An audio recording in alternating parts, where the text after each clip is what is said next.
Chapter 1. A decade of slumber, yet the world remains unchanged. Pa pa pa. The pure white moonlight cascaded upon the dark earth as a young man spat out the dirt from his mouth. They promised that the golden silk Nanmu would never decay. Yet here it is, reduced to mere rubble after just a few years. Damn that Li. The cripple, how dare he deceive me with counterfeit goods.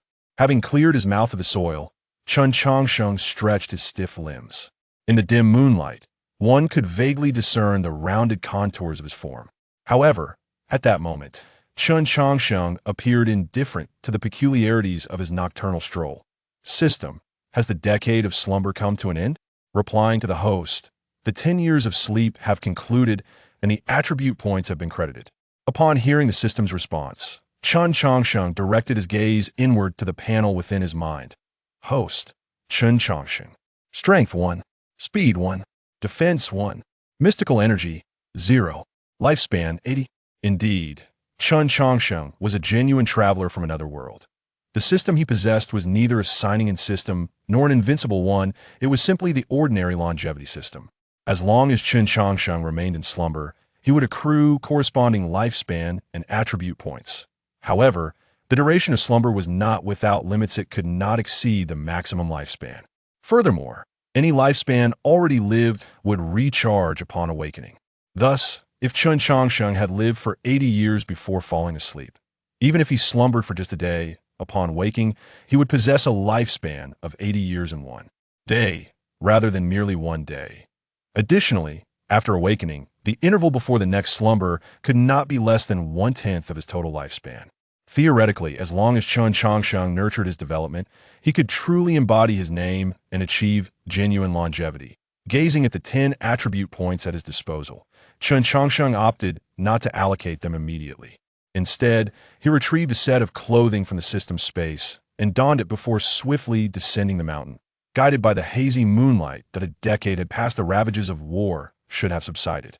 The cherished one, separated by chaos, should have returned. Hot, steaming pancakes. Strolling through the bustling marketplace, Chen Changsheng experienced a profound sense of disconnection. Though the town remained the same, the familiar faces had vanished. 10 years, neither too short nor too long, was sufficient for many transformations to occur. Observing the town's changes, Chen Changsheng followed the threads of his memory towards a place he recognized. Before long, he arrived at a farmhouse on the outskirts of the town. Gazing at the familiar house, a smile crept onto Chen Changsheng's lips as he inquired, "Is Nian home?" At the sound of his voice, a delicate girl peeked out from within. "Who are you looking for?" Staring at the young girl, Chen Changsheng was momentarily taken aback. "Isn't this Nian Sis home?" "I don't know anyone by that name. You must have the wrong place." A flicker of disappointment crossed Chen Changsheng's eyes at the girl's words. During the tumult of war, Nian Si was just an ordinary person, perhaps she was long gone. With that thought, he prepared to turn away. "Changsheng, is that you?" A familiar voice called from behind him, and Chen Changsheng felt as though struck by lightning. Regaining his composure, he slowly turned around, and the once familiar face came into view. Bang! The basket of vegetables the woman held fell to the ground. Upon recognizing the person before her, Nian Si immediately covered her mouth, and tears cascaded from her eyes. "Don't bully my mother." Seeing her mother in tears, the little girl rushed out of the house and stood protectively between them. Hearing the young girl's words, Chen Changsheng cast a puzzled glance at his childhood companion. Meeting his gaze, Nian Si did not shy away. Instead, she gently reached out to caress Chen Changsheng's face. "It's been 10 years, and you haven't changed a bit. Why?" Chen Changsheng finally voiced his lingering curiosity. Nian Si smiled softly, lowering her head to affectionately ruffle the little girl's hair. "After we parted, I was pursued by bandits, but he rescued me from a pile of corpses. After half a year of recovery, the war ceased. He brought me back here. And at that time, Li the cripple said you had purchased a coffin from him. I waited for you for 3 years. She paused, a flicker of disappointment and resignation passing through her eyes. Taking a deep breath, Nian Si smiled and continued, "He has cared for me during these 3 years. He has been truly kind to me." Hearing this, Chen Changsheng was taken aback, then smiled with a hint of bitterness. 10 years of slumber felt brief to him, but for Nian Si, a decade was an eternity. How many decades can life truly offer? When they parted, both were merely 20 years old. Now, a decade later, he remained 20, while Nian Xi had crossed into her 30s. From the moment he arrived in this world, their fates had diverged, marking them as inhabitants of two separate realms. With this realization, Chen Changsheng knelt down, gently ruffling the little girl's hair, and asked, "What is your name, little girl?" The child glanced at her mother, seemingly seeking permission. "Tell uncle. Tell big brother he is my mother's old friend." With her mother's approval, the little girl chirped, "My name is Nianxing, and I am 6 years old." Nianxing, Chen Changsheng repeated the name several times before smiling. What a lovely name. My name also contains the character Sheng, but I am called Chen Changsheng. You may call me Brother Changsheng. After saying this, Chen Changsheng stood and prepared to leave. Noticing this, Nian Xi instinctively called out, "Where are you going?" At her words, Chen Changsheng paused, turning his back to the mother and daughter as he waved his hand. "My old house is no longer standing, but I see that Lee the Cripple's coffin shop is still here. I will stay there for a while." With that, his figure gradually receded into the distance. Watching Chen Changsheng's retreating silhouette, Li Nianxing looked up and asked, "Mother, is Brother Changsheng your friend?" "Not just a friend, he is a very familiar old acquaintance." "Then who is the Nian Xi he is looking for?" "Perhaps it is his childhood sweetheart after all. The name Nian Xi sounds like a private term a man would use for his beloved. So that's how it is. Do you think Brother Changsheng will find his beloved?" "I don't know, perhaps he's already found her." Nian Xi mused aloud before turning to Li Nianxing with a smile. "All right, your father will be home soon. Shall we cook a meal for him together?" "Okay," Li Nianxing exclaimed joyfully as she skipped towards the kitchen. Chapter 2. Time passes, the cycle unbroken. "Lee the Cripple, your coffin has issues, I want to return it." "Nonsense, no one has ever complained about my coffins." A figure suddenly sat up from within a coffin, his eyes blazing with anger as he scanned his surroundings, seemingly searching for the one who dared to tarnish his craftsmanship. However, upon seeing the figure at the door, Lee the Cripple was so frightened that he immediately lay back down in the coffin. "It seems my time has truly come. Why has that dead broke Chen Changsheng come to find me?" Hearing Lee the Cripple's mutterings, Chen Changsheng smiled broadly and approached the coffin, gazing at the closed eyes of Lee the Cripple. Chen Changsheng remarked, "Lee the Cripple, you promised me that if there were any issues with the coffin, I could come to you for a refund. Now, in this state, are you attempting to default on your debt?" At Chen Changsheng's words, Lee the Cripple reluctantly opened his eyes.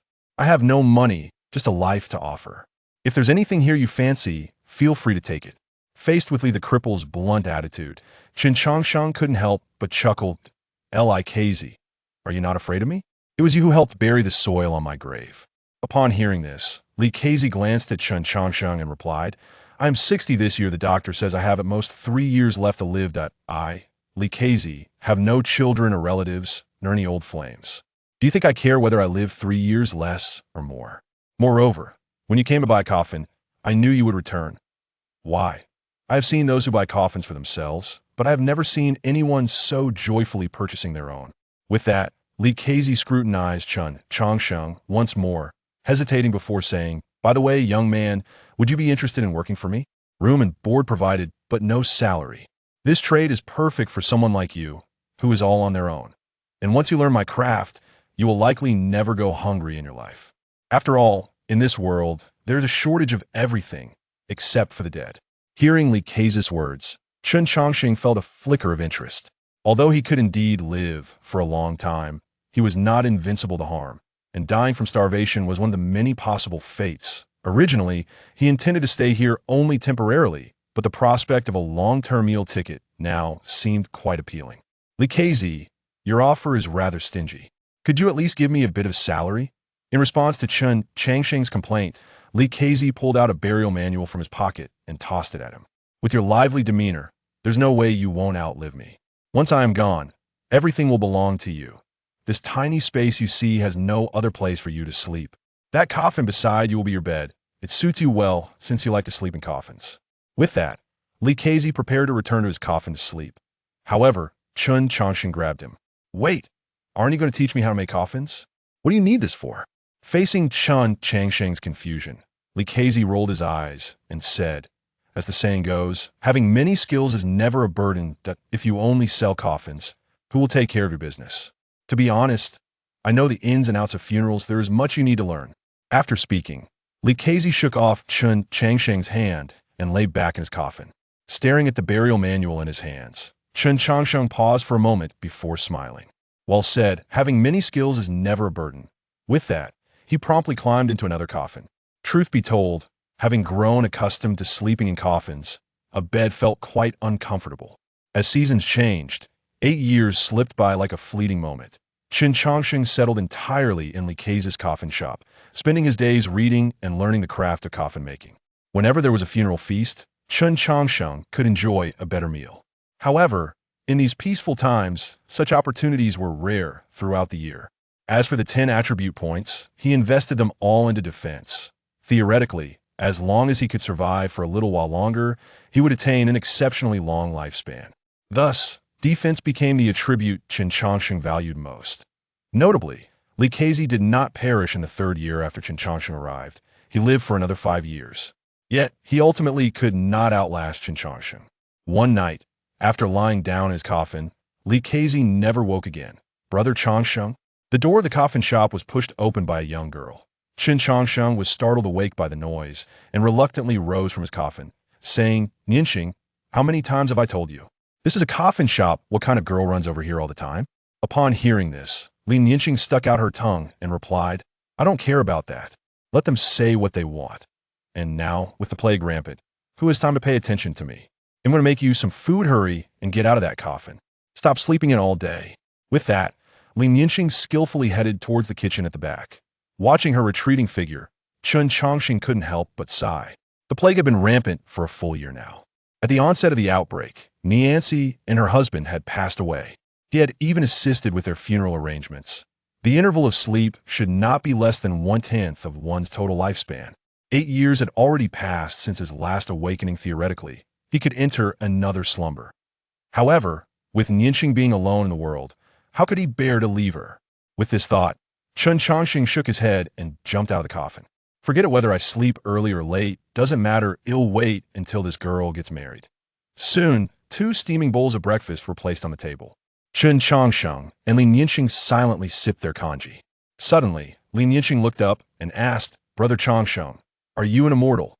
"What nonsense are you talking about? If I were an immortal, how could I bear to see your mother and the others perish from the plague? Your mother was a dear friend of mine." In response to Chen Changsheng's answer, Li Nianxing lowered her gaze to the bowl in her hands. "Brother Changsheng, I am 14 this year. I'm no longer that little girl. Some things you cannot deceive me about." Seeing this, Chen Changsheng gently ruffled Li Nianxing's hair and smiled. "You silly girl, what are you rambling about today? It's not that I want by you candied hawthorns, it's just that your teeth can't handle it anymore. They'll take you to buy some another day. Niancy is my mother's nickname." Before Chen Changsheng could finish his sentence, Li Nianxing interrupted him, causing him to set down his bowl. Chapter 3: The Arrival of the Immortal. Supreme Water Spiritual Root. "Are you blaming me for not saving your mother?" Chen Changsheng gently uttered. "Li Nianxing, I have never blamed you. When my mother passed away, I saw sadness and pain in your eyes. Since childhood, you have cared for me as a sister. I know you too well. If you had the means to save her, you would never have allowed her to die. This secret was revealed to me by my mother before her death. She understood that I..." Before Li Nianxing could finish her words, a bun was shoved into her mouth. Chen Changsheng smiled and said, "Tomorrow, I will take you to catch rabbits. Let us put this matter to rest." With that, he resumed drinking his porridge, seemingly unaffected by Li Nianxing's words. Seeing Chen Changsheng's demeanor, tears welled up in Li Nianxing's eyes. "Why? You missed your chance once before. Must you repeat the same mistake?" Faced with Li Nianxing's agitation, Chen Changsheng reluctantly set down his bowl again and softly replied, "I hope that it is your descendants who bury you, not I. Do you understand what I mean?" Upon hearing this, Li Nianxing clenched her fists. 18 years ago, before her birth, Chen Changsheng had already shared a deep bond with her mother. Yet, 18 years had passed, and Chen Changsheng still appeared to be 20.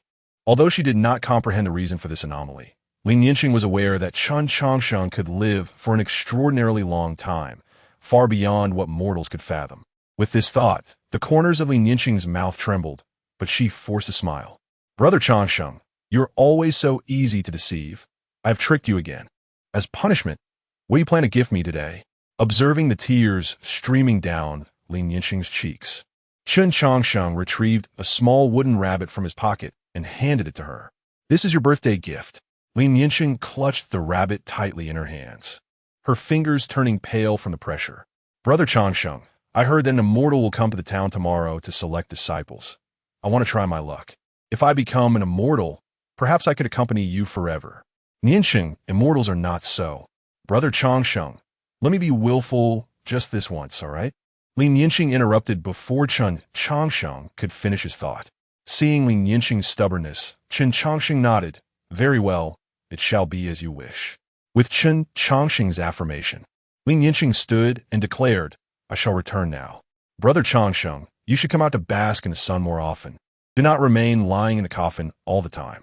As she turned to leave, Lin Yinxing paused at the door. Brother Changsheng, have you ever heard the saying that one is bound by what they cannot attain in youth throughout their life? In doing so, are you not adding another shackle to yourself? With that, Lin Yinxing's figure vanished. Chen Changsheng remained silent, gazing in the direction of her departure.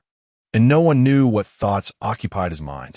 A yellow talisman emitted a dazzling golden light above the small town. Under this radiant glow, the plague that enveloped the town was swiftly dispelled. The townsfolk expressed their heartfelt gratitude for the immortal's manifestation.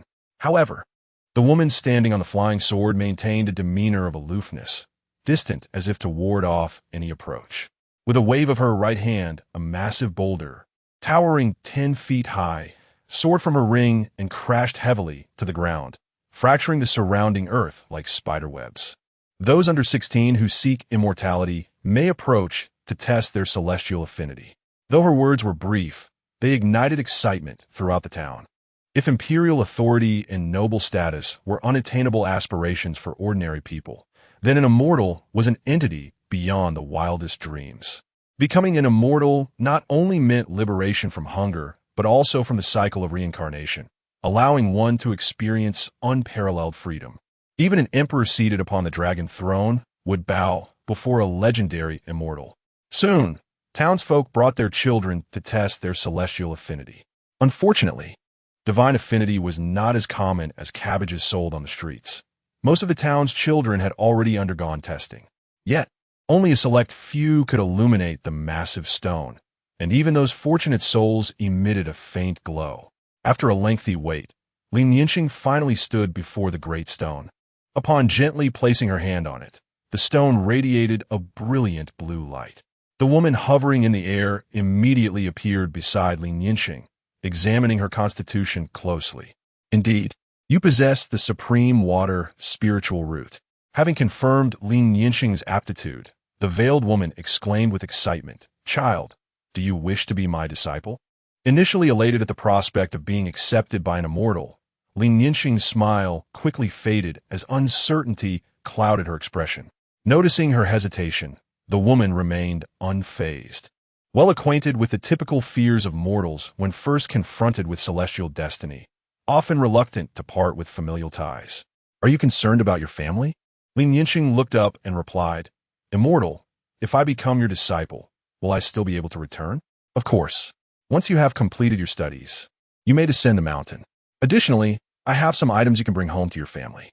As she spoke, the woman retrieved a pouch from her spatial ring and handed it to Lin Yinxing. Lin Yinxing, puzzled, asked, Immortal, what is inside? You will know once you return home and open it.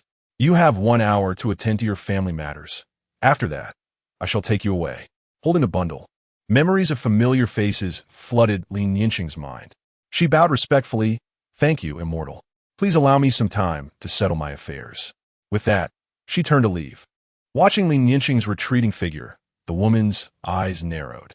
During her usual recruitment of disciples, there had been others reluctant to depart, and for the mundane, it was of little consequence. However, a supreme water spiritual root was indeed rare. Had she not fortuitously passed through this area and acted on impulse, her sect might have missed this monumental opportunity. Such a chance could not be allowed, even the slightest misstep. At the coffin shop, Chen Changsheng reclined in a coffin, perusing the funeral scriptures. Lin Yinxing entered with pursed lips, and upon seeing Chen Changsheng's face, a faint voice escaped her, Brother Changsheng. An immortal wishes to accept me as a disciple. Chapter 4.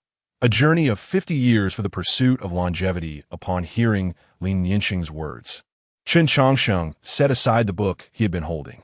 During the test of celestial affinity, he had been among the crowd, merely returning a step ahead of her. Observing the downcast Lin Yinxing, who dared not meet his gaze, Chen Changsheng clicked his tongue and asked, "Do you truly wish to go?" "Indeed," she replied. "For what purpose?" At this question, Lin Yinxing tightened her grip and softly uttered, "For the sake of longevity." These 4 words floated lightly from her lips, yet they bore the weight of 1,000 burdens. Only by attaining longevity could one be eternally accompanied by it. Seeing Lin Yinxing's resolute demeanor, Chen Changsheng couldn't help but smile as he approached her. Countless individuals have transformed from mortals into immortals, yet no immortal has ever reverted to a mortal state. This clearly illustrates that the path to longevity is a one-way journey. Should you ever grow weary, simply turn back and behold. Your elder brother in longevity shall always be behind you. As he spoke, Chen Changsheng enveloped Lin Yinxing in a warm embrace. However, during the embrace, he leaned in and whispered in a low tone, "The realm of cultivation is a place that consumes people whole. One must always be wary." With that, Chen Changsheng released Lin Yinxing, adopting a playful demeanor as he addressed the woman at the doorway. The arrival of an immortal graces my humble abode, truly illuminating this place." His flattery mirrored that of the townsfolk, yet the woman at the entrance regarded him with evident disdain. She never anticipated that such a talented individual would emerge from a cursed coffin shop. This girl possesses a celestial affinity. Her future is boundless.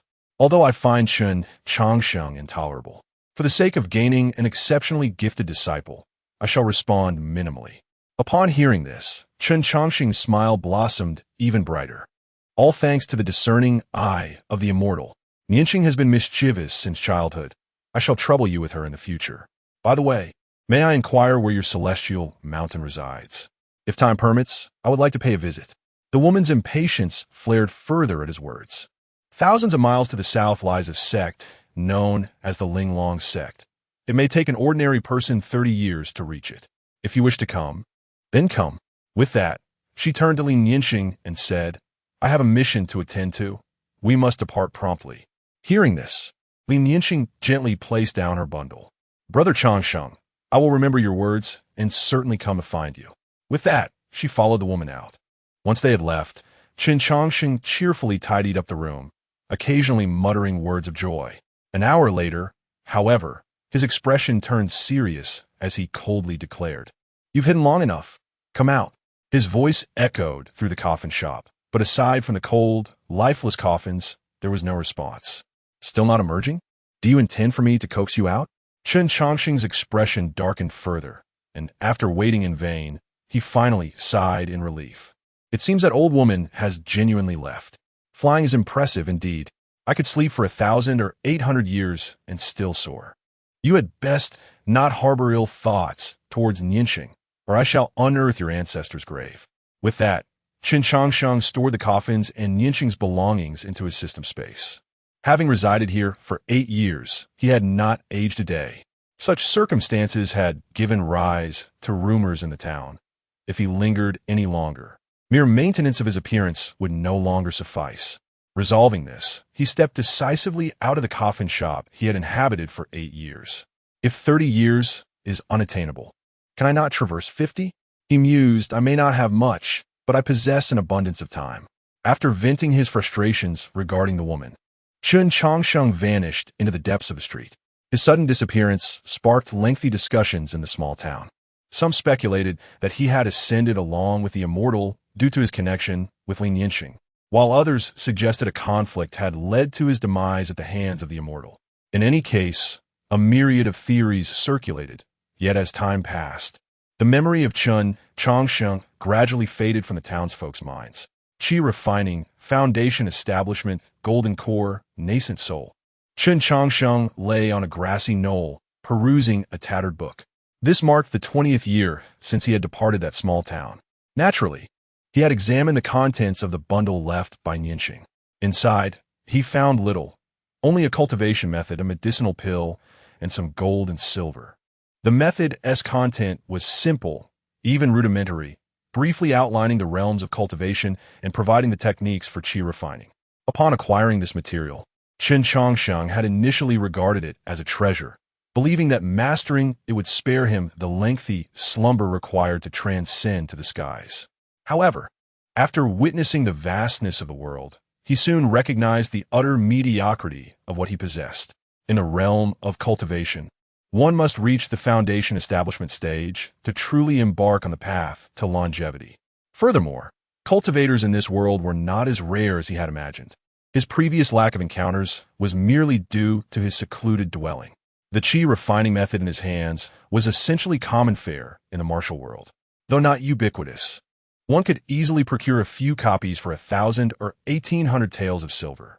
Reflecting on this, Chen Changsheng sat up and tossed the cultivation method into the fire. After 20 years of daily perusal, he could recite every word from memory. System, he queried. It states that one who achieves qi refining level 1 within 3 days is a genius, within a day is a top-tier genius, and within an hour is a prodigy seldom seen in a century. What does that make me, who took 20 years to reach qi refining level 1? Host, the system replied, realm is merely one measure of strength, but not the sole criterion. Cultivation methods are but one means of enhancement. They are not the only means. The cultivation system of this era does not suit you, but it does not imply that the next era's system will similarly be unsuitable. Upon hearing this, Chen Changsheng's eyes sparkled with intrigue. System, what do you mean by the next era? There is no eternal dynasty. The realm of cultivation is no different. The reason beings perceive certain things as everlasting is merely due to their fleeting existence. Chapter 5. The Nameless Coffin Shop. The first transaction as the host lives long enough. They inevitably discover that nothing in this world remains unchanged. Such is the way of heaven, and so it is with humanity.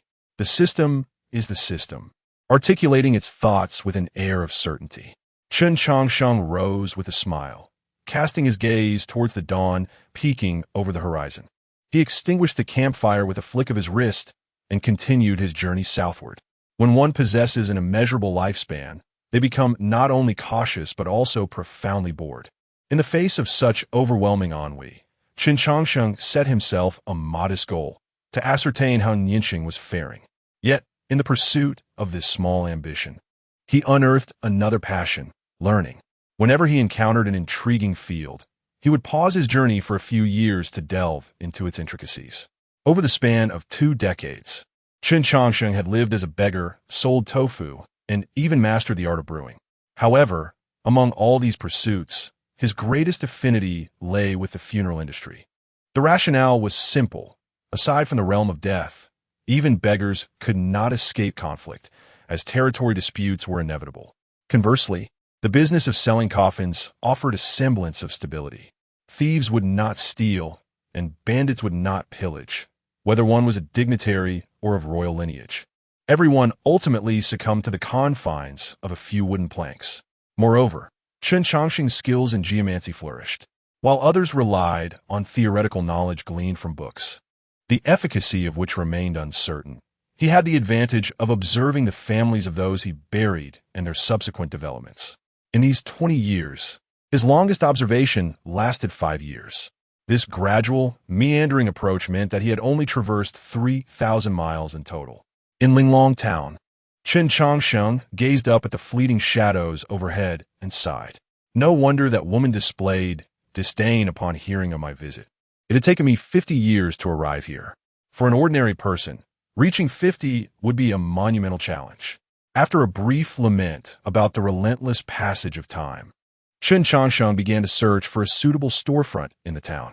This locale, a small settlement under the auspices of the Linglong sect, was frequented by low-ranking cultivators and the sect's errand runners.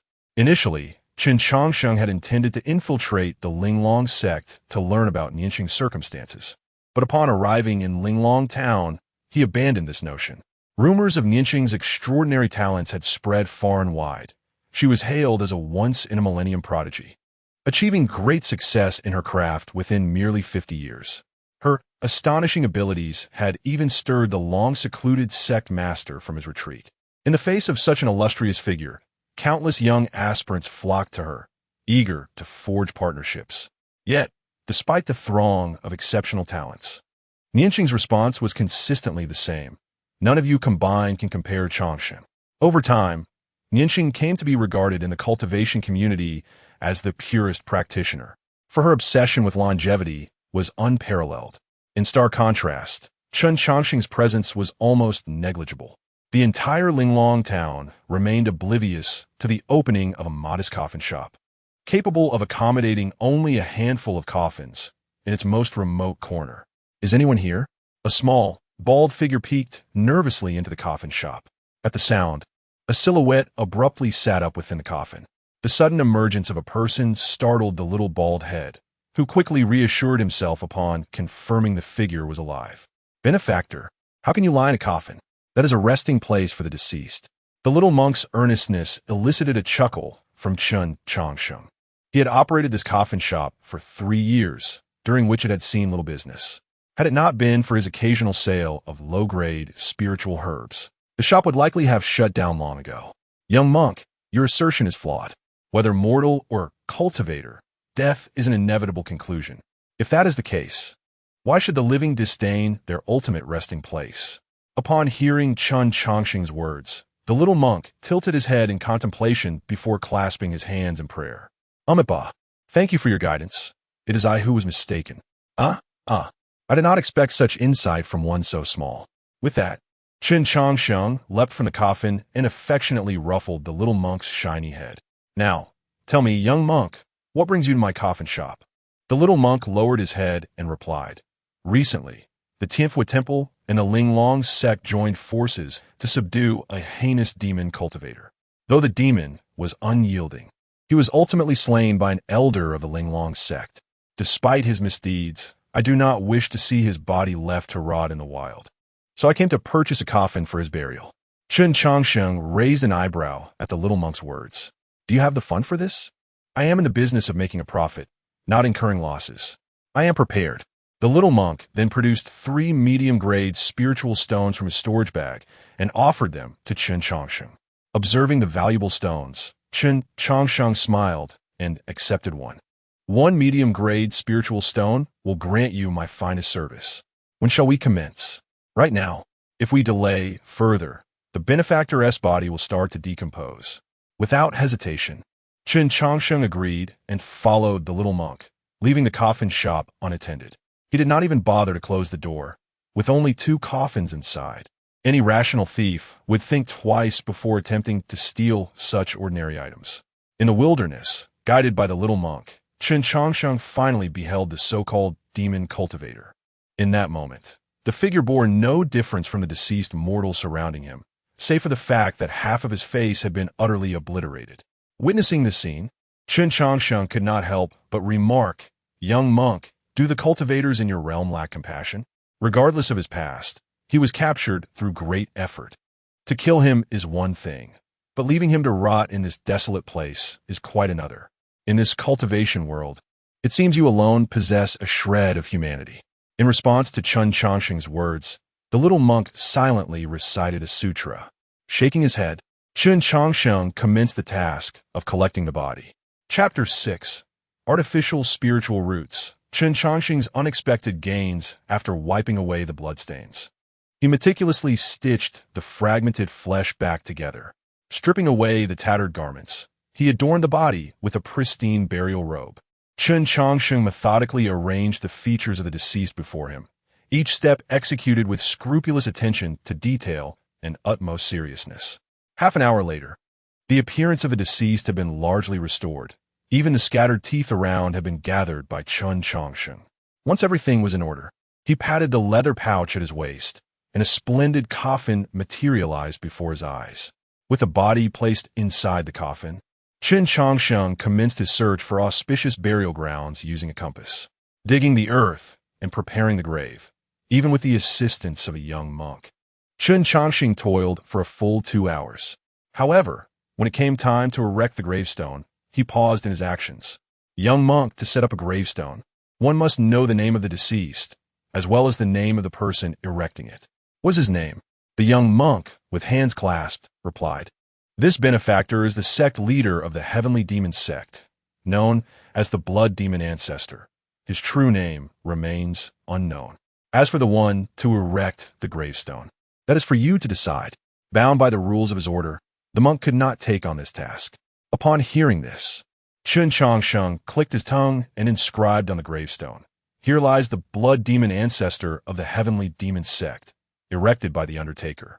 Observing the inscription, the young monk inquired, "Benefactor, is your nickname Undertaker?" "Indeed, I am a purveyor of coffins, specializing in the retrieval and burial of the deceased. How could I be anything else?" With that, Chen Changsheng turned away, waving his hand as he remarked, "I have completed my task and shall take my leave. Should there be similar matters in the future, do not hesitate to seek me out." Watching Chen Changsheng's retreating figure, the young monk tilted his head in contemplation for a long moment. For this was his first encounter with such an unusual individual. There was an indescribable aura about him. Linglong Town. Upon returning to his coffin shop, Chen Changsheng promptly closed the door and curiously examined a tooth in his hand. This tooth had been discovered on the blood demon ancestor. At first glance, it appeared no different from an ordinary tooth, but upon closer inspection, one could discern intricate array patterns etched upon it. Were it not for Chen Changsheng's endeavor to restore the deceased's visage, it would have never occurred to him that teeth could conceal such secrets. After scrutinizing it further, Chen Changsheng mused himself, "It seems to be a storage-type array. Given the blood demon ancestor's meticulousness, the contents within must be quite extraordinary." As he spoke, he waved his right hand, and before him materialized over 10 thick tomes, all pertaining to the study of arrays. Chen Changsheng's aptitude for cultivation was exceedingly poor. After 50 years, he had barely attained the third level of qi refinement, a realm that could be achieved by true geniuses in a mere meal's time. Recognizing his lack of talent for cultivation, Chen Changsheng shifted his focus to the study of arrays and alchemy, for these disciplines allowed for the accumulation of knowledge and skills, which he profoundly favored. Lighting an oil lamp, he began his research on the array inscribed on the tooth. Although he had only learned some basic array knowledge, the array set by the blood demon ancestor was remarkably sophisticated. Yet, these challenges posed no hindrance to Chen Changsheng, for he possessed an extended lifespan. If it took a day, then a month, if a month, then a year. As long as he did not relent, he would eventually unravel the mysteries of the array inscribed on the tooth. 3 months swiftly passed, during which Chen Changsheng rarely stepped outside. Fortunately, his coffin shop was seldom visited, thereby averting any undue attention.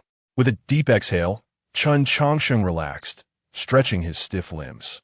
After 3 months of unwavering effort, he had finally deciphered the array left by the blood demon ancestor. Artificial spiritual roots? Observing the title of the tome in his hand, confusion etched across his face. Spiritual roots were the essence of a cultivator, the standard by which their aptitude was measured. The most common form was the 5 elements spiritual roots, which further classified into inferior, average, superior, and supreme grades. Supreme spiritual roots represented the pinnacle of cultivation talent, while other extraordinary spiritual roots were equally formidable, contingent upon the circumstances. However, amidst the myriad classifications of spiritual roots, he had never encountered the term artificial spiritual roots. Intrigued by this revelation, Chen Changsheng's curiosity was piqued, for he relished the prospect of learning about the unknown. How fascinating! I am eager to discover what this artificial spiritual root truly entails. Muttering to himself, he opened the first page of the book. As the words came into view, he realized this tome was not a manual of techniques or secret arts, but rather a personal memoir chronicling the life journey of the blood demon ancestor. The blood demon ancestor's innate talent was dismally low. He could be classified among the weakest in the realm of cultivation. His spiritual root was a mixed variety of the 5 elements, and the quality of his root was abysmally poor. After years of struggling in the qi refinement stage, the blood demon ancestor conceived a daring notion. If spiritual roots existed, could one not enhance their quality through postnatal cultivation? With this thought igniting his imagination, the blood demon ancestor swiftly embarked on experimentation. However, he dared not explore this on himself, and so he began conducting tests on the living. As the number of lives extinguished by his hand grew, he indeed discerned certain principles concerning spiritual roots. Spiritual roots could not be enhanced through pills, techniques, or arrays, by all known means of cultivation. However, spiritual roots could devour one another to elevate their quality. Upon uncovering this secret, the blood demon ancestor truly embarked on his path of revenge. By consuming the spiritual roots of those weaker than himself, the quality of his own roots improved. Thus, through a virtuous cycle, the blood demon ancestor's strength grew exponentially, ultimately establishing himself as a formidable force. Yet, as time passed, this method seemed to encounter complications, and his frenzied slaughter attracted the ire of rival sections. At this juncture, the memoir abruptly concluded. Remarkable. The blood demon ancestor was indeed a prodigy. To devise such an eccentric methodology is truly extraordinary. With that, Chen Changsheng returned the book to the system's space. System, do you believe the artificial spiritual roots mentioned by the blood demon ancestor could be realized? The latter part of this memoir repeatedly references artificial spiritual roots, along with numerous hypotheses by the blood demon ancestor. I find them to be quite compelling. Chapter 7. Master Ikkyu, a reunion after 80 years. As Chen Changsheng finished speaking, the system's voice resonated in his mind. Since the host harbors doubts, why not embark on a quest for the truth? Upon hearing this, Chen Changsheng rolled his eyes and waved dismissively. Don't be absurd. How could I possibly engage in such perilous endeavors myself? If an accident were to occur, the consequences would be dire. Besides, I have no desire to end up like the blood demon ancestor, perpetually hunted for a lifetime. Host, what I mean to convey is that you can seek the safest and most reliable method. Chen Changsheng paused, taken aback. Is there truly such a method? Why do you believe it to be non-existent? Nothing in this world is immutable. The blood demon ancestor resorted to such hasty measures due to his impending demise. However, you are different. You possess an almost infinite lifespan. With the passage of time, this dilemma may well be resolved. Contemplating the system's response, Chen Changsheng mused, indeed, time may seem weak and powerless, yet wields the sharpest of blades. Whether one is a venerable ancestor or a divine weapon, none can withstand the erosion of time. All matters become trivial before it, and thus this minor cultivation issue is certainly surmountable. The notion of artificial spiritual roots was another hypothesis proposed by the blood demon ancestor. He sought to implant foreign objects into a person's body to create spiritual roots. However, this method presents numerous unresolved challenges, such as determining which rare materials are suitable for spiritual roots and ensuring these materials are not absorbed by the body and converted into spiritual roots. Yet, confronted with these quandaries, Chen Changsheng felt no urgency to solve them, for he had ample time at his disposal. After a leisurely conversation with the system, Chen Changsheng reclined in the coffin where he often rested. After 3 months of busyness, it was time for him to enjoy a well-deserved respite. The matter of collecting the blood demon ancestor's remains did not stir any commotion. Chen Changsheng resumed his tranquil and solitary existence. However, it is worth noting that the kind-hearted little monk would frequently visit him. Sometimes he would request Chen Changsheng's assistance in collecting remains, while other times he would share his insights on cultivation. Yet, their most frequent discussions revolved around Buddhist teachings. For decades, Chen Changsheng had immersed himself in literature, from sacred Buddhist texts and Taoist scriptures to popular tales and novels. He spared no effort in absorbing all knowledge available, coupled with 50 years of worldly experience. Most of their theological debates ended in Chen Changsheng's favor. Chen Changsheng, today I must engage you in a debate of 300 rounds. A bald monk clad in a robe strode into the coffin shop. Noticing the monk's brazen demeanor, Chen Changsheng cast a sidelong glance at him and replied coolly, "You are, after all, the heir of the Tianfu Temple, known as Master Ikkyu. Would it not be a source of ridicule if others were to witness your current appearance?" In response to Chen Changsheng's words, Ikkyu rolled his eyes and casually perched himself atop a coffin. Let them laugh if they wish. Even if they exalt me to the heavens, it does not change the fact that I have lost for 20 years. Indeed, the Ikkyu before Chen Changsheng was none other than the young monk who had once sought Chen Changsheng's help in collecting the blood demon ancestors' remains. Time had flowed swiftly, and the once little monk had transformed into a promising young man capable of standing on his own. Upon hearing Ikkyu's lament, Chen Changsheng set aside his book and remarked, "So, you intend to debate with me again today?" "Of course. What else would I come here for?" Ikkyu retorted. "Among all those I know, you're the only one with whom I can truly contend in matters of Buddhist doctrine. But on another note, your talent for cultivation leaves much to be desired. 20 years ago, you were at the 3rd level of Qi training, and now you are merely at the 4th level. Your rate of progress is exceedingly sluggish. I genuinely worry that one day you might inadvertently meet your demise. Who would I debate with then?" Hearing this, Chen Changsheng smiled faintly and replied, "Talent for cultivation is not something I can control. What can I do about it? I can assist you despite your lack of spiritual roots. While I cannot change the fact that you lack them, I can extend your lifespan. You never inform me how long you have lived, and I would prefer not to lose you as a friend." In response to Ikkyu's insistence, Chen Changsheng merely smiled, refraining from a direct answer. Wandering within the realm of cultivation, the greatest advantage lies in the absence of worry over one's appearance. After all, rejuvenation pills are hardly rare commodities. Life and death are fated. Wealth and status are dictated by fortune. One should not place undue weight on lifespan, but rather allow everything to unfold naturally. Today, I do not wish to debate with you. I have a matter for which I seek your assistance. "I refuse." Ikkyu promptly rejected Chen Changsheng's request. "Unless you agree to extend my lifespan." Observing Ikkyu's obstinate demeanor, Chen Changsheng chuckled in resignation. "Very well. If you assist me with this matter, I shall consent to your request for an extension." At this declaration, Ikkyu sprang from the coffin, excitement radiating from him. "What is it? Speak freely." "I, Master Ikkyu, guarantee its completion. You have come to Linglong sect to attend a ceremony for the eternal life fairy assuming the role of elder, have you not?" "What? Do you wish to witness it?" "Not at all." Chen Changsheng shook his head, stating, "I would like to ask you to deliver this item to the eternal life fairy." With that, Chen Changsheng produced a wooden carving resembling a tiger from his robe.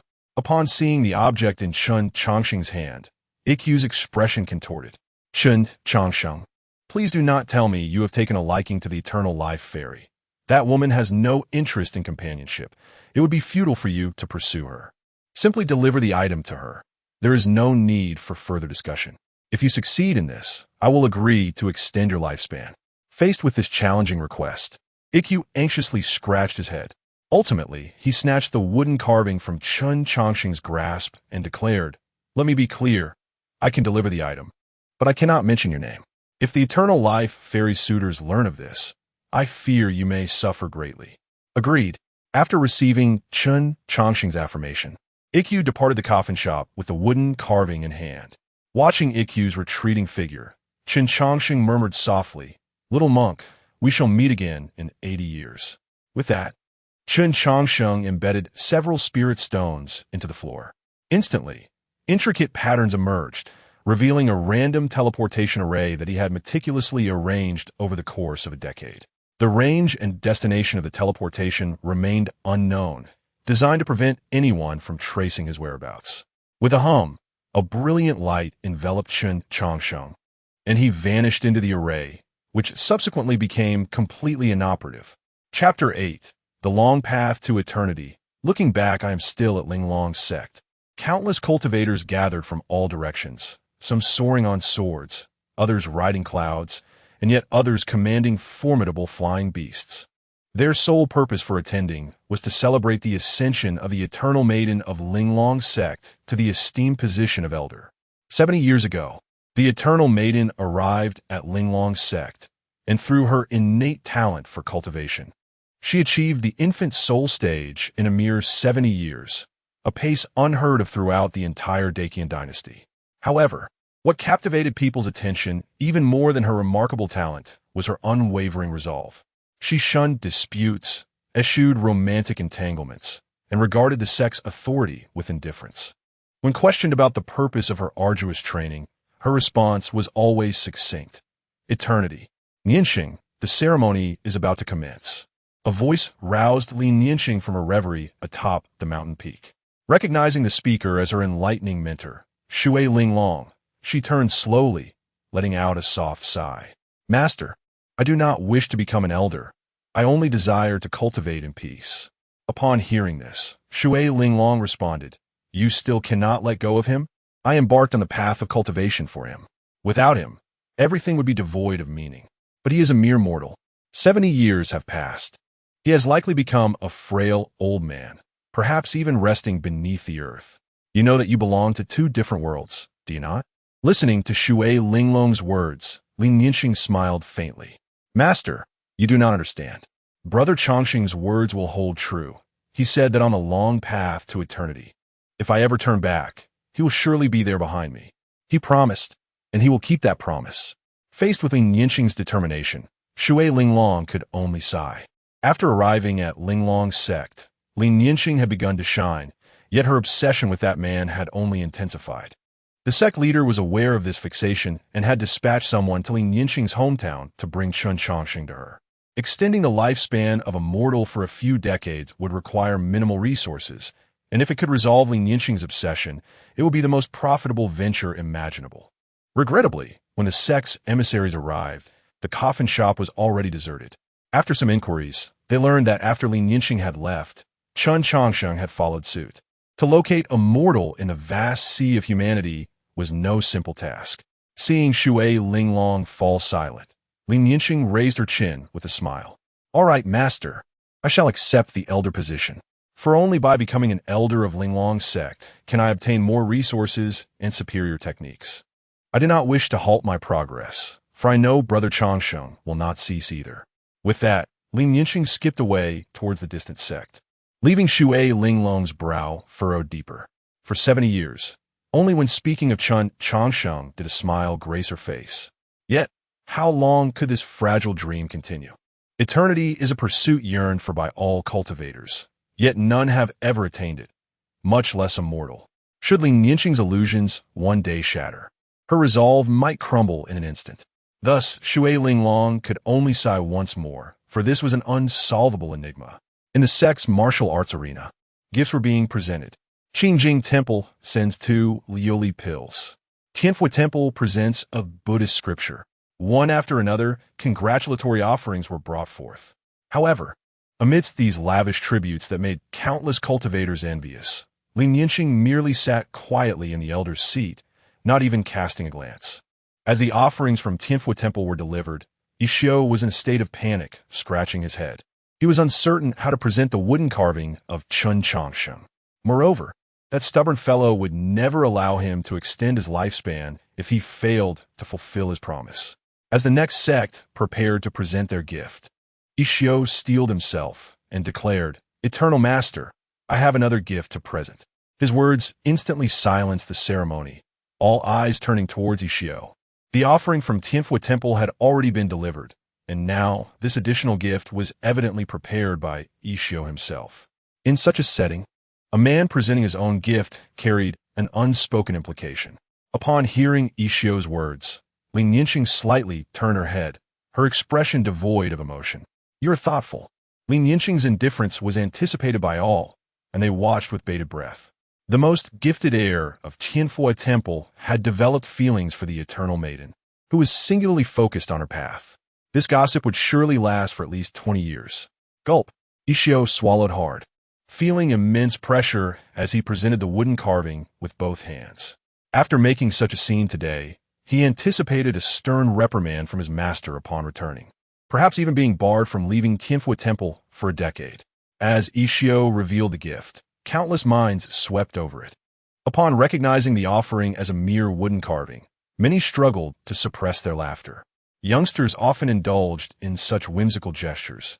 Over the past 70 years, the Eternal Maiden had received numerous heartfelt gifts, all of which she had incinerated without a second thought, just as everyone expected this occasion to unfold as usual. The previously calm Eternal Maiden suddenly stood up.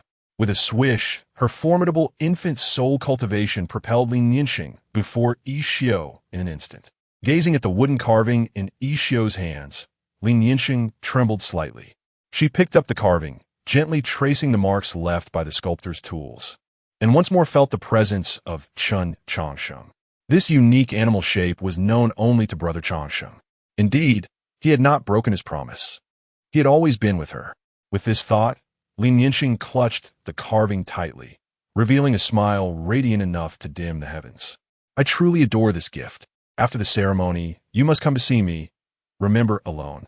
The guest gasped in disbelief. What is this? The Eternal Maiden has taken a liking to a Foundation establishment monk?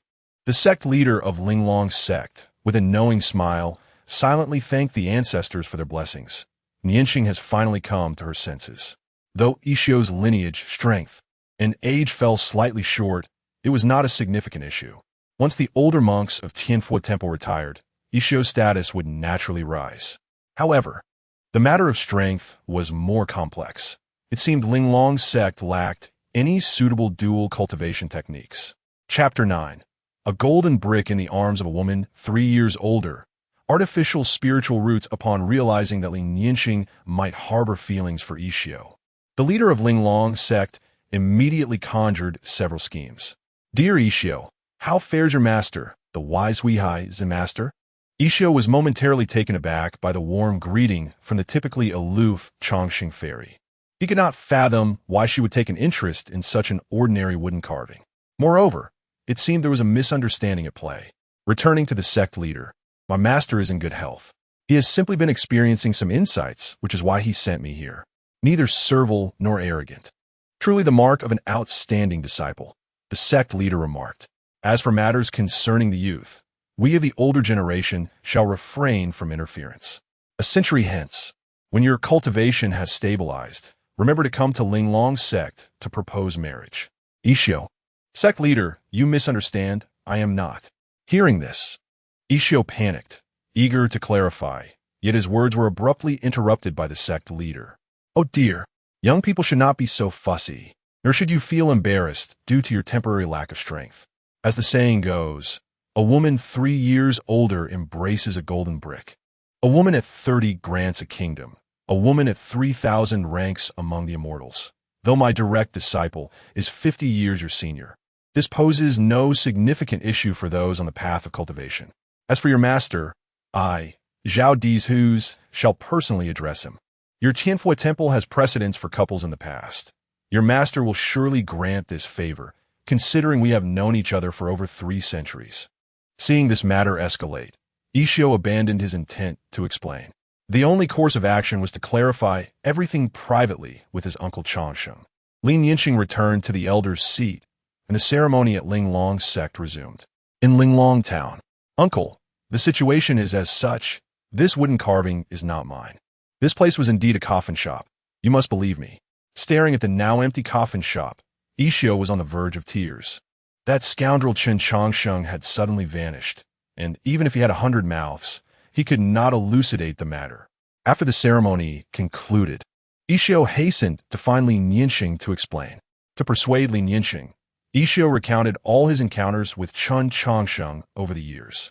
However, when Ishio took Lin Yinxing to meet Chen Changsheng to prove his innocence, the original coffin shop was gone, and all traces of Chen Changsheng's existence had vanished, leaving behind an empty space as if he had never been there at all.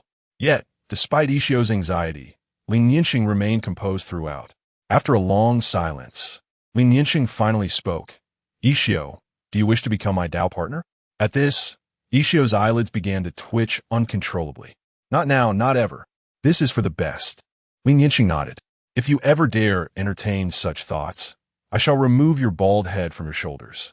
From this day forth, if anyone asks, you must never utter the name Chen Changsheng. Should you so much as whisper a syllable, your life will be forfeit. Faced with Lin Yinxing's menacing threat, Ishio immediately sensed something amiss. It seemed that Uncle Changsheng was acquainted with Chen Changsheng, and it appeared to be a long-standing familiarity. Rest assured, I vow not to reveal a single word, but I frequent this place. If someone were to investigate, they might uncover some clues. How should I respond then? After pondering, Lin Yinxing replied, you may recount your experiences, but omit any mention of his appearance or name. If anyone presses for his title, simply say he refers to himself as the Undertaker. I understand. Will I still be able to see him? Perhaps, after all, he is quite sentimental. Having said this, Li Nianxing turned and departed. Gazing at Li Nianxing's retreating figure and then at the vacant coffin shop, Isho found himself burdened with numerous unanswered questions. Yet, no one could offer him the clarity he sought. The only remedy for these uncertainties appeared to be the passage of time. In a certain desolate wilderness, left green dragon, right white tiger, front vermilion bird, back black tortoise. Indeed, it was a place of auspicious geomancy. After examining the compass in his hand once more, Chen Changsheng felt a surge of excitement, smiting his thigh in triumph. Once the teleportation array activated, he was transported to this wilderness. Upon arrival, Chen Changsheng immediately set about searching for a prime location. Having spent 8 years accompanying Nianxing and 50 years traveling to Linglong sect, he lingered in Linglong town for another 20 years. With a lifespan of 80 years, only 2 remained. As he was on the brink of slumber, he was determined to find a suitable resting place. After determining the site, Chen Changsheng commenced his excavation. Yet, this endeavor lasted a full year. Simply exquisite. How could I have conceived such a brilliant idea? Roaming within the cavern, Chen Changsheng's grin was uncontainable. After a year of labor, he had carved out a cave in a mountainside. To prevent disturbances during his slumber, he meticulously camouflaged the cave entrance. Above the entrance, he piled a substantial amount of soil, mixing in a variety of seeds. As soon as it rained, the loose soil would wash down, covering the stones that blocked the entrance. In a year or two, the traces of human excavation would vanish without a trace. Feeling momentarily proud of his design, Chen Changsheng retrieved a jade coffin from his system space. Within lay a fragrant liquid, a preparatory step for his impending slumber, creating artificial spiritual roots.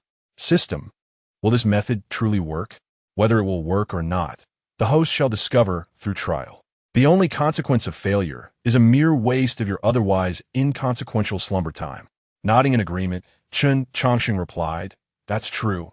Even if I fail, I stand to lose nothing." With that, he disrobed and submerged himself into the jade coffin filled with medicinal liquid, commencing his 80-year slumber. Ever since acquiring the autobiography of the blood demon ancestor, Chen Changsheng had been contemplating the creation of artificial spiritual roots. After a decade of deliberation, he had indeed devised a safe and reliable method. Chapter 10.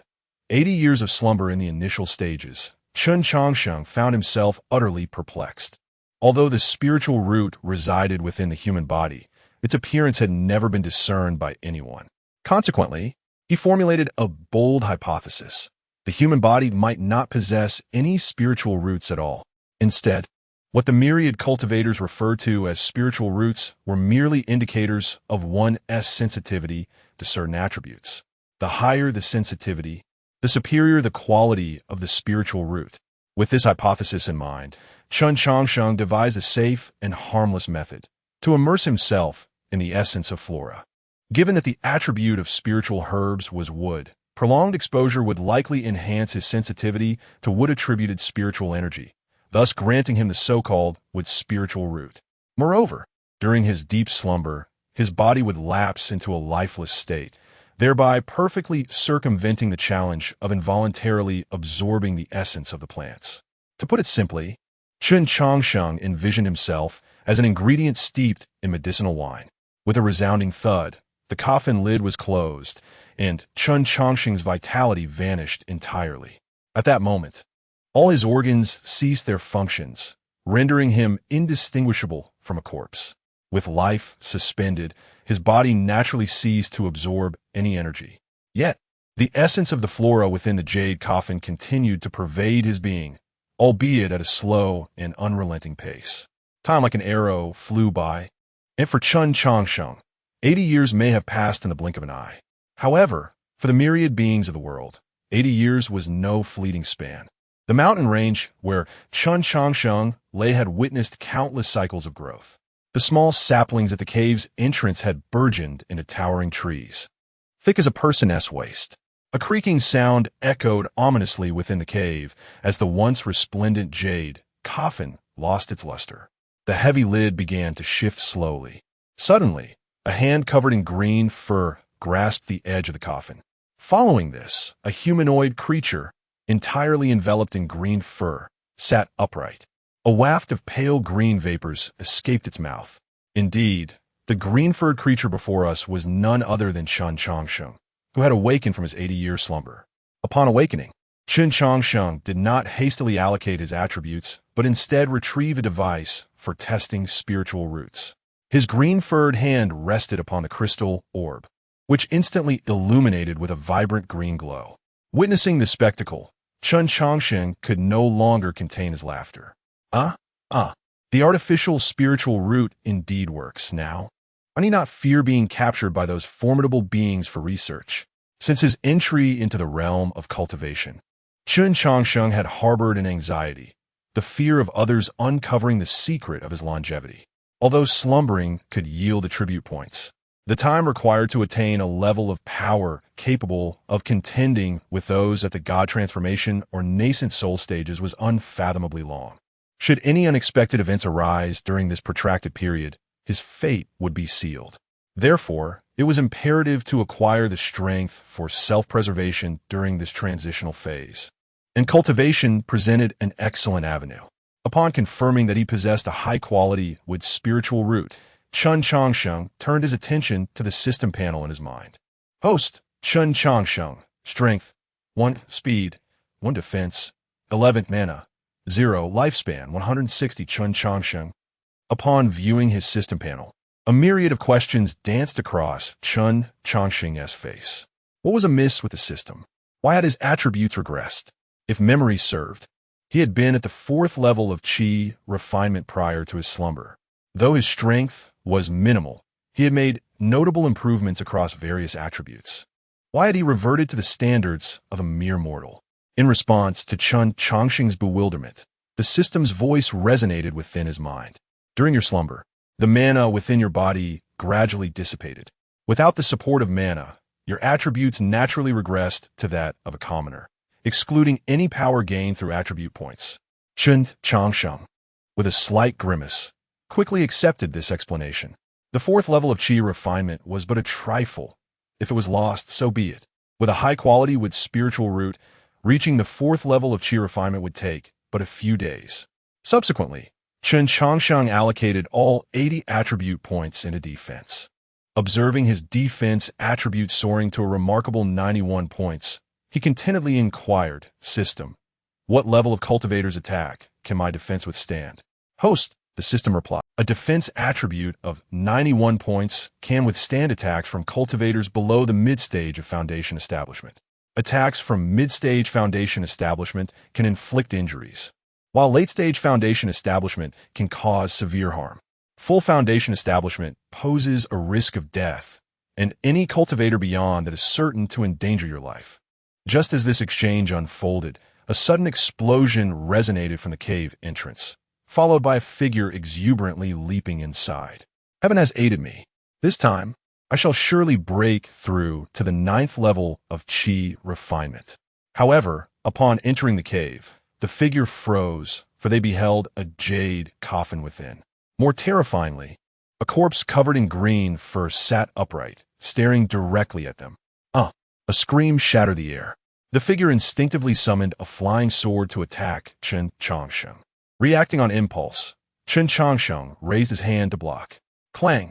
The sharp sword was immediately deflected. Witnessing that his most potent attack had failed, the figure's mind raced with visions of 99 impending deaths. Overwhelmed by terror and despair, they fainted on the spot. Observing this, Chen Changsheng scratched his head in confusion and stepped out of the coffin. Upon approaching, he discerned that the intruder was a young girl of the demon race, adorned with 2 fluffy fox ears atop her head and clad in coarse linen garments, appearing to be around 16 or 17 years of age. What brings a demon here? Surely, there are no treasures to be found.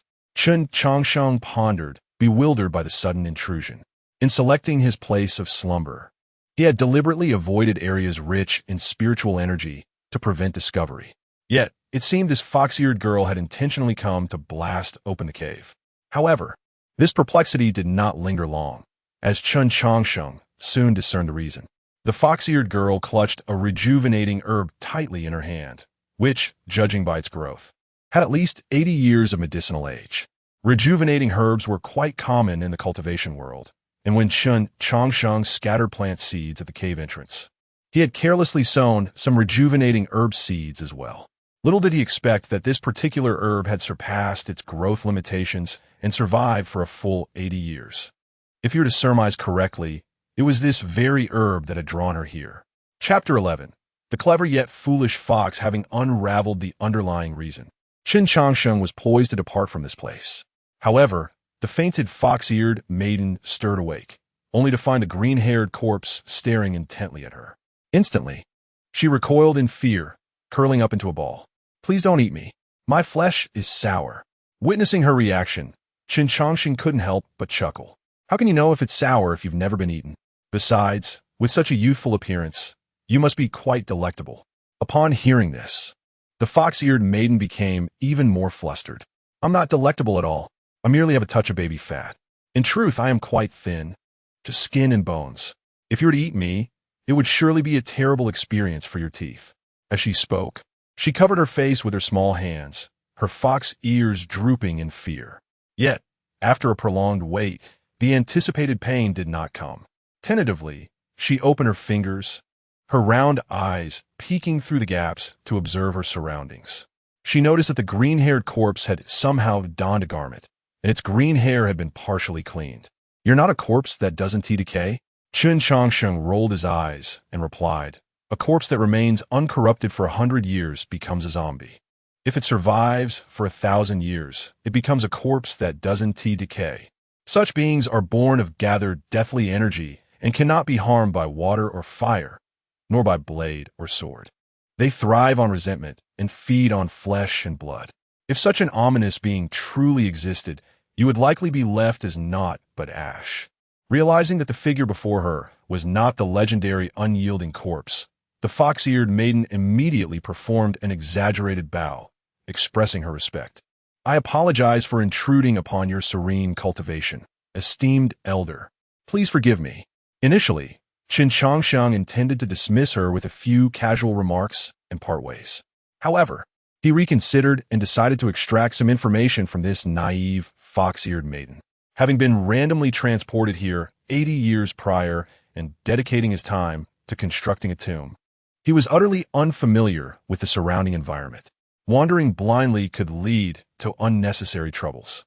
After a moment of contemplation, Chen Changsheng inquired, "How did you come to be here alone? What your kin?" The fox-eared maiden promptly replied with respect, "Esteemed elder, I am but a wanderer with no kin nearby." "What year is it now, and what changes have transpired here?" "It is currently the 380th year of the Great Qian dynasty, and all is well here, with no significant upheavals. However, I have heard that 300 miles to the east, a great being from the Shangqing Temple has emerged." Upon hearing the name of the Shangqing Temple, Chen Changsheng's mind began to search through his memories. To prevent himself from getting lost after his transportation, he had diligently gathered numerous maps.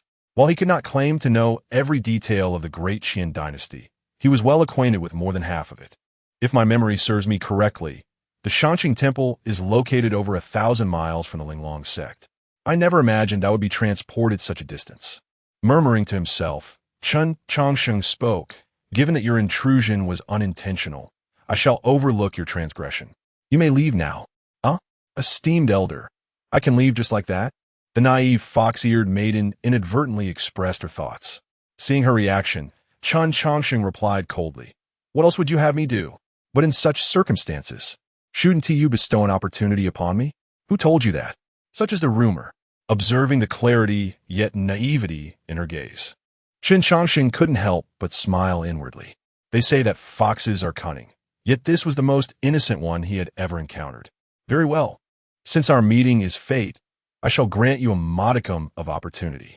He then casually shared some insights from his foundational cultivation experience, knowledge he had discussed with a little monk named Ishio. The monk would frequently visit him for conversations, and aside from not disclosing the techniques of the Tianfu Temple, Chen Changsheng was well aware of all matters concerning the little monk, including his bedwetting at the age of 5. After imparting his thoughts, Chen Changsheng waved his hand and declared, "Our fates intertwine here. You may depart now. Should you appear before me again, your life may be in jeopardy. Thank you, esteemed elder, for your guidance. I, Hume Nyang, will forever be grateful." After performing a grand bow once more, the fox-eared maiden promptly turned and left. Watching her retreating figure, Chen Changsheng smiled and then chose a path in the opposite direction to leave. Although his defenses were formidable, his offensive capabilities were nearly non-existent. This meant he could not contend against the little fox. Should she discover any flaws, it would spell trouble for him.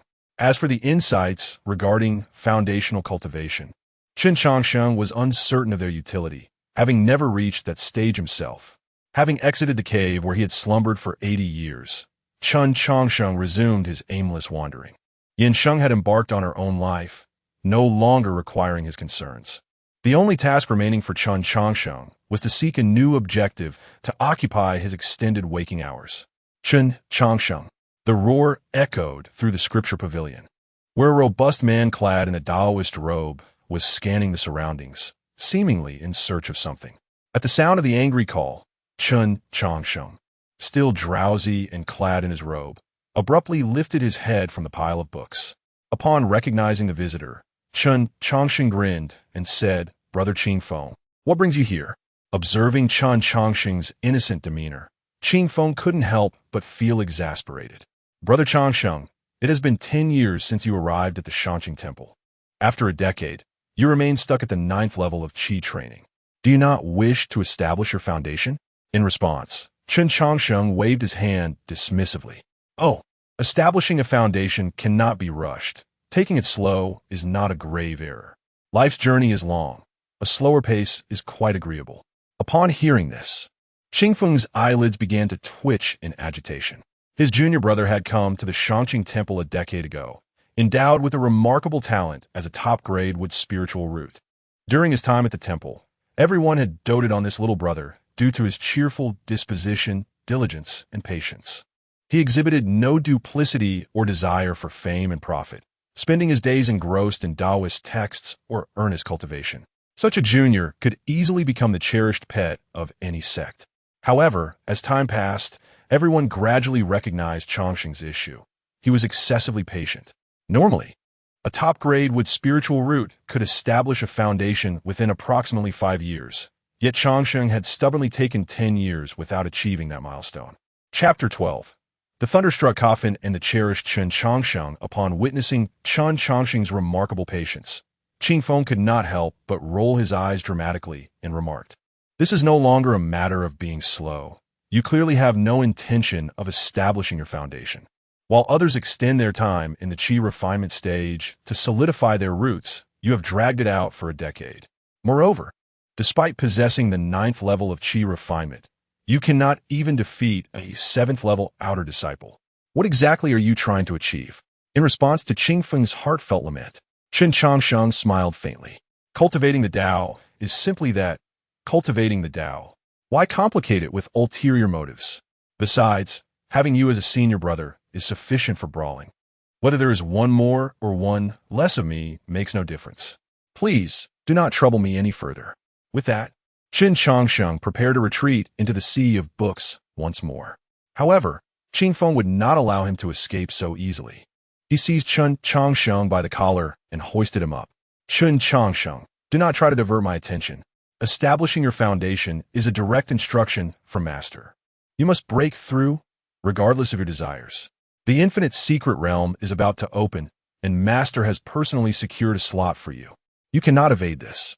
With a resigned expression, Qingfeng led the reluctant Chen Changsheng away from the scripture pavilion. In the grand hall of the Changsheng Temple, an elder with an air of ethereal wisdom stood at its center. The 10 inner disciples of the Changsheng Temple stood neatly on either side, while Chen Changsheng occupied the last position in the line. After a prolonged silence, the elder spoke, "Changsheng, how many years have you been in the Changsheng Temple?" Upon being directly addressed by his master, Chen Changsheng immediately clasped his hands in respect and replied, "Master, it has been 10 years since I entered the temple." Hearing this, the elder nodded. "A decade ago, your arrival coincided with the re-emergence of our Grand Master. who selected you from amidst the throngs of people. He took you to the Changsheng temple and declared that you were fated to the Tao, bestowing upon you the identity of an inner disciple. As he spoke, the elder slowly approached Chen Changsheng and placed a gentle hand on his shoulder. Ouch! Master, you're going to break my bones. Please be gentle. Chen Changsheng struggled against the overwhelming strength of the elder. Yet, how could his feeble might escape the grasp of the temple's leader, the master of the primordial spirit? At that moment, the master of the primordial spirit's expression twisted slightly. With a forced smile, he grimaced, whether you are indeed fated to the Tao. However, can you explain why the thunderstruck jujube wood, which has rested on the back mountain for 300 years, has transformed into a coffin? Upon hearing this, Chen Changsheng's 9 senior brothers could only twitch their lips in disbelief. Among the disciples of Changsheng Temple, the master held the greatest affection for this junior. While there were areas within the temple that were off-limits to other disciples, no such restrictions applied to the junior. He could traverse anywhere within the temple grounds, even the secluded retreat of the Grandmaster. Yet, no one anticipated that this junior would dare disturb the master's treasured possession. The thunderstruck wood from the back mountain had been seized from a formidable demon who had reached the golden core stage 300 years prior. For this piece of wood, the master had secluded himself for 30 years to recuperate. Under normal circumstances, disciples of Changsheng Temple were forbidden even from gazing upon it. Now, the junior had audaciously repurposed the thunderstruck wood into a coffin, truly an act of unparalleled boldness. Master, it was entirely unintentional on the part of the junior. Please forgive him this once. Qing Feng stepped forward to plead on behalf of Chen Changsheng, with the other senior brothers chiming in to support him. Unintentional, you say? I merely provided him with the outer formations layout. I have never disclosed the core formations details to him. 3 years ago, that piece of thunderstruck wood was perfectly intact. Yet yesterday, upon inspection, it had inexplicably transformed into a splendid coffin. I am curious to know what sort of unintentional act could silently breach my grand formation and convert the wood into a coffin. As he spoke, the master of the primordial spirit's gaze returned to Chen Changsheng. Faced with his master's scrutiny, Chen Changsheng appeared somewhat sheepish.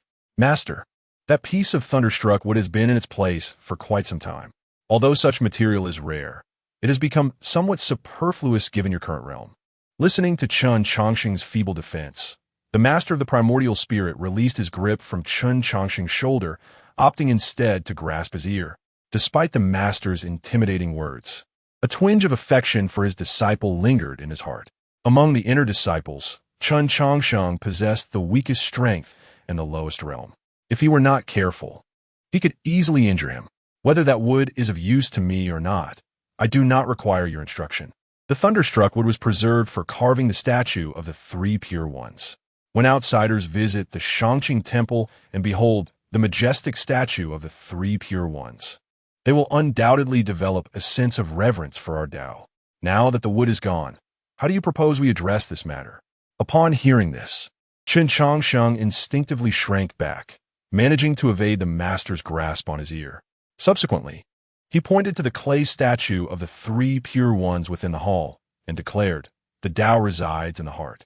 The clay statue of the 3 pure ones suffices. If one wishes for others to understand our Tao, what need is there for external objects? With that, Chen Changsheng produced a brush and proceeded toward the hall's entrance. Observing Chen Changsheng's actions, the master of the primordial spirit found himself at a loss. According to custom, as long as this junior admitted his mistake and the other disciples interceded on his behalf, he would smoothly let the matter slide.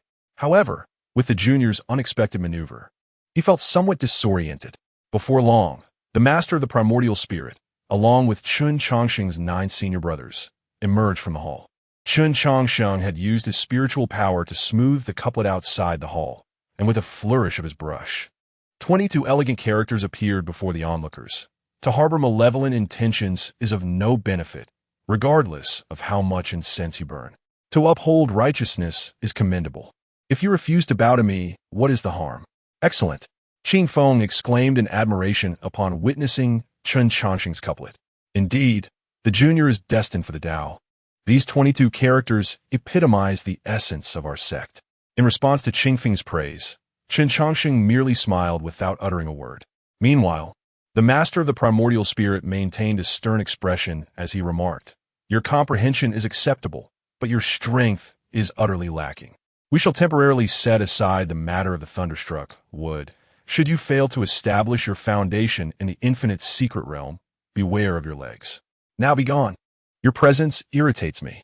Seeing that their master had yet to calm down, the senior brothers promptly escorted Chen Changsheng away from the premises.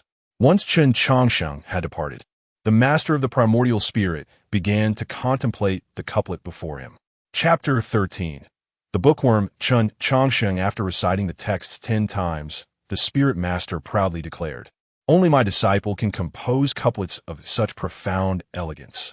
Observe these characters, wrought with iron and silver, possessing an extraordinary demeanor. How could an ordinary person inscribe them? The bald monk Hui Hai and that scoundrel Zhao Daiju flaunt their prowess, relying on their exceptional disciple. Once Changsheng establishes his foundation, I shall quell their arrogance."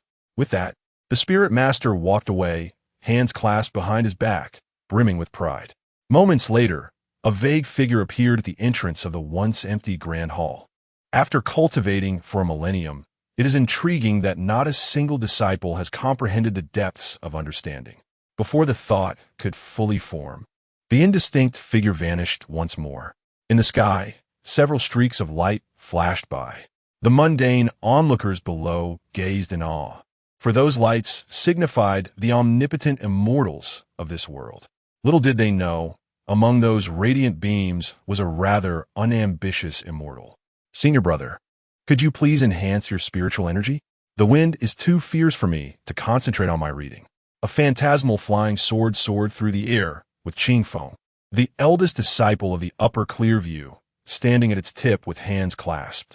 Yet behind him sat a young man in meditation, the gusts of wind causing him to repeatedly press down the pages of his book. Noticing his junior's lackadaisical attitude, Qingfeng waved his right hand, fortifying his protective spiritual energy. Consequently, the fluttering pages settled down. "Changsheng, you are constantly immersed in books. What exactly do you read?" With a gentle smile, Chen Changsheng replied, "I have an affinity for all written works. Not only do I enjoy reading, but I also cherish observing every aspect of this world.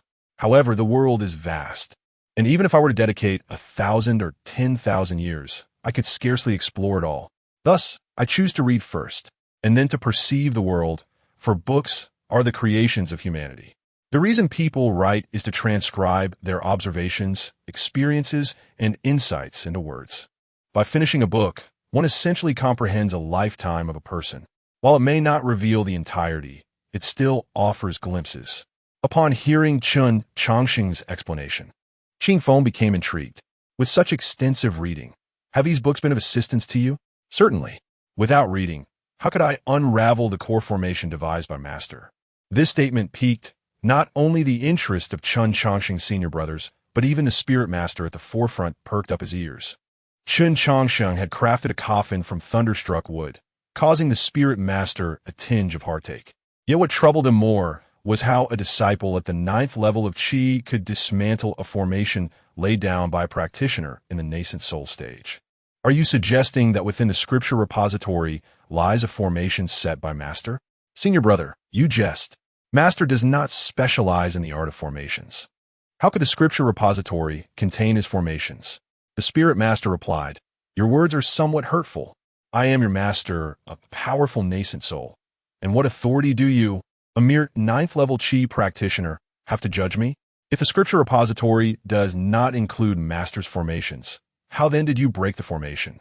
Even if Master is not adept in formations, a formation set by a nascent soul practitioner is beyond your comprehension." "You are correct, senior brother. Naturally, I could not decipher Master's formation by conventional means. However, you overlook a crucial principle. Everything in this world leaves traces. Master, as the head of the upper clear view, has his foundational teachings rooted in his traditions. I have perused nearly all the texts on formations within the scripture repository. What Master dabbled in pertains to the 5 elements formation. While studying the five-element formation texts, I discovered notes and insights left by Master from years past. Thus, I have gained some understanding of his formation habits. Upon hearing this, Qingfeng immediately turned to his second brother, Mingyue, and asked, Mingyue, you oversee the scripture repository. Does our upper clear view possess the five elements formation? Mingyue pondered for a moment and replied, although I am not as well-read as our junior brother, I am somewhat familiar with the general classifications within the repository. I have not heard of any five elements formation. Chen Changsheng chuckled, of course, second brother. You would be unaware. You have managed the repository for 30 years, but the five elements formation was removed over 50 years ago. This method was once popular in the realm of cultivation a century ago, but has since been supplanted by other formations. Mingyue stared at Chen Changsheng, speechless. Junior brother, please do not tell me you ventured into the book grave. Second brother, you indeed possess keen insight. I did visit the book grave. Hearing this, Mingyue felt his head spin. There is nothing in this world that remains unchanged, and the realm of cultivation is no exception. From the grandest methods of golden core and nascent soul cultivation to the foundational knowledge of formations, everything evolves. Consequently, the scripture repository undergoes a thorough cleansing every 50 years, aimed at replacing outdated techniques and texts. The discarded books are sent to a specific storage location, which the disciples of the upper clear view refer to as the book grave. The upper clear view has existed for a millennium, and no one knows how many books are stored in the book grave or what categories they encompass. Mingyue had visited the place a few times upon entering the sect, and even encountered the mundane tale Jinping may within. After confirming that most of the books were of no use, he never returned. Taking a deep breath to regain his composure, Mingyue cautiously inquired, Junior brother, you haven't read all the books from the book grave, have you? Senior brother Mingyue, do not jest. I have only been a disciple for a decade. How could I have finished them all? However, I have read about a third of them. Mingyue, a third? A third of the books in the book grave must amount to around 40,000, at least. Not quite. The total count in the book grave is 98,352 volumes. Over the years, I have read 28,685, which is barely a third. Upon hearing this, Mingyue fell silent, as did the other disciples. Even the spirit master of the nascent soul stage could not escape the shock. Chapter 14. The death of the Thunderstruck is not unjust. Times change after a few breaths spent in shock. Qingfeng finally regained his composure and spoke. The five elements array you mentioned, I believe I have heard my master speak of it. It was a unique skill of a certain sect 200 years ago, but it eventually fell out of favor. Given this, the collection in the scripture pavilion should also include the fundamentals and some introductions to the five elements array. Can you truly dismantle your master's grand formation with just that? Of course not. Chen Changsheng shook his head and replied, as I mentioned earlier, my master inherited from the upper clear view and is not adept at formations. Under such circumstances, it is highly unlikely that he could create a formation from scratch. Therefore, all of his formation skills originate from the scripture pavilion of the upper clear view. In my second year of apprenticeship, my master showed me that piece of thunderstruck wood. To decipher the core formation he left behind, I spent an entire year poring over all the books on formations in the scripture pavilion. After much comparison, I discovered that the formation set by my master was a fusion of the 9 Palaces 8 trigrams formation and the Big Dipper formation, with some modifications of his own. I tried many times, but could not breach the formation. For 5 whole years, I was held back by my master's formation. Later, I came across the texts on the 5 elements array in the book mound and gleaned some insights from my master regarding formations. This led me to finally understand how he combined the 9 Palaces 8 trigrams formation with the Big Dipper formation, utilizing the principles of the 5 elements array. Once I comprehended how the formation was arranged, I began my attempts anew, and after a year and a half, I finally breached the formation. Just 10 days ago, I completed the crafting of the coffin. Upon hearing Chen Changsheng's account, the crowd fell silent. Qingfeng cast a sympathetic glance at the primordial spirit master, as if to say, Master, your thunderstruck wood did not die in vain. The primordial spirit master found Chen Changsheng's actions both amusing and exasperating. This fellow spent 8 years transforming his thunderstruck wood into a coffin. He was at a loss as to whether to commend his perseverance or scold his foolishness. 8 years is no small span of time for a cultivator. A mortal's lifespan barely exceeds 100 years, while a foundation establishment practitioner can live up to 200 years. Golden elixir practitioners can reach 500 years, and nascent soul cultivators approximately 800 years, with only the transformation god ancestor surpassing a millennium. Yet, his disciple spent 8 years on such a trivial matter. Did he truly have no concern for his own lifespan? At the entrance of the infinite secret realm, where many sects had gathered, a voice rang out. "Ah, is that not the primordial spirit master? It has been 50 years since we last met, and you have remarkably advanced to the mid-stage of the nascent soul. Congratulations!" As Chen Changsheng and the others landed, Zhao Dezuzu, the leader of the Linglong sect, approached with a beaming smile. However, the primordial spirit master did not reciprocate Zhao Dezuzu's enthusiasm. "There are words to be spoken and farts to be released. I have no desire to engage in excessive discourse with someone so vulgar." Hurt by his words, Zhao Dezuzu replied, "Primordial spirit master, you are, after all, a member of the Taoist sect. Why such a fiery temperament? Although my cultivation is slightly higher than yours, and my disciple is a bit stronger than yours, you cannot remain angry over such trivial matters. I know you are envious of the fine disciple I have taken under my wing. At under 200 years of age, he is already at the late stage of the nascent soul, a talent that has not appeared in the entire Dacian dynasty. If I could find a suitable disciple for you, given our friendship, I would certainly do so." "Huh, who would covet your mediocre disciple? I have better. Your disciple may be at the late stage of the nascent soul by under 200, but mine will reach that stage before turning 100. Just wait and see." With that, the primordial spirit master stormed off with Chen Changsheng and the others. Seeing this, Zhao Dezuzu smirked and hummed a tune as he strolled toward the ceiling area of the infinite secret realm. "This is intolerable. The more I think about it, the angrier I become. Qingfeng, take your junior brothers inside shortly. I will have another word with that scoundrel Zhao Dezuzu." Soon after parting, the primordial spirit master, increasingly agitated, sought out Zhao Dezuzu once more. Observing his master-esque demeanor, Qingfeng chuckled but chose not to comment. Zhao Dezuzu and his master had a long-standing camaraderie, and Qingfeng had witnessed their banter for over 150 years.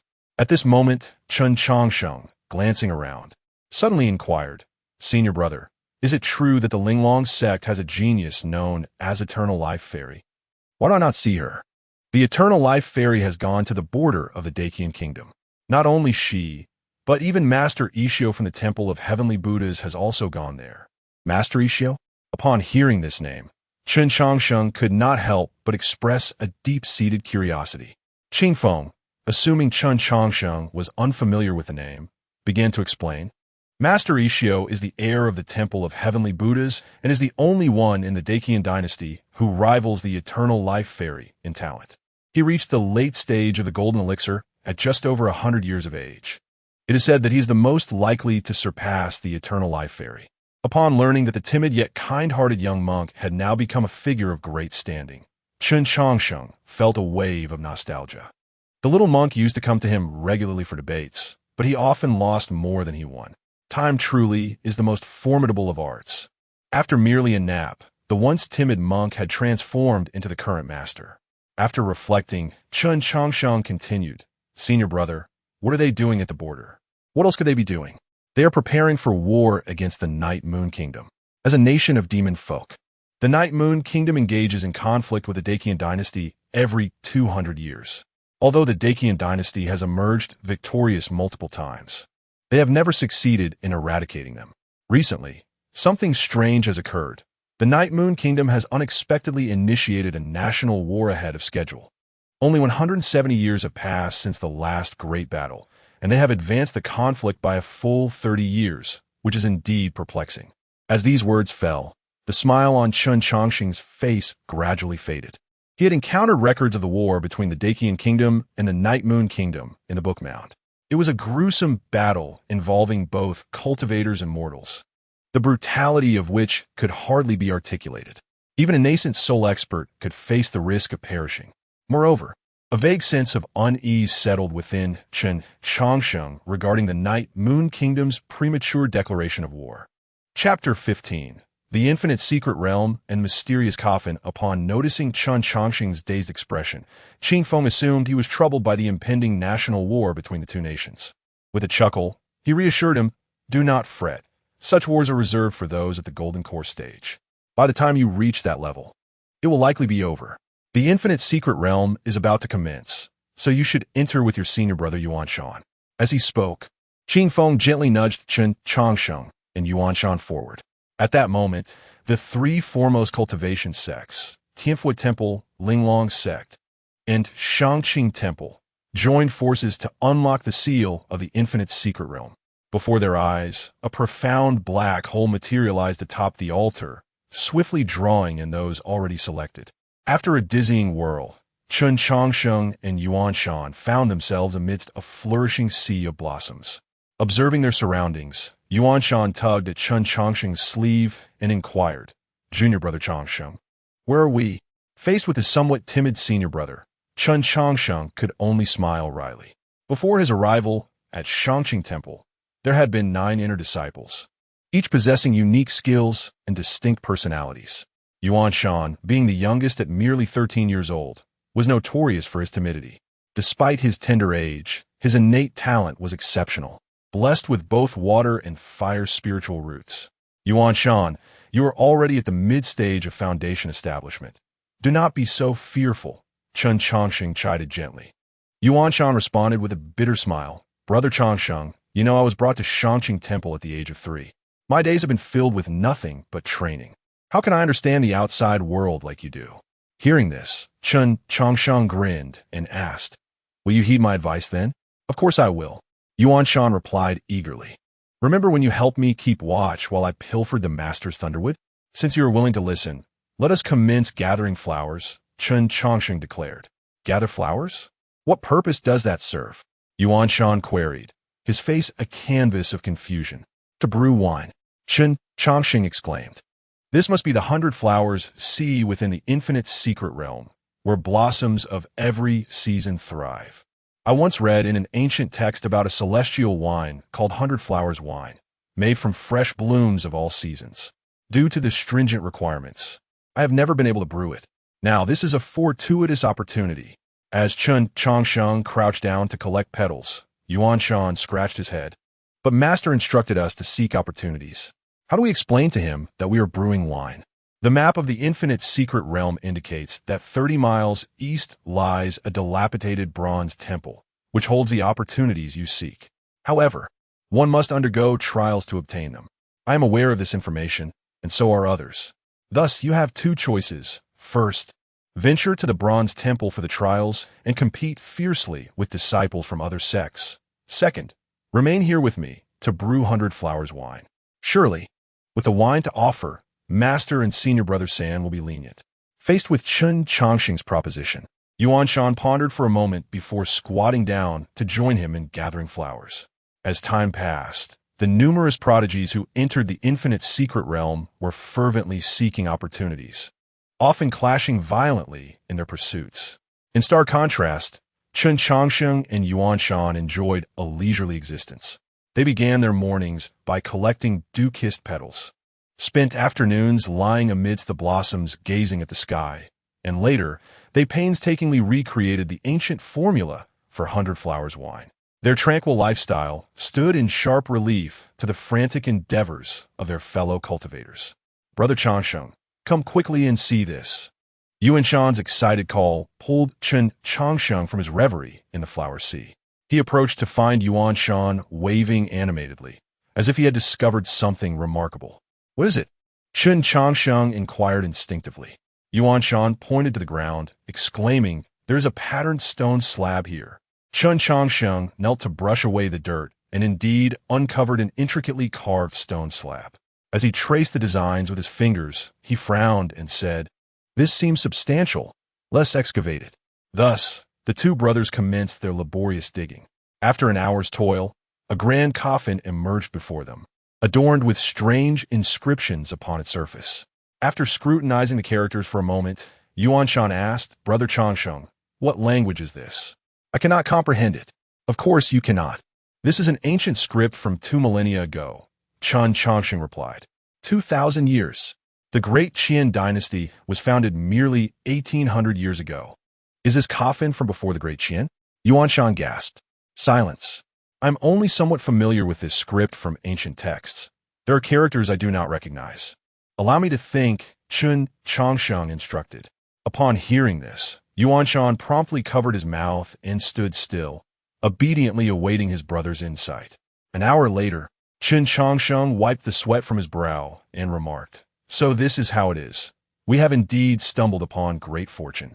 Seeing Chen Changsheng finally speak, Yuanshan eagerly asked, Brother Changsheng, what does it say? It is a brief biography of an individual.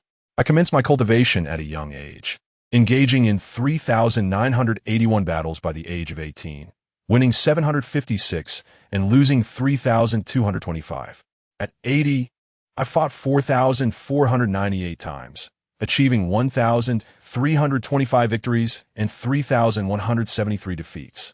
By the age of 200, I had battled 1,650 times, winning 985 and losing 780. At 500 years, I fought 130 times, emerging victorious in 115 with only 15 losses. Upon reaching 1,000 years, I fought 9 times, winning every contest, and upon reflection, I found no equal in the world. Alas, I sought a rival throughout my life, yet could not find one, which is indeed a lamentable solitude. I stumbled upon a hidden realm, wishing to live out my days in isolation. However, upon further contemplation, I chose another path, unwilling to sever the legacy of my existence. Thus, I am interred in this coffin beneath the sea of flowers, for the journey of life is long, and only those with sincere hearts may attain it. Having recited the inscriptions, Yuanshan stood in awe, his mouth agape. Brother Changsheng, this person is truly remarkable. To have fought so many battles in one lifetime is astonishing. But why did he fight less as he aged? That is evident. As time passed, few could match him in combat. Chen Changsheng explained. By the time he reached 1,000 years, those 9 battles must have been earth-shattering encounters. 9 victories in 9 battles, though the mere 4 words cannot conceal his exhilaration. Surely, those 9 battles were the most fulfilling of his life. Chapter 16. The fallen immortal and the urgency at the frontier, listening to Chen Changsheng's words. Yuanshan suddenly spoke up. Brother Changsheng, since that esteemed elder left behind a legacy, why has no trial been established here? Does he not fear that his possessions might be carelessly taken by others? Who says there are no trials? The entire infinite secret realm is the greatest trial of all. The name infinite signifies that this realm is virtually boundless. It opens once every 50 years, having existed since the inception of the Great Qian dynasty over 1,000 years ago. Even now, treasures abound, untouched. In the face of such an inexhaustible gold mine, who would still pay heed to this picturesque yet utterly useless sea of flowers? We cultivate in pursuit of the Tao. Some seek martial prowess, while others seek the path of longevity. Regardless of the path one pursues, the most crucial aspect is to remain unswayed by external distractions. Yet, observe those who have entered the secret realm. They are all entranced by the treasures, forgetting their original intentions. How can those who have lost sight of their beginnings pause to appreciate the beauty of this floral expanse? Yuanshan nodded, seemingly grasping the essence of Chen Changsheng's words. Brother Changsheng, what is the name of this esteemed elder? I do not know. It is not inscribed here. Let us open it and see if there are any clues. Indeed, I have heard that we must open the coffin, Yuanshan exclaimed excitedly. With a creaking sound that grated on the teeth, the heavy stone coffin was pried open by the two. As the gap widened, before Yuanshan could peer inside, a brilliant light shot forth from the coffin, engulfing both of them. After a moment of disorientation, Chen Changsheng and Yuanshan found themselves in a vast, white space. At the center stood a figure, indistinct but commanding, hands clasped behind his back. Having attained this opportunity proves that you have not yet been ensnared by external distractions. I am adept in the art of boxing. This set of techniques encompasses all I have learned in my lifetime. I hope future generations cherish it well. With that, The figure began to demonstrate his boxing techniques. Though the movements were not intricate, each strike exuded an ineffable elegance. Soon, the demonstration concluded, and the figure spoke again. This boxing style does not focus on techniques, but on intention. In my later years, I faced 9 opponents. With 9 punches, I defeated them all. As the surroundings shifted once more, the figure appeared atop a mountain, surrounded by 9 formidable shadows. Gradually, he unleashed a punch. Though the motion was slow, the mountains and rivers around him crumbled under its might. Chen Changsheng and Yuan Shan were left speechless, transfixed by the spectacle. Each of the 9 punches conveyed a unique profundity, a realm of understanding beyond their grasp. Once the battle concluded, they returned to the white space. Those who practice my boxing must remember, while techniques may falter, the force of the punch must never wane. A single strike must rend the opponent's spirit asunder. With those final words, the space began to collapse, and the figure gradually faded away. As the surroundings transformed, Chen Changsheng regained his composure. "May I ask your esteemed name?" he inquired respectfully. Upon hearing this, the previously impassive figure seemed to awaken slightly. "The world knows me as the fallen immortal. Thank you, esteemed immortal, for bestowing this opportunity upon us. Might I inquire the name of this boxing style? In my hands, it is my boxing style. In yours, it shall become yours. Thus, it remains nameless." With the utterance of that final word, the figure of the fallen immortal vanished completely, and Chen Changsheng and Yuan Shan found themselves back amidst the sea of flowers. Surveying the familiar surroundings, Chen Changsheng felt as though he had awakened from a vivid dream. "Brother Changsheng, I have attained the golden core." At the sound, Chen Changsheng turned to see Yuan Shan joyfully revealing his newfound cultivation. Noticing that Yuan Shan had jumped from mid-foundation to the golden core stage, Chen Changsheng seemed to realize something and immediately checked his own level. To his astonishment, he found that he had progressed from the 9th level of Qi refinement to the peak of foundation establishment, mere moments away from achieving the golden core. "Brother Changsheng, how could this happen? How did I reach the golden core in less than an hour?" In response to Yuan Shan's bewilderment, Chen Changsheng smiled gently. "It has not been an hour. We have likely spent at least 2 months inside." 2 months? Is it truly that long? Indeed, when we unearthed this coffin, we inadvertently damaged many surrounding flowers. Yet look around. Those flowers have already regrown. Although the infinite secret realm is abundant in spiritual energy, such growth cannot occur in less than a month or 2. Upon hearing this, Yuan Shan glanced around and confirmed Chen Changsheng's assessment. "The reason we felt our time inside was brief is that the elder's profound mastery created an illusion for us. Furthermore, while the elder demonstrated the boxing techniques, our bodies unconsciously practiced alongside him numerous times. With such a powerful elder guiding us, it would be peculiar if our realms did not elevate. Now I understand. If 2 months have passed, does that mean we are about to exit this secret realm? Likely so. The infinite secret realm opens for 5 months. We spent 2.5 months excavating this coffin and over 2 months learning the elder's boxing techniques. We should hasten to gather our belongings. We might soon be expelled from the realm." With that, Chen Changsheng headed towards the temporary wooden hut he had constructed, where he had stored 10 jars of the exquisite flower wine he had painstakingly brewed. Suddenly, the altar trembled and countless figures were expelled from a black void. Some appeared elated, others frustrated, and a few radiated hostility. However, it did not take long for them to realize something was amiss. Their mentors were nowhere to be found, with only a handful of individuals present to greet them. "Senior Brother 6, why are you the only one here? We're a Master and Senior Brother." In response to Chen Changsheng's inquiry, Senior Brother 6 forced a smile. "The frontier is in peril. Master and Senior Brother left 2 months ago. It seems you both have made considerable gains, which eases my mind. For the time being, you two shall oversee the affairs of the Qingjing Temple. We will return shortly." With that, Senior Brother 6 took to the skies on his sword and departed. Watching him leave, Chen Changsheng's brow remained furrowed in concern. Senior Brother 6 was known for his steadiness. If he was this anxious, what calamity had befallen the frontier? With that thought, Chen Changsheng shook his head helplessly, for he was not only worried about his master and senior brother, but also about a little monk and a young girl. Chapter 17. The Reappearance of the Undertaker. The defeat of the Upper Clearview, the words of the sixth senior brother, left Chen Changsheng with a vague sense of unease.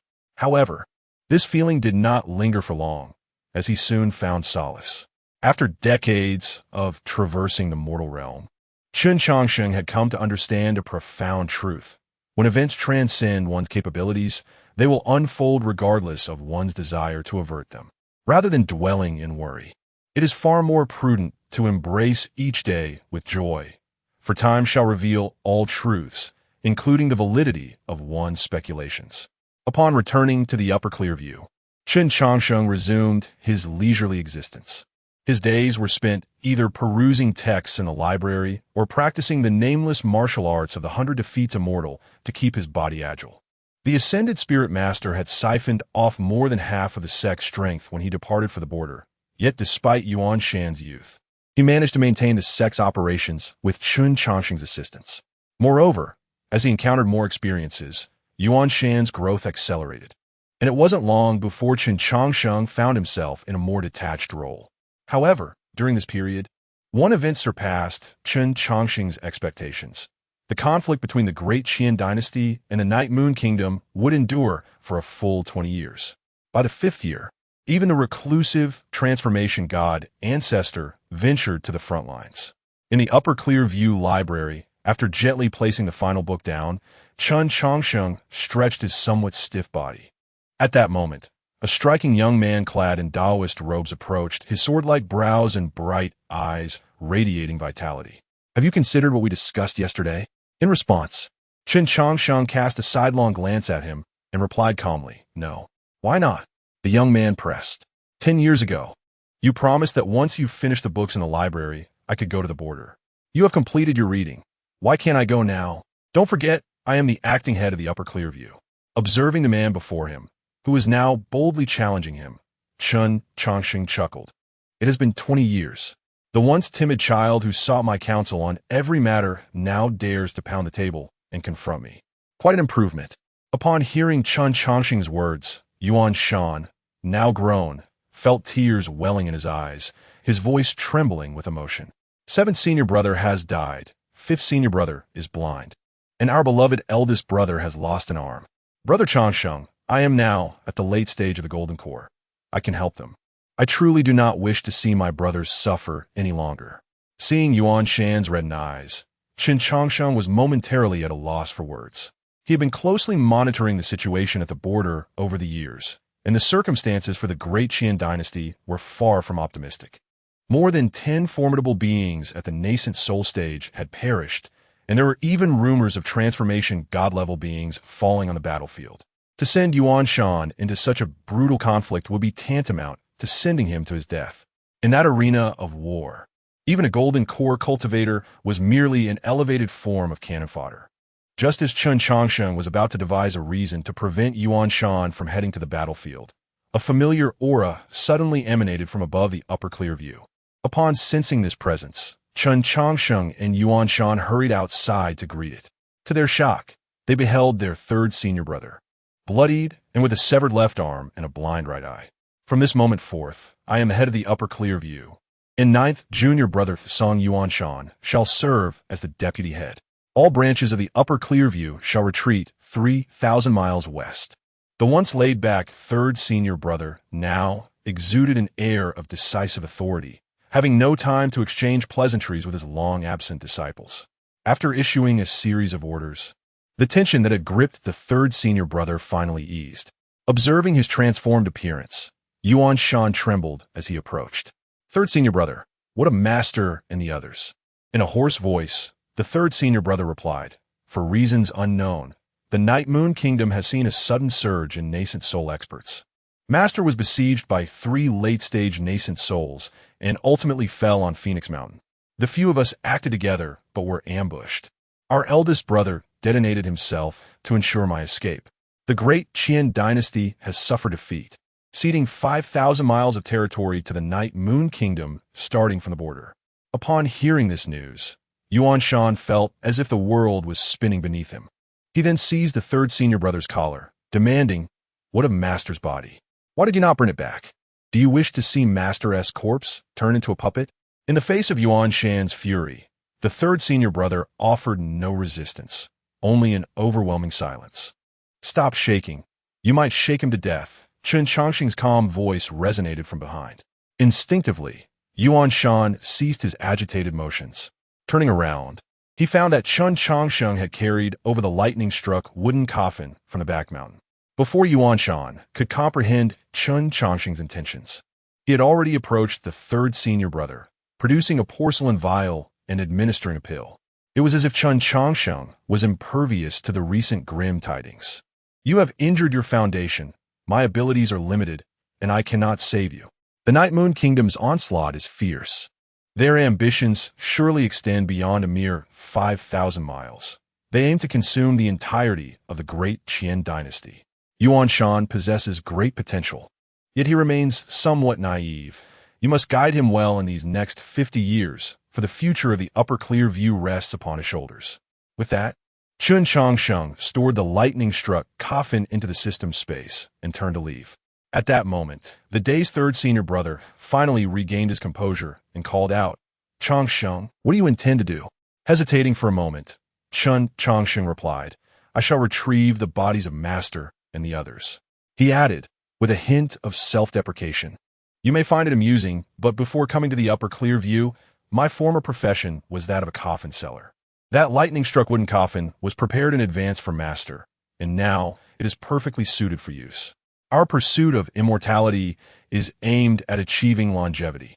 Many believe that such an existence brings ultimate freedom, yet they fail to realize that true longevity is the greatest suffering. The world is akin to a bitter sea, and to attain longevity means to eternally drift upon that sea of bitterness. Master and the others have escaped this torment. We should rejoice for them."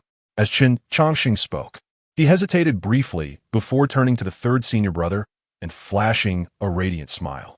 "I recall you once shared a tale from the cultivation world, using it to frighten Yuan Shan.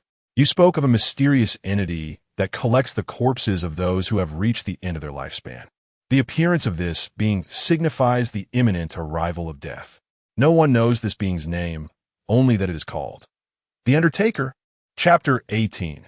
The 5,000-mile funeral journey. Upon hearing the name of the princess of the Night Moon Kingdom, the third senior brother's gaze flickered momentarily, yet he remained silent. Meanwhile, Chen Changsheng continued to recount tales of the past with a cheerful demeanor. "Furthermore, your detailed investigation revealed that the funeral bearer first appeared to conduct the burial of the blood demon ancestor a century ago. Additionally, this figure has intricate ties to Master Ikkyu of the Heavenly Buddha Temple. In this regard, I wish to express that the funeral bearer is not as terrifying as you suggest. He is merely a coffin seller." With that, Chen Changsheng turned and waved his hand. Striding purposefully outside, Far Mountain called out to Chen Changsheng's retreating figure, "Brother Changsheng, will you return? I have prepared a coffin for you all. I shall return when you need it." As his words echoed, Chen Changsheng had already vanished from sight. Observing Chen Changsheng's departure, the third senior brother felt a surge of emotions. Ever since this young disciple arrived at the Upper Clarity Temple, he sensed something was amiss. For he discovered that time seemed not to leave a mark upon Changsheng. Though there are elixirs in the cultivation world that can preserve youth, time does not merely etch its passage upon the body. It also inscribes itself upon the heart. Over the course of a decade, the 3-year-old Far Mountain had transformed into a 13-year-old youth. Yet Changsheng's eyes remained as clear as when he first arrived at the Upper Clarity Temple. Initially, he believed it was merely a sign of Changsheng's tranquil mind. However, 2 decades later, upon returning to the Upper Clarity Temple, he found Changsheng's gaze still as unclouded as before. Reflecting on this, the third senior brother sighed and said, "Far Mountain, after some time, announced to the outside world that a closed-door disciple of the Upper Clarity Temple has succumbed to madness. But Brother Changsheng is thriving. Simply heed my words. Changsheng has his own path to tread, and his fate with the Upper Clarity Temple has reached its conclusion." Upon hearing this, Far Mountain fell silent for a moment before eventually nodding. He had been brought to the Upper Clarity Temple by his master at the age of 3. Although he had entered a few months before Changsheng, claiming the title of senior brother, he had always viewed Changsheng as an older brother. If given the choice, he truly wished to avoid witnessing Changsheng's departure, yet one must accept that no gathering lasts forever. Noticing Far Mountain's despondent mood, the third senior brother gently patted his shoulder with his remaining right hand, saying, "Our esteemed ancestor often states that those who enter the path are driven by shallow emotions yet possess deep loyalty. While others may misunderstand him, we must not." Upon exiting the Upper Clarity Temple, Chen Changsheng gazed up at the azure sky and observed the celestial beings returning from the border, chuckling to himself. "Ah, my prideful master, throughout your life, you were so concerned with face. How could you allow yourself to rest in a foreign land after death? Allow me, your humble disciple, to bring you home. As a gesture of our bond, I shall not demand spirit stones this time." With that, Chen Changsheng set forth towards the border. The great Qian dynasty had suffered defeat, and the path ahead was already fraught with conflict. Yet Chen Changsheng had never allowed such matters to concern him. His sole objective was to locate his old acquaintances and grant them a proper burial. Humans must pay 3 copper coins to enter the city. 2 demon clan members obstructed Chen Changsheng's path. Observing their third-tier cultivation, he obediently handed over the required coins. After paying the entrance fee, Chen Changsheng entered the city without hindrance.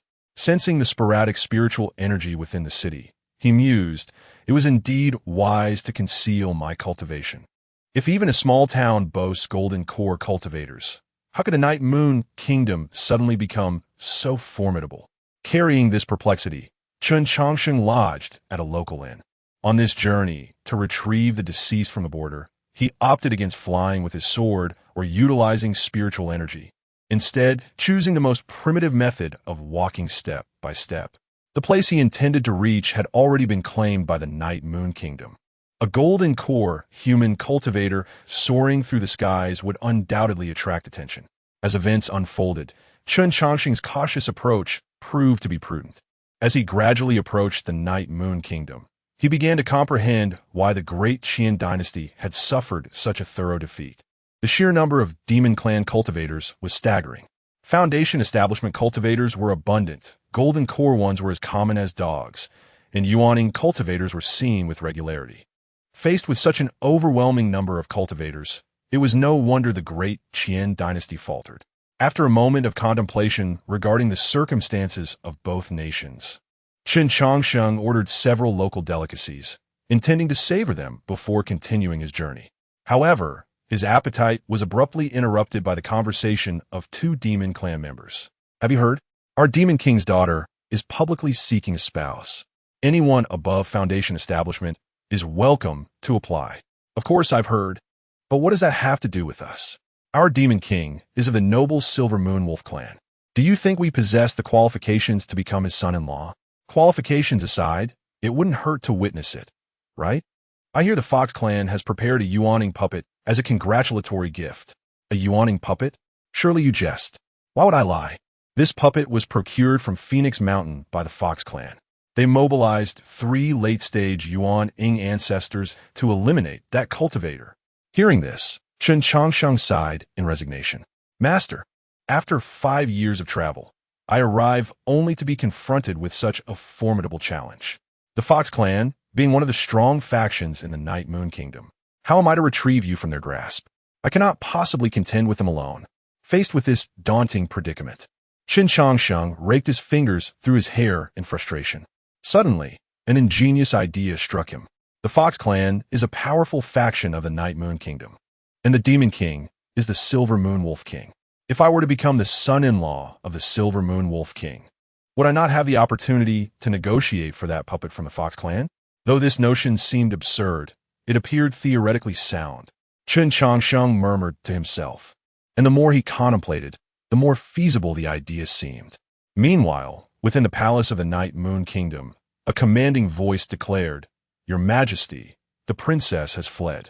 Then hasten to search for her. If my daughter loses a single wolf hair, heads will roll." Upon the utterance of this authoritative command, the palace descended into chaos. Outside the royal city, on the slope of a mountain, a lively young woman stuck her tongue out at the distant capital. "If you wish to marry, go find someone else. This lady shall not accompany you." Chapter 19. Trouble comes from above, while sitting at home, what should one offer as a betrothal gift? Chen Changsheng sat atop a mountain peak, furrowing his brow in deep contemplation. Ever since he learned that the princess of the Night Moon Kingdom was seeking a husband, he had been pondering how to win the heart of the enchanting wolf.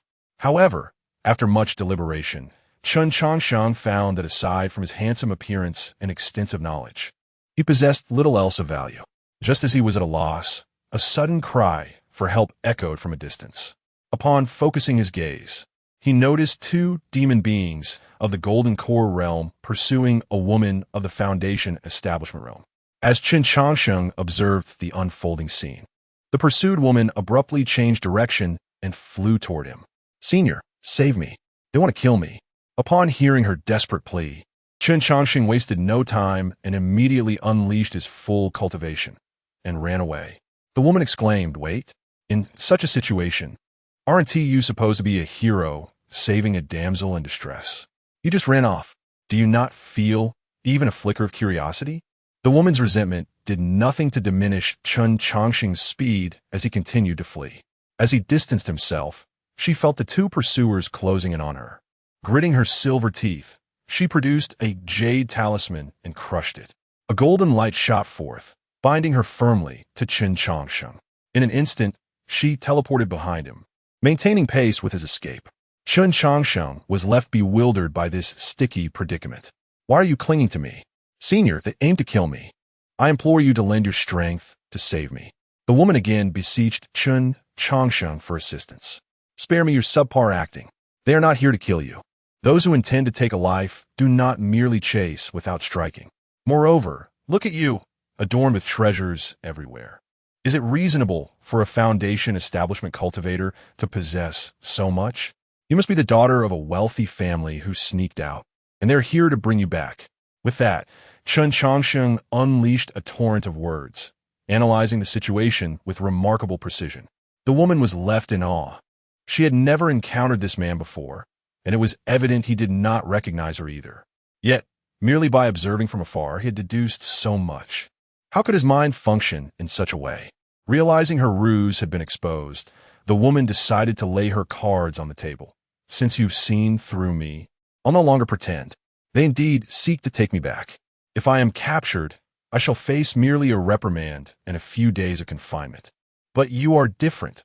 If you do not help me escape, I shall claim that you lured me away. What do you think my family will do to you then?"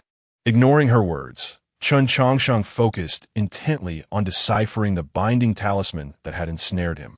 The woman's keen observation did not escape his notice, yet she remained unperturbed, confident that he could not unravel the talisman she had placed upon him. "Don't waste your efforts.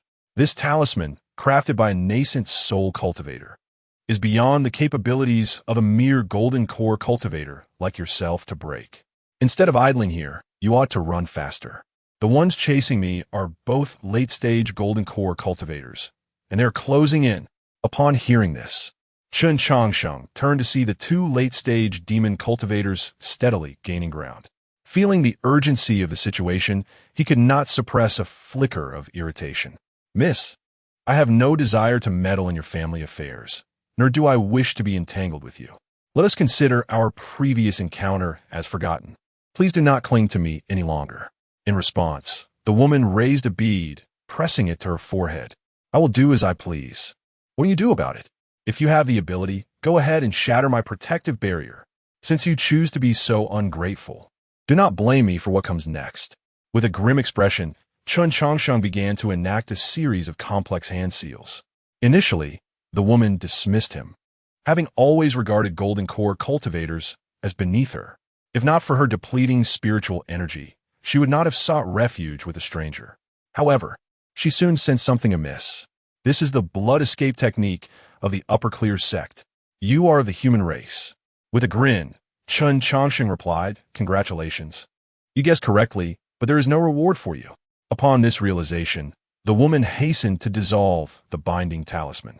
However, it was too late, as Chen Changsheng had already completed the blood escape. Poof!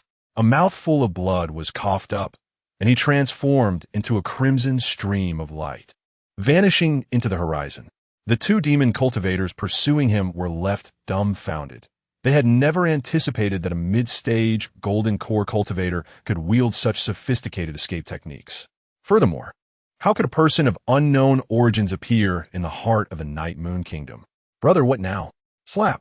One of the golden core cultivators was abruptly struck by his companion. What do you mean, what now? Hurry and pursue. If the princess is taken by a human, we shall await our doom. With that, the two began to chase Chen Changsheng at the cost of their own lifeblood. Yet, how could two ordinary golden core cultivators hope to catch up to him? After spending years at the Upper Clear sect, Chen Changsheng had not mastered the art of combat. But his escape techniques were second to none. Even against late-stage golden core cultivators, or even ordinary nascent soul cultivators, he would not be easily outpaced.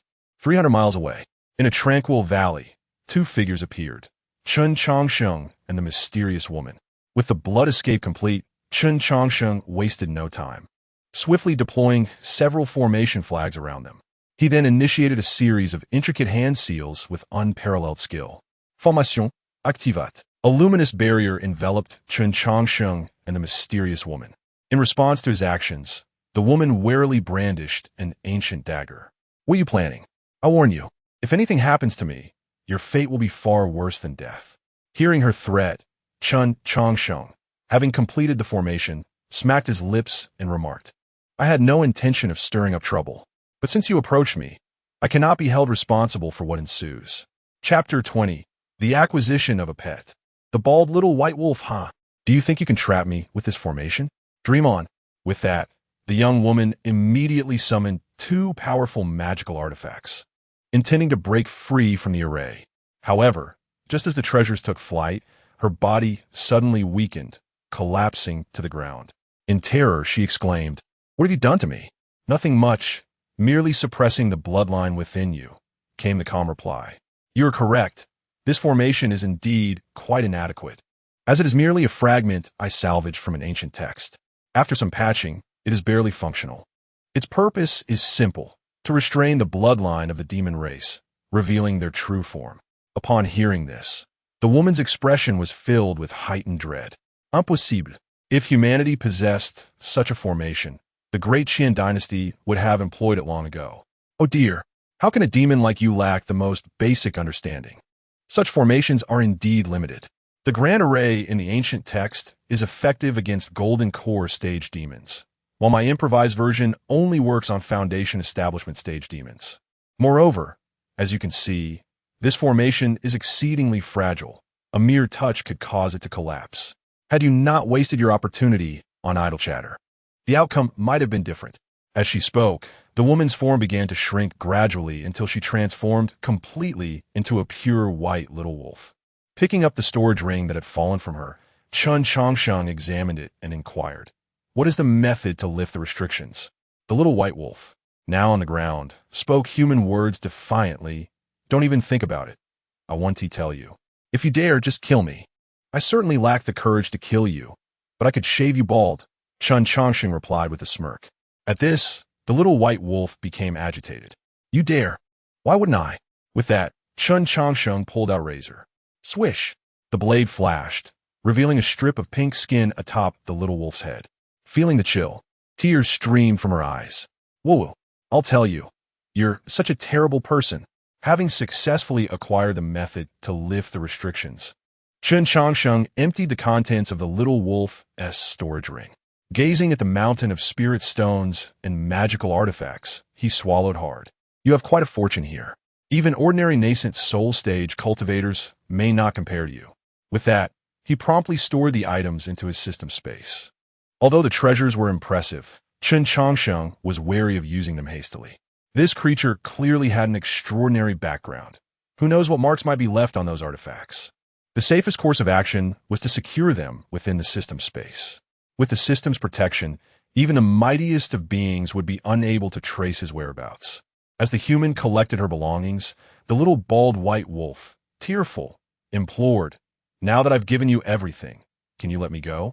If you find this insufficient, I can offer you more. My father is.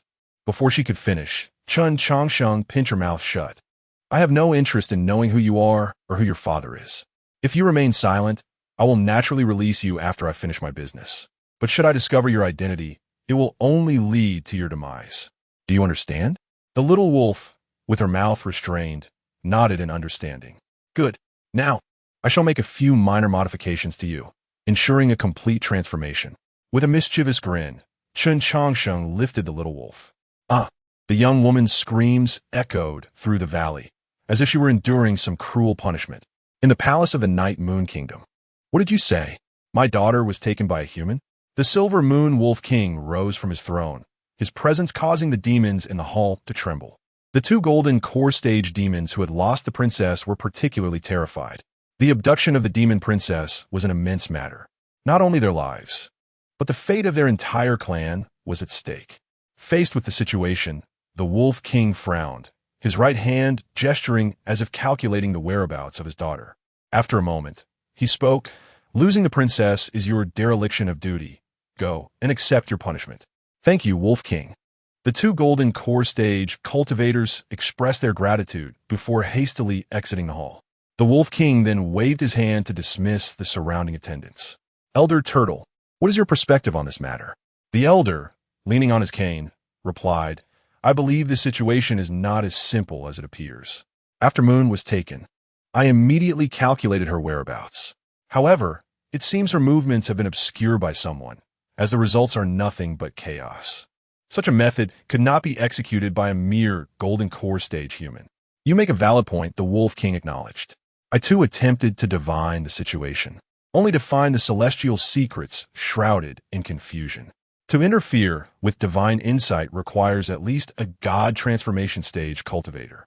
The one who took Moon appears to have come prepared." Hesitating, Elder Turtle continued, "If it were merely a simple abduction, the situation might be more straightforward. However, I fear that the one who took Moon has ulterior motives. The Night Moon Kingdom has seized half of the great Qian dynasty's territory. The sudden influx of cultivators raises suspicions. Moreover, the demon race seems far from united." Upon hearing this, the Wolf King's eyes narrowed. "Is it the saber-toothed tiger clan?" "It's not only the saber-toothed tiger clan. The Fox clan is also making unusual moves. They seem to understand that Moon is the key to everything." "Huh. Since they wish to play, let us indulge them in their game. It is high time they learn who the true ruler of the Night Moon Kingdom is." In the capital of the Night Moon Kingdom, Chen Changsheng cradled a pitch-black bald little earth dog, curiously surveying his surroundings. Although this was the capital of the demon race, it bore a striking resemblance to a human city, filled with many transformed demons. Suddenly, as he observed his surroundings, Chen Changsheng inhaled sharply. Looking down, he found a little earth dog fiercely biting his arm. "Let go. I won't. You owe me my snow-white wolf fur. I've told you many times, this ink is a unique characteristic of mine and cannot be washed off. To restore your fur color, you must be shaved completely, allowing new fur to grow in its place. Moreover, seeing you so distressed, I shall name you Little White, in honor of your once-vanished fur color. Little White Wolf. This is too much. Just wait until I get my revenge. P.S. Based on suggestions, the update schedule for this book has been temporarily adjusted to 3 p.m. Readers are welcome to provide further suggestions at any time. Chapter 21. The Marriage Recruitment Conference. The disappearance of the Eternal Life Fairy. As Chen Changsheng meandered through the streets, he engaged in casual banter with the little white wolf nestled in his arms. By the way, during the war between the Night Moon Kingdom and the Great Qian Dynasty, many cultivators from the Great Qian were utterly defeated by your kind. However, I heard that the Eternal Life Fairy from Linglong's sect and Master Ishio from the Tianfui Temple have vanished within the borders of the Night Moon Kingdom. Have you killed them? In response to Chen Changsheng's inquiry, the little white wolf scoffed, "If we could have killed them, we would have done so long ago. Among the most formidable individuals from the Great Qian Dynasty, there are undoubtedly two of them. Who would have anticipated that they would?" Suddenly halting mid-sentence, the little white wolf lifted its gaze to Chen Changsheng. "You are attempting to extract information from me, merely asking a casual question. If you are unwilling to respond, that is entirely your prerogative," Chen Changsheng replied lightly. "Is it truly just a casual inquiry? The blood escape technique you utilized is a closely guarded secret of the Shangqing sect, only learnable by inner disciples. The Tianfui Temple, Linglong's sect, and Shangqing sect are the pillars of the great Qian dynasty, interconnected in many ways. Your sudden inquiry about the whereabouts of these two makes me wonder if you expect me to believe you are merely asking out of curiosity. Hearing this, Chen Changsheng lowered his gaze to the little white wolf in his arms. You are quite astute, but your previous statement has only deepened my confusion. The blood escape is a secret art of the Shangqing sect. It is not common knowledge even among some outer disciples. Yet, you seem to know it quite well. Might I inquire as to why? The little white wolf, having settled into a comfortable position, yawned and said, I am a creature of the demon race, while you belong to the human race. Considering our differing origins and nations, do you truly believe I would divulge such information? Nevertheless, I am intrigued by your identity. There are 9 true disciples of the Shangqing sect, among whom 4 are particularly distinguished. Their names form a poetic line. Clear breeze and bright moon are priceless. Mountains and waters evoke feelings. The 2, clear breeze and bright moon, have already fallen, while Li Jinshui has been severely injured and fled. With such profound knowledge of formations, could you be the 9th true disciple of the Shangqing sect, Song Yuan Shan? In response to the little white wolf's confident discourse, Chen Changsheng remarked, You possess an extraordinary understanding of the Shangqing sect, even surpassing that of the cultivators of the great Qian dynasty. It seems the great Qian has produced a traitor. Indeed, the great Qian has a traitor. Why not take a guess as to who that traitor might be? The little white wolf challenged. I have no interest in guessing, Chen Changsheng replied. Dynastic changes are beyond my control. All I desire is to retrieve the remains of my master and brothers. The little white wolf became even more audacious upon hearing this. Oh, so that is your intention. However, it seems you are unable to accomplish it. The body of the Shangqing sect's master, Yuan Shen, has already been transformed into a puppet by the Fox clan. The Fox clan is a formidable race within the Night Moon Kingdom, boasting numerous experts and even a transformation stage cultivator among them. What can a mere golden core practitioner like you possibly do? Perhaps you should allow me to release you, if I am in a good mood. I might even return your master's remains to you, it proposed.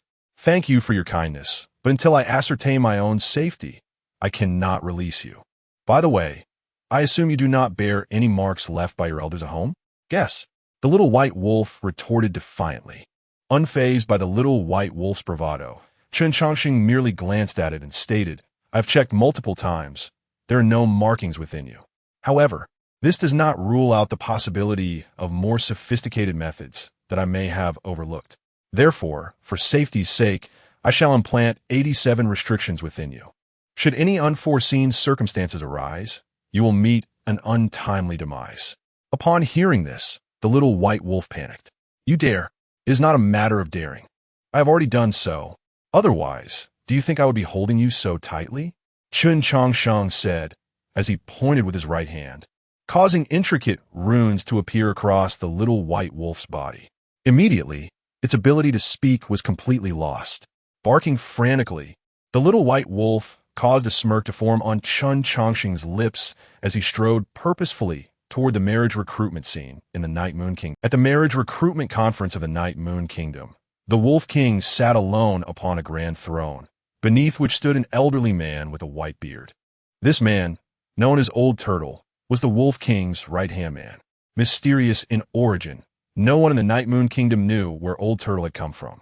Had it not been for his significant contributions during the recent conflict between the two nations, few would have known his name.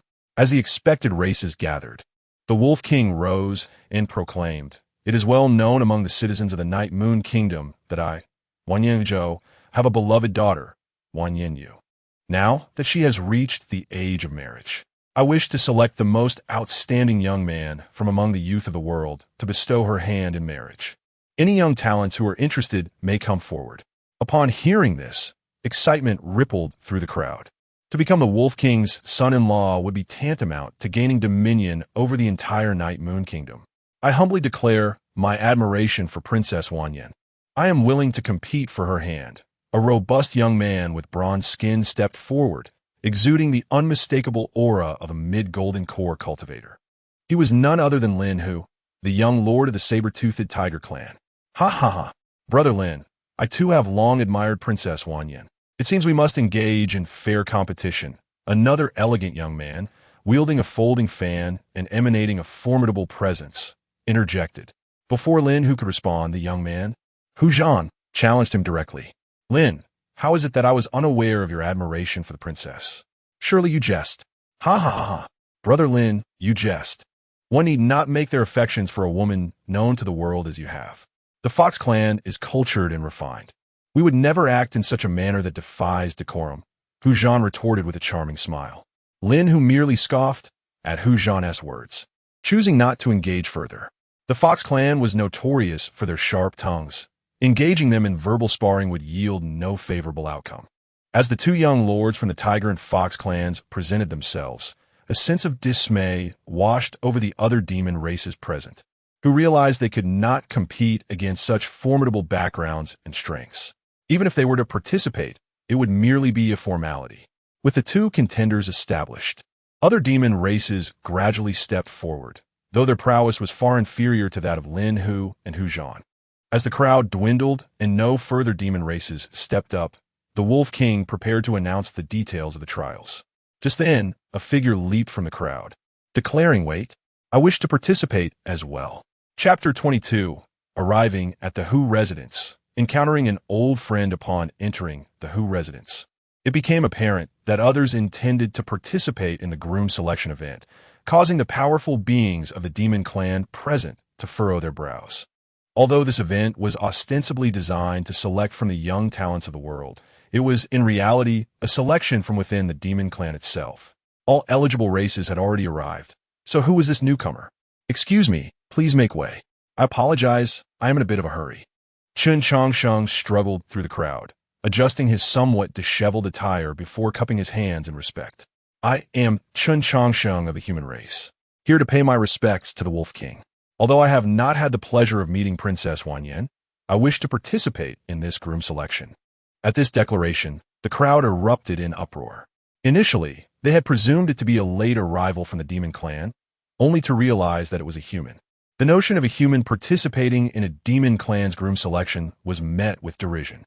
"Humans, get out of the Night Moon Kingdom," someone shouted, prompting a chorus of insults directed at Chen Changsheng from the demon clan.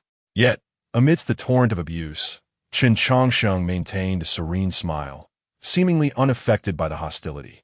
Observing this, the Wolf King raised his hands, and an immediate hush fell over the assembly. "Why do you wish to wed my daughter? What qualifies you?" he inquired. "Merely my sincere heart," Chen replied earnestly. "It requires tremendous courage for a human to participate in a demon groom selection. My presence here ought to suffice as a testament to my intentions towards Princess Wanyan." Hearing this, the Wolf King's lips curled into a slight smile. "A commendable heart. For that, I shall permit you to participate in the groom selection. Let it be known, any cultivator at the foundation establishment stage and above is eligible to enter. Though you are human, you meet the criteria. The trials commence tomorrow, and your success will depend on your abilities." With that, the Wolf King rose to depart. However, midway, he hesitated and added, "Old Turtle, this human cultivator has traveled a long distance. He likely lacks accommodation. See to it that he is housed at the Hu residence. Do not let him feel that my demon clan lacks hospitality." "Understood," replied Old Turtle, arranging for Chen Changsheng's lodging before the Wolf King vanished from view. Despite their dissatisfaction with a human participating in the groom selection, the demon clan had no choice but to disperse, given the Wolf King's decree. "Brother Hu, I fear I may intrude upon your residence for the next few days." Chen Changsheng cheerfully greeted Hu Zhan. Hu Zhan scrutinized the suddenly appearing human and responded with a smile. "Brother Chen, your audacity is truly admirable. It is a great fortune to share a roof with you." As Hu Zhan and Chen Changsheng exchanged pleasantries, Lin Hu felt a wave of nausea wash over him. "Your Fox clan always engages in such disgraceful antics. This human-s attire clearly marks him as a subject of the great Qian dynasty. A defeated foe has no right to stand before us." Chen Changsheng remained stoically silent, unperturbed by Lin Hu's insults. In contrast, Hu Zhan retorted with a cold laugh. "Lin Hu, if your mind is clouded, refrain from embarrassing the demon clan. The great Qian dynasty may have fallen to the Night Moon Kingdom, but it was the dynasty that fell, not the human race. Should your words reach the ears of some powerful humans, it could incite a war between our races. Are you prepared to bear that responsibility? Hu Zhan's words rendered Lin Hu speechless, as the gravity of invoking a race war was not a burden he dared to shoulder. In his fury, Lin Hu's aura erupted, ready to confront Hu Zhan. Yet before any confrontation could ensue, Old Turtle ambled into the fray.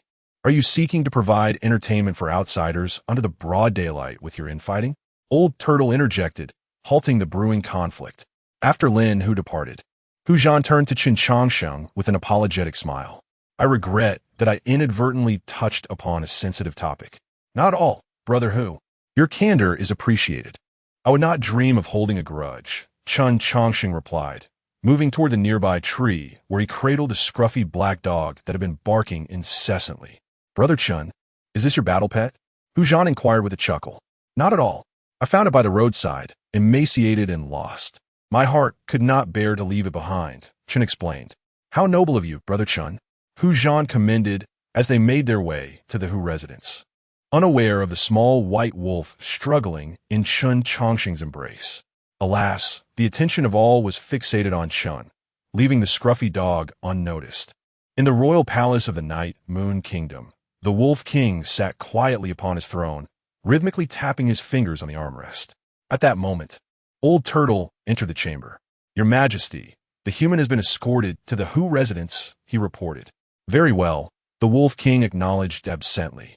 My daughter was taken by a human, and now another human appears at the groom selection. Old Turtle, do you suspect a connection between these two? Old Turtle pondered before responding. This individual's origins are unclear, and his timing is indeed suspicious. He likely has ties to the princess's disappearance. However, even if he is connected, he cannot be the mastermind behind it. A golden core cultivator lacks the power to obscure the heavenly secrets. He is likely a pawn sent by the true instigator. Until we ascertain the princess's whereabouts, we must not act rashly. Your reasoning is sound. I shall entrust you with this task. Investigate the origins of this human. I wish to uncover who is orchestrating events from the shadows. Understood, Old Turtle affirmed before departing. The Wolf King's expression darkened. His daughter had been abducted, and now a golden core human cultivator had appeared to humiliate him. If he were to uncover the mastermind, he would ensure they faced a most gruesome fate. At the Hu residence, a woman suddenly appeared before Chen Changsheng as he prepared to rest. Senior, do you remember me? Nian. Upon seeing the beautiful lady, Chen Changsheng thought for a moment before recognizing her as the fox-eared demon he had encountered 30 years ago upon his awakening. It is you. How did you come to be here? He asked. Yang glanced around before responding. Senior, let us speak indoors. This is not a suitable place for conversation. Chapter 23. The Great Deception, Betrayal of the Demon Tribe, who Yang anxiously pulled Chen Changsheng into the room. As old acquaintances reunited, her heart brimmed with countless sentiments. Yet her words were stifled in her throat. After a prolonged hesitation, she finally managed to utter, Senior, you should not have come to the Night Moon Kingdom. It is a land fraught with peril. Upon hearing this, Chen Changsheng smiled faintly and replied, It seems this little fox is quite knowledgeable. However, this is of no concern to me. My intentions are quite straightforward. I merely wish to wed Princess Wanyan. Everything else is irrelevant. Observing Chen Changsheng's nonchalant demeanor, Yang grew increasingly anxious. Senior, you have never met Princess Wanyan. I know you did not come for her.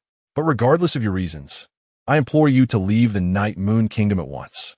The marriage recruitment event is nothing but a ruse, and remaining here will bring you no benefit. Woof, woof, woof. At that moment, the little white wolf tethered nearby began to bark furiously, seemingly denouncing this traitor of the demon tribe. Unfortunately, as a fox, Yang could not comprehend the wolf's growls. A ruse? How intriguing. Both the Fox Clan and Tiger Clan, the pillars of the Night Moon Kingdom, are participating. How could this possibly be a deception? Furthermore, even if it were a ruse, how would a mere demon know such things? Yang found herself momentarily at a loss for words in the face of Chen Changsheng's inquiries. Finally, biting her silver teeth, she declared, Senior, had it not been for your bestowal of opportunity back then, I fear I would never have been able to establish my foundation. Yet, I cannot divulge the truth about the marriage recruitment event. All I can say is that the location will undoubtedly be set in the forbidden grounds of the Night Moon Kingdom.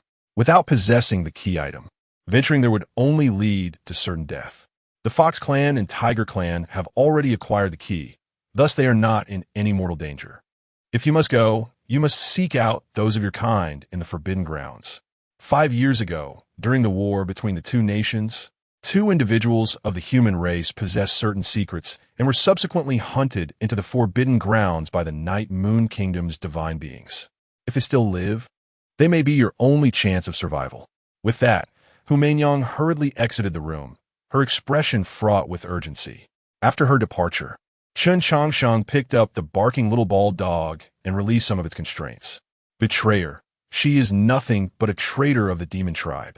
I must tear her apart. The little white wolf spat in fury.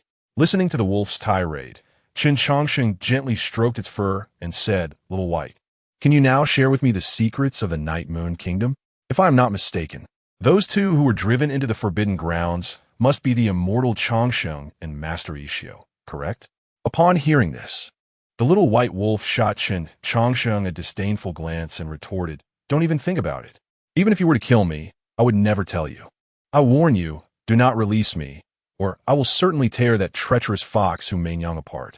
The Fox Clan showed her mercy back then, only to have her betray them and aid outsiders. She deserves to die. Observing the little white wolf's anger, Chen Changsheng remarked, "It appears your Night Moon Kingdom has undergone a significant purge. When I first encountered Hu Meinyang, she was merely a 9th-layer chi refiner, barely complete in her transformation. At that time, she spoke with such innocence, hardly resembling a cultivator struggling at the bottom. I was puzzled as to why the daughter of a prominent demon family would venture out alone to train. It seems now she was not here by choice, but rather was driven out by you." In response, the little white wolf coldly retorted, "Who said Hu Meinyang was the daughter of a prominent family? She's just an ordinary demon." "Huh, your words suggest a hint of cover-up. However, that is understandable, for you have not witnessed the life of cultivators at the bottom.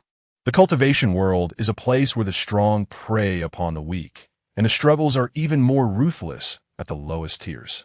Sometimes, friends as close as siblings will fight to the death over a mere spirit stone. Had Hu Meinyang not been of noble birth, given her temperament back then, she would have likely perished long ago. Now that she has returned to the Fox Clan, she is surely seeking vengeance for the blood debts of the past." "Huh," the little white wolf sneered. "Does she truly believe that as a mere foundation establishment cultivator, she can seek revenge? Let alone her, even combined with you, you would stir no great waves in the Night Moon Kingdom. I've said it many times. I have no interest in the secrets of the Night Moon Kingdom, nor do I care whether you seek to destroy the great Qian Kingdom. I only wish to return with the remains of my master and brothers. Why do you not believe me? If all you desire is to retrieve the remains of your fallen comrades, why go to such lengths? Now I even suspect that our encounter was premeditated by you. You harbor ulterior motives and seek to undermine my Night Moon Kingdom." Seeing the little white wolf's increasingly absurd conjectures, Chen Changsheng shook his head in resignation before tethering it to the bedside. "Think whatever you like. I am going to sleep." "How dare you? You would make me sleep on the floor? Do you believe I won't kill you?" In the face of the little white wolf's threats, Chen Changsheng waved his hand, promptly silencing the wolf's mouth. Thus, no matter how much fury the little white wolf harbored, it could not disturb Chen Changsheng's peaceful slumber. As dawn broke, the first rays of sunlight illuminated the earth. The little white wolf, having caused a ruckus all night, was now curled up in the corner of the bed, sleeping soundly. Suddenly, a large hand grasped the scruff of its neck, lifting it up. "Wake up! We must set off." Opening its bleary wolf eyes, the little white wolf shot Chen Changsheng a glance before promptly shutting its eyes once more. Seeing this, Chen Changsheng chuckled lightly and, unbothered, cradled the little white wolf in his arms as he exited the room. "Chen brother, did you rest well yesterday?" Hu Zhan awaited Chen Changsheng outside the door, sporting a broad smile. In response, Chen Changsheng replied warmly, "I slept quite soundly last night. Thank you for your hospitality." "Brother Hu." At that moment, Hu Zhan noticed the little bald dog in Chen Changsheng's arms and curiously inquired, "Chen brother, do you intend to bring it along for the trial?" Indeed, Little White and I are inseparable. Wherever I go, it follows, Chen Changsheng affirmed. Upon hearing the name Little White, Hu Zhan paused momentarily before laughing. Chen brother, you are truly amusing to name it Little White. How delightful. Alas, Little White always envisions itself with a coat of pure white fur. So I had no choice but to name it thus, Chen Changsheng explained. By the way, bringing Little White to the trial won't be a problem, will it? Not at all. This trial imposes no restrictions on methods, and that certainly includes battle companions. Please, follow me, Chen brother. Chapter 24. Encounter at the ancient bronze hall, the forbidden land of the Night Moon Kingdom, following Hu Zhan's footsteps. Several individuals traversed for quite some time until they finally arrived at the entrance of a valley. Sensing the myriad powerful auras surrounding them, Chen Changsheng inquired, Brother Hu, what place is this? This is the forbidden land of our Night Moon Kingdom, serving as the trial grounds for the suitor selection event. Deep within this forbidden land lies a flower known as the Other Shore Flower. Whoever can pluck it shall have the right to marry Princess Wanyan. Ah, I see. But why do I not see the other contestants from the demon clans? Chen Changsheng questioned. Hu Zhan responded, they've already entered. I came specifically to fetch Brother Chen, which is why I have not gone in yet. Oh dear, I have delayed Brother Hu's time, and I feel utterly ashamed, Chen Changsheng lamented. Do not fret, Brother Chen. We are like old friends upon our first meeting. This minor matter is inconsequential. Moreover, those who entered first may not necessarily hold the advantage. Only the one who retrieves the Other Shore Flower shall be deemed victorious. With that, Hu Zhan led Chen Changsheng into the forbidden land of the Night Moon Kingdom. After traversing a lengthy gorge, they arrive at a dense forest filled with towering ancient trees. The humid temperature and the floating miasma seemed to whisper of the dangers lurking within. In the face of such circumstances, Hu Zhan cast a subtle glance at Chen Changsheng, but refrained from offering any verbal warning. The miasma within the forbidden land significantly impacts practitioners. Even those at the golden core stage cannot evade its effects. The only reason he could stand here unscathed was due to his demon clan's robust physique. Should a human enter this place, they would likely perish within half a day without a trace. Indeed, this forbidden land of the Night Moon Kingdom is fraught with peril, Chen Changsheng remarked, taking note of his surroundings. He then retrieved 2 pills from his robe, one for himself and one for the little white wolf. Brother Hu, this miasma is anything but ordinary. I possess a specially formulated detoxification pill. Would you care for one? Chen Changsheng offered, extending a pill towards Hu Zhan. Upon realizing Chen Changsheng had discerned the dangers of the miasma, Hu Zhan expressed his regret. Brother Chen, had you not mentioned it, I would have almost forgotten. This miasma is remarkably potent. Even golden core practitioners cannot withstand it. However, my fox physique is quite resilient, so I shall not impose on your kindness. With a smile, Hu Zhan returned the pill to Chen Changsheng. One should not consume unknown substances recklessly, as it could lead to dire consequences. By the way, Brother Chen, this miasma must be unique to the Forbidden Land. How did you come to recognize it? Have you perhaps ventured into the Night Moon Kingdom's Forbidden Land before? In response to Hu Zhan's inquiry, Chen Changsheng smiled gently and said, I have, of course, never set foot in the forbidden land of the Night Moon Kingdom. However, I once perused an ancient, nameless tome that contained similar accounts of various places. One of those places bore a striking resemblance to this. Ah, I see. That is indeed intriguing. To my knowledge, no outsiders have entered the forbidden land of the Night Moon Kingdom in 500 years. What was the name of the author of the tome you read? That I cannot ascertain. When I discovered the tome, it was nearly falling apart. It is possible that it was written 500 years ago, Chen Changsheng replied. Fair enough. Let us hasten our departure. Lin Hu and the others have been inside for some time already. With that, Hu Zhan waved his right hand, and a puppet of a nascent soul stage appeared ahead to clear the path. As he gazed at the lifeless puppet, a flicker of emotion passed through Chen Changsheng's eyes. Deep within the forbidden land, a bald man sat cross-legged above an ominous, pitch-black pool. The water within was thick and occasionally emitted a foul odor. Ishio, your heart of no grief cannot withstand much longer, a voice echoed. Upon hearing this, the bald man slowly opened his eyes. Wolf King. Utilizing such ominous forces will ultimately bring disaster upon the demon clan. It is not too late to turn back. In response, the Wolf King scoffed, "Turn back? Why should I? Power is power. There is no distinction between good and evil. Without harnessing this power, how could I hope to annihilate the great Qian dynasty? Though our races differ, I hold you in high regard. Should you abandon the darkness and embrace the light, I would assist you in breaking through to the transformation stage." Facing the Wolf King's proposition, Ishio shook his head and closed his eyes once more. Unperturbed by Ishio's refusal to compromise, the Wolf King thought of the 300 years he had spent tearing a rift in the Forbidden Land seal. Although it was merely a fissure, the power that seeped from it exceeded his expectations. Thanks to this power, the practitioners of the Night Moon Kingdom had more than doubled in strength. Regrettably, this information had somehow leaked. The two old geezers from Tianfu Temple and Linglong's sect were risking their lives to seal the fissure. Despite his best efforts to thwart them, they had managed to close off a significant portion of the gap. Now that Ishio had suppressed the final opening, the Wolf King dared not act recklessly. Should Ishio choose to risk everything, that last gap might be sealed, making it far more difficult to break the seal thereafter. Contemplating this, the Wolf King's expression darkened. "Elder Turtle, have we yet to ascertain the origins of that human?" Replying to the Wolf King, "There are no records of him within the great Qian dynasty. Perhaps he is merely using an alias.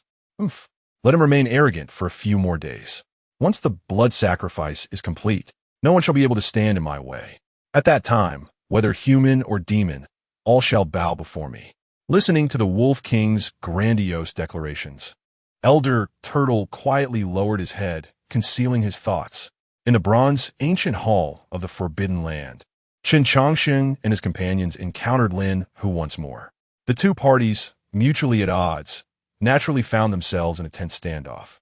However, Chen Changsheng paid no heed to the animosity between Lin Hu and Hu Zhan. Instead, he focused on examining the ancient bronze hall before him. "Gentlemen, rather than devising schemes to eliminate one another, I suggest you take a moment to appreciate these relics," Chen Changsheng proposed. Lin Hu, displeased, retorted, "Cease your theatrics. If there is a path to heaven, you shun it. If there is no door to hell, you barge in. Today marks the end of your life, Chen Changsheng." Lin Hu's words severely disrupted Chen Changsheng's thoughts. Irritated, Chen Changsheng turned to him and said, "I am aware of your intentions to kill me. But could you perhaps wait a moment? Can you not see that I am engrossed in my research?" With that, Chen Changsheng resumed his study of the patterns and inscriptions adorning the bronze ancient hall, leaving Lin Hu speechless. "What do you mean by waiting a moment to kill? I am determined to kill you now. Can you not take this seriously?" Chapter 25. The Secret of the Bronze Ancient Palace. An ancient tale, Chen Changsheng's unyielding demeanor momentarily rendered Lin Hu speechless. However, once Lin Hu regained his composure, a surge of fury engulfed him. Yet, before he could make a move, Hu Zhan's nascent soul puppet interposed itself before him. "Hu Zhan, what is your intention? Are you siding with the outsiders?" Lin Hu inquired, his tone laced with accusation. Hu Zhan glanced at Chen Changsheng, who was engrossed in his study of the bronze ancient palace, and replied nonchalantly, "Lin Hu, the act of taking a life can occur at any moment, but do not forget the purpose of our presence here." Upon hearing these words, Lin Hu's wrath diminished significantly. His ongoing animosity toward Chen Changsheng was not merely due to his participation in the recruitment tournament. In the current situation, anyone with even a modicum of intelligence would recognize that this human was not here solely because of Wan Yinyu. If he had not come for the demon princess, then Chen Changsheng must have ulterior motives. A golden core cultivator daring to venture alone into the heart of the demon realm surely had backing. Acting impulsively could easily alert the enemy, allowing him to escape, which would disrupt everyone's objectives, leading to far greater consequences. With Hu Zhan dissuading Lin Hu, Chen Changsheng redirected his focus to the bronze ancient palace. After a while, Hu Zhan approached, inquiring, "Brother Chen, have you discerned any clues?" Chen Changsheng pondered for a moment before responding, "Brother Hu, are you familiar with the infinite secret realm within the territory of the Dacian dynasty? I have heard of it. What connection does it have to this place?" Hu Zhan asked, intrigued. "There is indeed a connection, and it is likely substantial. Within the infinite secret realm, there exists another bronze ancient palace. This is no secret in the Dacian dynasty. Yet, similarly, a bronze ancient palace has emerged within the forbidden grounds of the Night Moon Kingdom. What are your thoughts on this matter, Brother Hu? Upon hearing this, not only did Hu Zhan become intrigued, but even the stoic Lin who showed interest. Both the Night Moon Kingdom and the Dacian dynasty were established over a millennium ago, and the infinite secret realm and the forbidden grounds had existed since the inception of both nations. The similarities between the two locations hinted at a deeper mystery.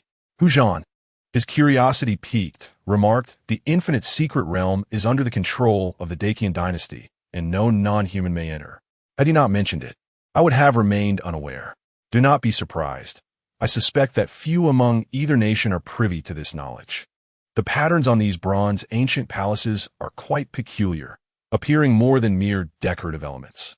If you both are not in haste, I could attempt to decipher them. Chen Changsheng proposed. Hu Zhan, puzzled, replied, "Many elders within my demon race have attempted to decipher this bronze ancient palace, but have all returned empty-handed. Do you possess the confidence to unravel its secrets?" Though Hu Zhan did not state it outright, his gaze conveyed skepticism. Our demon race's great powers have been unable to unlock its mysteries. How can a mere golden core human succeed? In response to Hu Zhan's doubt, Chen Changsheng produced several sheets of pattern paper. Alone, I cannot claim certainty in deciphering a single bronze ancient palace. But let us not forget that the bronze ancient palace within the infinite secret realm is also under investigation.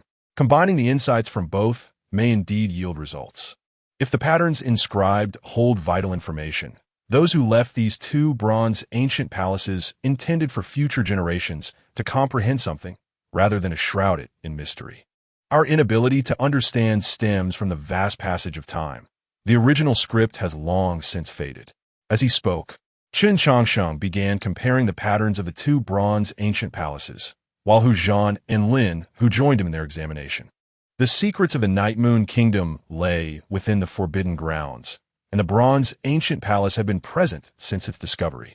Unraveling its secrets could potentially prove invaluable for their forthcoming endeavors. 3 hours passed. "I see now," Chen Changsheng exclaimed as he compared the patterns. Hu Zhan, noticing his excitement, quickly asked, "Brother Chen, have you made a discovery?" "Indeed, I have uncovered the secret of the bronze ancient palace," Chen Changsheng affirmed. "What is it? Speak swiftly," Lin Hu urged impatiently from his side. Without further ado, Chen Changsheng pointed to the patterns and elaborated, "As esteemed members of your respective clans, you must be well-versed. You have certainly noticed the interconnected patterns between the two bronze ancient palaces, yet you have been unable to find any corresponding script." Contemplating Chen Changsheng's words, Lin Hu responded, "What does this signify? This artifact has existed for so long that no one can accurately determine its age. The disappearance of ancient scripts is entirely plausible." Brother Lin makes a valid point. However, let us not forget that the great power who left behind the bronze ancient palace intended to convey information to future generations. Did not that great power consider this matter? Chen Changsheng countered. Lin Hu, growing impatient with Chen Changsheng's cryptic manner, retorted, "Speak plainly, do not keep us guessing." Unperturbed by Lin Hu's remarks, Chen Changsheng continued, "That great power undoubtedly contemplated the passage of time. As years go by and the world changes, no one can guarantee that contemporary scripts will endure. Hence, any great power seeking to impart knowledge would devise a method transcending time and written language. The simplest and most effective means would be through imagery." With that, Chen Changsheng levitated the patterned paper into the air and arranged it accordingly. Once completed, he used his spiritual energy to imprint the patterns from the bronze ancient palace. The two sets of patterns began to intertwine in midair, ultimately forming a fragmented image. While scripts may become fragmented, images remain steadfast. Imagery is the primordial pathway through which all beings acquire knowledge. From the moment one opens their eyes, they learn through visual representation. Observing mountains, rivers, and flora, we understand their forms and colors. The patterns on this bronze ancient palace are not mere script. They represent a vivid illustration. Viewing them as text, we naturally fail to grasp their significance. as Chen Changsheng unveiled the secrets of the bronze ancient palace. Both Hu Zhan and Lin Hu felt a newfound respect for him. The bronze ancient palace had endured for millennia, its mysteries eluding all who sought to unveil them. Yet, this human had unraveled its secrets in just a few short hours, showcasing wisdom that was truly humbling. After elucidating the mysteries of the bronze ancient palace, Chen Changsheng and the others began to scrutinize the image suspended in the air. Although the illustration was incomplete, it still retained a portion of its essence. From the depiction, they gleaned a tale. Chapter 26. The emergence of the Wolf King and the ruthlessness of the Tortoise Elder in a time long past. The sky would periodically descend a colossal hand to seize the beings of the earth. In response, these creatures fought fiercely against their fate, yet their efforts were in vain. One day, however, a person uncovered a formidable power. The source of this power was not detailed in the illustrations, but it was recorded that all living things, through this power, vanquished the giant hand from the heavens. Initially, the beings believed this power to be a divine blessing. Yet, it soon became evident that this force was far more perilous than the celestial hand. At this juncture, the illustrations abruptly ceased. Faced with such a predicament, Lin Hu urgently inquired, "Do you possess any other patterns? Quickly reveal them." What transpired afterward? Apologetically, Chen Changsheng shrugged and replied, "All the patterns I have are before you. We have only gathered 1/10 of the entire illustration. To piece together the complete narrative, we require the patterns from 18 ancient bronze temples." Upon hearing this, Lin Hu gazed at the final segment of the celestial illustration.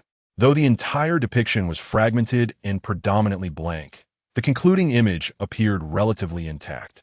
It depicted a power that had been sealed and suppressed beneath the 18 bronze temples.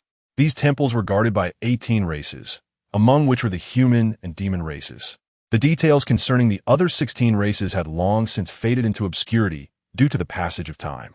Having grasped the background, Lin Hu and Hu Zhan silently sealed all possible avenues of retreat for Chen Changsheng. Observing this, Chen Changsheng smacked his lips and remarked, "In light of my assistance in unraveling your confusion, might I be allowed to finish my explanation before you act against me?" Hu Zhan chuckled. "Your insight instills fear in us. Such talent would be cherished anywhere. Yet, I cannot fathom why you chose to attend a recruitment conference in the Night Moon Kingdom. Do not attempt to deceive me with tales of admiration for Princess Wanyan. Certainly, I have a purpose for visiting your Night Moon Kingdom. Otherwise, why would I traverse such a distance?" Chen Changsheng responded. "However, before I disclose my intent, I wish to share what I have gleaned. The sudden surge in cultivators within the Night Moon Kingdom has left the Qian dynasty in disarray. This peculiar phenomenon had perplexed me during my journey, but upon arriving at the Night Moon Kingdom, I learned of a significant internal purge that had transpired. This raises my curiosity, for I cannot comprehend how, following such a cleansing, the Night Moon Kingdom's strength would not only remain intact, but actually increase. Additionally, I have come to suspect that a traitor may have emerged within the Qian dynasty. All the clues appear interconnected, yet one critical element remains absent. Until now, I have finally identified that key." With that, Chen Changsheng approached the ancient bronze temple. The engravings on the 18 temples narrated a singular tale, yet time had rendered them fragmented and battered. Solely relying on one temple would not yield a complete understanding. Thus, I suspect that the traitor of the Qian dynasty has aligned with the Night Moon Kingdom. And have you not noticed? The bronze temple here has been deliberately damaged. The section that is destroyed corresponds precisely to the part where all beings harness the ominous power. Upon hearing this, an ominous premonition gripped Hu Zhan. "What exactly are you implying?" Chen Changsheng nonchalantly sat down, responding, "I wish to convey that you should abandon thoughts of eliminating me, for you are not the ones destined to carry out my execution. From your reactions, it is evident that you remain ignorant of the secret behind the Night Moon Kingdom's sudden rise in power. If I am not mistaken, you too have come to uncover this very secret. Now that you are in possession of this knowledge, do you believe the one who deliberately damaged the bronze temples will spare you? Such exceptional youth is truly a rarity in this world. You have impressed me greatly." Just as Chen Changsheng finished speaking, the Wolf King and the Tortoise Elder emerged from the shadows. Upon seeing the Wolf King, Hu Zhan and Lin who were taken aback. Hu Zhan hastily stepped forward, clasping his hands in respect. "Your Majesty, Wolf King, this individual is a spy. We were just about to present him to you." In response to Hu Zhan's words, the Wolf King sneered, "You Fox clan are fond of playing tricks. In the past, you incited the Tiger clan to pursue Yue, merely to exploit her knowledge of the secrets behind the scenes. Now that you possess the secret, are you still not satisfied?" Upon hearing this, cold sweat trickled down Hu Zhan's forehead. The Wolf King continued, "The two ancient relics of the Fox and Tiger clans believe that by joining forces, they can compel me to divulge the secret. Such naivety is astonishing." With a swift motion, the Wolf King cast two bloody heads before Hu Zhan. At that moment, Hu Zhan and Lin, whose souls nearly fled in terror, for they had never envisioned the Wolf King's power to be so overwhelming. "You are the future of the Demon Clan. If you abandon your dark allegiances now, I shall spare your lives and grant you opportunities."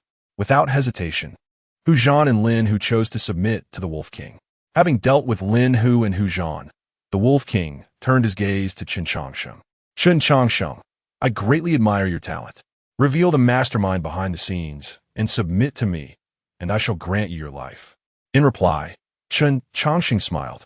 "Wolf King, I fear you may be disappointed. The one behind me is someone you could never fathom. Furthermore, as far as I know, acquiring that power seems to require a blood sacrifice. The Wolf King, having spared my life thus far, likely wishes to avoid waste." Upon hearing this, the Wolf King squinted his eyes and coldly stated, "You certainly possess extensive knowledge. In that case, I shall grant you your wish." With a wave of his hand, the Wolf King transported Chen Changsheng to another location. Before him appeared a massive blood pool, surrounded by a sea of bones. With a thud, the bodies of the two Demon Clan powerhouses were cast into the pool. Instantly, the blood pool erupted into a frenzy, and before long, a pitch-black pill materialized. Observing the pill in his hand, the Wolf King swallowed it whole, frowning, without Yue's blood as a catalyst. "This blood pool will likely not aid me in breaking through to the transformation stage. Elder Tortoise, is there truly no other method?" In response, the Tortoise Elder approached the Wolf King and said, "Your Majesty, I indeed have one more solution." "What is it?" Suddenly, a hand pierced through the Wolf King's chest, and a multitude of black characters crawled from the Tortoise Elder's hand onto the Wolf King's body. "By consuming you, I will achieve a breakthrough to the transformation stage." Looking at the Tortoise Elder before him, incredulity filled the Wolf King's eyes. Chapter 27. The traitor revealed. An unexpected identity. Old Turtle's sudden ambush took everyone by surprise. Hu Zhan and Lin, who were utterly astounded, unable to comprehend why the Wolf King's most trusted aide would launch such an attack. However, the Wolf King reacted swiftly, attempting to counter the assault. Yet, as he sought to summon his formidable power, he discovered to his dismay that he could not harness even a fraction of his once proud strength. Observing his struggle, Old Turtle leisurely remarked, "Do not waste your efforts. While I can assist you in achieving the pinnacle of divine transformation, I possess means to counter you as well." With that, Old Turtle effortlessly extracted the Wolf King's heart and all his cultivation, transforming the vibrant organ into a plump elixir, which he stowed away before turning to the composed Chen Changsheng. "Why are you not afraid of me?" he inquired. Boom! As he spoke, he effortlessly knocked Hu Zhan and Lin Hu to the ground. In the face of Old Turtle's overwhelming might, Chen Changsheng exhibited no fear, instead speaking softly, "Master Ancestor, even at this juncture, you still refuse to reveal your true form?" Upon hearing this, Old Turtle paused, responding, "You've deduced it. Indeed, you are the most exceptional disciple of the Shangqing Temple in 5 centuries. As he spoke, the frail Old Turtle began to transform, ultimately revealing a refined young man, the revered founder of the Shangqing Temple, Yu Hua Zhenren, who had guided Chen Changsheng on his path of cultivation. "It is quite a journey to come to the Night Moon Kingdom. I commend you. Pray, tell me, how did you discern my identity?" Yu Hua Zhenren approached Chen Changsheng with a tone filled with warmth and kindness. Upon seeing the familiar figure, Chen Changsheng's lips quivered slightly as he replied, After receiving the grim news from third senior brother, I pondered a singular question. How could the Changsheng Temple suffer such a fate? The surge of cultivators in the Night Moon Kingdom is undeniable, yet my master and the others are not novices in the cultivation world. It is illogical for them to meet such a disastrous end. Hearing this, Yu Huazhenren replied calmly, "So you suspect that there's a traitor within the great Qian dynasty?" "Indeed," Chen Changsheng affirmed. "But I have ruminated extensively and cannot fathom the identity of a traitor capable of such treachery. Although the Changsheng Temple cooperated with the dynasty to fend off external threats, the movements of my master and his disciples are closely guarded secrets, known only to the inner circle. Perhaps even the sovereign of the dynasty is unaware of all their whereabouts. This implies that regardless of the faction from which the great Qian dynasty's traitor hails, it could not lead to the complete annihilation of the Changsheng Temple. The only plausible explanation is that a traitor exists within the Changsheng Temple itself. Upon reaching this conclusion, I scrutinized every member of the Changsheng Temple, even suspecting that my master might be feigning death. However, I never considered that the traitor could be you, Master Ancestor. You have attained the pinnacle of divine transformation, holding an unparalleled position within the great Qian dynasty. The Night Moon Kingdom could not possibly offer a price to entice you. That is a reasonable deduction." Yu Huazhenren nodded in agreement. "Then how did you come to be certain that I am the traitor?" In response, Chen Changsheng exhaled deeply. "I only recently dared to confirm that you are indeed the traitor. Upon arriving in the Night Moon Kingdom, I encountered a member of the demon clan. She was able to recognize the Changsheng Temple's secret technique, blood escape, and demonstrated an extensive knowledge of our sect. Interestingly, while she was well-versed in the Changsheng Temple's affairs, she only mentioned that there are 9 true disciples. Although I, Chen Changsheng, may not have a prominent reputation within the temple, a slight inquiry would reveal my existence. This circumstance further solidified my belief that the traitor originates from the Changsheng Temple. Moreover, this traitor treated me well, otherwise they would not have severed the flow of information regarding me. Consequently, I conducted a minor experiment during the recruitment tournament, revealing my true name. Yet even now, the Night Moon Kingdom remains oblivious to my identity, which speaks volumes." Having said this, Chen Changsheng looked up at Yu Huazhenren. "Master Ancestor, is there anything more you wish for me to elucidate?" In response, Yu Huazhenren smiled, taking the small white wolf from Chen Changsheng's arms. He restrained the creature's movements while gently stroking it. "Speak, for it is a unique experience to hear one's own story from another." "Of course, Master Ancestor. Since you wish to listen, I shall recount it in detail. The individual from the Changsheng Temple responsible for these actions undoubtedly possesses significant status and power. I have seen my master's corpse while entering the forbidden grounds, which confirms that this traitor cannot be my master. Until the secrets of the Bronze Ancient Palace are unraveled, I could not identify your motive for betrayal. However, as the mysteries of the Bronze Ancient Palace are unveiled, your motivations become apparent. Additionally, I discovered an unnamed travelogue within the Changsheng Temple's library, which documented the circumstances of the Night Moon Kingdom's forbidden grounds. This travelogue is over 500 years old. You must have harbored such ambitions long ago, Master Ancestor, correct?" "Ha ha ha." In response to Chen Changsheng's words, Yu Huazhenren laughed heartily. "Admitting you into the Changsheng Temple was the wisest decision of my life. Your ability to unravel my 500-year plan in just 5 years speaks to your unparalleled insight." "Why?" Chen Changsheng restrained himself from asking the question that lingered in his mind. "Master Ancestor, while your desire for power is understandable, even if you aspire to establish a new dynasty, my master and the others would surely follow you. Why must you resort to their deaths?" Upon hearing Chen Changsheng's bewilderment, Yu Huazhenren replied coolly, "The great Qian dynasty was my past, and the Changsheng Temple was my labor of love. I had no intention of involving the Changsheng Temple in this affair. Yet, their obstinacy led them to not only withhold support upon discovering the secret, but to divulge it as well. Do you think the Linglong sect and the Tianfu Temple would have uncovered my designs otherwise?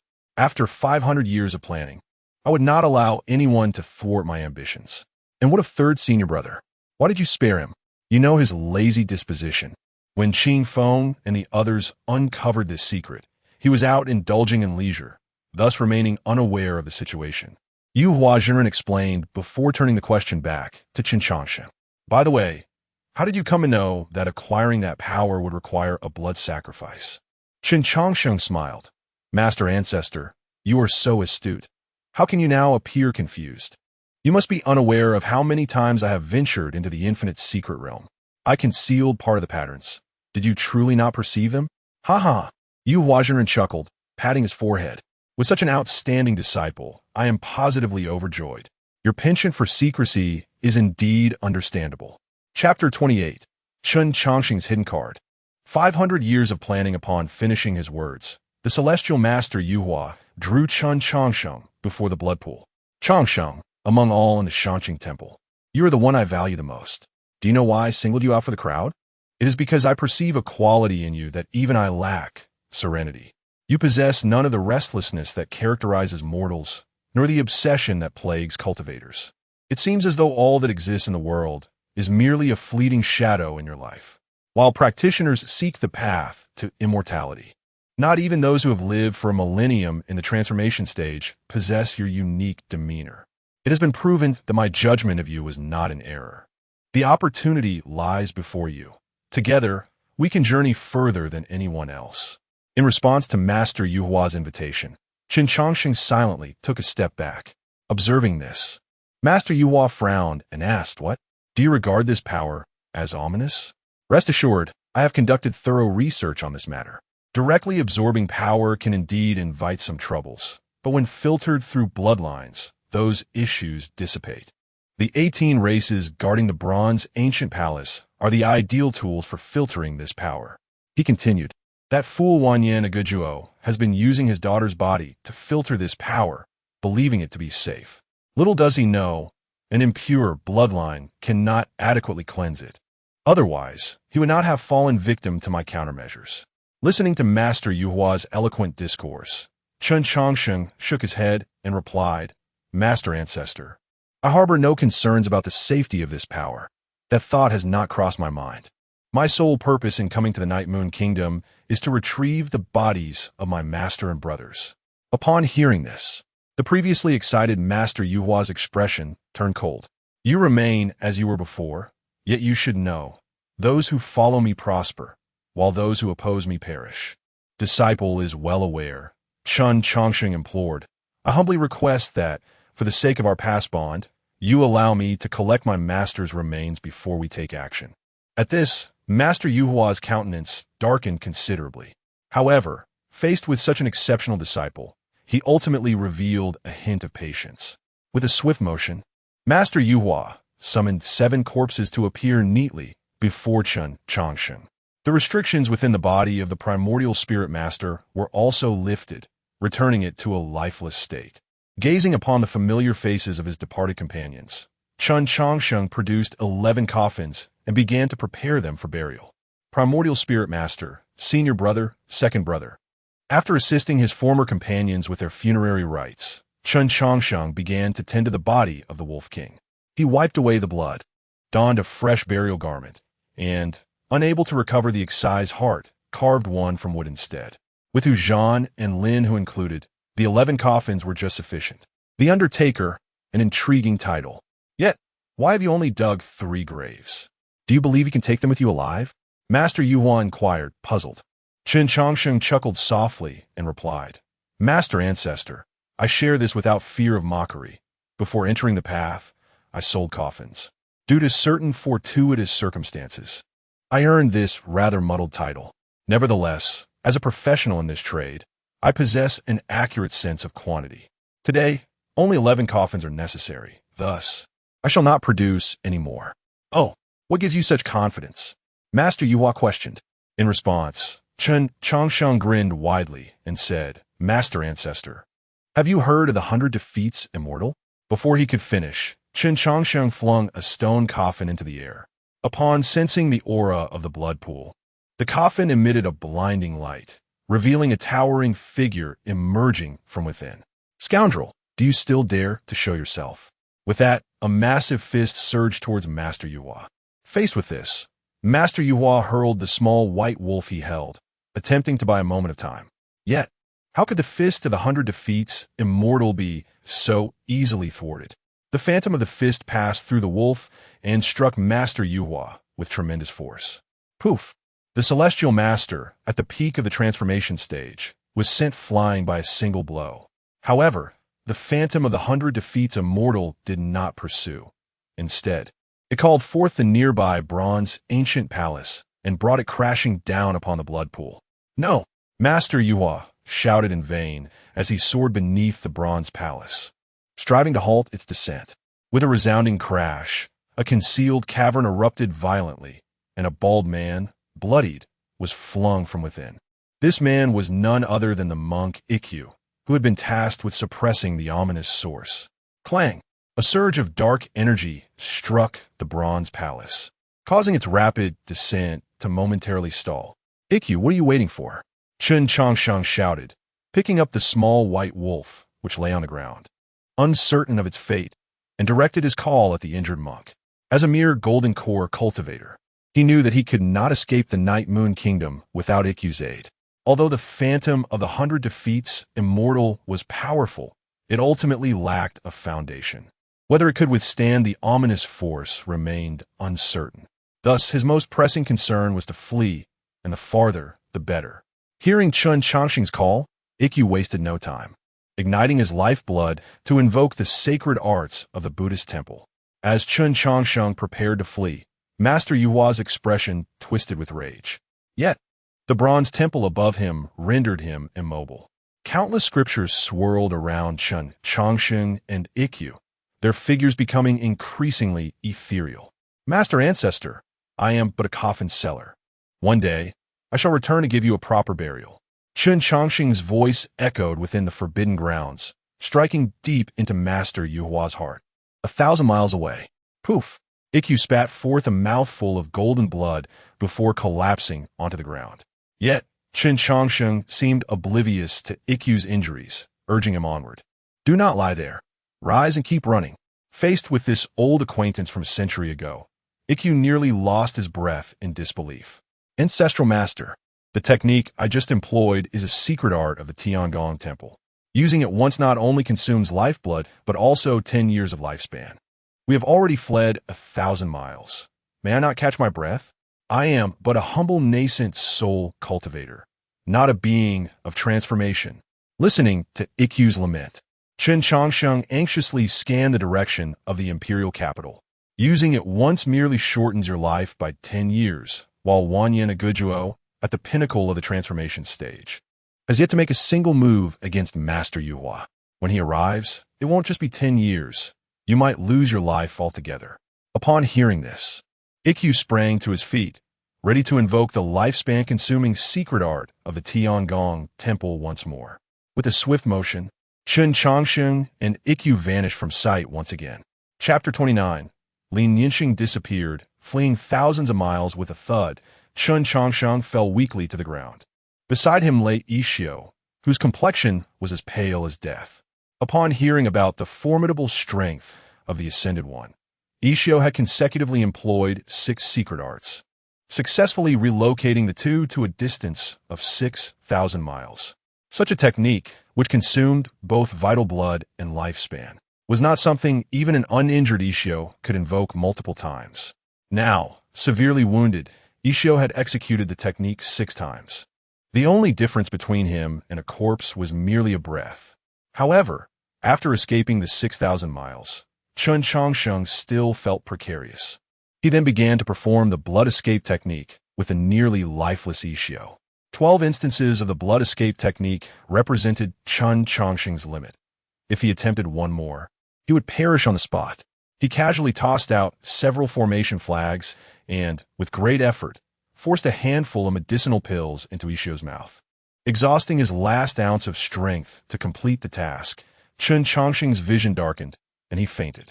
Before losing consciousness, Chen Changsheng thought to himself, if they manage to catch up, let them kill me. If I keep running, I won't even need their hands. I'll be dead. Outside the capital of the Night Moon Kingdom, with a swish, the Ascended One appeared at the location where Chen Changsheng had first halted. His immense divine sense enveloped an area of 1,000 miles in an instant. However, After a thorough search, the corner of the Ascended One's mouth twitched in annoyance. He discovered that his disciple was indeed far too adept at fleeing. Although this body was merely a projection, its power was certainly on par with an average God transformation stage cultivator. The auras of Ishio and Chen Changsheng were as familiar to him as his own. As long as the two had not escaped beyond 5,000 miles, he was confident he could capture them, even if they had crossed that distance. As long as they remained within 10,000 miles, he still had methods to sense them. Yet now, despite employing all his means, he still could not detect Chen Changsheng's presence. This indicated that in just 2 short hours, Chen Changsheng had traversed an astounding 10,000 miles. Reflecting on this, the Ascended One let out a cold laugh. "My dear disciple, you must hide well. If your master ancestor finds you, your life may very well be in jeopardy." With that, the Ascended One promptly turned and soared back to the Night Moon Kingdom. His true body was in trouble, and this projection could not linger for too long. "Changsheng, can we not run any longer?" Ishio lay weakly on the flying sword. Chen Changsheng, having just regained a modicum of spiritual energy, began to flee once more with Ishio. Faced with Chen Changsheng's unwavering determination, Ishio felt a wave of exasperation wash over him. The Ascended One was merely at the pinnacle of the God transformation stage. He was not above it. "We have already escaped 3,000 miles. He cannot reach us." In response, Chen Changsheng not only did not slow down, but even quickened their flight. "Better safe than sorry. Who knows what secret arts my master ancestor may possess to find us? To be prudent, let us run at least 20,000 miles further. Stop talking. Focus on healing. Once you recover, you can lead us in our escape." Upon hearing this, Ishio rolled his eyes dramatically and closed his eyes to begin healing. After a century apart, this once familiar companion remained as cautious as ever. Now reunited, Ishio had many questions for Chen Changsheng, such as why he had left without a word all those years ago, how Changsheng's master had come to know him, and why the seemingly talentless Chen Changsheng had reached the Golden Core realm and developed commendable cultivation aptitude. These myriad questions plagued Ishio's mind, but he knew they could only be addressed once they were safe. Time passed swiftly, and soon a month had elapsed. True to his word from a month prior, Chen Changsheng had indeed fled a full 20,000 miles. "We need not run anymore, right? We are now 30,000 miles away from the Night Moon Kingdom. Even a deity would struggle to find us." With that, Ishio and Chen Changsheng slowly descended upon the peak of a mountain.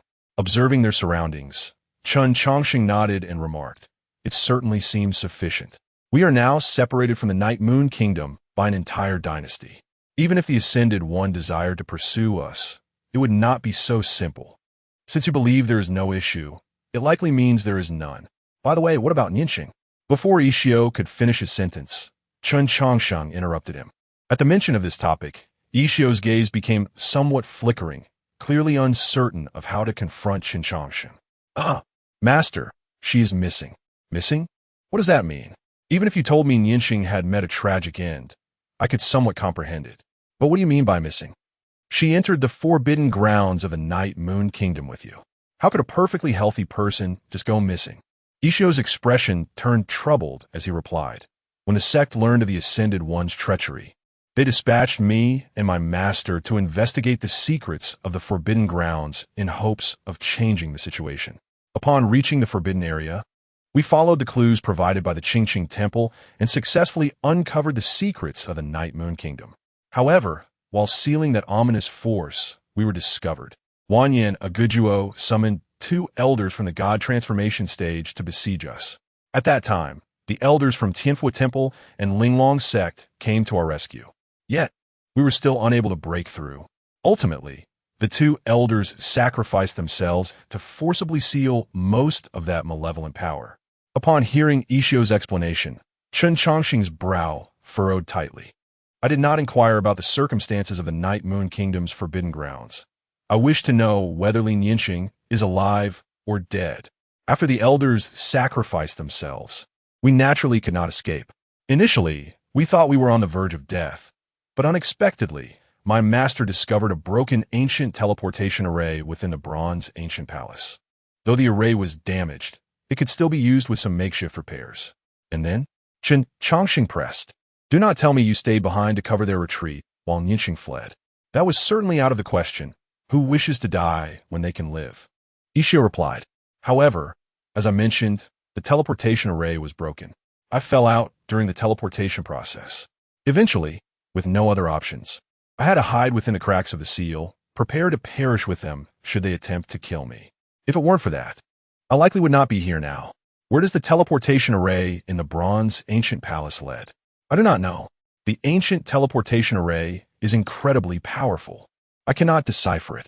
However, I believe the teleportation distance should exceed 100,000 miles. Chapter 30. Parting Ways. A meeting is also a farewell after listening. Chen Changsheng suddenly felt a headache. In this vast sea of people, where could he possibly find that girl, Nianxing? Noticing the troubled expression on Chen Changsheng's face, Ishio chuckled and said, In truth, you need not worry excessively. My master has attained the pinnacle of the nascent soul stage, and is merely a step away from the transformation stage. With her strength, she can thrive anywhere. By the way, how did you suddenly reach the golden core stage? I recall your cultivation talent was quite poor. Ishio continued, Furthermore, it seems my master knew you long ago. Just how long have you been alive?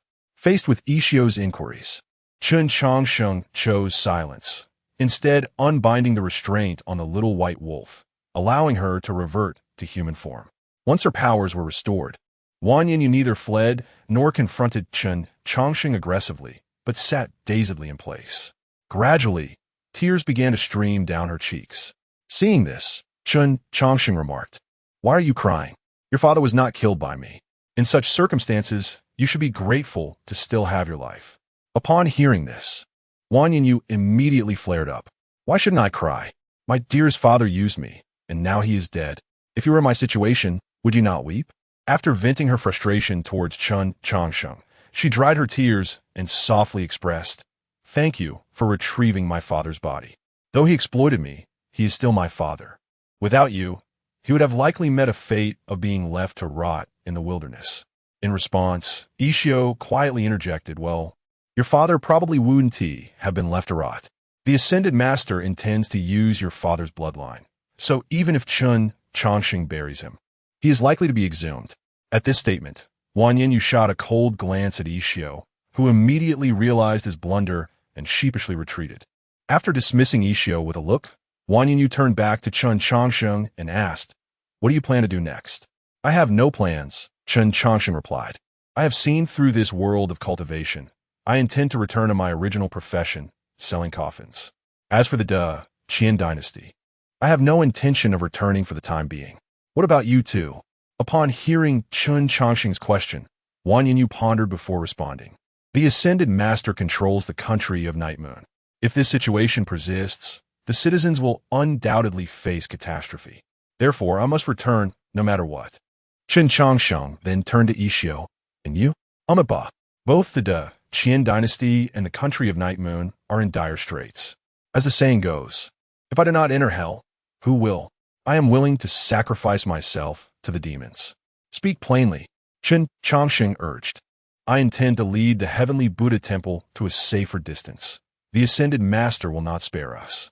Nodding thoughtfully at Ishio's response, Chen Changsheng summoned 8 coffins to appear before Ishio. These are the bodies of my master and my senior brothers. Since you are returning, please take them with you. Additionally, I have selected a suitable burial site for them.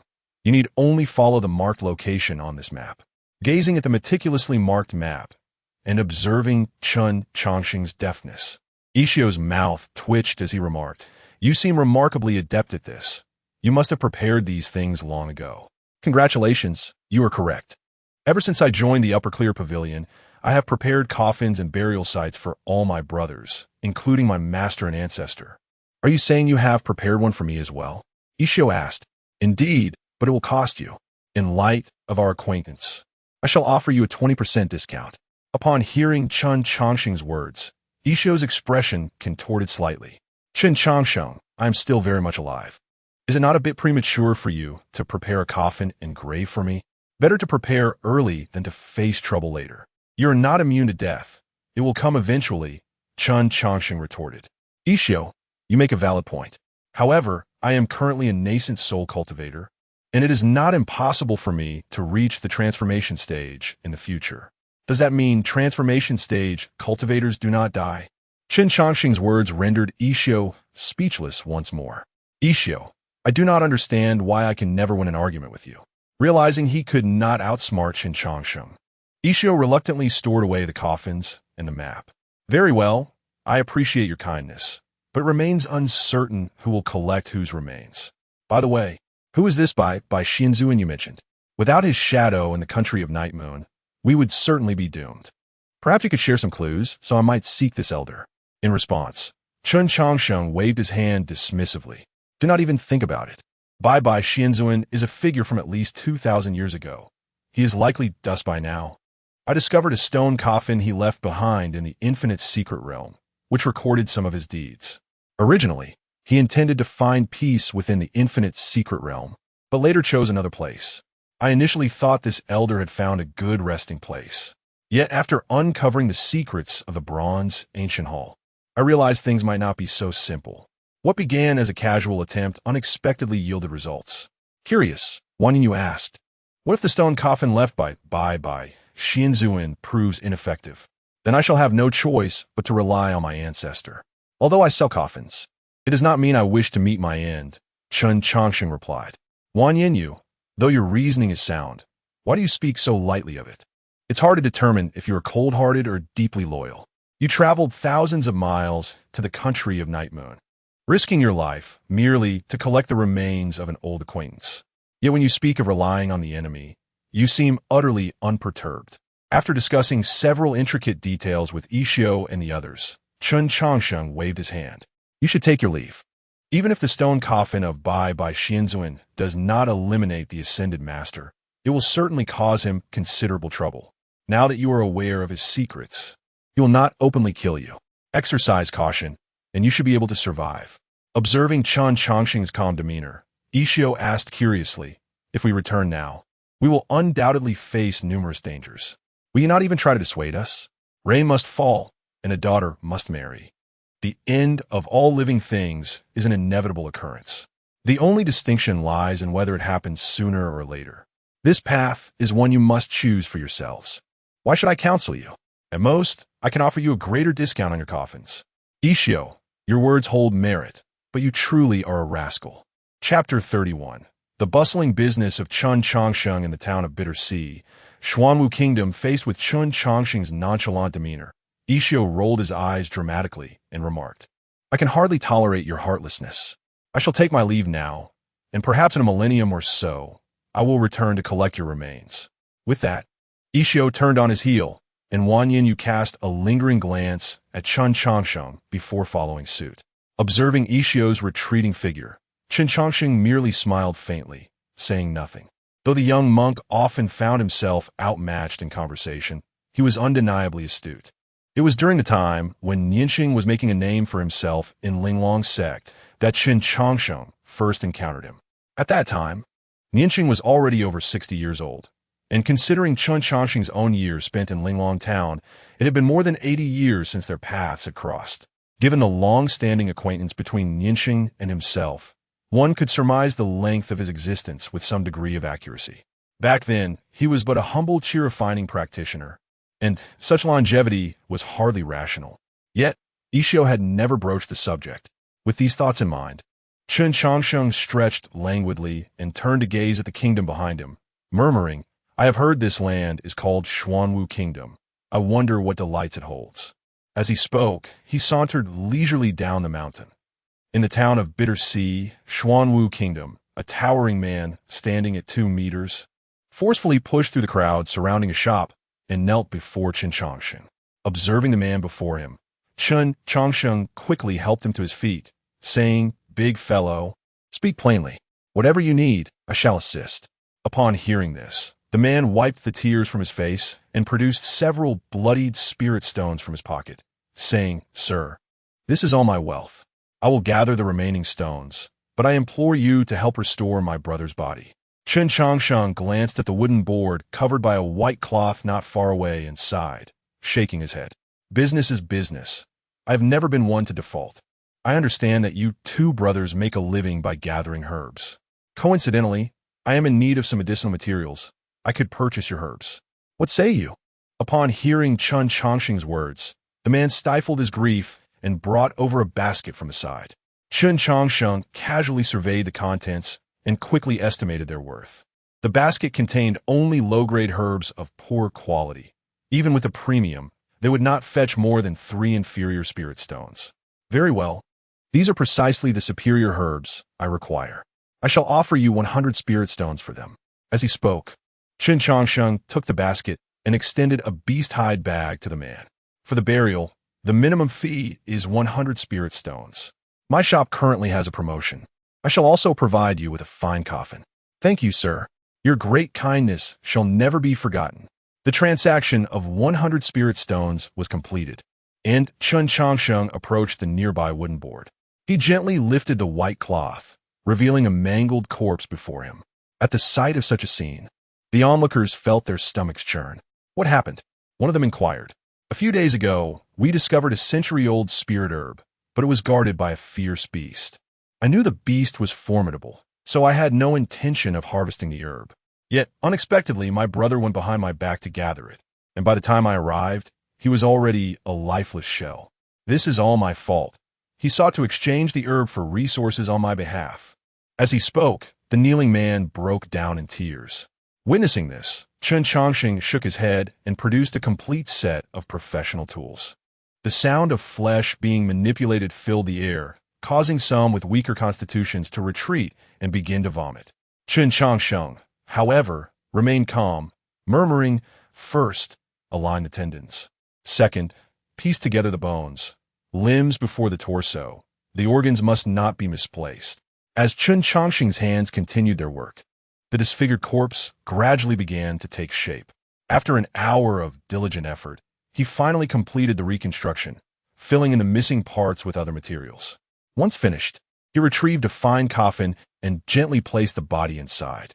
With a sigh of relief, Chen Changsheng wiped the sweat from his brow and said, "The burial preparations are complete. You may now bid your brother farewell. Let him be laid to rest swiftly." With that, he turned his attention away from the man and moved to a nearby table, beginning to treat another's injuries. Observing Chen Changsheng's industriousness, a man with a severed hand chuckled, "Sir, your ventures seem rather extensive. Not only do you handle funerals, but you also concoct elixirs and treat ailments. Just the other day, I saw you inscribing formations on coffins. Are you planning to add yet another service?" To this, Chen Changsheng rolled his eyes and replied, "This is all a result of your incessant demands. I originally sold coffins, yet people began bringing half-dead individuals to me for purchase. Seeing that they had a chance at survival, could I simply let them perish? And to top it off, they show no gratitude, spreading word of my exceptional medical skills. As the crowd grows, I find myself compelled to open a clinic. And now, you wish to pilfer my potions, even willing to pay for them. Those people hounded me for an entire month, leaving me with no choice but to resort to alchemy." As he spoke, Chen Changsheng applied force, prompting a howl of pain from the man whose hand he was treating. With a swift motion, he set the broken bone back in place and swiftly applied a medicinal plaster. "There, your hand will be functional again in a month. In the future, refrain from engaging in brawls. You are merely at the 3rd level of body refinement, while your opponent is at least at the 5th level. Were it not for their leniency, your right hand would likely be rendered useless." In response to Chen Changsheng's admonitions, the man grinned and said, "Sir, this time I was careless. Next time, I shall assuredly triumph over him. My 3-yang body refinement technique is a profound method, while his is merely a high-level yellow technique.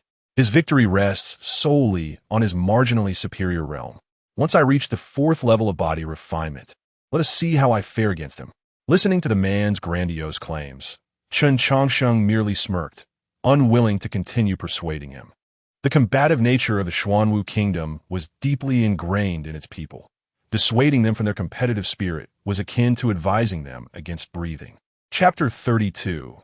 The reappearance of the ancient bronze palace. An olive branch from the Xuanwu kingdom. Chen Changsheng was attending to patients when, from a distance, several powerful presences suddenly emerged. In response, Numerous lower-level cultivators from the Xuanwu kingdom skillfully parted to create a pathway. Zhuo Xinghe approached him respectfully. A young man, adorned in splendid attire, bowed deeply before Chen Changsheng. Seeing this, Chen Changsheng expressed his exasperation, saying, "I truly regret saving you back then. You have come to solicit my assistance every year for a decade now. Do you not find it tiresome?" In reply, the elegantly dressed young man smiled and stated, "If I could summon you, I would gladly endure another decade, and even longer if necessary. Were it not for your rescue 10 years ago, I would have long perished." However, Zhuo Xinghe pondered why, given Chen's remarkable talents, he would choose to live in such a humble place. If you so wished, the Xuanwu kingdom would gladly honor you as the national teacher. To this, Chen Changsheng clicked his tongue and replied, "My reluctance to go to the imperial capital is not born from arrogance or dissatisfaction with your offer. It is simply that this Kuhai town surpasses the imperial capital in value. Located on the edge of the Beast Mountain Range, this place provides abundant fresh medicinal herbs and precious timber. My business, as both a coffin maker and a healer, relies heavily on these resources." Zhuo Xinghe chuckled in response, not contesting the excuse, having heard it for 10 years himself. "While what you say is true, the Xuanwu kingdom is indeed desperate for talent. On this visit, I have brought some gifts that I believe will make amends for your losses." With that, Zhuo Xinghe unveiled a red cloth from a tray beside him, revealing 2 medicinal herbs and a jade slip. This 7 stars grass is a royal treasure of Xuanwu, preserved for 3 centuries. The Millennium Spirit Mushroom was procured through great effort. As for this technique, it is the renowned 9 Transformations Profound Art, and had it encompassed more than its first 3 layers, it would surely rank as a heavenly technique. If you would agree to visit the imperial capital, all of these would be yours. Gazing at the gifts presented by Zhuo Xinghe, Chen Changsheng felt a twinge of temptation. The Xuanwu kingdom emphasized physical cultivation, boasting strength that far exceeded that of the Daqian dynasty. Furthermore, the ranking of techniques in Xuanwu kingdom differed significantly from that of Daqian, classified into 4 tiers: heaven, earth, profound, and yellow, with the heavenly tier being the highest. Presently, the only publicly known heavenly technique in Xuanwu was the Celestial Gang Body Refinement Art. Fours was Xinghe to present a technique regarded as the foremost beneath the Celestial Gang art was no small matter. With this in mind, Chen Changsheng approached Zhuo Xinghe to inspect the items on the tray. The Millennium Spirit Mushroom and 7 stars grass were indeed the primary ingredients for the legendary Liuli Pill, said to bestow a formidable body akin to that of Diamond, capable of moving mountains and seas. In the context of their hometowns' cultivation levels, it was said to be insurmountable for those below the divine transformation stage. Upon hearing Chen Changsheng's musings, Zhuo Xinghe's eyes sparkled with anticipation. However, Chen's subsequent action left him disheartened as he covered the tray with the red cloth once more. "Sir, does this gift not meet your approval?" Zhuo Xinghe asked, puzzled. "If you desire anything else, please speak freely. As long as it is within my means, I shall comply with any condition." With a gentle sigh, Chen Changsheng replied, "Young Master Xinghe, it is not that I do not appreciate your offer. I simply wish to avoid entanglements with the royal family. The higher the price you propose, the greater the troubles you wish for me to resolve. I consider my abilities insufficient for such matters. It will be best for you to seek someone more capable." With that, Chen Changsheng waved his hand, preparing to return to his coffin shop. Just then, Zhuo Xinghe interjected, "Sir, do you not wish to know about the ancient bronze palace?" At these words, Chen Changsheng halted in his tracks. "You truly have news of it?" "Indeed. 10 years ago. You mentioned it in passing, though you may not have taken it to heart, but I have held it close. After a decade of investigation, I have finally uncovered some leads. Additionally, the clues regarding the ancient bronze palace are intertwined with affairs in the imperial capital. If you wish to learn of it, a journey to the capital may be necessary." Chen Changsheng found himself in a dilemma upon hearing Zhuo Xinghe's words. Ever since he learned of Nian Sheng's disappearance within the ancient bronze palace, he had been on a quest for information regarding other such palaces. Yet, despite over a decade of inquiries, he had heard nothing of them in the Xuanwu kingdom. With the passage of time, Chen Changsheng had long ceased to dwell on the matter. The 18 scattered ancient bronze palaces were shrouded in mystery, and this world was vast and unfathomable. Who could say where these palaces might lie, in which country or remote corner? Now, upon hearing of the ancient bronze palace once more, Chen Changsheng could not help but feel a stirring within. This news indeed poses a challenge for me. Very well, I shall accompany you. However, I must emphasize that I can only do my utmost regarding the matters at the imperial capital. I cannot guarantee success. I will first return to gather my belongings and will join you shortly. Zhuo Xinghe, filled with excitement, responded, "Then I shall await your arrival outside." Upon entering his coffin shop, Chen Changsheng stored his belongings within his system space. As he gazed at the opulent coffin in the corner, he murmured to himself, 5 years were spent collecting remains in the Night Moon Kingdom, and I have now spent 43 years selling coffins in the Xuanwu Kingdom. By rough estimation, I have been away from the Shangqing Temple for nearly 49 years. When my third senior brother suffered from a damaged foundation, he had at most 50 years of lifespan remaining. Now, as troubles arise once more, is the heavens reminding me that it is time to collect his remains? As he spoke, Chen Changsheng caressed the coffin adorned with intricate patterns. This coffin had taken him 40 years to prepare, destined for the very person who had driven him to the Xuanwu Kingdom, the Ascended Master. My esteemed ancestor. Whether it be one or two, it matters not. With my third senior brother nearing death, is there truly a need for you to linger? Having spent 40 years preparing an exquisite coffin for you, it is time for you to find your peace. With a slight smile, Chen Changsheng placed the coffin into the system space and turned to leave the coffin shop he had inhabited for 43 years. Chapter 33. Conversations in the carriage as the emperor of the Xuanwu Kingdom faces his imminent demise. Chen Changsheng quietly holds a book, engrossed in its pages within the spacious carriage. Observing this, Zhuo Xinghe immediately praises, "You possess an immense wealth of knowledge, yet remain ever devoted to your studies. Such dedication is truly admirable." During their journey to Chang'an, Xinghe had initially intended to arrange for a high-ranking magical beast as Chen's mount. However, considering the peculiar circumstances, he believed that drawing too much attention might bring unnecessary troubles to Chen. Upon their arrival in Chang'an, Zhuo Xinghe vowed to extend a warm welcome to Chen. Hearing this, Chen Changsheng quietly set aside his book and remarked, "If you have inquiries, feel free to ask. My previous silence was merely to avoid entangling myself in the royal affairs of the Xuanwu Kingdom. Now that I have promised to assist you, I shall not hold back. As the eldest prince, if you cannot resolve such trivial matters, it would indeed be rather embarrassing." With his thoughts laid bare, Zhuo Xinghe smiled without offering a defense. Traveling by magical beast would allow them to reach Chang'an in merely half a day.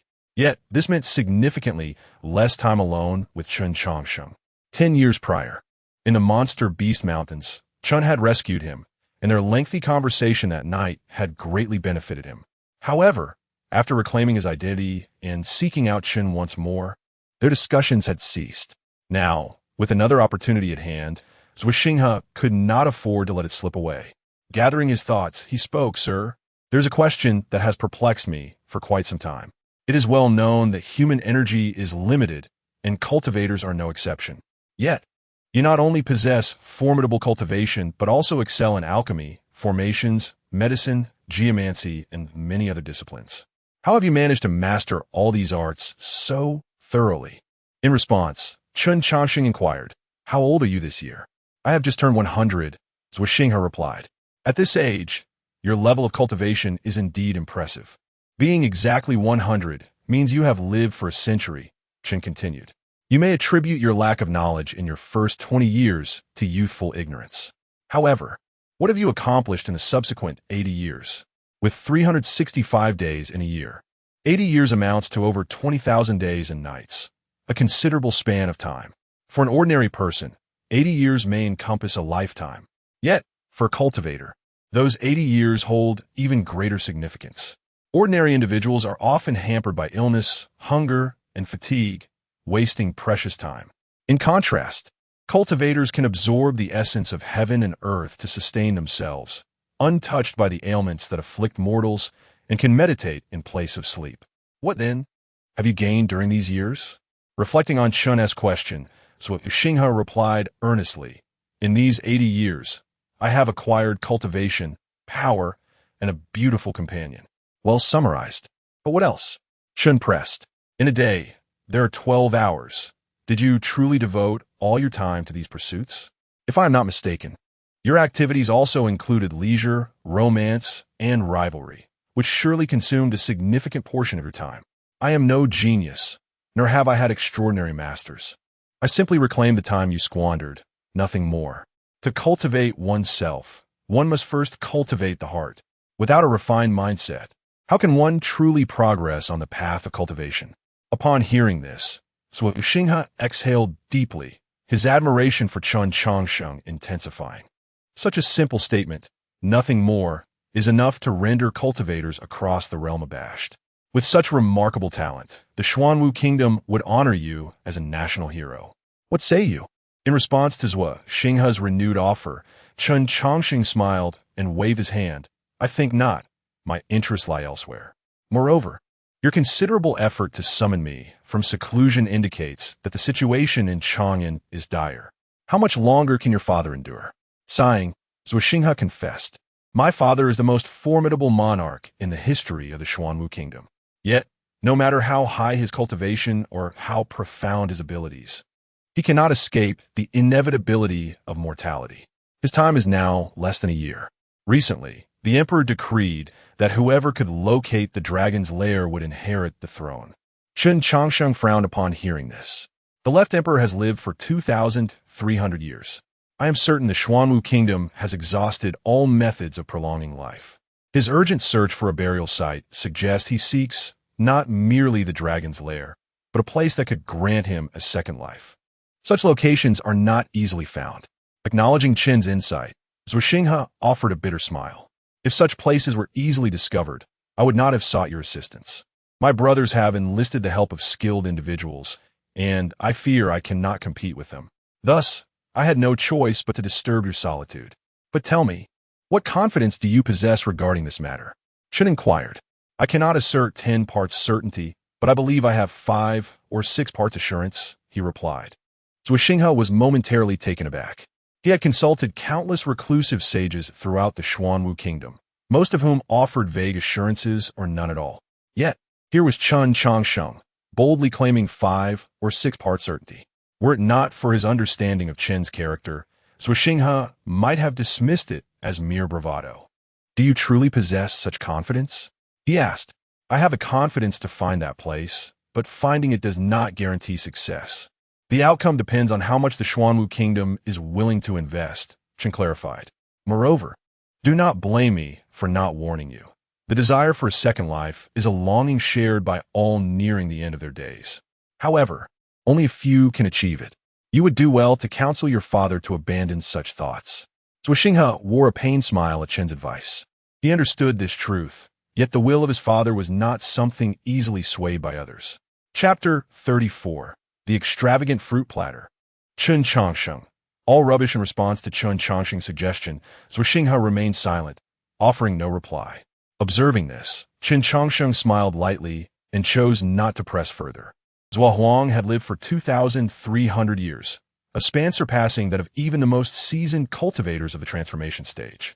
As the saying goes, the old grow cunning, and the current state of Chang'an could indeed be likened to a den of dragons and tigers. Were it not for the need to investigate the clues surrounding the ancient bronze palace, he would never have involved himself in this matter.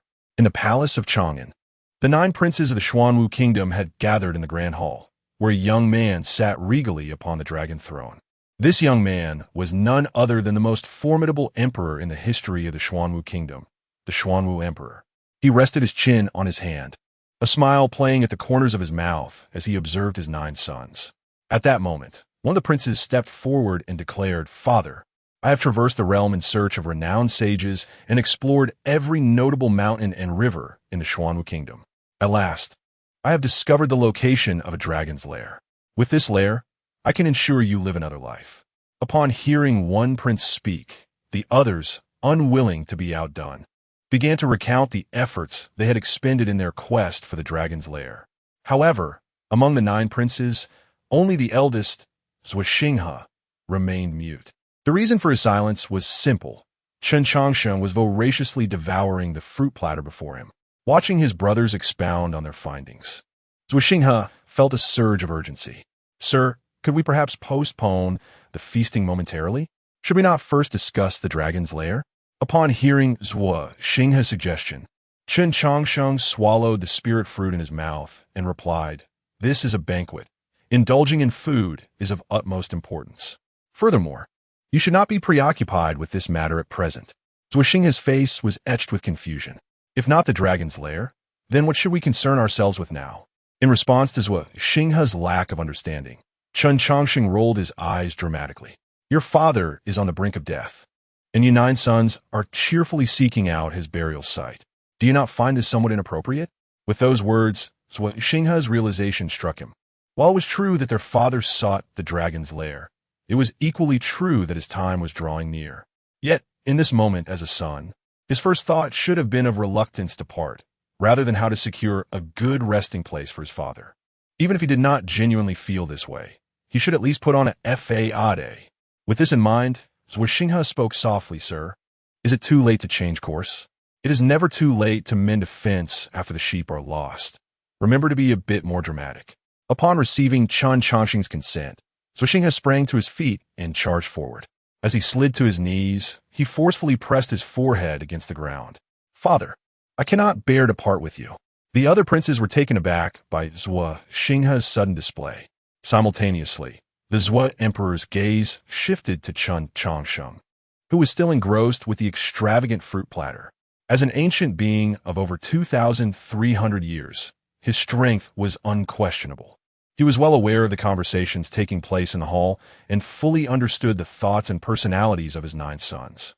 However, he found the involvement of this elder son, his chosen companion, somewhat intriguing. With this thought, the Zhuo emperor remarked, "A real man should not weep and wail. It is unbecoming." In response to the Zhuo emperor's mildly reproachful tone, Zhuo Xinghe only cried louder. "Father, it is said that a man does not shed tears lightly, but only when he reaches a sorrowful moment. Now that I must part from you, my heart is heavy with reluctance." Observing his eldest son's impressive performance, the Zhuo emperor smiled faintly and used a surge of spiritual energy to assist Zhuo Xinghe back to his feet. "I am aware of your filial piety, but separation is the natural order of things. You need not be overly sorrowful." With that, the Zhuo emperor waved his hand, and a servant promptly presented Chen Changsheng with an even larger fruit platter. Grinning widely, Chen Changsheng expressed his gratitude. "Thank you, your majesty." He then resumed his indulgent display with the fruit, taking both food and fruit with abandon. The other princes exchanged glances, feeling a mix of disbelief and discontent. "Can you not show a modicum of decorum? How could you come up with such shameless antics? Why could I not think of such a thing?" Though the Zhuo emperor had not explicitly stated anything, the other 8 princes understood that Zhuo Xinghe's recent actions had certainly earned him points. Once the brief performance concluded, the Zhuo emperor finally addressed the matter at hand.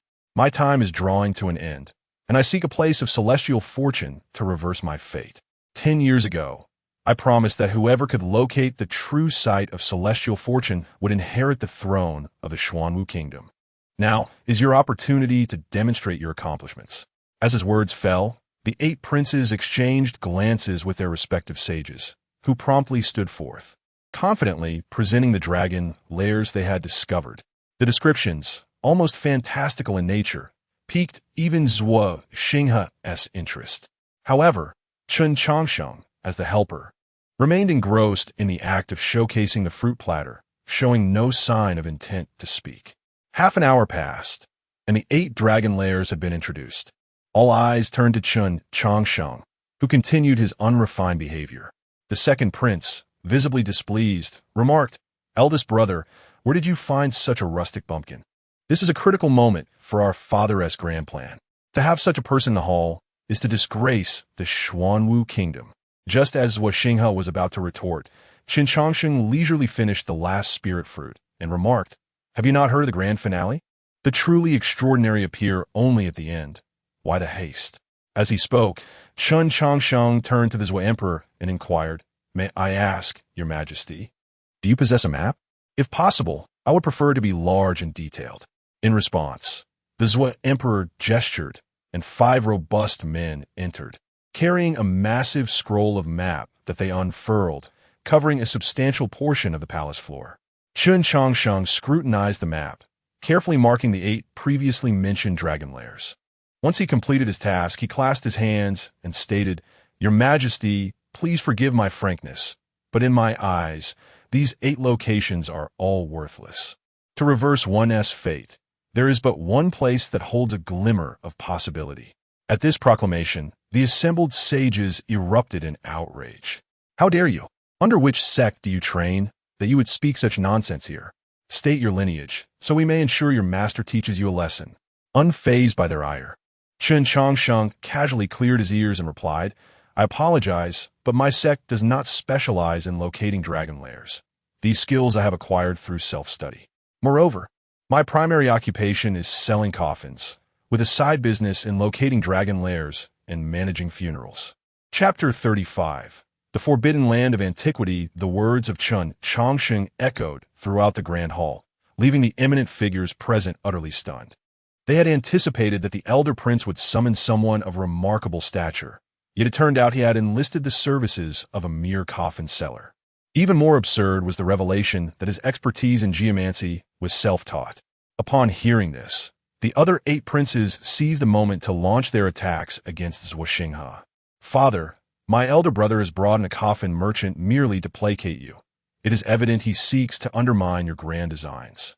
Indeed, while he feigns loyalty and filial piety, he likely harbors ambitions for the throne." In the face of such accusations from the princes, emperors will remain composed and regarded Chen Changsheng with intrigue. "This gentleman's profession is quite fascinating. May I inquire how to address you?" In response, Chen Changsheng smiled and said, "My surname is Chen, and my given name is Changsheng. Your Majesty may simply call me Changsheng." "Changsheng? A splendid name.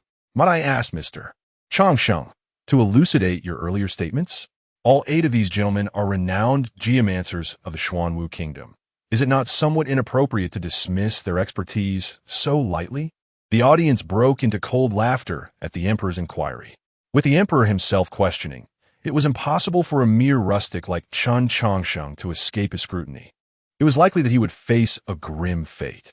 To the emperor's question, Chen Changsheng replied with a smile, "Your Majesty, the dragon's lair you seek is a place capable of reversing the course of one's life. If such a miraculous location were easily discovered, practitioners across the realm would not be plagued by the specter of mortality. Additionally, whether a being can indeed reverse their lifespan remains a topic shrouded in legend. Their boastful claims merely reveal the deceit woven into their words. Deceitful words are nothing but refuse." "Quite reasonable," emperors were nodded. "Then may I inquire where Mr. Changsheng believes the dragon's lair to be? I am eager to see what sets your choice apart." Upon learning of the emperor's interest, Chen Changsheng examined a map and pointed to an unmarked area. "It is here, in a radius of 100,000 miles. This is the only location that might grant your Majesty the ability to reverse the course of your life." The moment Chen Changsheng indicated the site, expressions turned grave, with Zhou Xinghe's countenance paling the most. For the location he pointed to was intimately tied to the ancient bronze palace. Zhou Xinghe had ample reason to suspect that Chen Changsheng had deliberately chosen this site. Preposterous! The Forbidden Land of Antiquity is universally acknowledged as a taboo site. How could it possibly harbor a dragon's lair? An elderly man with a white beard bellowed at Chen Changsheng, a sheen of cold sweat forming on his brow.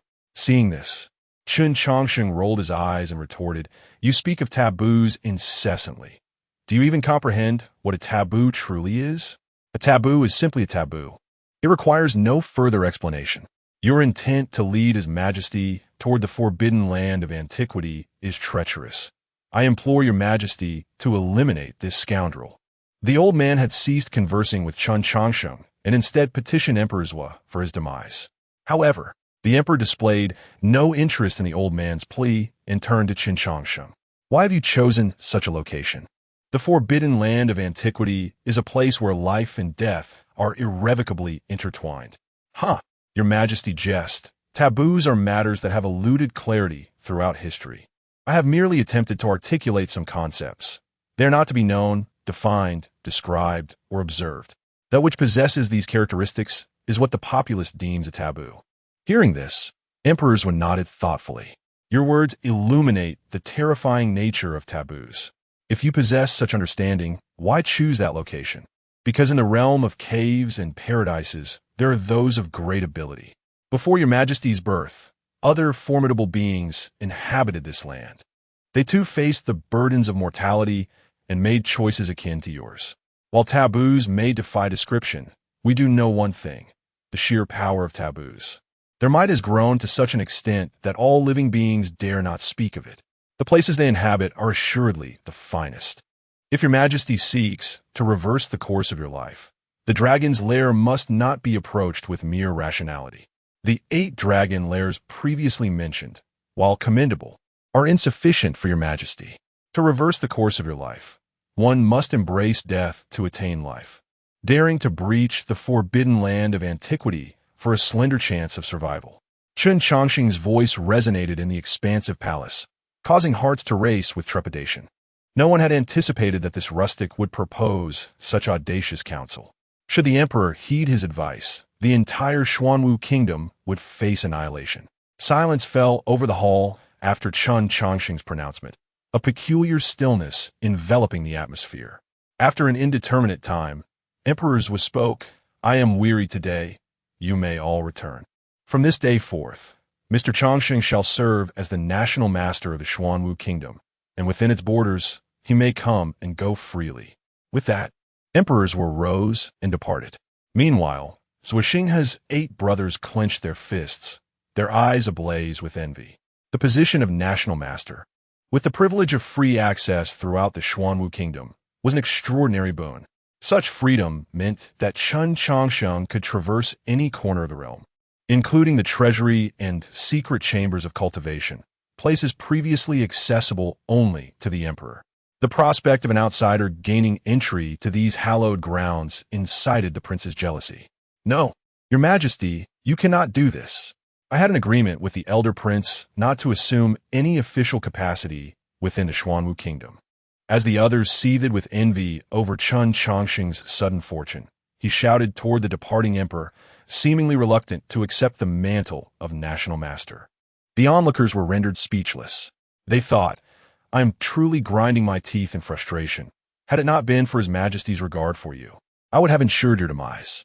To spurn such a magnificent opportunity, if you do not want it, you may bestow it upon me. Chapter 36. The Machinations of Prince Zhua. Chen Changsheng's initial entrance into the Xuanwu pavilion. Sir, why have you chosen the ancient forbidden land? As the banquet concluded, Zhuoxinghe directly intercepted the wandering Chen Changsheng. Noticing this, Chen Changsheng smacked his lips and replied, I have already stated my reasons. Only the ancient forbidden land holds the potential to assist His Majesty in reversing his fate. No other place offers such a possibility. Indeed, your previous rationale is impeccable, but I believe you possess additional reasons, Zhuoxinghe retorted, gazing at the obstinate figure before him. Chen Changsheng scratched his head. I had thought you to be rather astute, capable of discerning the current situation. I must admit, I am somewhat disappointed that you have not. What do you mean by that, sir? Zhuoxinghe inquired. I ask you, who is the strongest in the Xuanwu kingdom? Of course, it is my father, he answered. And who understands the Xuanwu kingdom best? That would also be my father. Since his ascension, the Xuanwu kingdom has entered an unprecedented era of prosperity. Its territory has more than doubled, all lands personally conquered by my father. Every inch of the kingdom has been measured by his own feet. He is the most knowledgeable about the Xuanwu kingdom. That settles it, Chen Changsheng said, spreading his hands. His Majesty is not only the strongest in the Xuanwu kingdom, but also its most knowledgeable. Would he not be aware of the place that could assist him in reversing his fate? Upon hearing this, Zhuoxinghe was momentarily taken aback. Sir, are you suggesting that the ancient forbidden land is His Majesty's intention? Indeed, as the crown prince of the Xuanwu kingdom, you are more familiar with the kingdom's history than I. His Majesty has lived for 2,300 years, yet during the preceding 2,200 years, he had neither offspring nor companion. However, in the last century, you were born alongside 8 other brothers. The matters that remained unaddressed for 2,200 years suddenly occurred within the final century. Do you not find this somewhat reminiscent of preparing for the future? Reversing one's fate is a task more challenging than ascending to the heavens. Such preparations cannot succeed in a short time frame. Upon hearing this, Xinghe began to understand. Are you implying that my father began preparations over a century ago? Perhaps even longer. Such monumental undertakings cannot be conceived without 200 or 300 years of preparation. His Majesty's directive for you to seek the dragon's lair was merely a test of your capabilities. The notion that 9 young children, all under 100 years of age, could prepare for such a thing is ludicrous. With that, Chen Changsheng resumed his leisurely stroll. Xinghe stood in silence for a moment before hastily catching up to Chen Changsheng, saying, "Sir, could you persuade my father? The ancient forbidden land is fraught with peril. A moment's carelessness could lead to the annihilation of the entire Xuanwu kingdom. How could I possibly sway his majesty?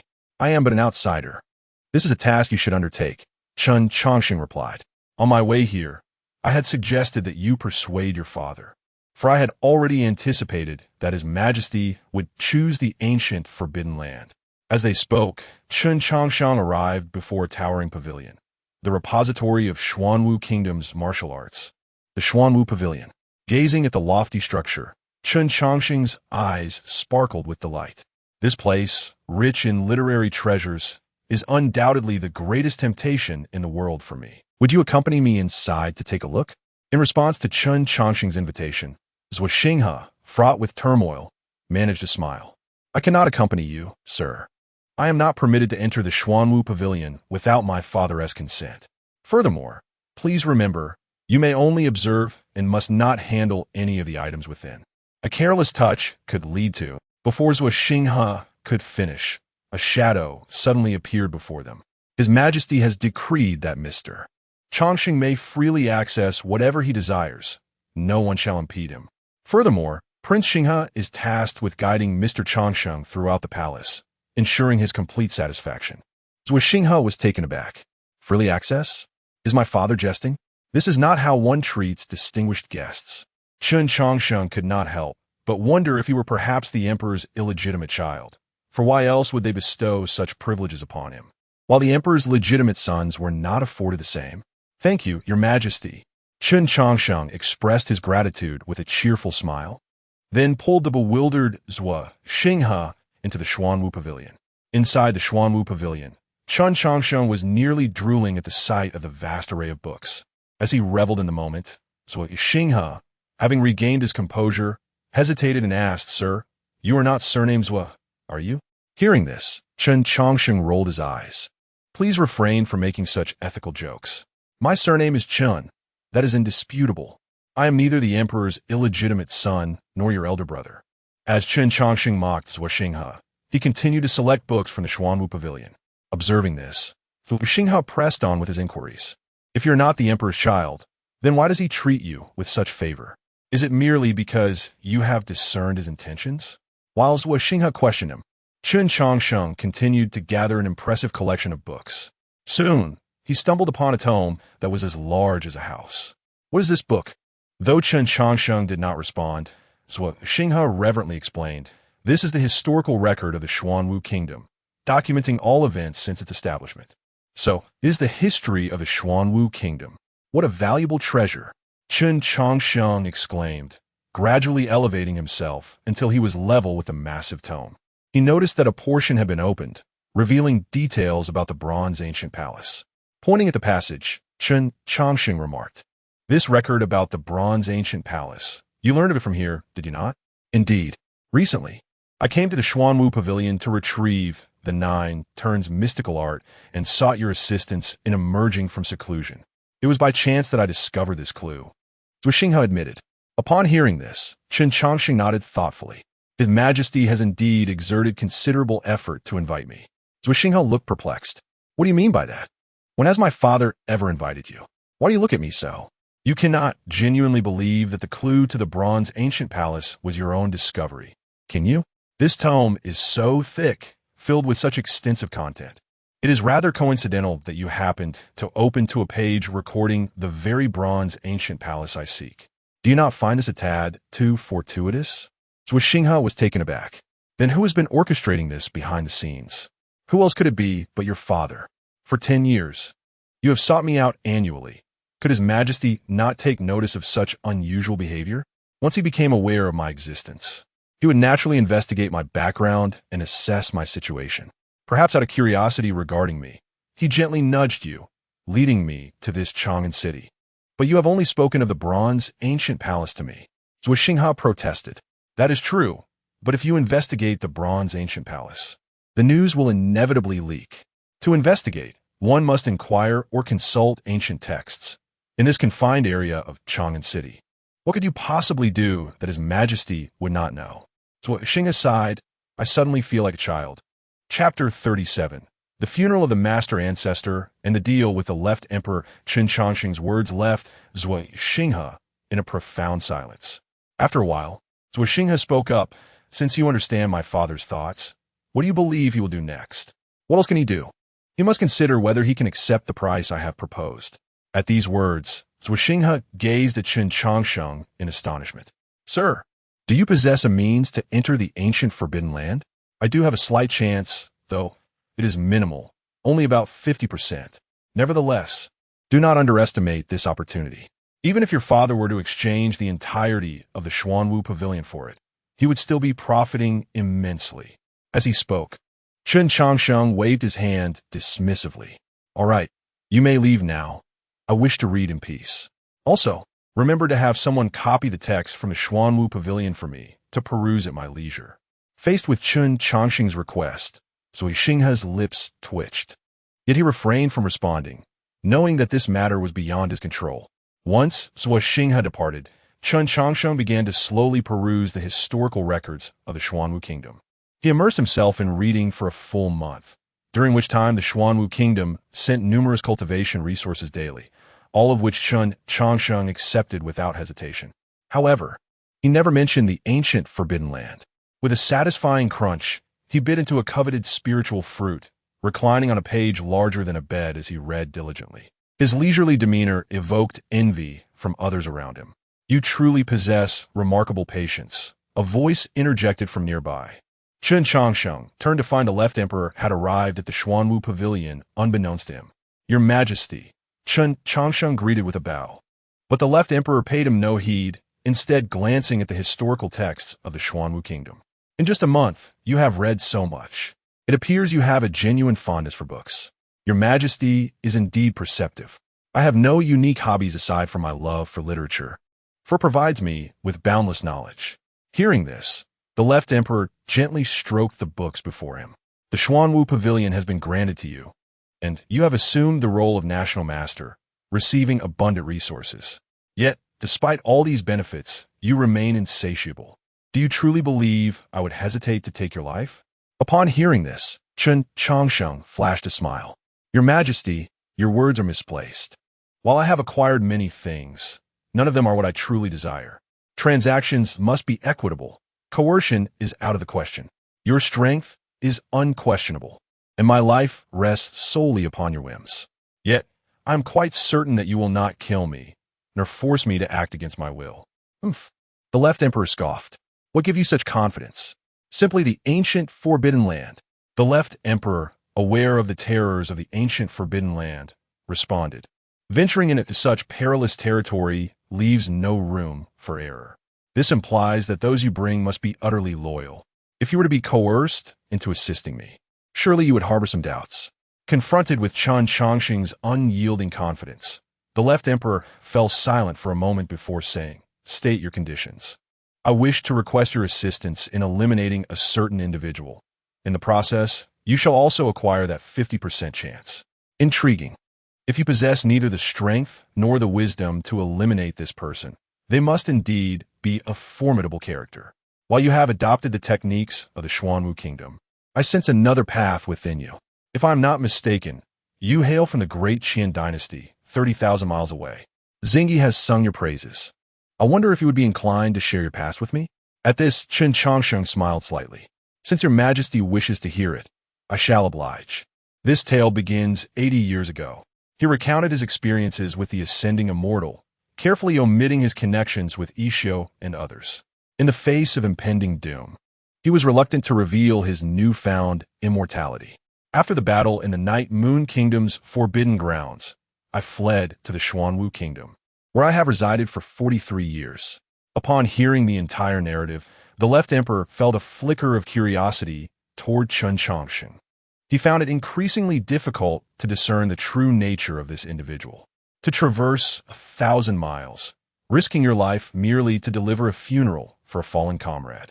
One would expect such a person to be deeply loyal and emotional.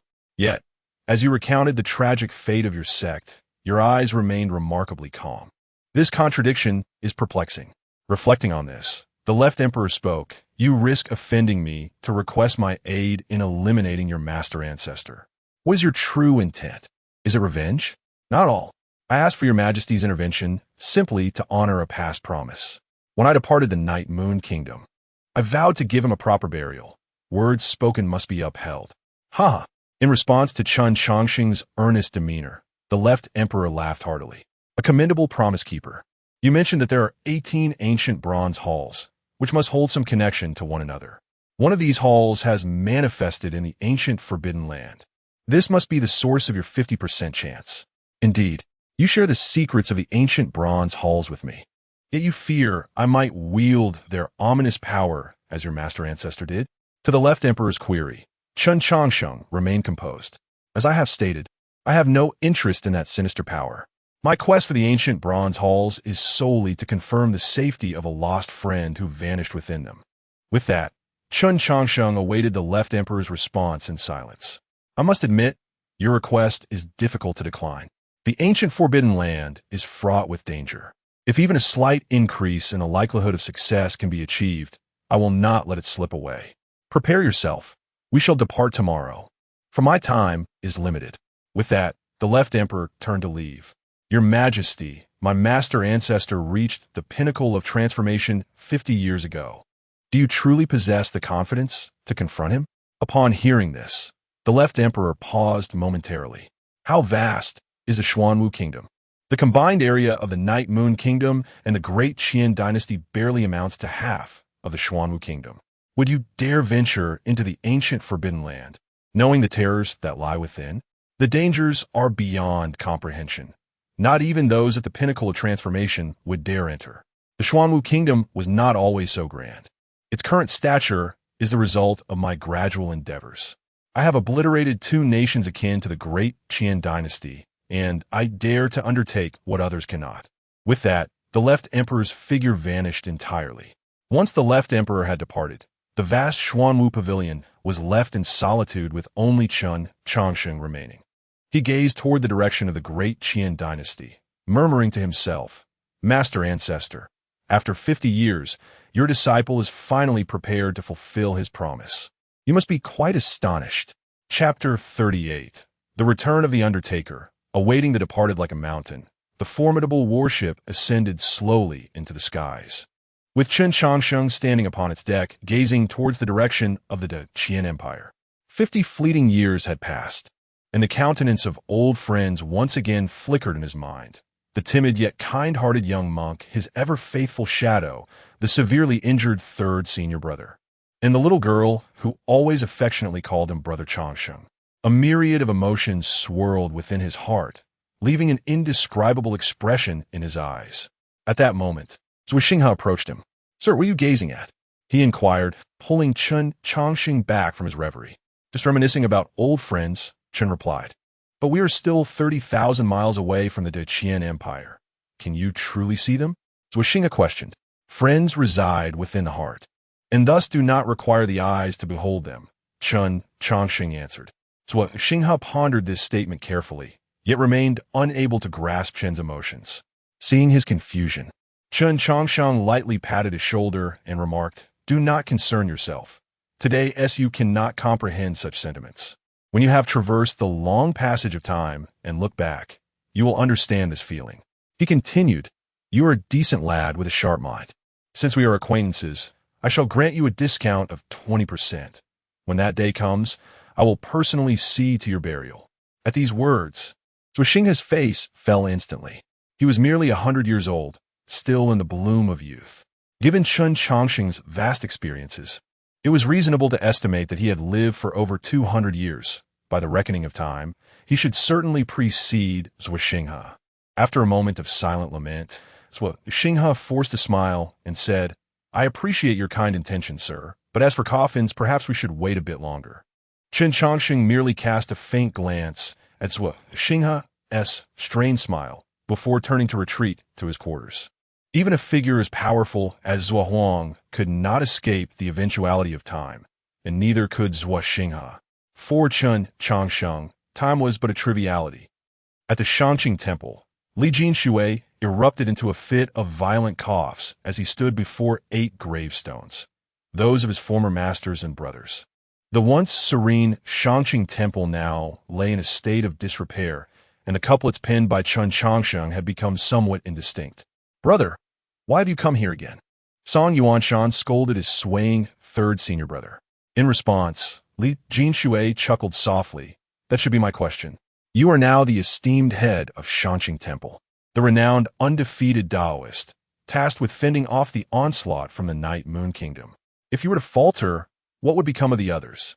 As for me, I am but a man nearing death. Even if the Night Moon Kingdom discovered me, they would find me inconsequential." Song Yuanshan fell silent at this. Years ago, when Chen Changsheng departed the Shangqing Temple, he intended to return with the remains of their masters. Much time had elapsed, and just as Song Yuanshan was ready to give up hope, the long-absent Master Yike returned, bringing with him both the princess of the Night Moon Kingdom and the remains of their masters. However, he did not return with Chen Changsheng. After a lengthy pause, Song Yuanshan ventured, "Brother, do you think Brother Changsheng will return?" "Of course he will, for he must see to my burial." Li Jinshui replied, "My junior brother is a man of his word. If he has promised, he shall fulfill it. Now that I am nearing death, it signifies that his return is imminent." As he spoke, Li Jinshui looked into the distance, seemingly catching sight of a familiar silhouette. After a while, exhausted, Li Jinshui leaned against the gravestone of the master of Yuan Shun and waved dismissively. "Go on. You bear many burdens and need not linger with a dying man. I am soon to reunite with our masters, and there are many heartfelt words I wish to share with them. As for what transpired in the forbidden lands of the Night Moon Kingdom, cast aside any hopes of uncovering the truth. Master Yike will not tell you, nor will Princess Wanyan. We made a pact to take this secret to our graves." Upon hearing his third senior brother's words, Song Yuanshan fell silent once more. It did not press for the truth as he once had. For the grown Song Yuanshan understood that some truths are not meant to be known. After Song Yuanshan departed, Li Jinshui caressed the gravestone of the master of Yuan Shun and whispered, "Master, how could the Shangqing Temple, once so flourishing, have fallen to such a state? Does power and longevity truly outweigh all else?" As he spoke, sorrow filled his eyes. When Master Yike returned, he had revealed the entire truth to Li Jinshui. Upon learning of this truth, Li Jinshui could not accept the reality that their benevolent master had caused the demise of his own disciples. Yet, the harshness of reality does not bend to an individual's inability to accept it. Reluctantly, Li Jinshui and Master Yike established a pact. They would never reveal this secret. As for the ascended true man of Shangqing Temple, he had perished shortly after the onset of the national conflict. Aboard the warship, the colossal vessel had flown for an entire month, and now Chen Changsheng and his companions were drawing ever closer to the Daqian Empire. With this proximity, Chen Changsheng began to receive various reports regarding the state of the Daqian Empire. It had been completely overrun by the Night Moon Kingdom, leaving behind only remnants struggling to survive. Furthermore, he learned of other developments. The Undertaker had slain the Demon King of the Night Moon Kingdom, and the newly appointed head of Shangqing Temple was a martial artist of unparalleled prowess, revered as the undefeated Taoist. "Sir, is the Undertaker truly that formidable?" Zhuo Xinghe inquired. To silently slay a Demon King within their territory, being a person of the Daqian Empire, you must have heard rumors of him. Considering the proximity between the Night Moon Kingdom and the Daqian Empire, Zhuo Xinghe scrutinized the recent intelligence, eager to gain insight into the might of their potential adversary. In response, Chen Changsheng merely clicked his tongue and replied, I am familiar with the Undertaker, but rest assured, he will not hinder the Xuanwu kingdom. Zhuo Xinghe immediately voiced his dissent. Sir, your assertion is flawed. This individual is enigmatic, and his temperament is unpredictable. He could very well be a capricious murderer. After all, who would bear such an ominous moniker as Undertaker? It is prudent for us to prepare for any eventuality. The title Undertaker is but a nickname of mine. How could I be unaware of my own temperament as a fickle murderer? Chen Changsheng retorted, leaving Zhuo Xinghe momentarily speechless. Chapter 39. The Courage to Pursue Longevity. Farewell to the third senior brother. Chen Changsheng's words left Zhuo Xinghe momentarily astonished. Sir, how could you be the funeral director? Why can't I be the funeral director? Do not forget, I am in the business of selling coffins and managing funerals comprehensively. Is it so strange to hold the title of a funeral director when my profession involves receiving the deceased and conducting burials? Faced with Chen Changsheng's response, Zhuo Xinghe fell silent again. Although Chen Changsheng's statements sounded peculiar, they appeared to hold a certain logical coherence. Observing this, Chen Changsheng smiled and remarked, when confronted with certain information, beings often embellish the truth, perhaps opting for narratives that favor them. After being disseminated by many, the original truth can become utterly distorted. To uncover the truth amid numerous legends, one must calm their mind and confront the essence of the matter. Once you achieve this, you can restore the past truth from mere traces. With that, Chen Changsheng summoned his flying sword and departed from the worship. As he vanished from sight, Zhuo Xinghe called out, Sir, where are you going? I am not adept at fighting. Thus, I shall refrain from involving myself in this matter for now. Though the Xuanwu kingdom is powerful, it cannot swiftly eradicate the Yeyue kingdom. I have other matters to attend to and shall return shortly. By the time Chen Changsheng's words reached Zhuo Xinghe's ears, his figure had already disappeared. After Chen Changsheng's departure, Zhuo Huang appeared beside Zhuo Xinghe. Watching the direction in which Chen Changsheng had left, Zhuo Xinghe hesitated and asked, Father, why did you not stop him? Are you not afraid he might flee? In response to Zhuo Xinghe's inquiry, Zhuo Huang replied calmly, You are astute, yet your experience remains insufficient. To be more precise, you have yet to discern the distinctions between individuals. If one day you can see through Chen Changsheng's true nature, you will be worthy of governing the Xuanwu kingdom. Unfortunately, my time is limited. The path ahead must be traversed by you alone. Upon hearing this, a flicker of reluctance crossed Zhuo Xinghe's eyes. Father, do you truly have to venture into the ancient forbidden land? Perhaps there are other ways to extend your life. Seeing the bewilderment in Zhuo Xinghe's gaze, Zhuo Huang chuckled. You bear an uncanny resemblance to me. I was once just like you, eager to learn, yet dismissive of everything. In my youth, I believed there was nothing I could not conquer, and I paid little heed to the issue of longevity. I thought, whether living as a hero or dying as a ghost, one should live vibrantly and die gracefully. The notion of merely lingering on is what I detest the most. However, after living for over 2,000 years, I have changed. Listening to Zhuo Huang's words, Zhuo Xinghe bowed his head in silence, refraining from offering any opinion. Noticing this, Zhuo Huang smiled and added, Among my many brothers, you hold the greatest disdain for me. You believe that the once mighty father has become weak, that your father fears to confront death. Bang! At this, Zhuo Xinghe suddenly knelt down. Yet, Zhuo Huang did not halt, continuing, Your perspective holds truth, but is also flawed. To say you're correct is because you should possess such thoughts at this moment. To say you're wrong is because you underestimate me too greatly. Mortals extol love with descriptions like till the seas run dry and rocks decay, for in their understanding, stones do not rot and the ocean never dries. Yet, when you witness a stone gradually turning to dust or an endless sea transformed into vast plains, you will realize that time is the greatest adversary of all living beings. It possesses the power to alter everything, including what we once deemed truths. You understand that facing death requires courage, yet you fail to grasp that pursuing longevity in the face of death demands even greater bravery. If you were to sit in my position, would you have the courage to pursue longevity as I do? Contemplating Zhuo Huang's words, Zhuo Xinghe began to ponder earnestly. After a long moment, he spoke deliberately, I lack that courage. Huh. Lacking that courage can be a blessing. At least your future is stable.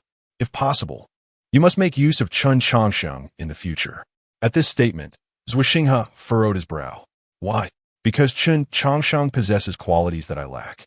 10 years ago, when you ventured into the Beast Mountain range, you were saved by Chen Changsheng. In truth, I have been watching over you all along. You just failed to notice. I have listened intently to your conversations with Chen Changsheng, and from that moment, my interest in this coffin seller was piqued. Subsequently, I observed him for a decade. 10 years may not be long for a cultivator, but it is sufficient for a cultivator to undergo some changes. Yet, after 10 years, Chen Changsheng remains unchanged, as if time has no effect on him. Cultivators seek change because only with change can one break through their limits. A nation, however, seeks stability. Only through stability can it endure. While I am the emperor of the Xuanwu kingdom, I am also a cultivator, and now is my time to seek change. But you are different. Your future path is long, thus you must seek stability. With Chen Changsheng to assist you, your future will be much smoother. Hearing this, Zhuo Xinghe hesitated, but Chen Changsheng seems uninterested in power. This is your responsibility. I cannot undertake everything for you. There are matters you must handle yourself. With that, Zhuo Huang turned and left. Meanwhile, Zhuo Xinghe knelt in place, deep in thought. At the Qingjing temple, Li Jinshui lay feebly on the ground beside a freshly dug grave. His remaining eye could no longer see. Just then, the sound of crunching leaves echoed, and the almost unconsciously Jinshui suddenly struggled. Junior brother, is it you? Observing the once dashing third senior brother in such a pitiful state, Chen Changsheng pursed his lips and softly replied, Third senior brother, it is I. Hearing that familiar voice, Li Jinshui smiled. I knew you would come. You always fulfill your promises. Seeing this, Chen Changsheng helped Li Jinshui to his feet. Senior brother, you are on the brink of death. I should hasten to prepare a burial garment for you. It will be troublesome to change clothes once your body has grown cold. Chapter 40. A new grave added to the old. The left emperor takes action as Chen Changsheng prepared to change Li Jingshui's clothes. Li Jingshui summoned the last of his strength to push Chen's hand away. You rascal, even though death is upon me, I am still alive, aren't I? It has been 50 years since we last met. Can I have a word with you? Hearing Li Jingshui's words, Chen Changsheng rolled his eyes. Senior brother, given the gravity of the situation, do not tell me you still have unfulfilled desires. You know me, I detest complications. Handling funerals is a task I approach with indifference. Yet fulfilling someone's last wishes is not my forte. In response to Chen's words, Li Jingshui seemed to regain some vitality, suddenly invigorated. Nonsense. Do you think your third senior brother is one to be so easily disheartened? The matters left undone in life shall not trouble anyone after my passing. I merely wish to praise you before I depart. Is that too much to ask? Upon hearing this, a smile blossomed on Chen Changsheng's face. Of course, it is permissible. I seldom receive compliments from you. Third senior brother, such praise serves as encouragement, but do not let it inflate your pride. The two conversed as they once did, though their smiles were fleeting, and silence soon enveloped them again. After a moment, Li Jingshui struggled to reach for the gravestone of their master. As he traced the inscriptions with his fingers, a drop of light brown tear fell from his solitary eye.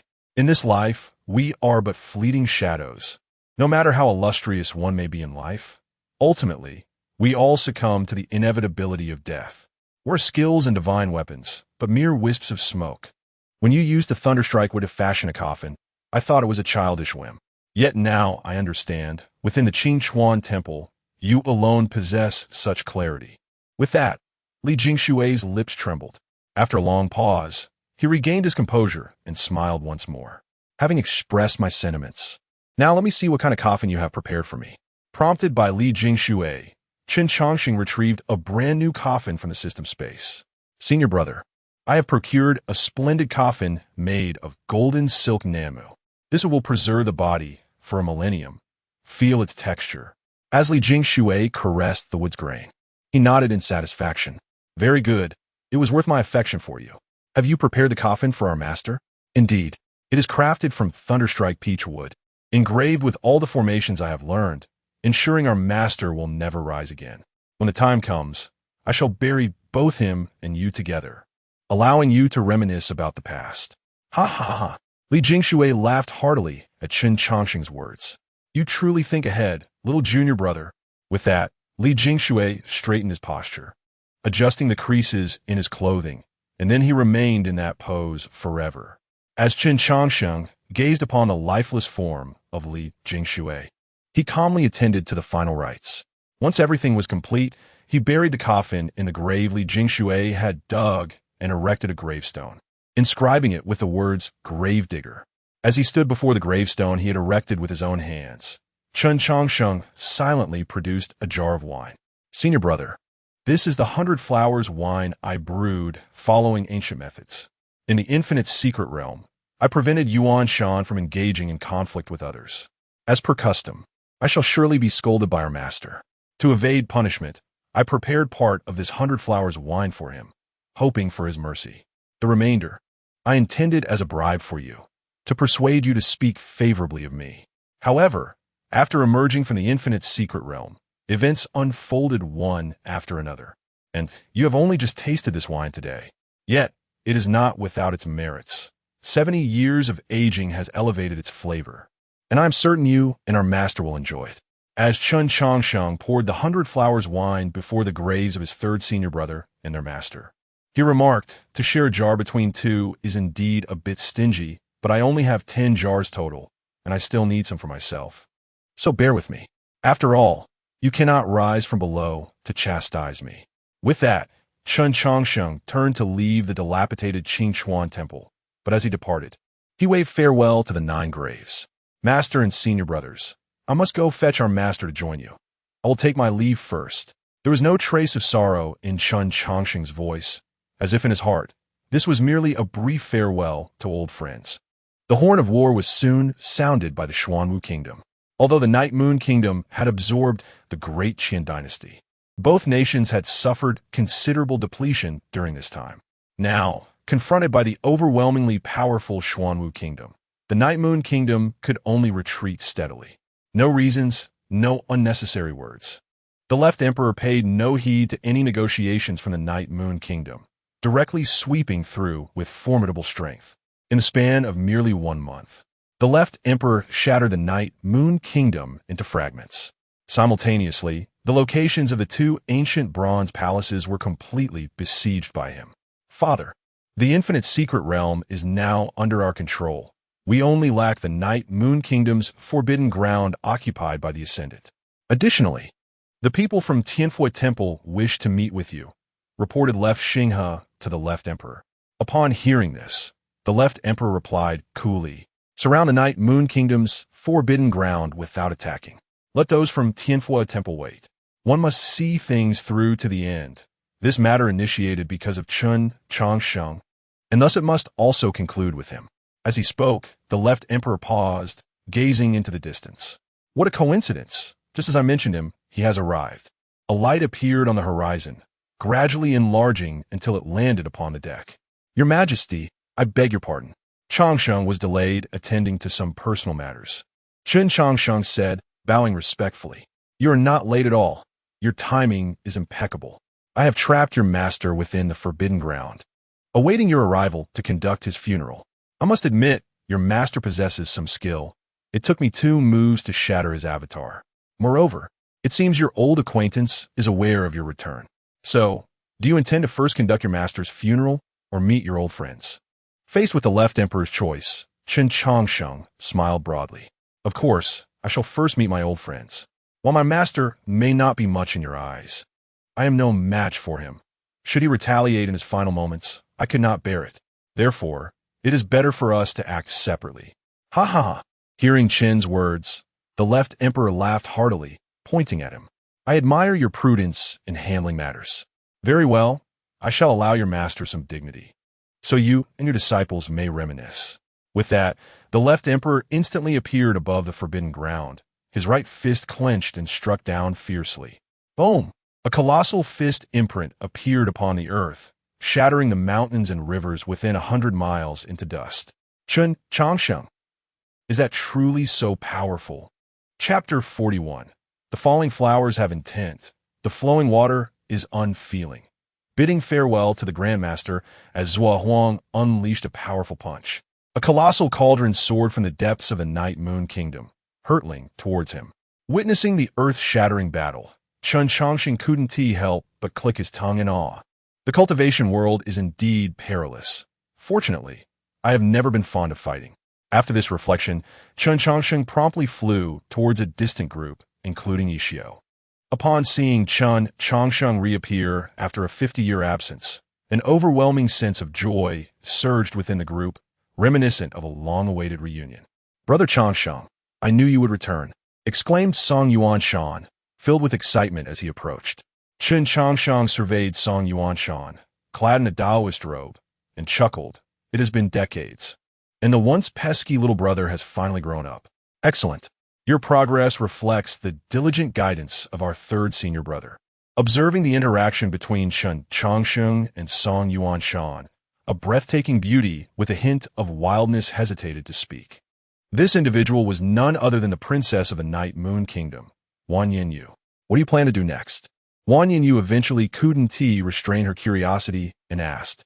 Hearing Wan Yinyu's inquiry, Chen Changsheng smiled and replied, "What else is there to do but to forge my own path?" Upon hearing this, Wan Yinyu glanced at the formidable army of Xuanwu Kingdom, her expression turning grave. "Are you truly set on leaving?" Although Wan Yinyu did not articulate her feelings explicitly, Chen Changsheng sensed a tinge of reluctance in her tone. In response, Chen Changsheng reassured her, "It's not quite a departure. Every individual has their own responsibilities and unique destinies. I am merely heading to where I belong, to fulfill the tasks that are mine to undertake." "Why?" Song Yuanshan asked, puzzled. "The trouble has been resolved, and the Shangqing Temple is in dire need of revitalization. Are you really going to abandon it?" Faced with Song Yuanshan's palpable agitation, Chen Changsheng placed a reassuring hand on his shoulder and said, "Rebuilding the Shangqing Temple is your mission, not mine. The fates of individuals are diverse. Some are destined to take root in one place, while others are meant to wander the world.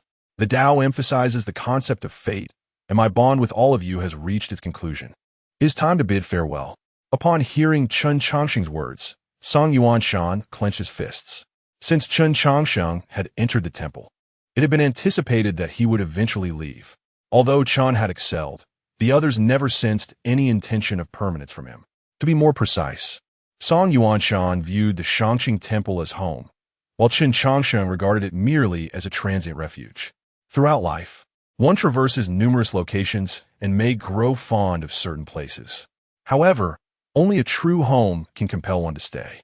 Chen Changsheng did not perceive the Shangqing Temple as home, and thus, irrespective of any nostalgia he might feel, he would ultimately depart.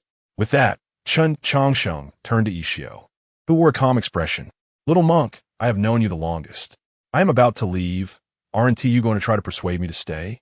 Ishio rolled his eyes in response, disdainfully stating, "You, Chen Changsheng, are leaving. Who could possibly stop you? We are like the flora and fauna of this land, while you are merely a bird passing through. No matter how long a bird lingers, it will eventually take flight. I have long anticipated this day." As Ishio spoke, the battle on Zhuo Huang's side came to a close. Observing this, Chen Changsheng remarked, "Decades have passed, and your understanding of the Dharma has certainly progressed. Keep striving, and you may one day become a master of your craft." With that matter concluded, he said, "I must now attend to the remains of an old acquaintance." Chen Changsheng then turned toward the forbidden area. Watching his retreating figure, the three companions were enveloped in profound reluctance. However, Wan Yinyu's reluctance was tinged with a different sentiment. Seeing this, Ishio sighed, "Stop watching. This fellow will not linger for anyone. Furthermore, for the past 50 years, you have continuously proclaimed your desire to avenge the humiliation he once inflicted upon you. Now that he has returned, why do you not take action?" In response to Ishio's words, Wan Yinyu coldly replied, "His strength is formidable. I am not his match at present. I can assist you. He is not particularly skilled in combat. If we join forces, we stand a chance of delivering a sound thrashing," Ishio countered. Angrily, Wan Yinyu retorted, "The Buddhist path emphasizes compassion. Your words are filled with malice, and I fear you are close to losing your way."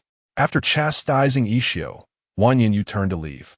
Yet, halfway through her departure, she paused. Will I ever see him again?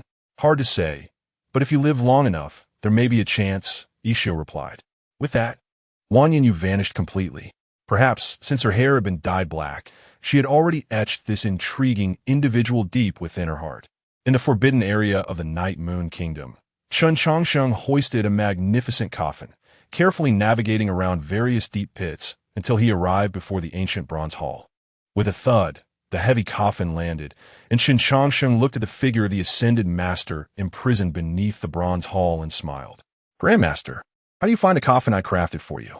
In response, the ascended master examined the coffin and remarked, Not bad. It is evident that you have put in considerable effort. When you narrowly escaped last time, I harbored a lingering sense of unease. I did not anticipate your swift return, nor the powerful allies you have gathered. Hearing this, Chen Changsheng glanced at Zhuang, who was investigating the bronze hall. What can I say? Grandmaster, you are so powerful. How could I possibly send you off alone? Now that we have come this far, may I pose a few questions to you? Chen Changsheng inquired. Of course. Why did you come to the Night Moon Kingdom to set your plans in motion when the Wuyang secret realm also possesses a bronze hall? The entities suppressed beneath the Wuyang secret realm were eradicated, which led me to the Night Moon Kingdom. Ah, I see. Now, allow me to ask my second question. Do you regret killing my master and the others? Chen Changsheng locked his gaze onto the ascended master's eyes, seeking the most genuine answer. After a lengthy silence, the ascended master sighed. Merely a few tribulations. For those who pursue the path of immortality, some sacrifices are entirely normal. The path to liberation may taste bitter, yet it is also sweet. Ha ha ha. At the ascended master's words, Chen Changsheng laughed heartily, his joy evident. What a profound sentiment. The path to liberation may taste bitter, yet it is also sweet. Your resolve is commendable, Grandmaster. I admire you. In that case, allow me to accompany you on your final journey. With that, Zhuang appeared by Chen Changsheng's side. Despite facing the one who had defeated him, the ascended master showed no signs of fear. Had I not been trapped, you would not have found it so easy to kill me. Chapter 42. Boldly invading the ancient forbidden land, just a bit of wind and frost in response to the words of the ascended master. Zhuang nodded. If only you could live for another 1,000 years or so, perhaps we could compete for supremacy. Alas, it is unfortunate that you cannot live that long. By the way, what does the large hand depicted in this drawing signify? You have researched the bronze ancient palace for so long. You must know something about it. Ha ha ha. Of course I know, but do you think I would divulge it to you? Even if I were to share, would you believe me? Indeed, your words inspire little trust in me. With a swift motion, a brilliant light shot from Zhuang's hand, creating a small blood hole in the forehead of the ascended master. As the ascended master fell, the massive bronze ancient palace began to sink once more. Observing this, Zhuang acted instantly, using unparalleled divine power to halt the descent of the bronze ancient palace. Seizing the opportunity, Chen Changsheng swiftly retrieved the corpse of the ascended master. Boom! As the bronze ancient palace descended, the ominous blood pool was entirely suppressed. Exhaling a breath of turbid air, Zhuang steadied his breath. Stopping the bronze ancient palace from sinking was no small feat, even for him. After placing the corpse into a prepared coffin, Chen Changsheng inquired, Your Majesty, have you made any discoveries? Indeed, there are some findings. Each bronze ancient palace seems to house a teleportation array, which also contains some form of connection. However, the specifics of this connection elude me, as the teleportation array here has been destroyed. For now, we can only place our hopes on the bronze ancient palace within the infinite secret realm. If the teleportation array there is still functional, it may indeed allow us to enter the ancient forbidden land. As he spoke, a hint of excitement flickered in Zhuang's eyes. He had initially thought the bronze ancient palace would provide only slight assistance, yet its potential impact was unexpectedly substantial. With this, his chances of safely entering the ancient forbidden land had increased by at least 20%. By the way, this should belong to you. I shall return it. Boom! A stone coffin was tossed before Chen Changsheng. This coffin was the crucial treasure that had aided Chen Changsheng's escape 50 years prior. Naturally, he felt elated to have recovered it. "Thank you, Your Majesty." Chen Changsheng accepted the stone coffin and casually asked, "Your Majesty, have you heard of the name of the immortal sovereign of 100 defeats, a figure from 2,000 years ago?" "I have indeed heard of him. I was aware of his legends since I was 10 years old. However, by that time, he had already been a figure from 2,000 years ago. The script on this is from a dynasty that perished over 2,000 years ago. I can comprehend it only because that dynasty had not vanished for long since I began to remember." Chen Changsheng. Upon hearing this, Chen Changsheng's face was filled with confusion. He had thought the immortal sovereign of 100 defeats was merely a figure from 2,000 years ago. Yet he never anticipated that Zhuo Huang had heard of his legends in his youth. Moreover, the tales of the immortal sovereign had circulated for over 2 millennia by then. If calculated thus, the immortal sovereign must have existed 4,000 years ago.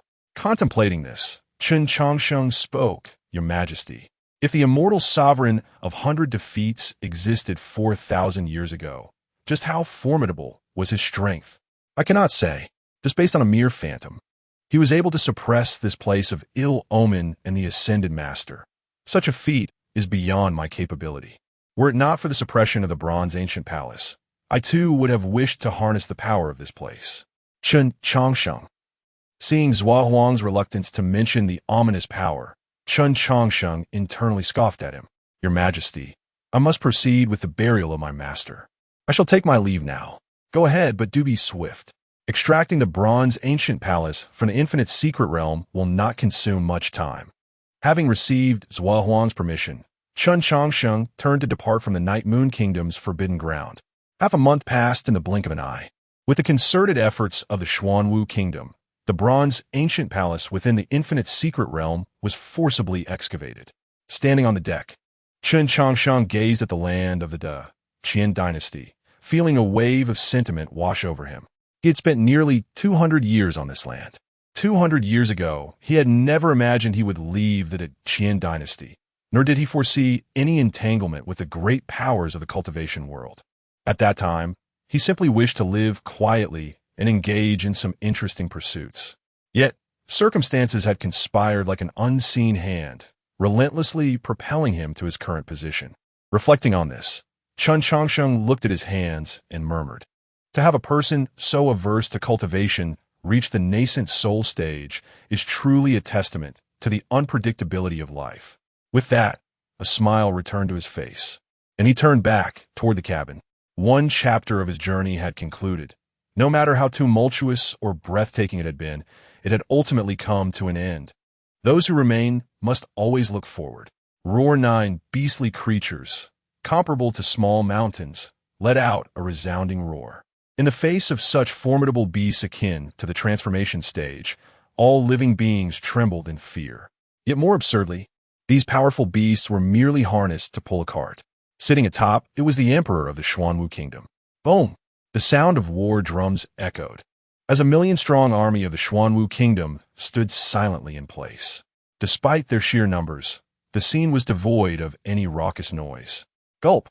Swallowing hard, Chen Changsheng wiped the cold sweat from his forehead. "Your Majesty, I fear I am not particularly adept at forcibly entering the ancient forbidden land. Perhaps we should wait a while before proceeding?" Noticing Chen Changsheng's timid demeanor, Zhuo Huang's lips curled into a slight smile.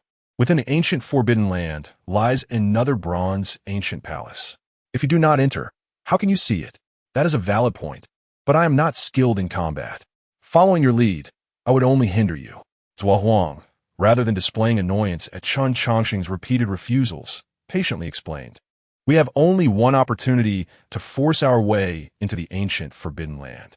If you do not stay by my side, the likelihood of entry diminishes significantly. Furthermore, you are the one overseeing the restoration of the bronze ancient palace. Would you expect me to feel at ease if you are not with me?" Hearing Zhuo Huang's words, Chen Changsheng's lips twitched. Yin Sheng had vanished within the teleportation array of the bronze ancient palace. He had intended to thoroughly investigate the connections between the teleportation arrays, with no ulterior motives. After a moment of contemplation, Chen Changsheng resignedly turned his gaze toward the ancient forbidden land ahead. Even if Zhuo Huang abandoned the thought of reversing his fate, Chen Changsheng would find a way to enter the ancient Forbidden Land. Otherwise, he would have long since fled, rather than foolishly remain in the Xuanwu Kingdom. Chapter 43. The True Terror. The foundation of the Xuanwu Kingdom, the crimson expanse of the land stretched endlessly before the eye.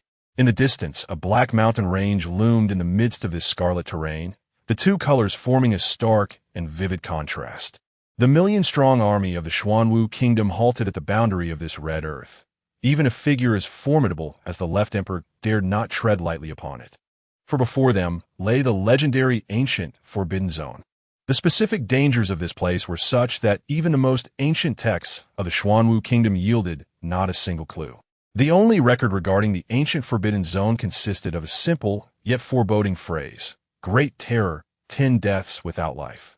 With a deep exhale, the left emperor released a breath of turbid air, then waved his hand, dispatching 3 humanoid puppets into the ancient Forbidden Zone. These puppets were crafted from the entirety of the resources of the Xuanwu Kingdom. Each puppet possessed the ability to contend with those at the transformation realm, and their defensive capabilities were such that even a full-force assault from a practitioner at that level would struggle to breach them. Utilizing these puppets to explore the ancient Forbidden Zone was undoubtedly the safest and most effective method. With careful precision under the left emperor's control, the puppets stepped into the realm of the ancient Forbidden Zone. However, contrary to their expectations, no immediate danger manifested. The puppets advanced several miles with ease. Observing this, Left Xinghe let out a sigh of relief, remarking, "It seems the ancient Forbidden Zone is not as formidable as we imagined." Yet before Left Xinghe could finish his thought, a sudden gust of wind swept through, and the 3 humanoid puppets disintegrated into dust. Faced with this unforeseen occurrence, a heavy silence enveloped the crowd.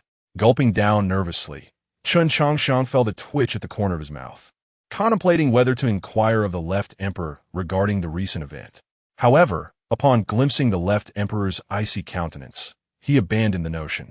Realizing the futility of using the puppets as scouts, the left emperor raised his hand once more.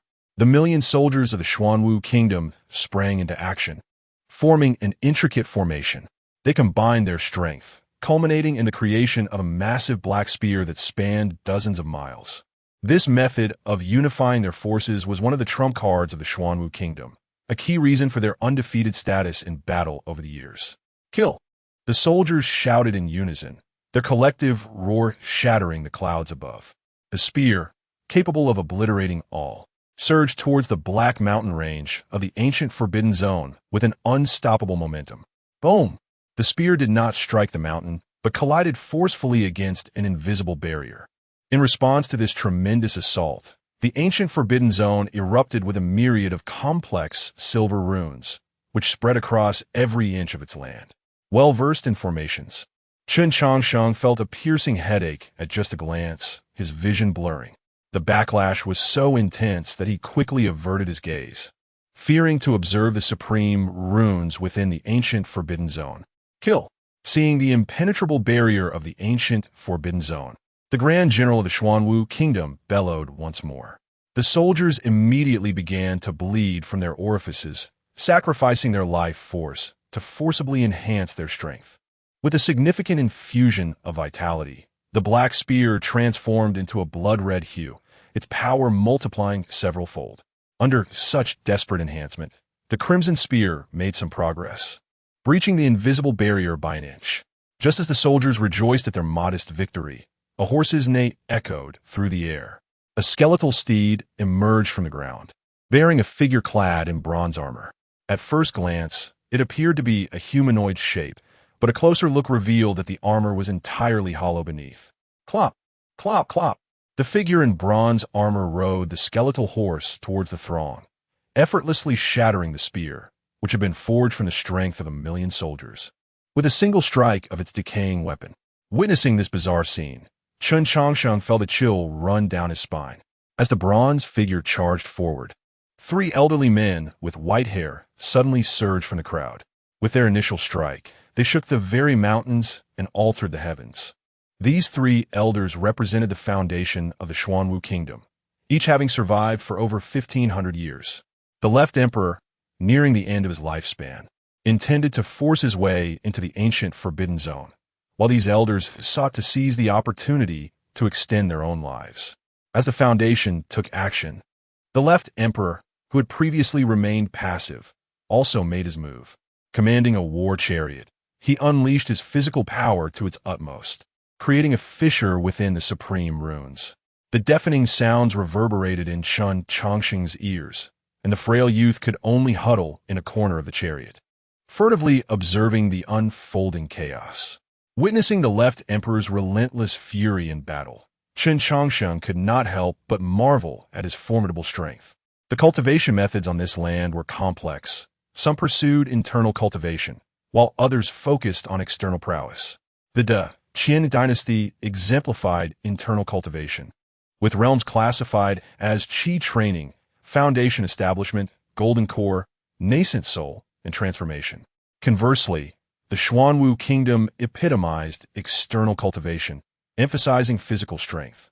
The classification of external cultivation was relatively straightforward, relying solely on simple tiers. The criteria for evaluation depended on the specific techniques practiced, and overall, the distinctions were minimal.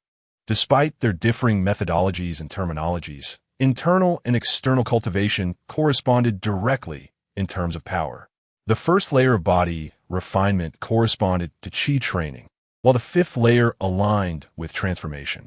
When the left emperor dismissed the significance of the ascendant, Chen Changsheng had speculated about the left emperor's actual realm of power. Transformation was the fifth level, and to so easily slay an ascendant, the left emperor must have reached at least the sixth level. Yet, as the left emperor unleashed his full might, Chen Changsheng realized he had significantly underestimated him.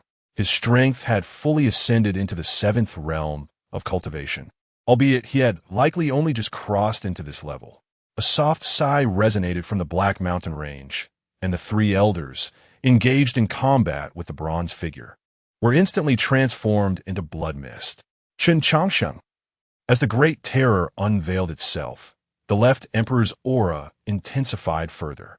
Sword, Gome, he bellowed, then unleashed a punch that shattered the fabric of space, drawing forth an ancient long sword from a void. With no restraints upon it, the bronze figure redirected its charge towards the left emperor.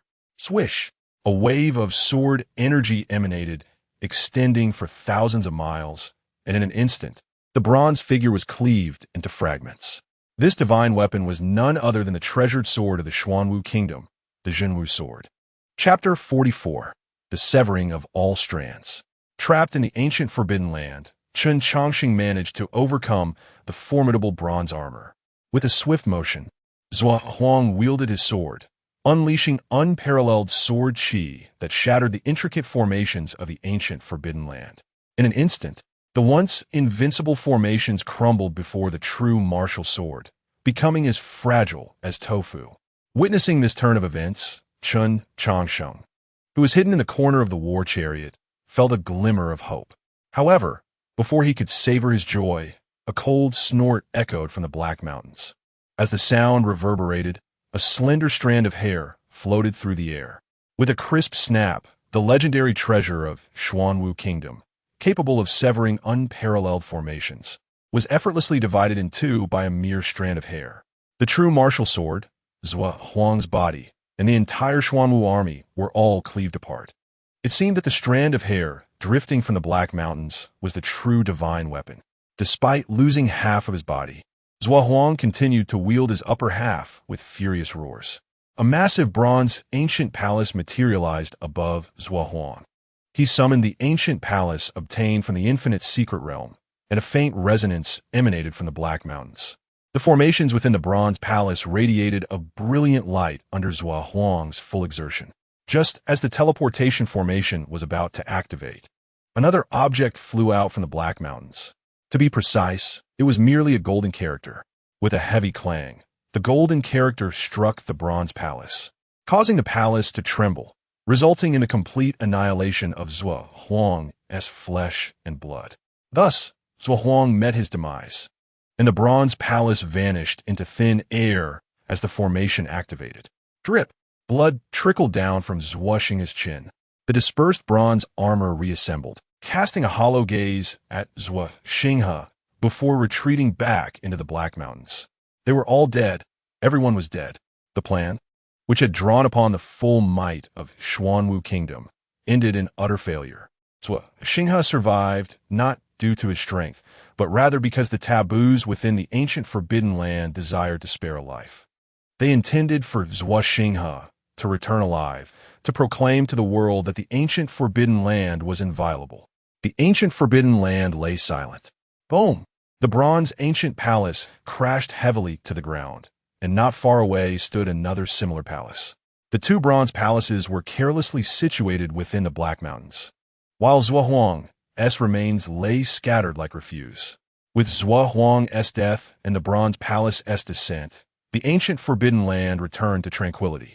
Time flowed slowly, and all things transformed, yet the ancient Forbidden Land remained unchanged. 3 months later, the once silent ancient Forbidden Land stirred. The faint sound of stone slabs grinding emerged as a half-buried stone coffin began to move. A crack opened, revealing a pair of vigilant eyes observing the surroundings. Indeed, the owner of those eyes was Chen Changsheng.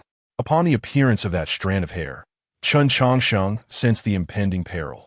In the face of such indescribable terror, he made a decisive choice: to hide within the stone coffin left by the immortal of 100 defeats and ingest a special elixir to feign death. After confirming that the outside posed no danger, Chen Changsheng cautiously emerged from the coffin. Goodness, is this the horror of the ancient Forbidden Land?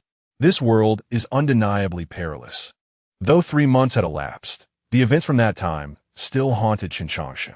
After expressing his thoughts, he began to curiously observe his surroundings. He wondered if feigning death could deceive the ancient Forbidden Land, but one thing was certain: he was still alive. As long as he lived, it implied that the ancient Forbidden Land would not seek to claim his life. There could be various reasons for his survival, perhaps out of respect for the immortal of 100 defeats, or maybe the ancient Forbidden Land deemed him too weak to bother with. Given his current cultivation, he was likely nothing more than mere air in the eyes of those great terrors. Such a feeble existence, even if fortunate enough to enter the ancient Forbidden Land, would not last long before perishing. Therefore, they could not be bothered to act.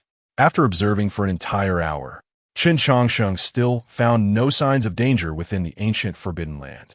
The absence of danger made him increasingly uneasy, for in the ancient Forbidden Land, the lack of danger was the greatest peril. With that thought in mind, Chen Changsheng began to rummage through his belongings, ultimately extracting a thread from the corner of his garment. With a gentle breath, he released the thread, which floated away from his palm. Whoosh! The ordinary thread vanished, and a fleeting golden light flashed across the ground. Though brief, Chen Changsheng discerned what he saw. Chen Changsheng, is this the end? Upon witnessing the golden light, he began to pace anxiously. He had encountered the formidable formations outside the Black Mountains and knew he was incapable of breaking through them. Moreover, what lay beyond was merely a silver formation, while within the Black Mountains resided a golden formation.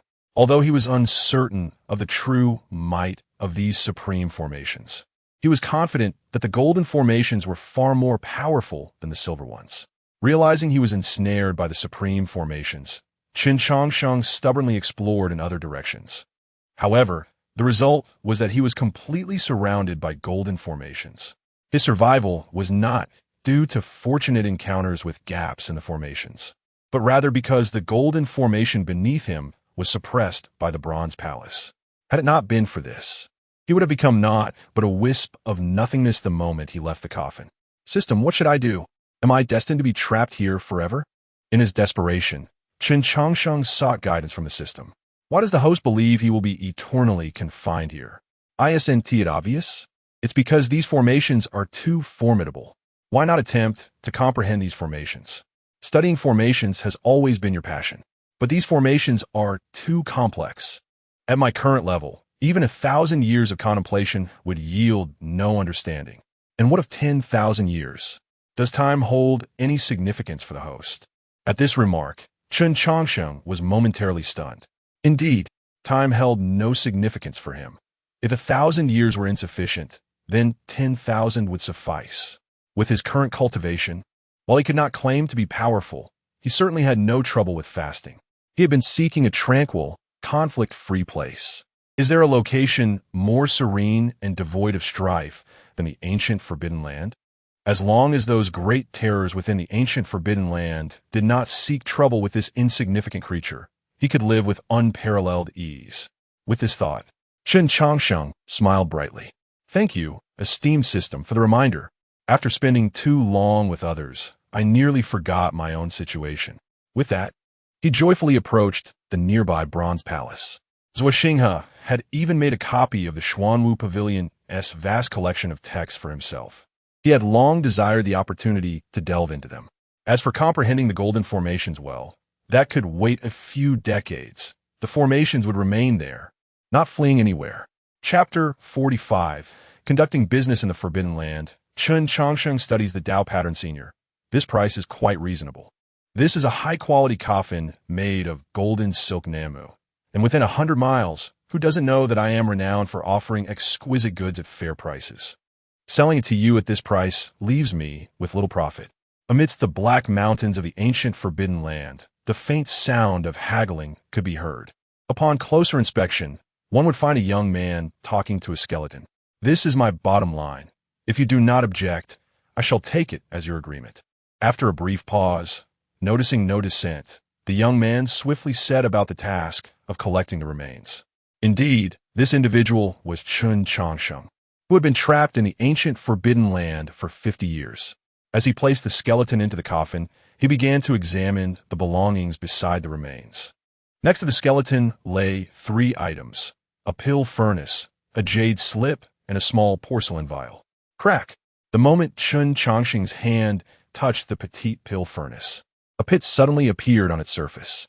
Observing this, he proceeded to examine the other 2 artifacts, but apart from the jade slip, the porcelain vial succumbed to a similar fate of shattering. Alas, time truly is the most formidable weapon. Such a fine pill furnace rendered useless. What a pity. After mumbling to himself, Chen Changsheng turned his attention to the jade slip. This jade slip was crafted from 1,000-year-old cold jade, a piece so rare that even a nail-sized fragment would cost 100,000 spirit stones. Yet, the jade slip Chen Changsheng held was nearly palm-sized. Celestial repair ointment? Glancing at the formula inscribed on the slip, Chen Changsheng tilted his head in contemplation but could not find a corresponding record in his mind. According to the notes on the jade slip, this ointment had the miraculous ability to reverse life and death. Regardless of how grievous one's injuries or how close to death one might be, possessing this ointment would allow one to extend their life for another 7 days. As the name suggests, even if the heavens were to be broken, this medicine could restore it. Having understood the contents of the jade slip, Chen Changsheng tossed it into his system space. Such an extraordinary elixir was something he wished to concoct. However, lamentably, his knowledge was insufficient, and he had no means to decipher the formula for the celestial repair ointment. The skeleton had been in this place for an unknown number of years, and the information it once held had long ceased to circulate. The characters on the jade slip were only vaguely recognizable to Chen Changsheng, and the names of the herbs mentioned were entirely foreign to him. As time flowed, the herbs from 1,000 years ago might still exist, yet their names had likely changed countless times. Possessing only the formula without the corresponding illustrations rendered the concoction of the celestial repair ointment impossible for him.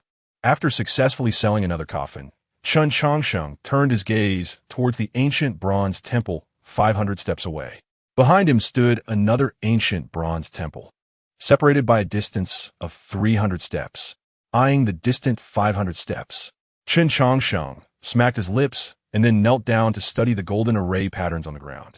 500 steps away lay the ancient bronze temple he sought, where the remains of the left sovereign also resided. Initially, upon entering the ancient Forbidden Land, Chen Changsheng had planned to lead a leisurely life for 2 or 3 decades before gradually studying the golden array patterns. However, he had exhausted the library of the Xuanwu Pavilion in less than 10 years, and left with no other options, he began his research on the golden array patterns. At first, Chen Changsheng made exceedingly slow progress. After a year, he had barely advanced an inch, and even that inch had yet to be fully understood. He had only managed to find a safe method to proceed. Thus, it took him a full 20 years to move just 5 steps beyond the safe boundaries of the ancient bronze temple.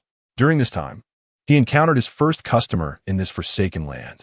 Upon seeing a corpse exposed to the wilderness, Chen Changsheng's instinctive profession kicked in, prompting him to retrieve a coffin for the customer.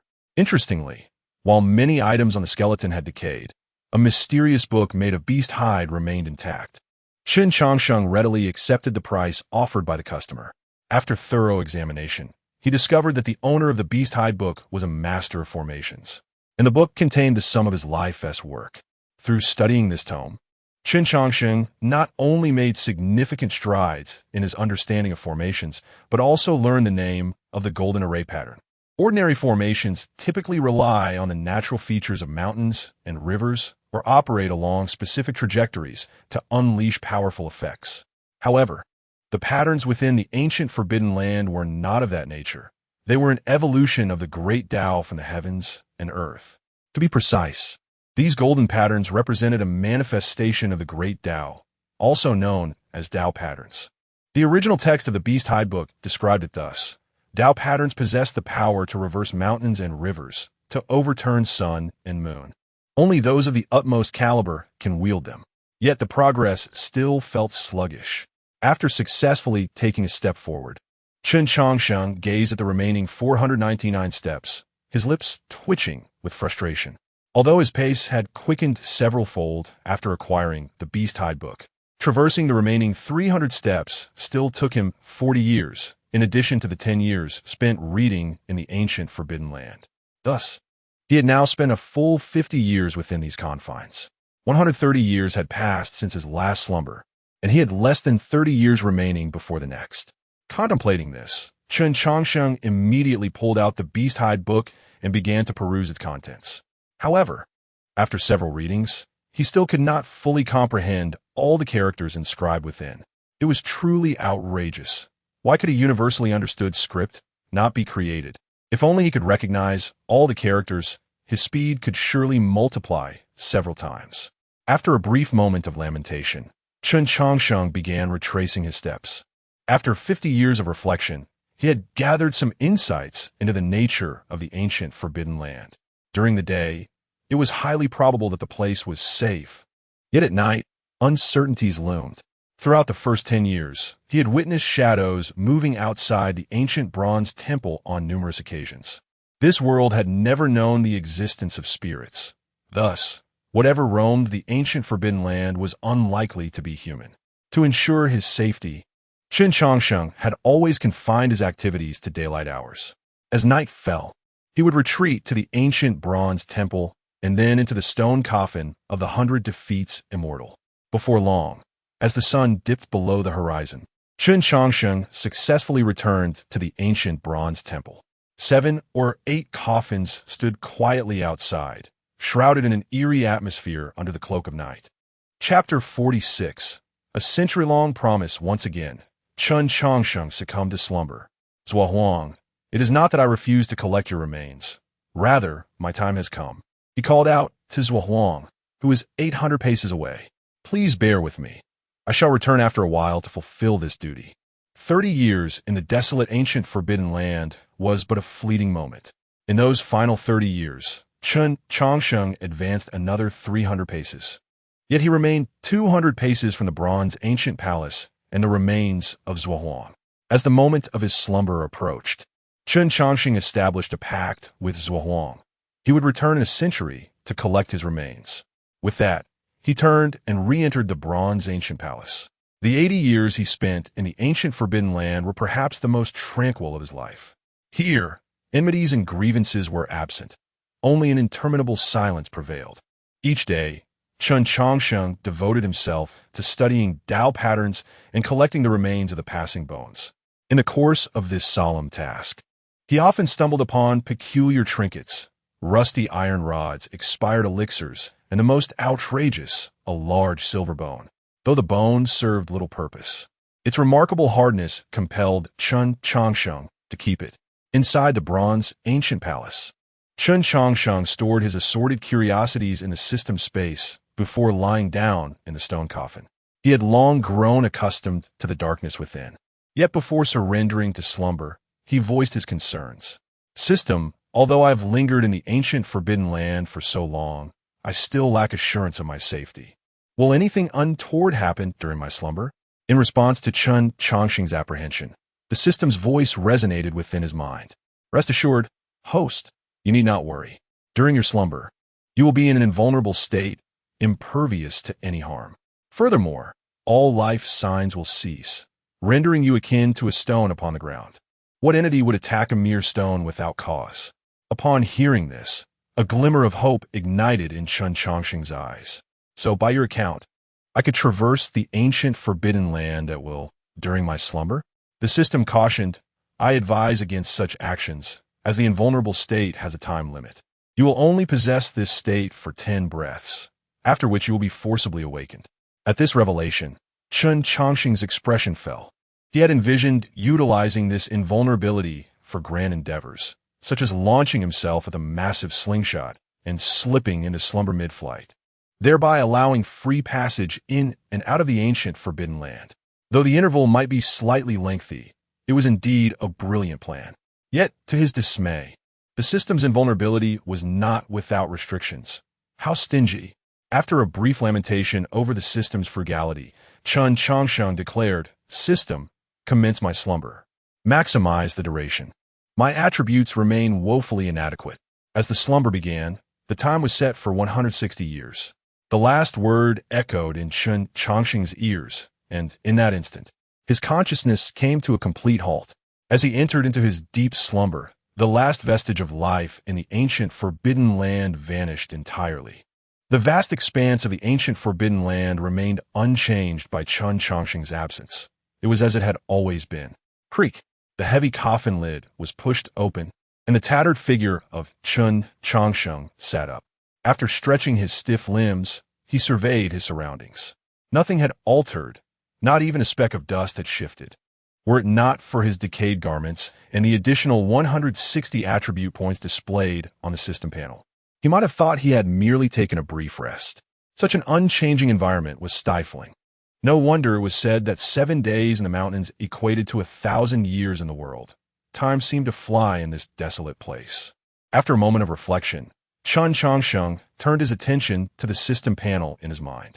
Host, Chen Changsheng, strength, speed, defense, 90 mana, 0 lifespan, 320. Chen Changsheng had long since grown accustomed to this state of 0 cultivation. Without hesitation, he allocated all 160 attribute points to defense. Having completed the enhancement, Chen Changsheng nodded with satisfaction and spoke. System, could you provide me with a label? One that translates my data into specific realms. Otherwise, I have no idea of my capabilities.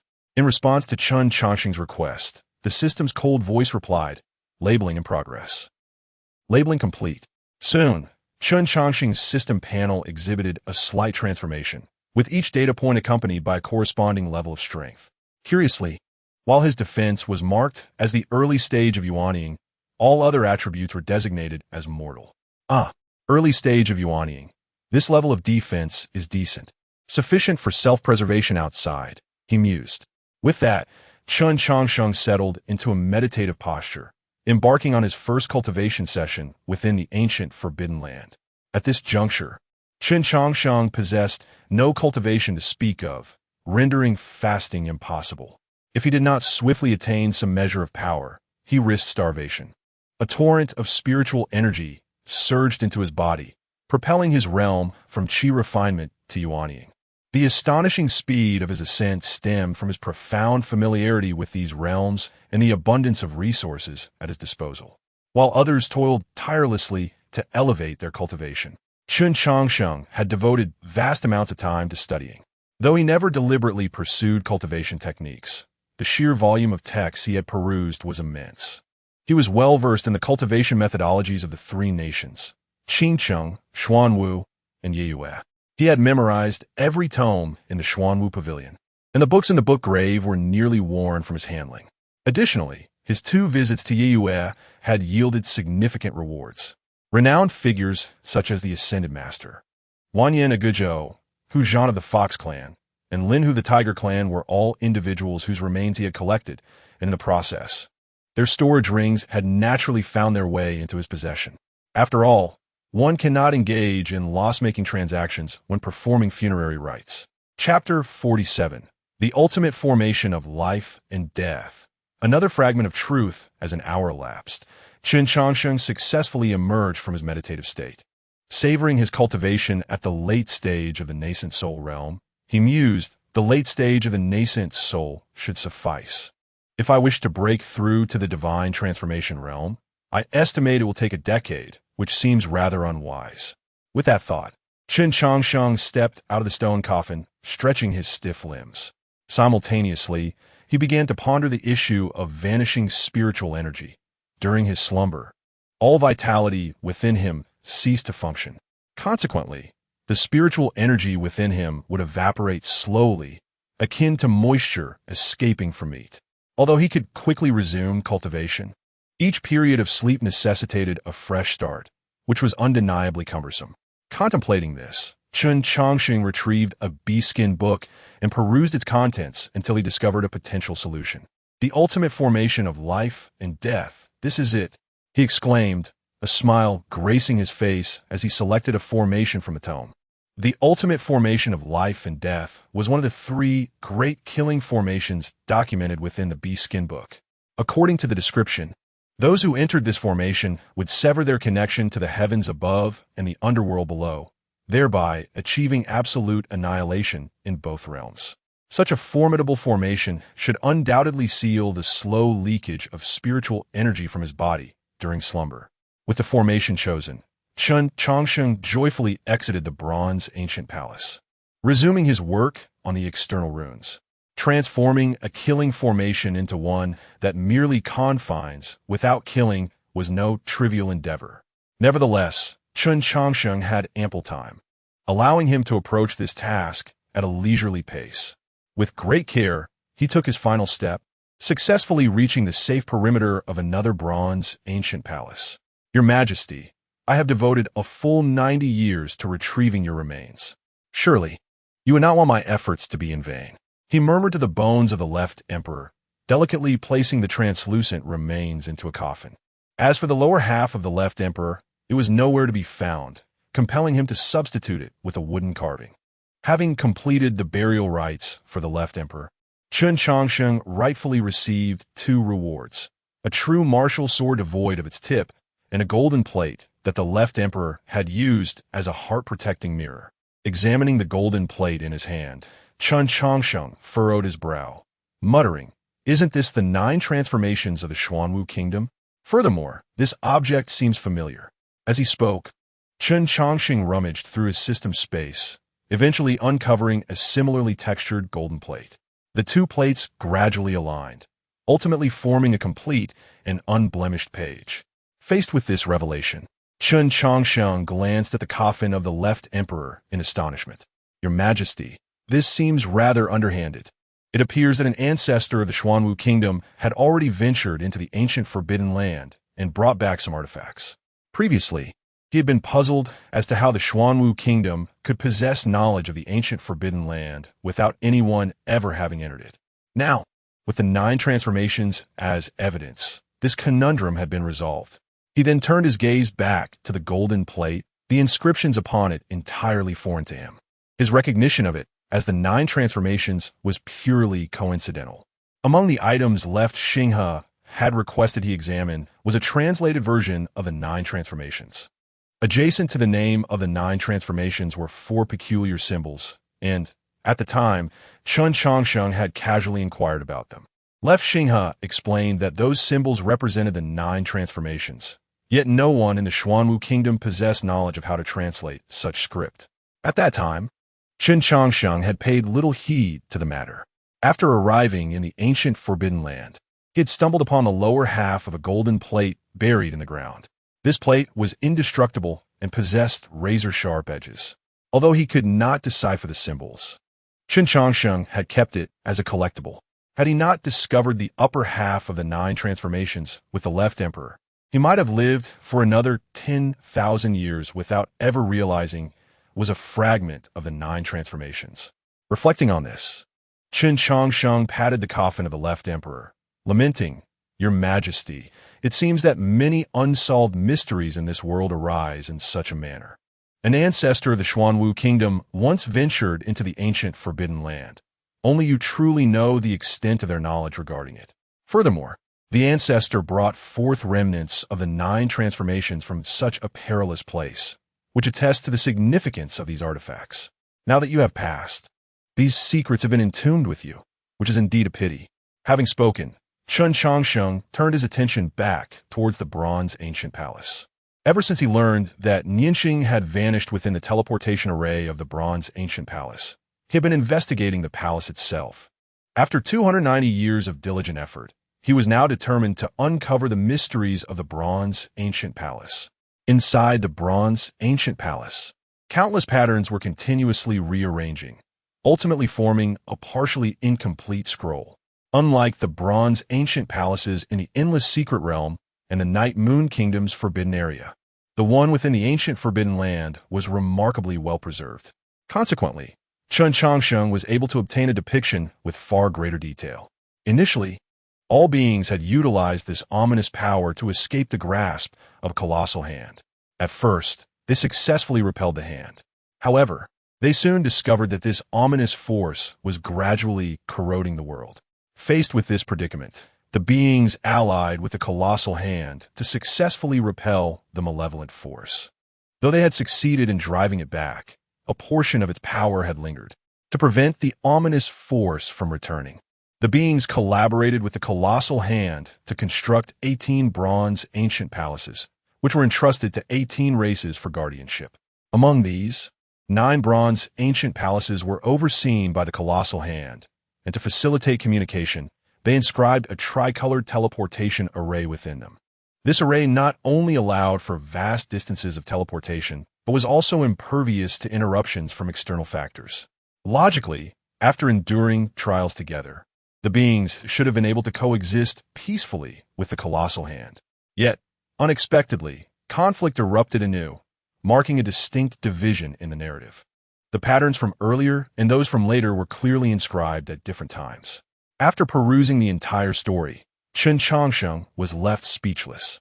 The tricolor teleportation array was originally designed for targeted teleportation. However, due to the ravages of war and the passage of time, the 18 bronze ancient palaces had likely shifted from their original positions.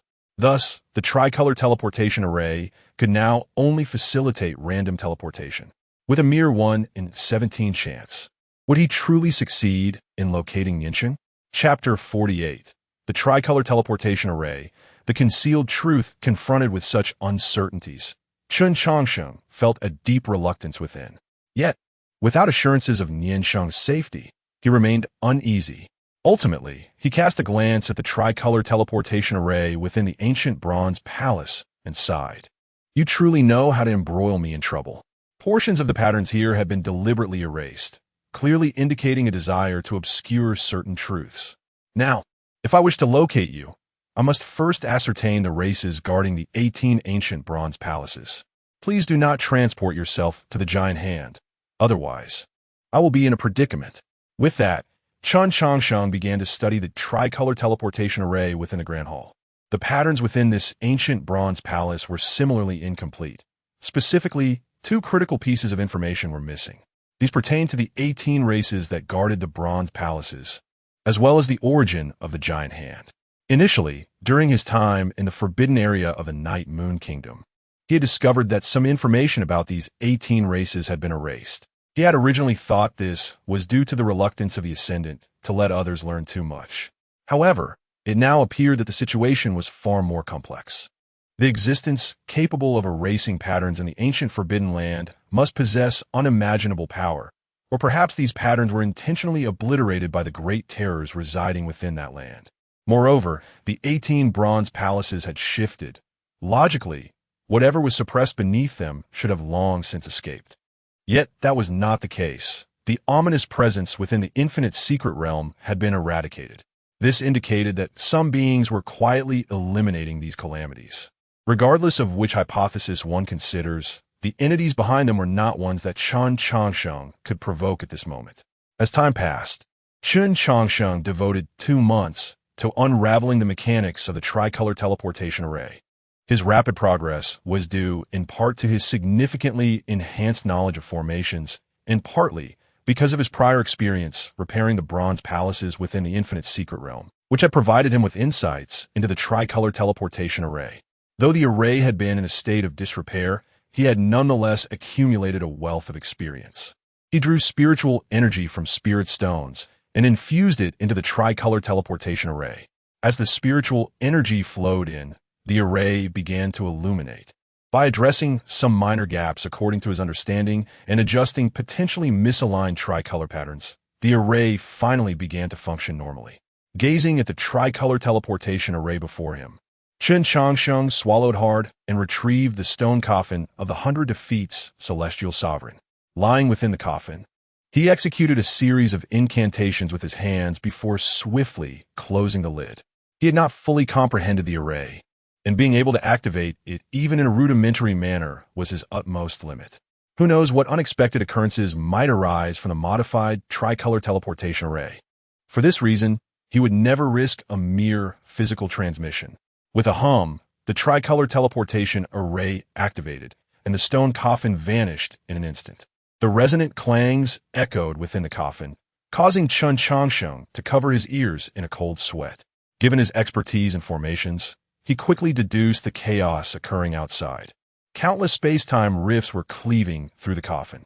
Such a phenomenon indicated that something had gone awry with the teleportation array. The errors in the array had resulted in an abundance of space-time fractures. Fortunately, he had been cautious. Had he attempted a physical transmission, he likely would have been obliterated. With a lingering sense of trepidation, he settled into a period of quiet anticipation. A cacophony of sounds filled the air as hundreds of robust men, clad in animal hides and bearing bronze skin, danced around a fire, seemingly engaged in some ritual. Not far from the fire, a towering bronze altar housed an elderly high priest who was fervently kneeling and chanting incantations. Suddenly, the long-dormant altar emitted a dazzling tricolor light. This spectacle left the onlookers below in stunned silence, even rendering the high priest beside the altar momentarily speechless. The gathered crowd was bewildered, for this ritual was meant to occur every decade, merely a formality. Why had it unexpectedly reacted? With a resounding crash, a heavy stone coffin landed atop the altar, completely shattering the already indistinct tricolor patterns. Faced with this bizarre turn of events, the assembly fell into silence. The stone coffin stirred, startling the worshippers into retreat. The lid was pushed open, revealing a peculiar, delicate being who sat upright. As this entity rose, thousands of eyes turned toward him. Chen Changsheng thought to himself, "Is this truly happening? I just arrived, and already there is such a spectacle. Can I still have my fun?" Indeed, the figure that appeared on the altar was none other than Chen Changsheng, having escaped from the ancient Forbidden Land via the tricolor teleportation array. Surveying the shattered tricolor array and the dense circle of spectators surrounding him, he pondered for a moment before deciding to engage these individuals in a friendly dialogue. "Where's this?" he tentatively inquired, but received no response. He then switched to another language. Well-read and versed in dozens of languages, Chen Changsheng realized that the dialect spoken by these individuals was unlikely to be that of the Dacian Empire or the Xuanwu Kingdom. To ascertain his whereabouts, he needed to resolve the communication barrier. Thus, he proceeded to attempt 28 different languages. Finally, upon utilizing a fragmented tongue, the high priest beside him reacted. "This is the 10,000 Great Mountains. Who are you?" With the communication issue resolved, Chen Changsheng breathed a sigh of relief. "I am an outsider, not well-versed in your language. May we communicate through spiritual consciousness?" The high priest nodded and projected a wave of spiritual energy toward Chen Changsheng. However, it was curious that while the high priest exuded a formidable presence, his spiritual consciousness was lamentably weak, inferior to even a golden core cultivator. Despite the peculiarity of the situation, Chen Changsheng remained focused on his primary goal, to quickly repair the tricolor teleportation array and depart from this place. However, at the moment their spiritual consciousnesses connected, the high priest was instantly overwhelmed by Chen Changsheng's formidable spiritual essence. He immediately knelt, fervently bowing to Chen Changsheng and urging his kin to do the same. Due to the rapidity of the high priest's speech and the unfamiliarity of the fragmented language, Chen Changsheng could not comprehend their words initially. Yet, he managed to discern several familiar terms: celestial being, gratitude, and white shaman.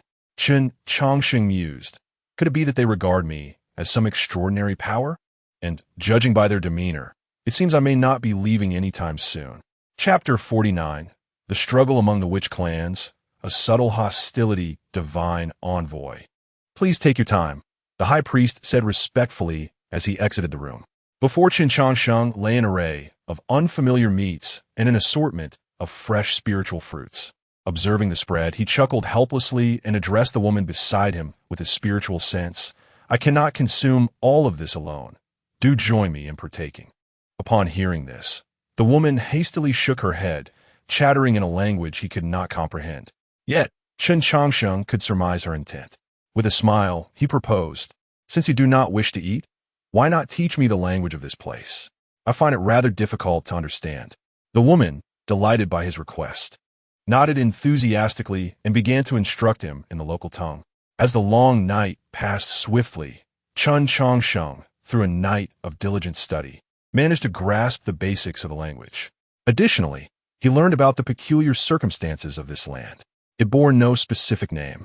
The most precise designation was merely the 10,000 Great Mountains. The true extent of these mountains remained a mystery, as no one had ever ventured beyond their confines. Moreover, the local cultivation system intrigued him. Here, the focus was not on physical prowess or inner alchemy, but rather on the mastery of goo worms. These creatures served various purposes, from vanquishing foes to offering salvation. However, the exclusive focus on goo worms had a significant drawback. Namely, it did not effectively enhance one's spiritual awareness. Chen Changsheng, though disinterested in traditional cultivation, had a profound passion for the study of formations. His extensive practice had rendered his spiritual awareness, at the nascent soul stage, superior to that of many at the transformation stage. This exceptional ability was precisely why the high priest treated him with such reverence. Very well, let's pause for now. Oh man, you should return to rest, Chen Changsheng suggested, glancing at the dawn breaking outside. The weary girl from the White Witch clan complied obediently. Yet, halfway through her departure, she suddenly knelt before him. Urgency etched across her face. Divine Envoy, I implore you to save the White Witch clan. If this continues, we will perish at the hands of the Black Witches. Listening to Man's plea, Chen Changsheng's expression revealed his reluctance. He had no desire to interfere in the conflict between races. The world was rife with strife. If everyone were to lend a hand, he would be overwhelmed. Additionally, beyond the animosity between the White and Black Witches, a pressing issue loomed: repairing the tricolored teleportation array. The altar he had examined was indeed a fragment of the ancient bronze palace.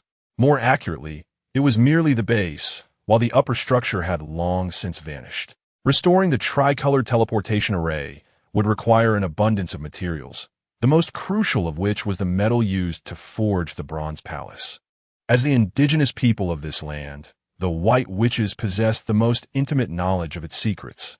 Without their assistance, he would struggle to locate the missing palace. However, to gain their help, he must first extend his own. Thus, he remarked, I am not well versed in your conflicts with the Black Witches, but I may be able to mediate. Whether it proves effective remains to be seen. I cannot guarantee success. Upon hearing his response, Amen beamed with gratitude and hurriedly exited the room. Watching her retreating figure, Chen Changsheng shook his head with a smile. The folk here are indeed simple-hearted. In other places, I might have already been captured for a thorough examination. With that, he resumed his study of the White Witch language while pondering how to address the tensions between the two clans. Divine Envoy, ahead lies the encampment of the Black Witches, the high priest announced, pointing toward a distant settlement, his voice tinged with excitement, reminiscent of a child reporting to a parent. As Chen Changsheng gazed at the camp, a frown creased his brow. The distance between the White and Black Witch settlements was alarmingly close, merely 2 or 3 miles apart. Such proximity seemed illogical. Given the evident animosity, it was peculiar that conflict had not yet erupted. While he contemplated the rationale behind this, the high priest shouted toward the Black Witch camp, "Summon your clan leader and inform him that the divine envoy has arrived." In response to the high priest's command, 2 young guards from the Black Witch clan promptly scurried off to fetch their leader. Chen Changsheng pondered, "What is happening here? You are on enemy territory. Such a tone seems inappropriate. Why do the Black Witches heed your words? Surely, you are not weaving a tale to deceive me." Before he could further contemplate, a throng of Black Witches emerged, led by a dark-skinned middle-aged man. Upon noticing Chen Changsheng's distinctive attire, the man hesitated before probing him with his spiritual awareness. Chen Changsheng, detecting the weak attempt, merely countered lightly. Uffed. The man immediately spat blood in response. Witnessing the clan leader's injury, the Black Witches summoned a swarm of venomous insects, surrounding Chen Changsheng. He was taken aback. The high priest had not been targeted. It was solely him under assault. This is somewhat excessive. Shouldn't you 2 clans be enemies? Why single me out? Moreover, I merely employed a minuscule fraction of my spiritual awareness. Why did he bleed? The middle-aged man, appearing to be their leader, seemed to lack the strength one would expect. Surely, you are not attempting to provoke me, are you? As Chen Changsheng deliberated whether to incapacitate them and make his escape, the bloodied leader rose and commanded, "Cease your actions. We must not disrespect the divine envoy." Halting his clan's aggression, the man continued respectfully, "I beg your forgiveness, divine envoy. I, the Black Witch clan, harbor no ill will toward you." "Wait," Chen Changsheng interjected. "Why do you assume I am the divine envoy?" "Because the high priest declared you so, and you have just confirmed your identity.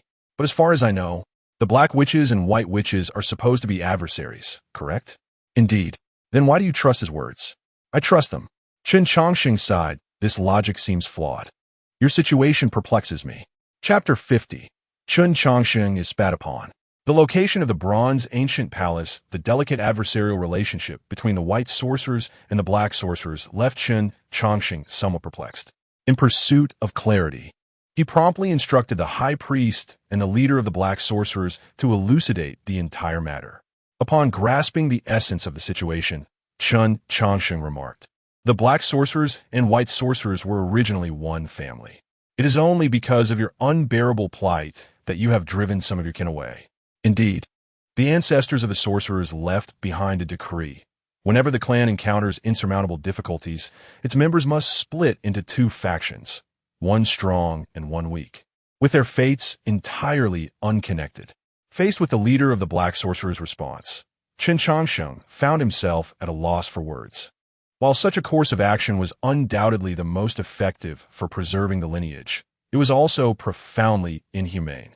Witnessing one's relatives and friends perish was, without a doubt, the cruelest punishment imaginable. Contemplating this, Chen Changsheng pondered briefly before inquiring, "It seems that your division is quite recent. What circumstances compelled you to make such a choice?" Hesitating for a moment, the leader of the black sorcerers replied, "Though life in the 10,000 great mountains is harsh, we sorcerers have managed to endure. However, 3 years ago, a thunder beast encroached upon our territory, relentlessly compressing our living space. If we were not driven to desperation, why would we cast out our own kin? Thunder beast?" The mere mention of this name prompted Chen Changsheng to reflect deeply. He swiftly recalled information regarding the thunder beast. The Thunder Beast was a formidable entity among the Beast clan, which bore some resemblance to the Demon clan, yet was distinct in essence. The Demon clan consists of ordinary beasts that have taken on forms, while the Beast clan is an ancient lineage that has persisted through the ages. They possess bloodlines far more powerful than those of the Demon clan, endowed with incredible innate talents from birth. Furthermore, unlike the Demon clan, which is relatively amicable towards humanity, the Beast clan harbors a profound hatred for humans, viewing the Demon clan as a disgrace to their kind. They believe that the beast form is the most potent manifestation in existence, and forsaking it for a human form is tantamount to betrayal. After consolidating his thoughts on the Beast clan, Chen Changsheng stated, "The might of the Beast clan is indisputable. It would be exceedingly difficult for the sorcerers to withstand. How about this? I shall assist you in finding a new habitat, and in return, you will aid me in a matter." Thank you, esteemed envoy. The high priest responded with delight, for given the current circumstances, it was evident that the white sorcerers would ultimately face extinction. The opportunity to survive was indeed a cause for celebration. However, the leader of the black sorcerers did not share in this joy. Esteemed envoy, you may not fully comprehend the perilous nature of the 10,000 Great Mountains. This place is rife with miasma and inhabited by venomous creatures.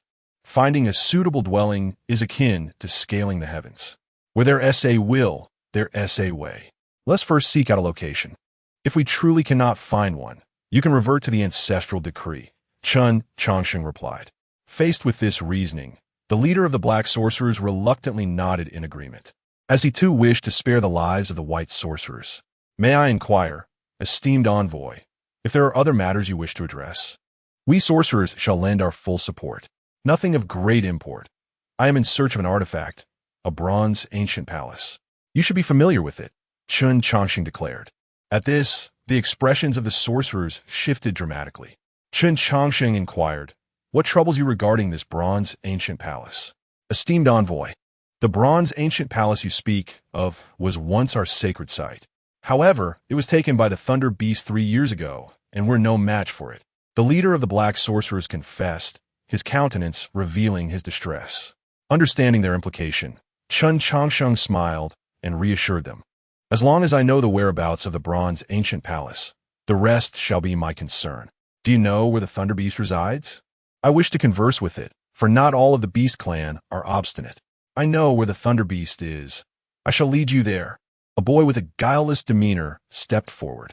The leader of the black sorcerers swiftly reprimanded, Ollie, return at once. What business do you have interrupting our conversation? Unfazed by the rebuke, the boy boldly declared, Father, I am already 16. I recently completed my coming-of-age ceremony. I am no longer a child. I wish to assist the sorcerers. I do not want the elders to perish. I am well acquainted with the situation in the Watermoon Cave. I am the best guide. Hesitating, the leader of the black sorcerers moved his lips as if to speak, ultimately conceding. The matter of confronting the Thunder Beast is fraught with peril. Though I am your father, I am also the leader of the sorcerers, and I must treat all our kin equally. Very well, since you insist, you may take the esteemed envoy to the Watermoon Cave. But remember, the esteemed envoy is unfamiliar with the 10,000 Great Mountains. You must ensure his safety. Do not worry, Father. I will not let the esteemed envoy come to harm, Ali assured, brimming with enthusiasm as he approached Chen Changsheng. Esteemed envoy, I am prepared. When shall we depart? Right now, Chen Changsheng replied, seizing Ali's hand before vanishing from the spot. Esteemed envoy, let us not fly too high, lest we attract the attention of ferocious beasts, Ali advised, guiding Chen Changsheng and instructing him on how to evade various dangers. Ali's counsel proved invaluable, as they encountered numerous formidable beasts along the way, some of which even posed a considerable challenge for Chen Changsheng. The scenery around them raced by, and Ali could not help but admire Chen Changsheng's formidable prowess. Esteemed envoy, you will help the sorcerers escape their plight, will you not? Ali asked hopefully. With a smile, Chen Changsheng replied, I can only assist you in certain aspects. Whether you escape your predicament ultimately depends on your own efforts. In this world, relying on others is never as effective as relying on oneself. Moreover, I am but a transient presence in your lives. I shall not remain here indefinitely. In the days to come, you must rely on yourselves. With that, Chen Changsheng halted before a massive cavern. Adjusting his attire, he bowed respectfully. Human cultivator Chen Changsheng seeks an audience. Just as he finished speaking, an unknown viscous substance drenched him completely.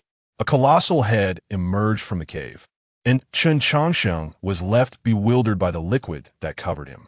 If his calculations were correct, it could only be saliva. Insignificant insect, begone. Another torrent of spittle rained down upon him, leaving him thoroughly soaked once more. After a brief moment of shock, Chen Changsheng wiped his face clean and resolutely led Ali away. Observing Chen Changsheng's impassive expression, Ali cautiously inquired, Esteemed envoy, are you unhurt? I am fine, but there is something I must inform you. I have no intention of departing yet. I will remain until I have dealt with this Thunder Beast. Chapter 51. The young one provoked the elder, Chen Changsheng. What right does it have? As Chen Changsheng swiftly maneuvered through the dense forest with Ali, his expression remained impassive. Yet, deep within, it was the first time in centuries that he felt a surge of anger. Ever since attaining immortality, he had adhered to the principle of benevolence towards others. In all those years, he had never taken a life. Even the celestial ascendant had not fallen by his hand. Yet now, this creature, which he had always treated with kindness, had spat at him, not once but twice. Why did it do this? He had neither provoked nor sought vengeance against it. There was no justification for such an affront. Furthermore, what audacity did it possess?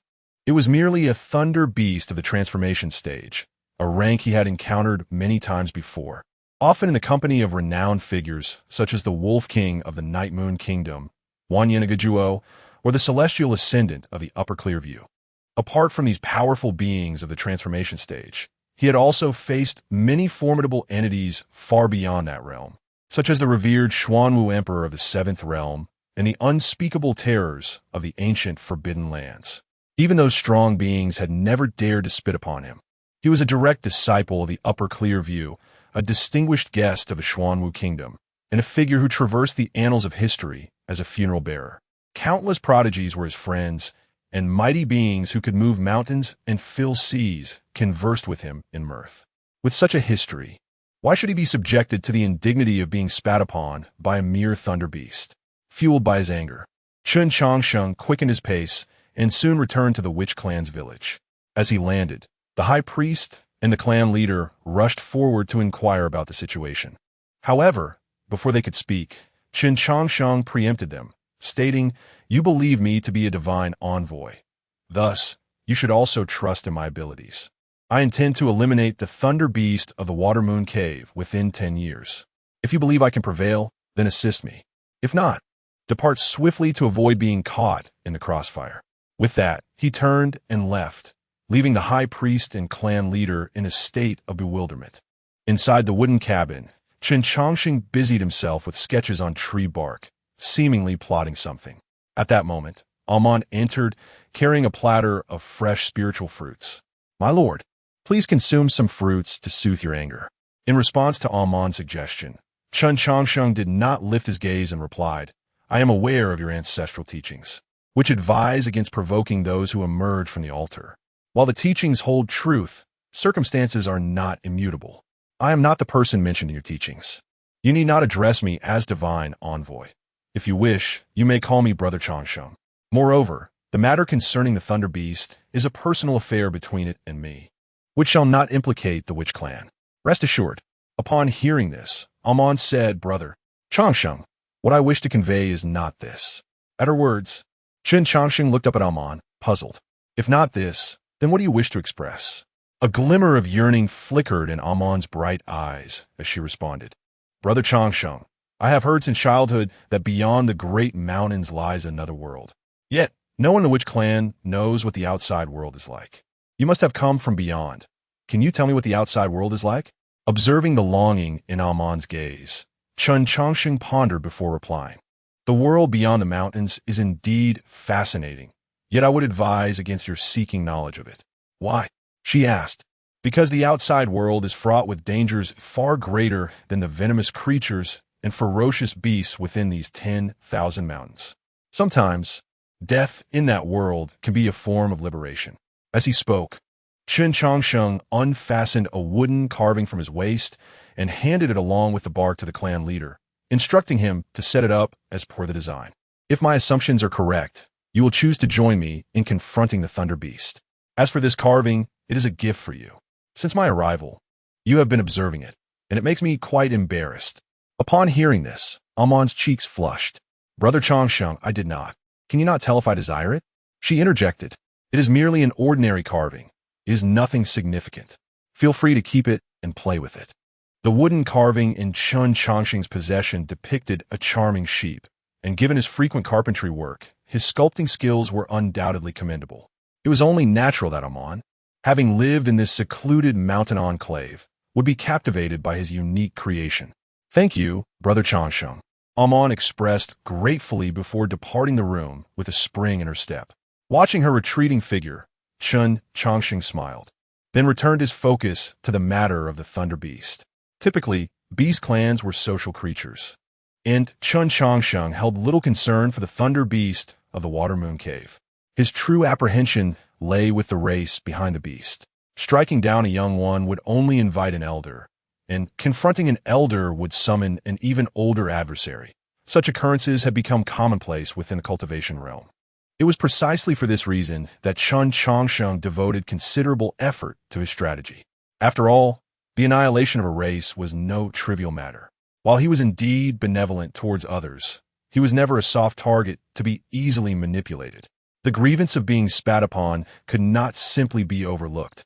Under Chen Changsheng's guidance, the Witch clan soon commenced their vigorous preparations. Towering trees were felled, and many intricate patterns were carved into the wood by the clan members. As Chen Changsheng inspected the progress of the formation, he also offered corrections where mistakes occurred. At that juncture, clan leader Guli approached him. "My lord, will these measures be sufficient to drive away the Thunder Beast?" "Not quite," Chen Changsheng replied. "This is merely a modified spirit-gathering formation. It can not only accumulate spiritual energy, but also counteract the miasma within the mountains. I have observed the Witch clan's expertise in the art of Gu, and while their abilities are commendable, it is unfortunate that you have encountered the Thunder Beast, which is its natural nemesis. The beast's tough scales can withstand most Gu, and its innate powers effectively counter all Gu techniques. Were it not so, you would not find yourselves in such a predicament." Hearing Chen Changsheng's analysis, Guli smiled wryly. "You are correct, my lord. Our Witch clan has survived in these mountains due to our capacity to confront peril. Sadly, our golden silkworm Gu has been lost to history. Otherwise, we might have stood a chance against the Thunder Beast." "Golden silkworm Gu? What is that?" Chen Changsheng inquired. "It is the most powerful Gu of our clan, more accurately referred to as a Gu god.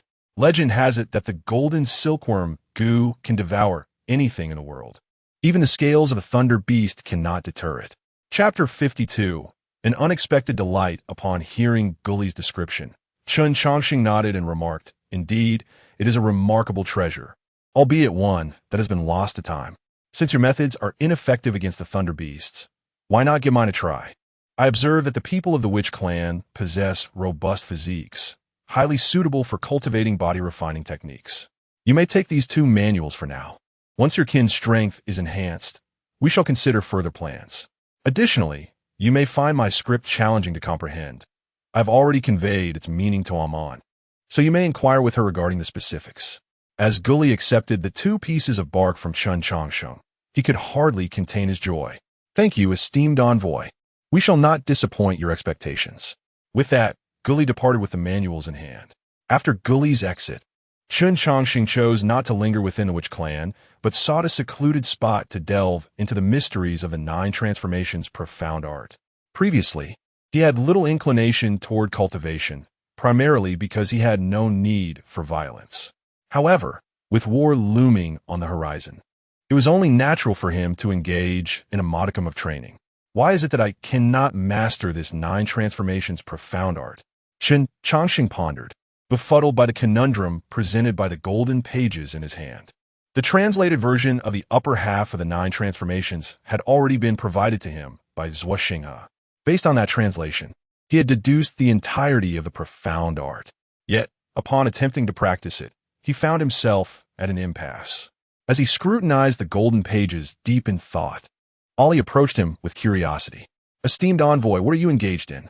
Casting a glance at the simple-minded Ali, Chen Changsheng replied nonchalantly, "Nothing much, merely studying something." "What brings you here?" He set the golden pages aside, as their obscure script posed no threat of theft to him. Ali's face flushed with embarrassment as he rubbed his hands together, saying, "Esteemed envoy, your prowess is remarkable. I wish to become your disciple. Do not entertain such thoughts. I do not take on disciples. The 2 manuals I provided to Guli are more than sufficient. Focus on your own cultivation, and your future achievements will undoubtedly be significant." Seeing Chen Changsheng's outright rejection left Ali somewhat disheartened.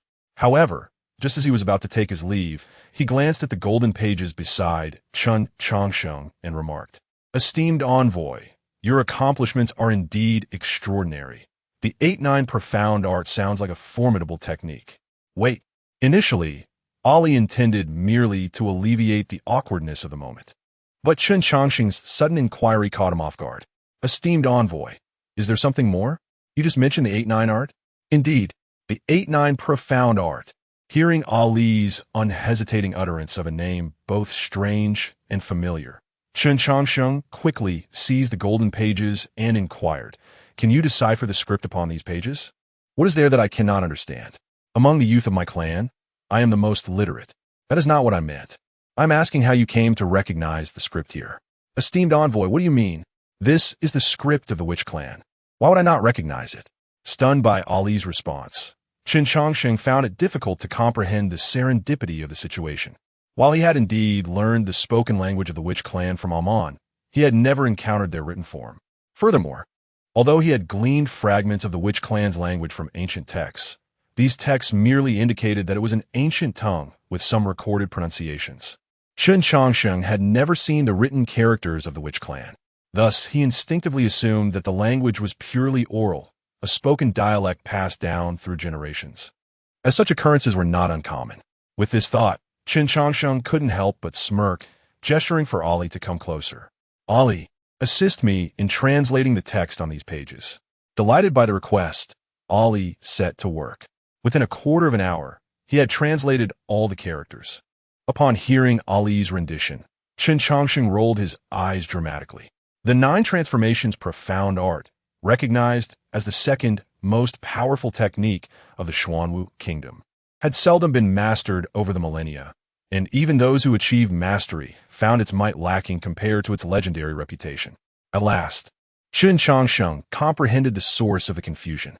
The ancestors of the Xuanwu kingdom had initially mistranslated the text. If they could misinterpret the 4 characters, it was no surprise that the subsequent translations were equally flawed. After a brief mental lament regarding the ancestors of the Xuanwu kingdom, Chen Changsheng turned to Ali. "It seems you are destined for this opportunity. Since you have translated the 8-9 profound art, I shall pass this technique on to you." Upon hearing this, Ali immediately dropped to his knees, ready to bow in gratitude. However, a surge of spiritual energy halted his actions. "Do not be hasty. My imparting of this technique signifies your fortune, but it does not imply that I shall take you as a disciple. Furthermore, you must never disclose the 8-9 profound art to anyone, including your clan, for its origins are too significant. Any indiscretion could bring calamity upon the witch clan." In response to Chen Changsheng's admonition, Ali nodded solemnly. "Esteemed envoy, you need not worry. I shall tell no one." "That is best. Additionally, refrain from calling me esteemed envoy. Address me as master instead." "Very well, master." With that, Chen Changsheng commenced imparting the foundational principles of cultivation to Ali. Though the 8-9 profound art was indeed exceptional, it was an intricate technique that Ali, lacking a foundation in cultivation, could not yet hope to master. An hour passed, and Chen Changsheng had shared the essential tenets of cultivation with Ali. "That will suffice for today. Familiarize yourself with what I have taught you." Ali took mental note of everything. After his departure, Chen Changsheng turned his attention back to the 8-9 profound art. He had initially assumed it was merely a body-refining technique, but it appeared he had misjudged its significance. With the maximum E number being 8 and the maximum Yang number being 9, the product of 8 and 9 represented the highest number in Taoism, achieving 9 transformations, stripping away the myriad Yin acquired in the world, revealing the true Yang of innate nature. The 3 souls unite. The 7 spirits merge within the body. The primordial spirit remains eternally intact, and the body becomes indestructible through countless tribulations. As he contemplated this, a smile spread across Chen Changsheng's face. The 8-9 profound art was in essence a theoretical method for achieving longevity.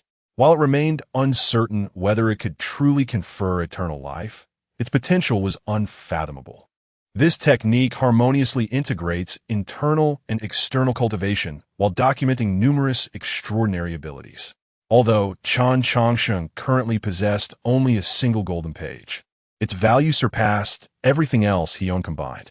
Chen Changsheng mused, the radiance of the earth, the laws of heaven. This name alone evokes tremendous power. I have indeed stumbled upon a treasure. Chapter 53. The Transformations of a Young Woman. A decade of planning, sir. Have you gained any insights today? A robust young man clad in coarse linen approached Chen Changsheng. In response, Chen Changsheng retracted his writing materials and replied, as usual, the thunder beast remains elusive.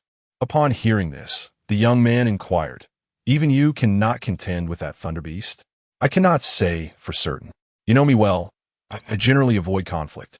By the way, how is your practice of the 8-9 profound arts progressing? Thank you for your concern, sir.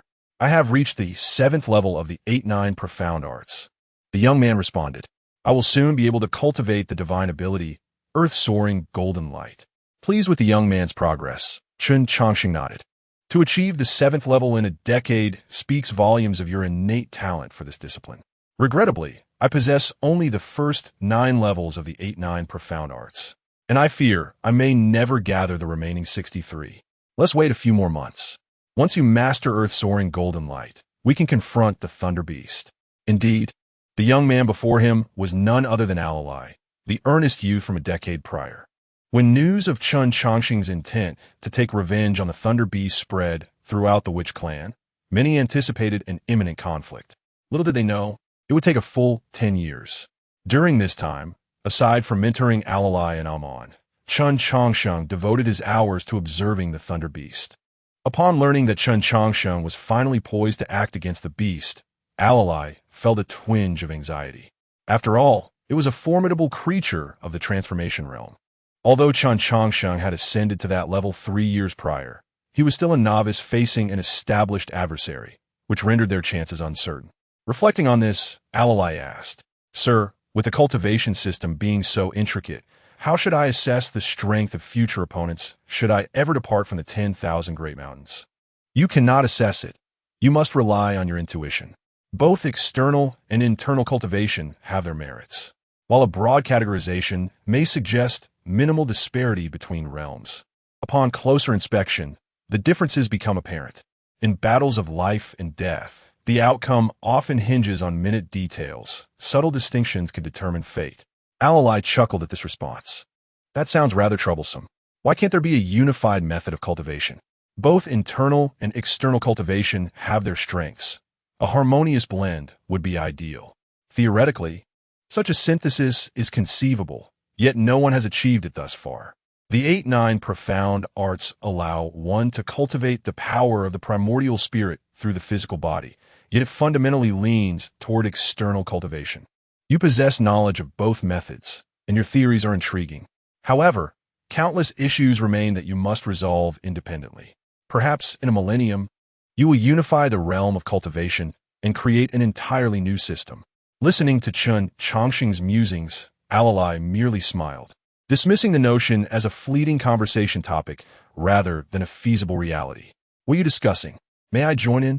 Just then, a modestly dressed woman approached, carrying a food container.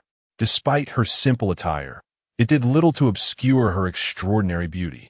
Her eyes sparkled like dark grapes, and her lips were as red as cherries, enticing anyone who gazed upon them. Her skin was as delicate as porcelain, and her long, black hair was carelessly held up by a single pin. Such simplicity only accentuated her natural allure. Upon seeing her, Alalai grinned widely. Amon, you've grown more beautiful with each passing day. I remember when you were dark and scrawny. Furthermore, given your Master S level, you should have long since ceased eating, Amon retorted sharply. At this, Alalai shrank back, intimidated by her glare. Chen Changsheng interjected with a gentle smile. While practitioners can indeed refrain from eating, it is still wise to partake in meals. Curious, Alalai asked, why is that? Because one must eat. Engaging with the earthly realm enriches our humanity. Besides, Amon's cooking is exquisite. Do you not desire to savor it? Exactly. Longsheng, you understand reason. Unlike some who have allowed their cultivation to muddle their minds, Amon chimed in. Rolling his eyes dramatically, Alalai protested. It's not that I don't wish to eat. It's merely that you show favoritism. Every meal from the master includes chicken legs, while mine consists solely of endless greens. If you would add chicken legs to my portion, I would be more than happy to dine. Eat if you wish. If not, be gone. Can't you procure your own chicken legs? You demand special treatment, and yet are so picky. Today, you shall eat nothing. With that, Amon brusquely pushed Alalai aside and placed the meal before Chen Changsheng. Faced with such preferential treatment, Alalai could only grumble quietly in the corner. In stark contrast to her brusque manner with Alalai, Amon exhibited utmost tenderness towards Chen Changsheng, embodying the essence of a devoted wife. Longsheng, after a decade of observing the Thunder Beast, have you discerned its weaknesses? Swallowing a morsel of chicken, Chen Changsheng contemplated. I have not identified the Thunder Beast's weaknesses, but I have certainly noted a multitude of peculiarities. The Water Moon Cave serves as one of the Witch Clan's habitats, and in terms of spiritual energy, is rather lackluster. Thus, there is no reason for a transformation realm beast to be drawn here. Yet, the Thunder Beast persists. Intriguingly, it could easily annihilate the Witch Clan, yet it refrains from doing so, merely scaring you away. This behavior is not typical of a ferocious beast. I also observed that after each meal, the Thunder Beast becomes excessively drowsy, which defies logic. One in the transformation realm could go a decade without sleep without issue. Upon hearing Chen Changsheng's observations, Amon pondered, do these insights aid in vanquishing the Thunder Beast? While they may not assist others, they certainly hold potential in my hands. Chapter 54. Capturing the Thunder Beast. An ordinary corpse listening to Chen Changsheng's words. A man found herself perplexed by his intentions. Yet, such matters rarely piqued her interest. Her focus had always been singular. Time passed gradually, and in a blink, 3 to 5 months had slipped away. One day, as Ali concluded his training, Chen Changsheng approached, cradling a mysterious object. Have you mastered the golden light of the earth? Chen Changsheng inquired. Yes, master, Ali replied earnestly. I have indeed mastered it. Excellent. Follow me. Chen Changsheng signaled, beckoning Ali to accompany him. Although Ali felt a sense of confusion, he followed Chen Changsheng's lead. However, as they journeyed further, Ali began to sense something amiss. Master, are we heading to the Water Moon Cave? Indeed. Is there a problem? Upon hearing Chen Changsheng's candid admission, Ali became visibly excited. Are you planning to confront the Thunder Beast? If so, I must return to summon our kin. The Witch Clan has prepared for this moment for a decade. As Ali prepared to rush back to gather his people, Chen Changsheng halted him. What need is there for that? This venture requires only the two of us. Ali was taken aback, his expression a canvas of bewilderment. For the past 10 years, Chen Changsheng had tirelessly aided the Witch Clan in their training, imparting numerous battle formations. Everyone believed he intended to unite the entire clan's strength for a decisive confrontation with the Thunder Beast. Yet now, he claimed 2 would suffice. What then was the purpose of their decade of effort? Seeing Ali's unwilling demeanor, Chen Changsheng discerned his thoughts.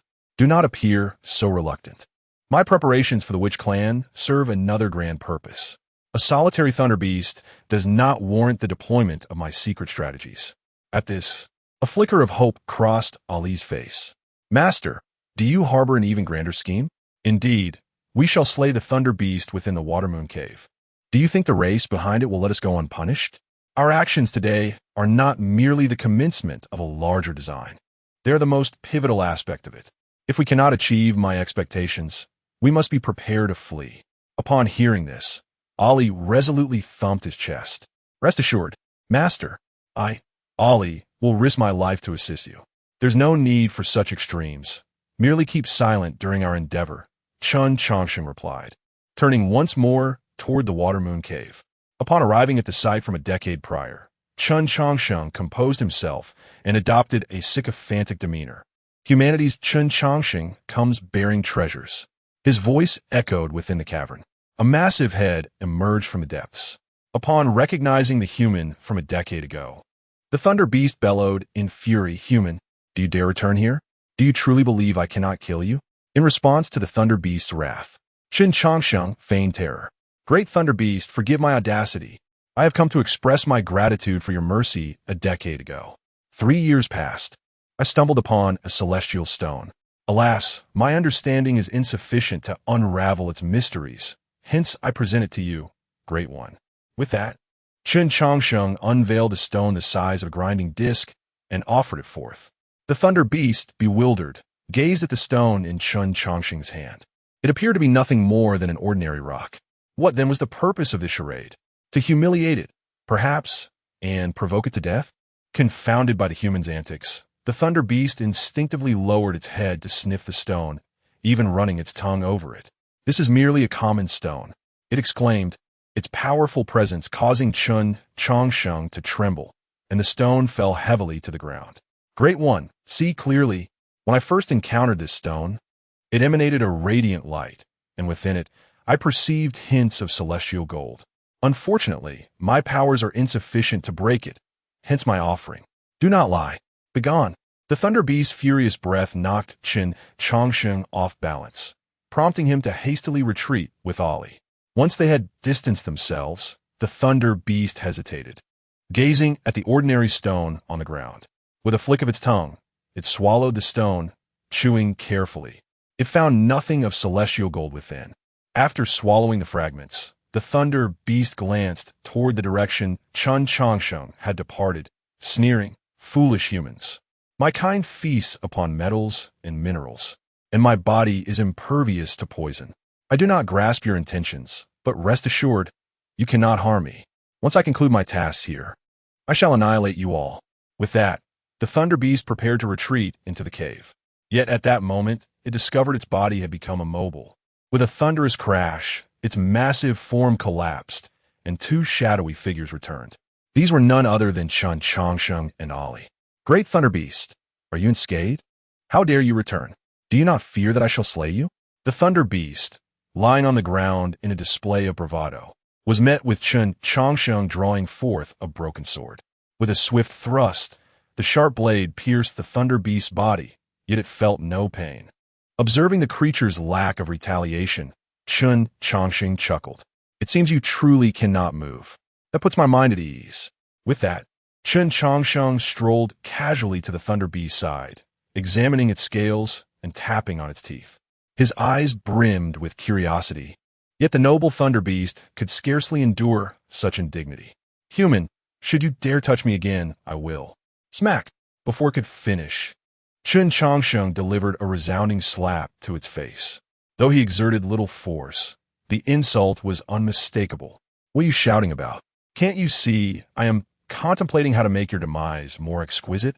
Your raucous outbursts disrupt my thoughts." The thunder beast could only stare in disbelief.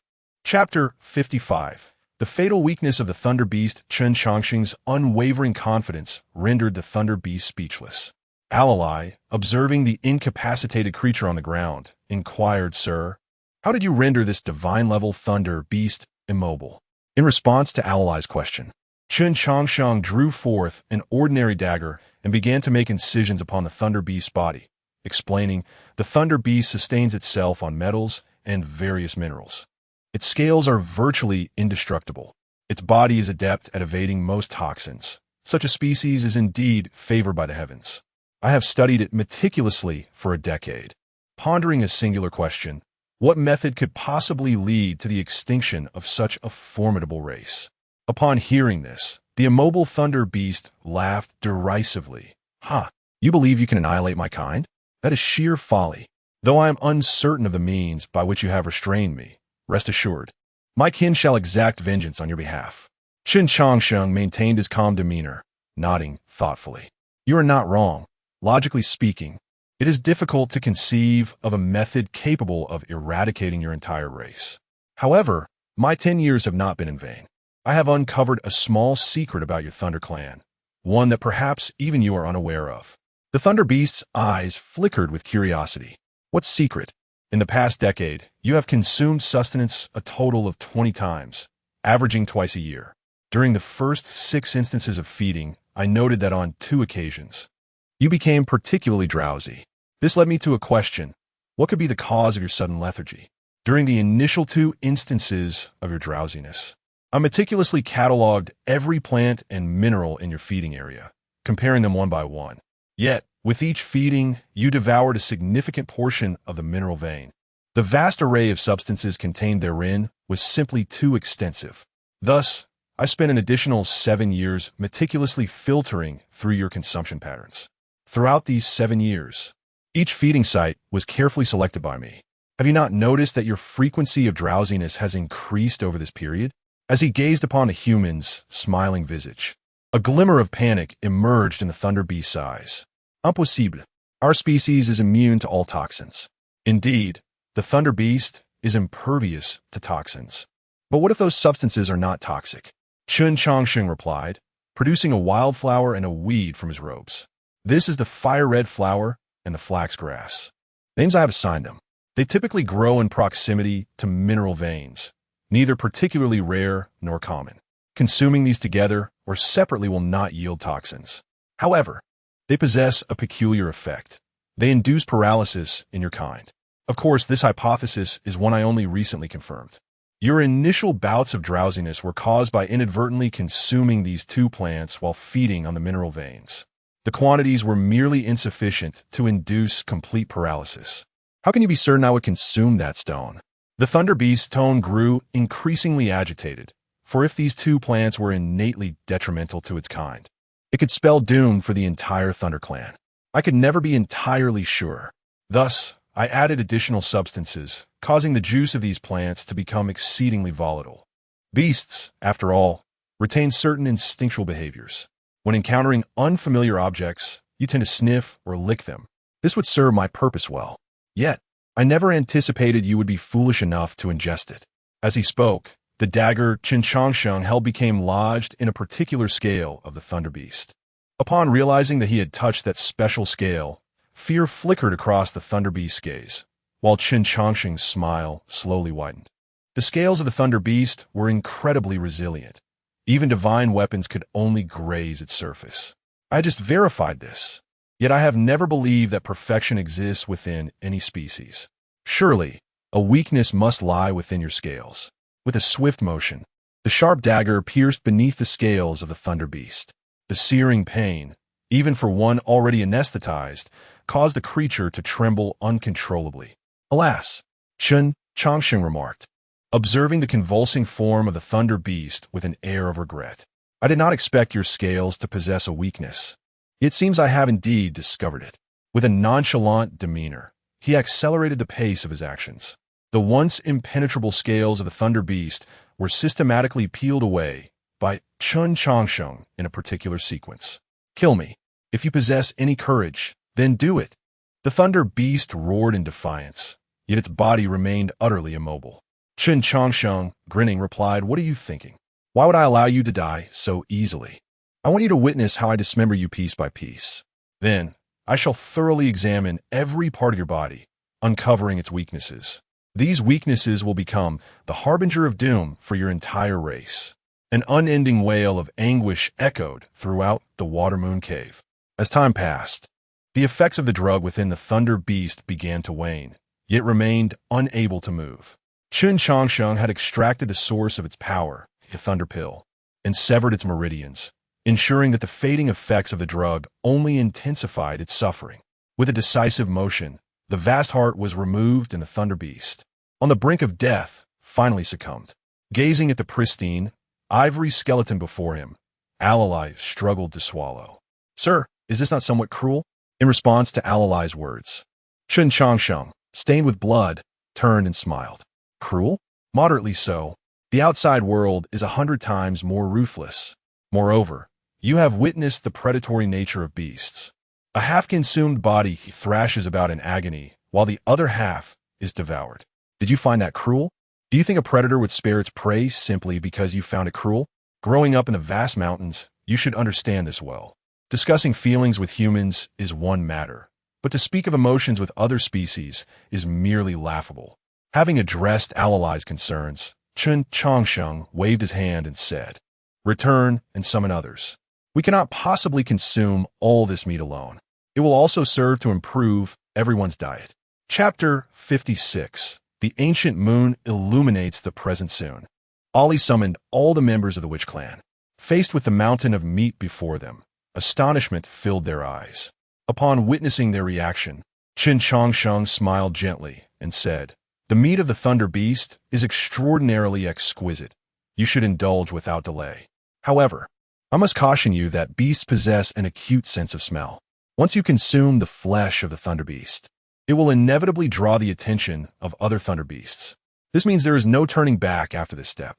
With that, Chen Changsheng observed the witch clan members with a knowing smile. For them, 10 years was a considerable span of time, long enough to forget their previous objectives. Confronting the Thunder Clan was no trivial matter.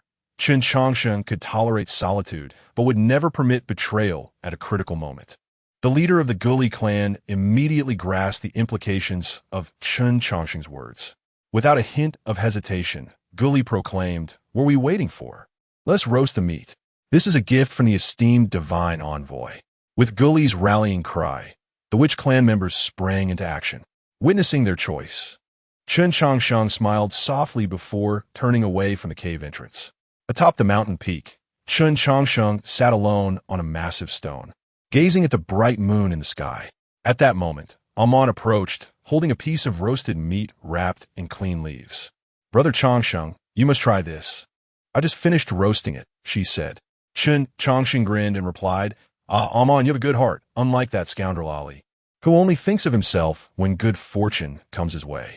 After praising Amon, Chen Changsheng leisurely savored the roasted meat, while Amon rested her chin on her hands. Her eyes filled with happiness as she watched him. "Brother Changsheng, what do you plan to do after resolving the Thunder Beast issue?" she inquired.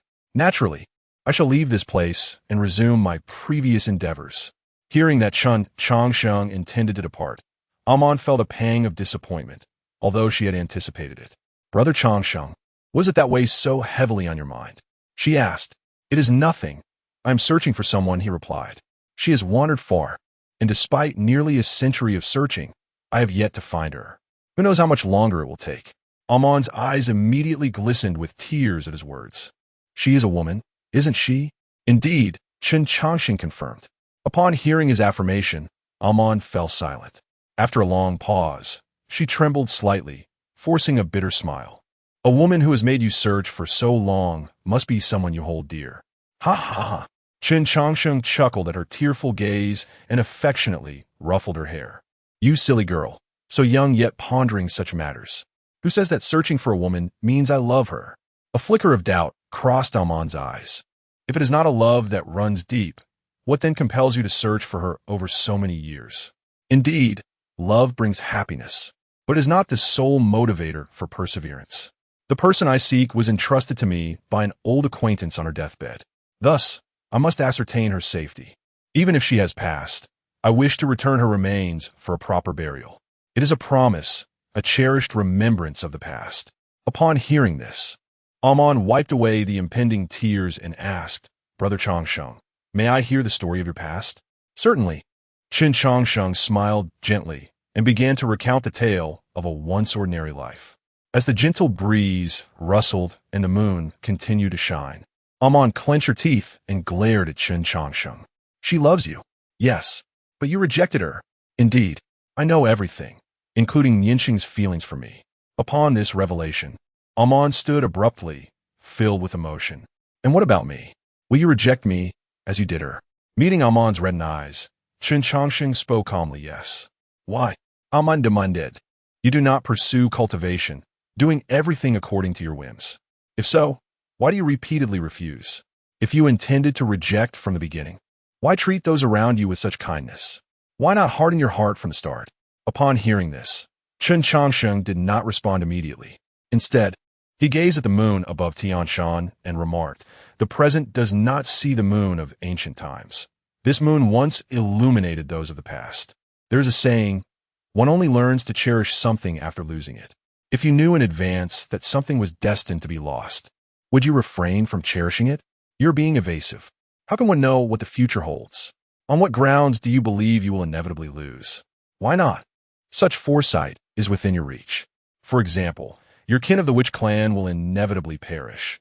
This is an unalterable truth, a future already foreseen." Amon was momentarily speechless.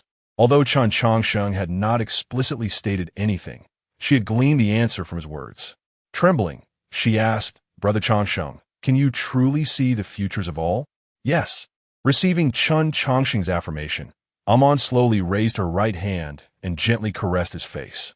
Gazing upon his youthful and handsome visage, she felt a pang of sorrow. After all this time, your heart must ache. Pain becomes a habit, which is why I take solace in retrieving the remains of others. It allows me to encapsulate their memories within my heart, while also interring them therein. Amon remained silent as she absorbed his response. To hold hands and grow old together is the greatest blessing for lovers. Yet, if this blessing were to fall upon you, Brother Changsheng, it would be the cruelest curse of all. To watch the one you cherish fade away, inch by inch, until they become naught but dust. Can there be a more brutal curse than this? In the gathering place of the thunder beasts, a thunderous roar erupted as a bolt comparable in girth to a barrel struck a metallic mountain, sending a colossal figure soaring into the air. Who dares? Who has slain my offspring? A massive thunder beast hovered above, its scales shimmering with a faint purple hue, unlike those of its kin. Boundless fury surged within its heart, for it had just sensed the demise of its progeny. At that moment, other thunder beasts emerged from the mountains. Addressing its kin, the purple thunder beast bellowed, "My son, Lei Shan, the pride of the Thunder Clan, has fallen. Whoever is responsible will pay with their blood." With that declaration, countless powerful roars echoed into the skies. It was evident the Thunder Clan intended to unleash their full might. Chapter 57. Chen Changsheng. So I am this formidable, effortlessly vanquishing the Thunder Beast. With a sudden flourish, two colossal figures materialized above the Watermoon Cave. Upon sensing the aura of their fallen kin, the two Thunder Beasts bellowed in rage. "Do not rush to call out. Soon enough, you shall meet the same fate," Chen Changsheng declared from the mountain peak, his golden-scaled armor shimmering brilliantly in the sunlight. Upon witnessing the scales of their brethren fashioned into armor by the enemy, one of the Thunder Beasts seethed, "Human, how dare you so brazenly offend the Thunder Clan? We shall demand 100,000 lives from your kind to atone for this disgrace." In response, Chen Changsheng smirked, 100,000 lives? Do you truly possess the capability for such vengeance? "You are audacious," thundered the Thunder Beast, unleashing a bolt of lightning as thick as a barrel towards Chen Changsheng. The force of the strike sent Chen Changsheng flying over 100 yards. However, he remained unscathed. Observing the lightning coursing around his armor, he exclaimed, "I never imagined your scales could not only withstand blows, but also defend against lightning. What a delightful surprise." With that, Chen Changsheng summoned a radiant golden light with his left hand and swung his right arm with all his might. The golden light pierced through the body of one Thunder Beast, while his sword energy severed the claws of the other. In an instant, one Thunder Beast lay dead while the other was grievously injured. Such a display left not only the Thunder Beast in shock, but even Chen Changsheng himself, for he too was merely at the early stage of the divine transformation realm. To slay foes of equal standing with such ease was a privilege reserved for only the most prodigious talents. Retrieving the golden light, Chen Changsheng gazed at his hands, reflecting, "After hundreds of years without combat, I had no idea I was this formidable." Before his words could fade, he began pursuing the injured Thunder Beast, while the other, acting as a forerunner, exerted its utmost strength to flee. How terrifying! The sheer might of Chen Changsheng had instilled a profound fear in the Thunder Beast, robbing it of the courage to confront him. The proud scales of the Thunder Clan seemed as fragile as parchment in the face of that golden light. Moreover, the broken sword in Chen Changsheng's grasp emanated a terrifying aura.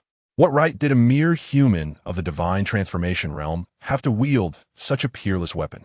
"Why do you run?" Chen Changsheng, enveloped in golden light, soared from the ground to block the Thunder Beast's escape. "Spare me, otherwise I shall self-destruct." With a swift motion, the golden light effortlessly bypassed all defenses of the Thunder Beast, piercing its heart.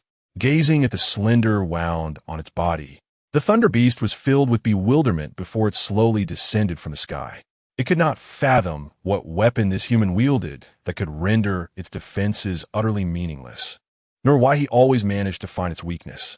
With all these unanswered questions, the Thunder Beast finally closed its eyes, having successfully dispatched the two scouts. Chen Changsheng furrowed his brow. This makes no sense. According to records, thunder beasts are ancient bloodlines of the beast clans, possessing formidable strength. How could they be so easily vanquished? Muttering softly, he examined the two weapons in his possession, the tipless true martial sword and the golden pages inscribed with the profound techniques of the 8-9 mysteries. After a moment's contemplation, he shook his head and remarked, "It likely has nothing to do with the weapons. These creatures must simply be too weak.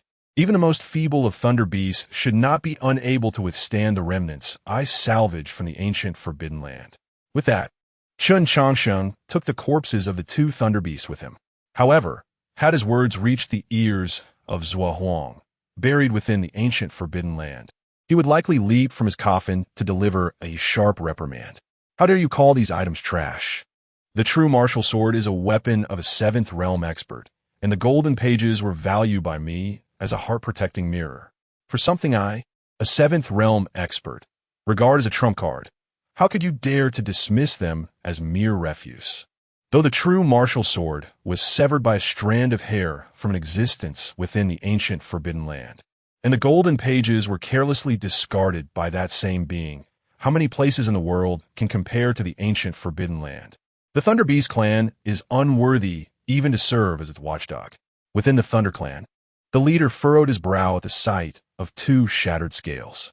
Two formidable beings of the divine transformation realm had perished in such a short span. What sort of adversary had they provoked? Realizing this, he commanded, "Relay my orders, advance at full speed." As his words fell, over 1,000 thunder beasts surged forward at breakneck speed. Gazing into the distance, the leader of the Thunder clan murmured, "Whoever you are, I, Lei Yun, shall ensure your demise to avenge my son." With that, Lei Yun quickened his pace even further. The exodus of the Thunder clan naturally drew the attention of the other races dwelling in the 10,000 Great Mountains. Upon learning of the demise of the Thunder clan's young lord, numerous races were first astonished, then adopted a spectator stance. To dare provoke the Thunder clan indicated that their adversary was certainly no weakling. When two tigers contend, one must inevitably be injured. Such an opportunity for entertainment is indeed rare. A gust of wind severed countless branches, and with all their might, the Thunder clan swiftly arrived at the site of their fallen brethren. Centered around the Water Moon Cave, an eerie silence enveloped a radius of 500 miles. Confronted with this strange sight, the beasts lurking 500 miles away began to murmur among themselves. This situation does not appear right. Does anyone know whose territory lies ahead? Upon hearing this question, various fierce beasts began to discuss. At that moment, a spider the size of a small mountain spoke. "It seems we are approaching the domain of the Witch Clan." The Witch Clan? Have they lost their minds, daring to provoke that madman Lei Yin? Given the strength of the Witch Clan, they lack the capacity to slay the Thunder Mountain. Whether the Witch Clan is responsible or not, we shall soon find out. But I suspect a powerful figure is orchestrating this from behind the scenes. Alone, the Witch Clan certainly lacks the ability to achieve this. As the fierce beasts engaged in discussion, Lei Yun finally located his son. Regrettably, the once vibrant Thunder Beast now lay reduced to a mere pristine skull. Even more audaciously, beside the skull, a message was inscribed. "I used the skeleton for soup. I left the skull for you. Furthermore, do not venture forward. There are too many to consume." Chapter 58, The Void Refining Powerhouse, Thundercloud, and the Heavenly Doom Formation. A resounding roar echoed as the heavens unleashed a tempest of lightning, encompassing a radius of 1,000 miles. Even the ferocious beasts spectating from 500 miles away were caught in the ensuing chaos. Anger. At this moment, Thundercloud was consumed by this singular emotion. Since the inception of the Thunder Clan, no creature had ever dared to regard thunder beasts as mere prey. Yet now, some dare to treat them as livestock, subject to slaughter at will, a profound insult not just to him, but to the entire Thunder Clan. Is Thundercloud out of his mind? One wondered, does he truly believe the Thunder Clan is invincible? The creatures ensnared in the storm began to retreat, cursing as they fled. After a relentless deluge of thunder raged for a quarter of an hour, the once lush forest transformed into a barren wasteland. "Come fort," Thundercloud bellowed, causing the very earth to tremble. Although he had employed his formidable powers, He had yet to unearth the entity that had provoked the Thunder Clan. Nevertheless, he was certain the adversary was still present. "What's the rush?"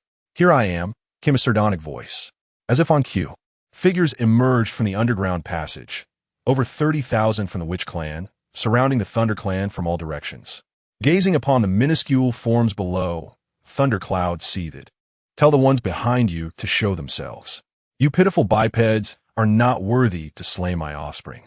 "Huh, such bravado. Thunder beasts are not invincible. Why should we refrain from slaying one?"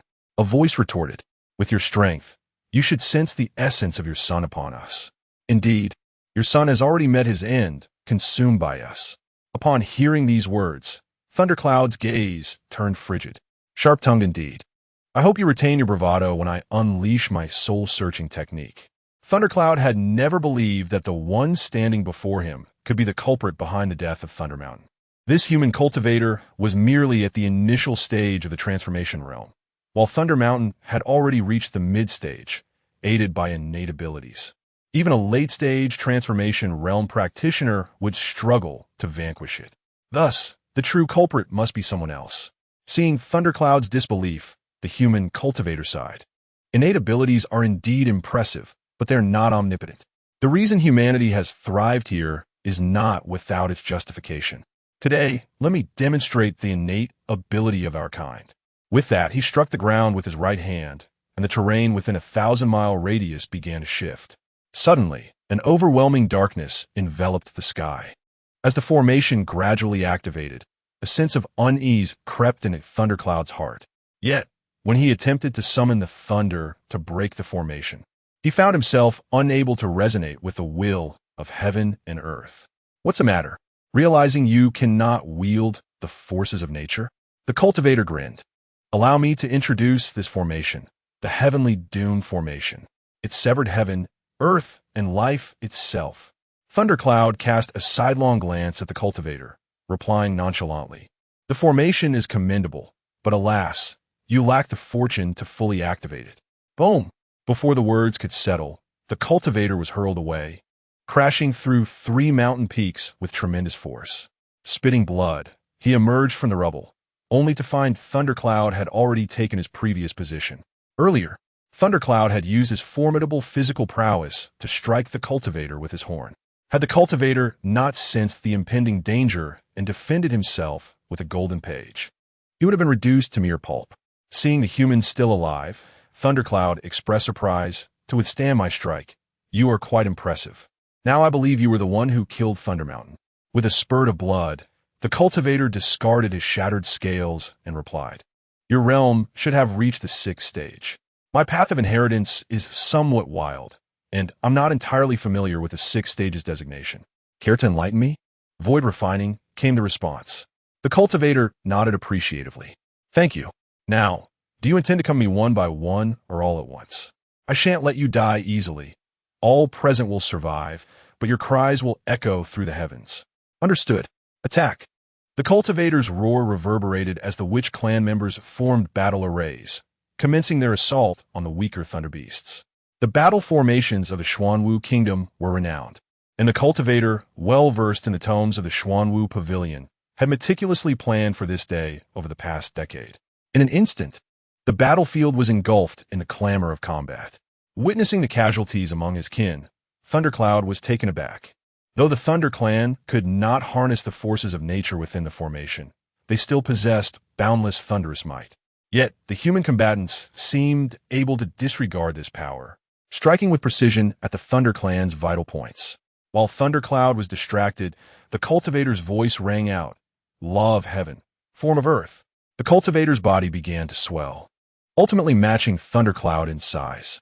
Indeed, he had unveiled his ultimate technique, the Law of Heaven, a legendary ability recorded in the 8-9 Profound Art. Though trapped within the Heavenly Doom Formation, the cultivator, as its master, could harness the formation's power. The dark energy of the formation surged into his immense form, saturating it with darkness, and his strength soared to the pinnacle of the transformation realm. "Prepare to meet your end," he roared, unleashing the nameless fist technique of the 100 defeats immortal sovereign upon Thundercloud. Faced with the human's array of techniques, Thundercloud was compelled to take the situation seriously. Boom! Boom! Boom! The earth quaked as their titanic battle shattered mountains and rivers. The ferocious beasts, observing from a distance, were left in awe, never expecting the humans of the 10,000 great mountains to possess such formidable strength. Since mastering the nameless fist technique of the 100 defeats immortal sovereign, the cultivator had practiced daily, undeterred by weather.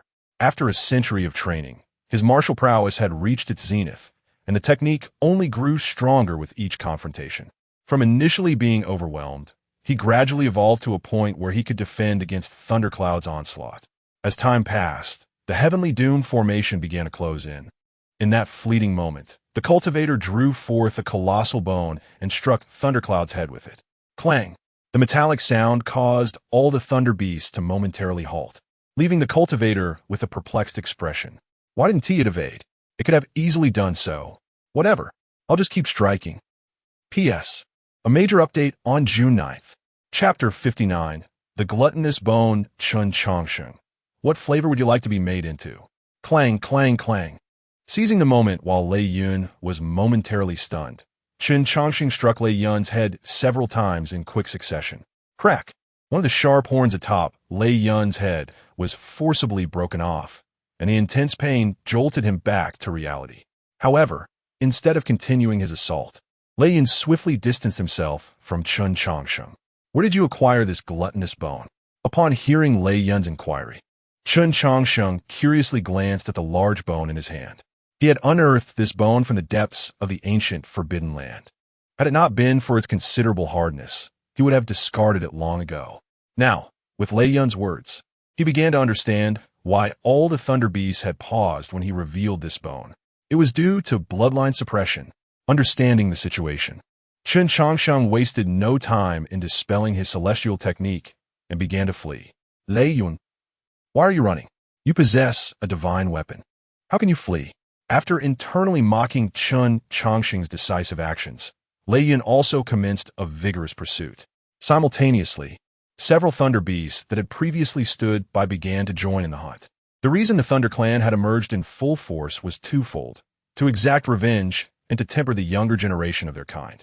Consequently, the powerful beings among the Thunder Clan had refrained from intervening.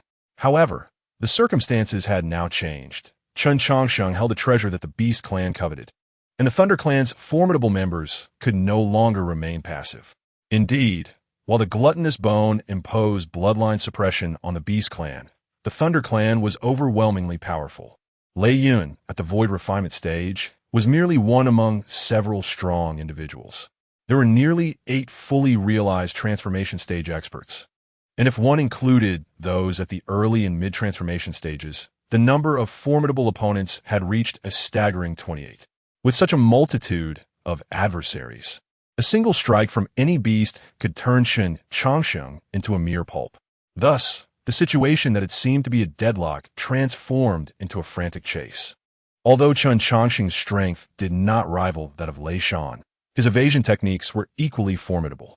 It is well known that among all the various techniques in the world, Chen Changsheng held a particular fondness for evasion.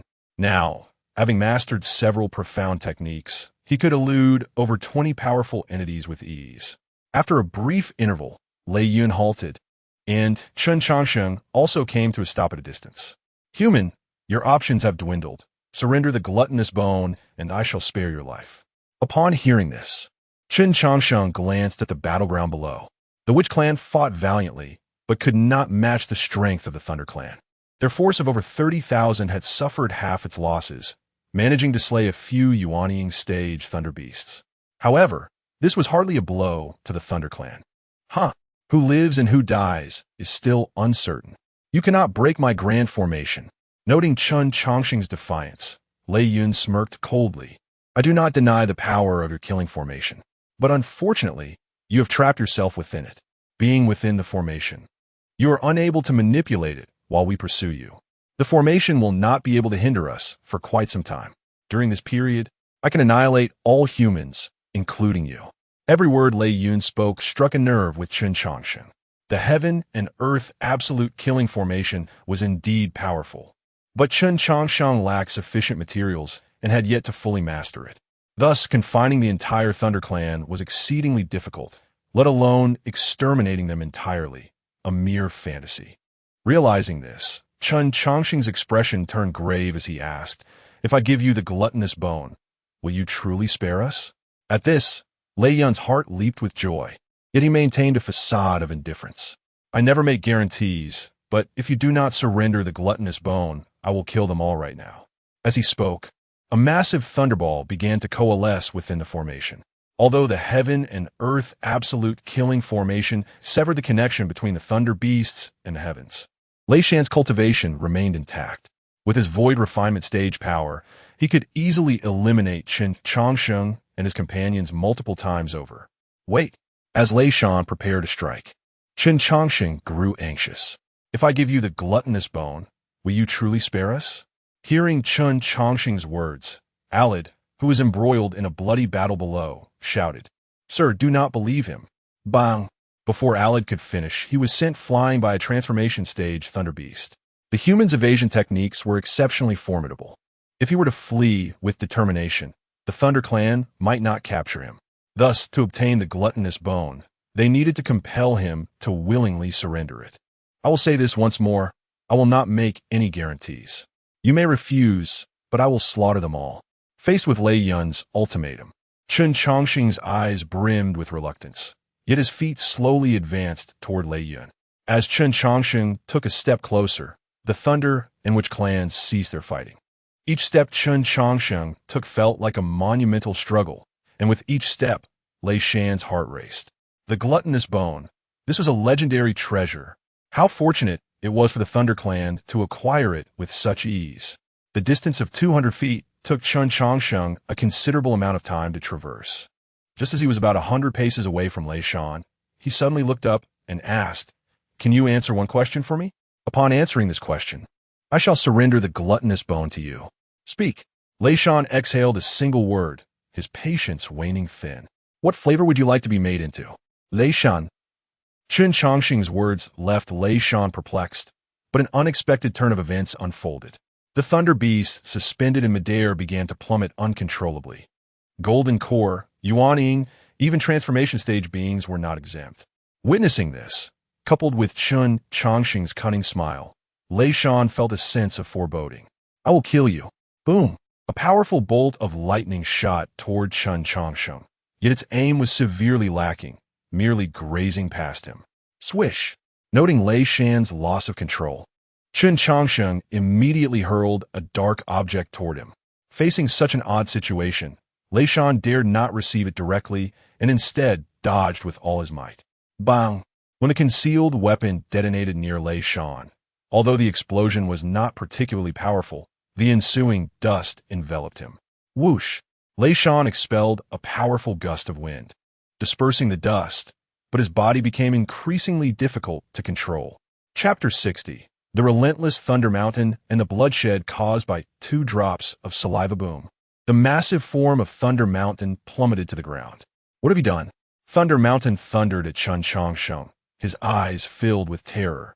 "Is it necessary to ask what I have done?" "Naturally, I have come to annihilate your entire clan."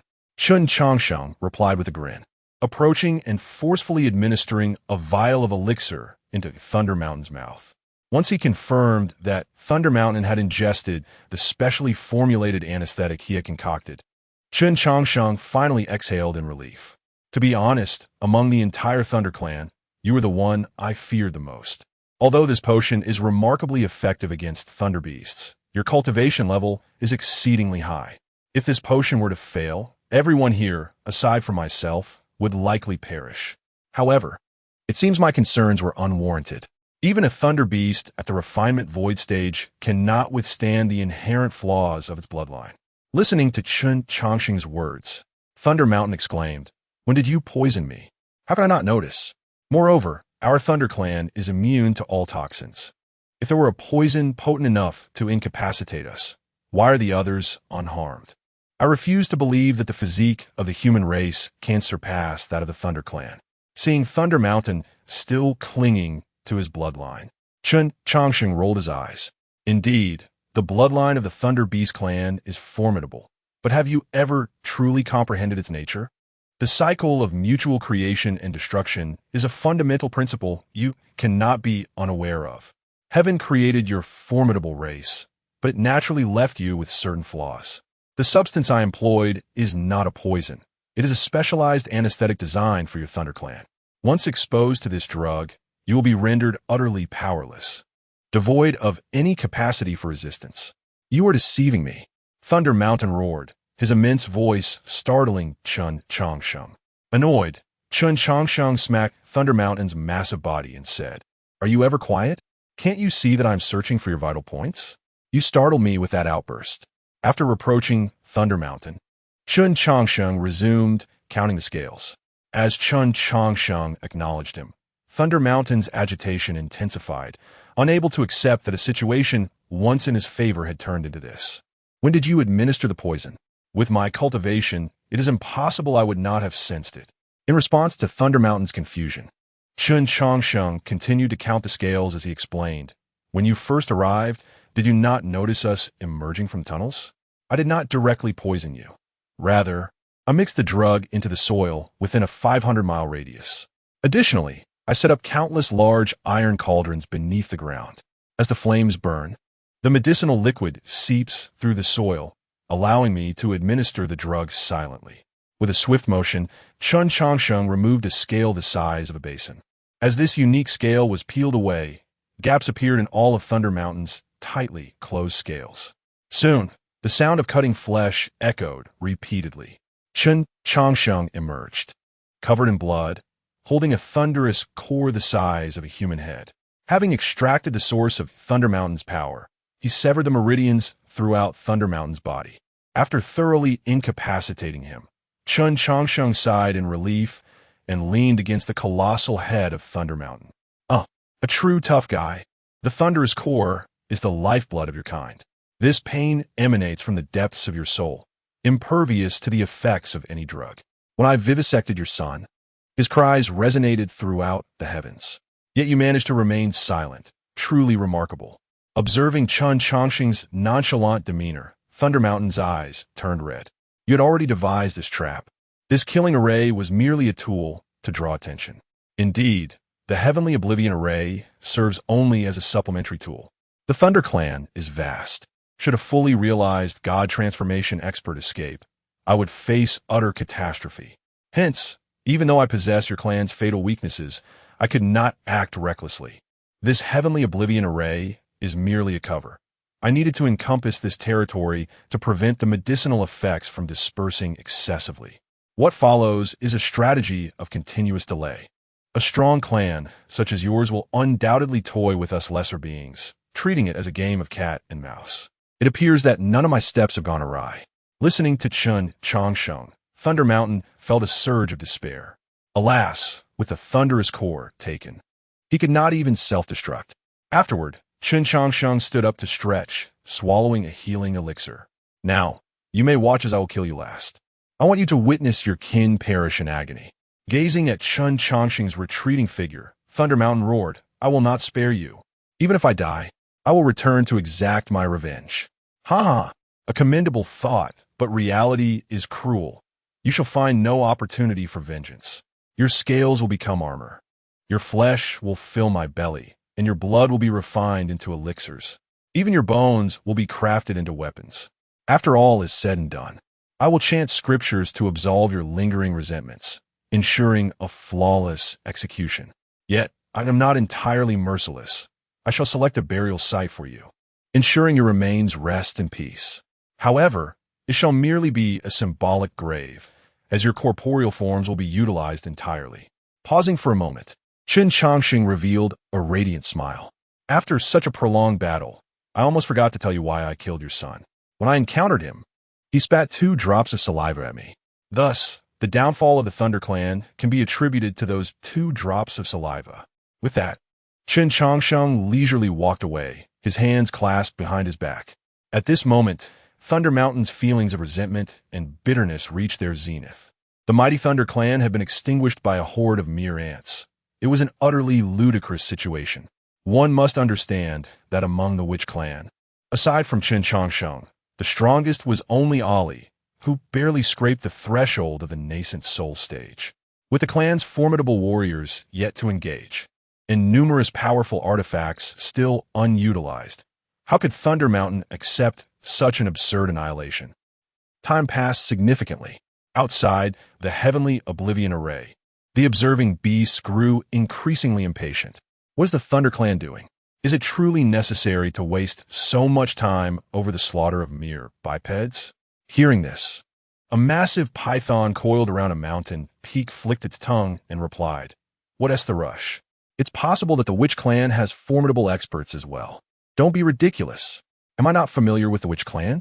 They dabble in the ways of insect manipulation, which may pose some threat to other beings. But the Thunder Beasts inherently counter them." Just then, the previously sealed Heavenly Oblivion array slowly opened. The multitude of ferocious beasts beheld an unforgettable scene. Chapter 61. The Taboo of the 10,000 Great Mountains. In a fleeting moment, corpses, a mountain of bodies, drenched in blood, lay scattered across the land. Among the Beast Clan, the formidable figure of Lei Shan was placed at the pinnacle of this grim pile. Upon his lifeless form stood a diminutive silhouette, clad in a pure white robe, now stained crimson. He stood there, seemingly unperturbed, yet none of the powerful beasts dared to meet his gaze. The notion of a single individual annihilating an entire clan had always been regarded as an exaggeration, yet now it had become an undeniable reality. No one knew how this human had accomplished such a feat, even with the involvement of the Witch Clan in the battle. However, the Witch Clan posed little more threat to the Lei Clan than the air itself. Thus, the annihilation of the Lei Clan was solely attributed to this solitary human. Sensing the attention of the ferocious beasts, Chen Changsheng instinctively turned a glance. Faced with his piercing gaze, the beasts immediately scattered in terror. With the Lei Clan, one of the preeminent clans, having been vanquished by this human, the remaining beasts lacked the courage to confront Chen Changsheng's scrutiny. The clash between the Witch Clan and the Lei Clan had drawn to a close. The remnants of the Lei beasts left in their stronghold were thoroughly exterminated by Chen Changsheng and Ali. Henceforth, the name of the Witch Clan reverberated throughout the 10,000 Great Mountains. Within a radius of 3,000 miles centered around the Witch Clan's territory, no ferocious beasts of the nascent soul realm dared to tread, for they feared the mysterious entity known as the Undertaker. After the battle concluded, some daring beasts ventured to inspect the aftermath. The corpses of the Lei beasts had long been cleared, leaving only a towering stone mountain. Inscribed upon its surface were verses and a proclamation etched by a sharp blade. The inscription read, 3,821 lives of the Lei clan lie buried here, under acre stands. Beside this proclamation lay a poem, head held high towards the southern dipper, turning to gaze at the northern star, eyes lifted to the heavens beyond. There is none like me among men. Thus, from that moment forth, the name Undertaker became a taboo within the 10,000 Great Mountains. In the Water Moon Cave, after the destruction of the Lei Clan, Chen Changsheng began to study the ancient bronze palace seized by Lei Shan. Key information regarding this ancient edifice had been obliterated. Yet intriguingly, traces left by the being who erased it remained within the palace. An imprint of a hand was left upon the unyielding bronze wall, accompanied by 2 lines of small script. Remove a great menace for the world's celebration. By chance, a treasure found, left here as a gift for the fated. After perusing the remnants on the wall, Chen Changsheng turned his attention to a nearby stone lump, which he deduced to be the artifact left by the mysterious entity. Upon meticulous examination, he confirmed it to be an egg. Regrettably, this egg was no longer viable. Lei Shan's occupation of the Water Moon Cave was likely to harness its spiritual springs to revive it. The spiritual springs within the cave possessed remarkable efficacy in nurturing various spiritual beasts and insects. It was precisely due to Lei Shan's dominion over the Water Moon Cave that the Witch Clan had gradually weakened. As Chen Changsheng pondered the unfolding events, the leader of the Gu clan entered. Divine Envoy, the resources of the Lei Clan have been accounted for, he announced. Chen Changsheng turned to the bowed Gu clan leader and replied, I shall take half of the Lei Clan's resources, leaving the other half for you. Within a century, The ferocious beasts of the 10,000 great mountains should refrain from provoking you. Thus you must seize this opportunity for swift development. Furthermore, your current standing is all due to my efforts. Therefore, you owe me a favor, one that must be repaid regardless of the passage of time. Should you fail to repay, I shall reclaim what I have granted. Upon hearing Chen Changsheng's words, Gu promptly responded, "Rest assured, divine envoy, even after millennium, the Witch clan will not forget your benevolence. However, I humbly request a token for future recognition." Contemplating Gu's request, Chen Changsheng ultimately decided to hand over the second half of the golden pages of the 8-9 profound art. The profundities contained within were boundless, and without the first half, one could not cultivate. Using this as a token was indeed ideal. The other half of the golden page represents me. When the day comes that it reappears, it will signify that the time has come for you to repay this favor. It would take additional time to restore the tricolor teleportation array, during which I shall not appear among the Witch clan. Moreover, once I depart, I do not wish for my name to be passed down. Do you understand? Gu comprehended. With that, he turned and exited the water moon cave. Observing Gu's retreating figure, Chen Changsheng smacked his lips and resumed his examination of the lifeless egg. His continued presence in the 10,000 great mountains was primarily due to two reasons. The tricolor teleportation array remained incomplete, and he intended to attempt reviving the deceased egg. While the spiritual springs of the water moon cave could not restore it, the addition of celestial repair ointment might yield different results. The 10,000 great mountains, though perilous, were replete with resources. With the Lei clan eradicated and his reputation instilling fear in many beasts, Chen Changsheng was determined to seize this opportunity for thorough exploration, as potent alchemical herbs were not easily found outside. Thus, Chen Changsheng took refuge in the water moon cave. Initially, he believed he would stay for a mere 2 or 3 years, yet unexpectedly, he lingered for an entire decade. The complexity of the tricolor teleportation array exceeded his expectations. Even with the Lei clan's substantial resources backing him, he expended countless top-tier array materials. Additionally, progress on the celestial repair ointment remained stalled, as he struggled to decipher some of the recipe's inscriptions. Attempts to substitute alternative ingredients had all ended in failure. During this decade, aside from Ali and A-Man, no one from the Witch clan could see Chen Changsheng. Coupled with the ban imposed by clan leader Gu, his name gradually faded from the memories of the Witch clan. Brother Changsheng, the tricolor teleportation array has been repaired. A-Man exclaimed joyfully as he rushed to congratulate Chen Changsheng. Hearing this news, Chen Changsheng, who was in the midst of alchemical work, lifted his head. It has finally been restored. It is time for me to depart. He began gathering his belongings. However, as he prepared to leave, A-Man spread his arms to block his path. Brother Changsheng, I wish to accompany you. Looking at A-Man, Chen Changsheng replied, A-Man, you know me well. You understand my choices. A-Man beamed with a radiant smile. Brother Changsheng, I know you will not linger for anyone. Life is fleeting, and so it is for me. You tread a long and endless path, yet you cannot refuse those who wish to accompany you. A-Man desires to walk alongside you, even if this journey is but a fleeting moment in your life. Faced with A-Man's plea, Chen Changsheng fell into silence. After a long pause, a smile graced his face. Very well. Chapter 62. The Grand Art of Divination. The journey to find someone concludes. Ali, you're pushing up against Brother Changsheng. Could you please shift over a bit? Ali was being nudged by a hand, his face nearly pressed against the coffin. Ali, this is excessive, truly excessive. The stone coffin is spacious enough to comfortably accommodate 3 people. It's not as if we are conducting a wedding ceremony here, is it? Indeed. Upon learning of Chen Changsheng's impending departure, Ali had requested to accompany him out of the vast mountains. His rationale was simple. The world is vast, and he yearned to explore it. Although Chen Changsheng did not formally accept Ali as his disciple, he regarded him as a half-disciple nonetheless. Naturally, Chen Changsheng could not refuse this modest request. Thus, the aforementioned situation unfolded. Although the coffin of the 100 defeats immortal lord was ample, lying down with 3 people felt rather cramped. Chen Changsheng lay in the center, flanked by Ali and a man on either side. A man, disliking Ali's considerable size encroaching upon Chen Changsheng, found Ali's face pressed against the coffin wall. After an indeterminate period, the commotion outside finally subsided. Ali, feeling quite suffocated, lifted the coffin lid. "Sir, could we not employ a different method? What respectable person sleeps in a coffin daily?" Ignoring Ali's complaints, Chen Changsheng rose to survey his surroundings.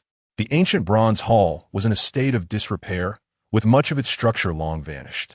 Once he ascertained that there was no danger, Chen Changsheng and the others emerged from the coffin. Gazing at the outside world, Ali's eyes sparkled with curiosity. "Sir, where are we?" Faced with Ali's incessant queries, Chen Changsheng shot him a sidelong glance and replied, "Do you think I'm a deity who knows everything? Let's observe first." With that, Chen Changsheng stepped out of the bronze hall to examine the environment. Upon thorough inspection, aside from a dying old tree, all they could see were dense woods. Observing this, Ali scratched his head and suggested, "Shall we teleport again? This place likely does not harbor the person you seek. I have ample experience in restoring the tricolor teleportation array. I can ensure it will be operational within 3 to 5 years." Hearing Ali's words, Chen Changsheng did not respond immediately, but instead focused on the withered tree outside the bronze hall. His fingers gently traced the bark as he recited a rhyme. "The malin flowers bloom 21, 28256, 28257. As the numbers of the rhyme echoed, Chen Changsheng's fingers glided rhythmically over the dead tree. Upon finishing the last word of the rhyme, a formation materialized upon the tree. With a snap, an object fell into Chen Changsheng's hand. Gazing at the wooden tiger carving, a slight smile crept across his lips. After a few breaths, Chen Changsheng declared, "I have found it. Now we may proceed with our own matters." Upon hearing this, Ali's face was a canvas of confusion. "What have you found?" "Naturally, the person I've been searching for," Chen Changsheng replied, lifting the wooden carving. "This carving is the person you seek?" "Indeed, this carving was a gift to a dear friend of mine. Her leaving it here signifies that she is alive and well. Now that I am aware of her fate, my purpose is fulfilled." Ali listened, perplexed, while a man grasped the underlying meaning. In order to remain by Brother Changsheng's side, Niansheng had relentlessly sought eternity. Brother Changsheng spent centuries searching for Niansheng solely to ascertain her safety. Until she attained eternity, Niansheng would not reunite with Brother Changsheng, for the circumstances of her had not changed. After pondering for a moment and realizing he could not comprehend Chen Changsheng's words, Ali quickly dismissed the matter from his mind. "Sir, since you have located the person you sought, where shall we go next?" "That is an excellent question. It is time to demonstrate my grand art of divination." With a solemn expression, Chen Changsheng produced a stick and stood it upright on the ground. Gradually loosening his right hand, the stick paused momentarily before toppling in a specific direction. "We have a result. Let us proceed that way." Chen Changsheng pointed toward the direction the stick fell, his face a picture of seriousness. "Ali, having heard you speak of your grand art of divination, I expected to witness something impressive. Instead, it seems to be mere guesswork." After internally mocking Chen Changsheng's absurd behavior, Ali tentatively remarked, "Sir, is it truly appropriate to choose our direction in such a manner?" In response, Chen Changsheng nodded in agreement. "It is not merely inappropriate, it is utterly absurd. Since you have questioned this absurd method, why not suggest a direction yourself?" Gazing at Chen Changsheng's earnest expression and the unfamiliar surroundings, Ali promptly declared, "Your grand art of divination is indeed a profound skill. I am more than willing to follow the direction you have chosen." Seeing that Ali was somewhat perceptive, Chen Changsheng rolled his eyes and then strode off in a designated direction. For one who has no home, every place in the world may serve as a sanctuary. As the saying goes, everywhere is home, nowhere is home. Esteemed sir, death cannot be reversed. Please accept my condolences. Though the loss of a loved one brings profound sorrow, the living must continue their lives. Behold our latest offering, a rosewood coffin, available for only 9,998 or 3,998. For just 998, you can take it home immediately. Furthermore, if you purchase our rosewood coffin for an additional 398, your loved one can enjoy a complete funeral service. Additionally, Our proprietor will personally select a feng shui burial site for you. A young man was vigorously marketing a coffin. Normally, such items are not subject to sales pitches, as it often provokes hostility. Yet this shopkeeper possessed remarkable skills. 3 years prior, there were reports of a family member returning from the dead, and somehow, the shopkeeper was called upon. Initially, one would expect the shopkeeper to be terrified, yet upon arrival, he sat cross-legged and spoke with eloquence. Miraculously, the corpse that had returned was exorcised. Since then, this nameless coffin shop has flourished. After bidding farewell to the last customer of the day, the young man slumped into a chair and lamented, "A man? What is going on with those from Kunlun's sacred land? They keep coming to buy coffins, driving me nearly to exhaustion." Chapter 63. The Kunlun holy son, Jiang Bufan, faces trouble upon hearing this complaint. A woman emerged from behind. "Brother Changsheng, your temperament is rather peculiar. When business is slow, you lament. When it flourishes, you still complain. Do you truly desire prosperity or not?" In response to A Man's remarks, Chen Changsheng clicked his tongue and replied, "In the business of a coffin shop, I neither wish for it to thrive excessively nor languish too much. The cycle of life and death is an immutable law. An excess of deaths may lead to complications, while too few can also cause issues. In essence, a balanced state is essential. By the way, where has Ailey gone?" Upon hearing this, A Man placed her meal on the table and stated, "He is likely searching for spiritual sources with the people from Kunlun Holy Land. We arrived here 40 years ago, and you kept in the shop for a full 20 years. Naturally, when you let him out 2 decades ago, he would want to enjoy himself thoroughly." Listening to A Man's report, Chen Changsheng leisurely savored his meal. Confining him for 20 years was to help him acclimate to this environment and to cultivate his abilities for self-preservation. Once he possesses the ability to protect himself, I will certainly allow him to venture out. Moreover, you should tidy up. We must prepare to leave soon. I have a premonition that unrest is imminent." At this pronouncement, A Man paused, perplexed. What about Ailey? He should not return in the short term. Precisely because he will not return soon, we should leave. Chen Changsheng asserted. "Ailey's aspirations lie in the vast world, not in my humble coffin shop.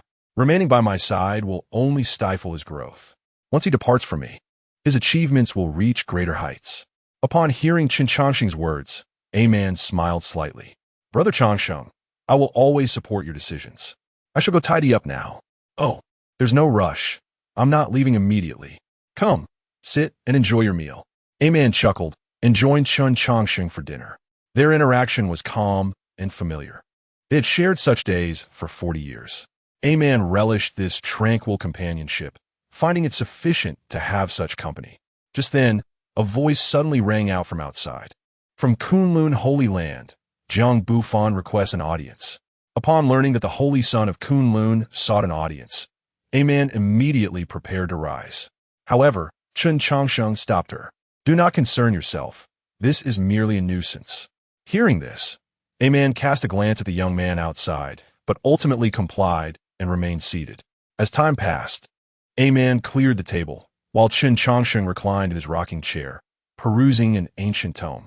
After a while, Chen Changsheng beckoned, "Come in." With a potential holy son of Kunlun lingering at the entrance, how can I conduct my business? Jiang Bufan promptly saluted. "Thank you, sir. I have come today to request a favor from you." "Stop." Before Jiang Bufan could finish, Chen Changsheng raised his hand to silence him. "Inviting you in does not imply my consent to assist you. I called you in to convey a message to Ailey. Tell him that no banquet lasts forever, and he must forge his own path henceforth. Additionally, I am not capable of assisting the Kunlun Holy Land. You would do better to seek someone more competent." In the face of Chen Changsheng's refusal, Jiang Bufan smiled faintly. "Sir, you are far too modest. Your abilities are unparalleled. If you cannot accomplish something, then perhaps no one can. I have heard that you wish to utilize the Kunlun Holy Land's super teleportation array. If you are inclined to act, I am willing to persuade the Holy Land to lend it to you." Upon hearing this, Chen Changsheng narrowed his eyes. "It seems you have conducted a thorough investigation into my affairs." He chuckled. "If you wish to request my assistance, you must present a commensurate price. Yet, I wonder if this price will satisfy you?" Observing Jiang Bufan's confident demeanor, Chen Changsheng replied coldly. You have indeed presented something that piques my interest. I cannot refuse you. Return to me in 3 days. I will need to prepare some things. Understood. I shall visit you again in 3 days. Jiang Bufan said before departing from the coffin shop. Watching Jiang Bufan's retreating figure, a man expressed her concern. Sir, do you truly intend to assist him? Initially expecting Chen Changsheng to provide a plethora of reasons for refusal, she was surprised when he waved his hand dismissively. Assist? What assistance? I was merely deceiving him. A man was bewildered. Brother Changsheng, but you have agreed to meet him in 3 days. To which Chen Changsheng stood and stretched. If I did not agree to a meeting in 3 days, how would I have time to prepare for my departure? The reason I remained in the Kunlun Holy Land was my fascination with its unique spiritual sources. Spiritual stones are harvested from veins, but these spiritual sources are an even more precious resource. They contain not only exceptionally pure spiritual energy, but also various ancient artifacts. However, after learning about the origins of spiritual sources, I lost interest as they are birthed in ominous places. Now, Kunlun Holy Land is even exploring the forbidden grounds of the sacred ruins. I would be quite mad to assist them. Upon hearing this, a man pondered, but Brother Changsheng, without borrowing the super teleportation array, how will we return to the eastern wilderness? We are currently in the central court, a distance of millions of miles apart. Millions of miles? What of it? If we walk slowly, we will eventually arrive, Chen Changsheng replied. I initially intended to exchange spiritual stones for the opportunity to use the super teleportation array, but that now seems unlikely. Very well, Amen, you start packing. I shall visit Butterfly Valley. With that, Chen Changsheng departed from the small coffin shop. Butterfly Valley. Old Yao, I come to seek your guidance once more. Chen Changsheng's voice echoed within the elegantly serene valley. Moments latte. An elderly man with a kind face and white hair emerged from a thatched cottage. What a fortuitous visit. I just translated the heavenly repair ointment the day before yesterday. Upon hearing this, Chen Changsheng grinned widely. I knew you would succeed, Old Yao. It was worth my weight of 40 years. Spare me the flattery. Without your assistance, I could not have deciphered this ointment even in 400 years. Chapter 64. Deciphering the Heavenly Ointment. Chen Changsheng's escape. Chen Changsheng exchanged a few pleasantries with the esteemed Elder Yao before they both entered the thatched cottage. As he gazed upon the translated prescription laid out on the table, a surge of excitement coursed through him. Previously, in the depths of the 10,000 great mountains, he had exhausted every possible means, yet failed to decipher the complete formula for the heavenly ointment. Even after departing from those mountains, he had not relinquished his pursuit of understanding the ointment. By a fortuitous turn of events, Chen Changsheng became acquainted with the renowned healer of Butterfly Valley, Elder Yao. Though Chen was a master of alchemy, and Elder Yao a distinguished practitioner of medicine, their differing paths revealed commonalities that bridged their disciplines. Through their enlightening discussions, Chen finally grasped the reason behind his prolonged inability to decode the heavenly ointment. It was, in fact, not an alchemical formula, but rather a medicinal prescription.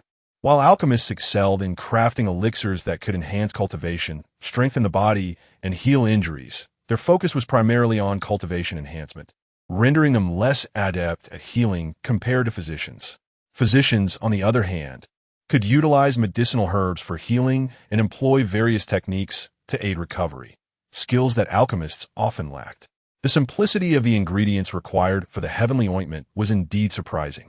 After perusing the prescription, Chen Changsheng could not help but express his astonishment. Elder Yao stroked his beard and remarked, to elevate one's cultivation, one must utilize precious spiritual herbs, for they harbor immense energy. However, in the realm of healing, sometimes ordinary herbs surpass the efficacy of rare ones. The predecessor who created the heavenly ointment, using such commonplace materials to concoct a life-restoring elixir, was undoubtedly a genius of unparalleled talent. Upon hearing Elder Yao's words, Chen Changsheng carefully stored the jade tablet and the translated prescription. You have translated the formula. It is only fitting that you commit it to memory, Elder Yao advised.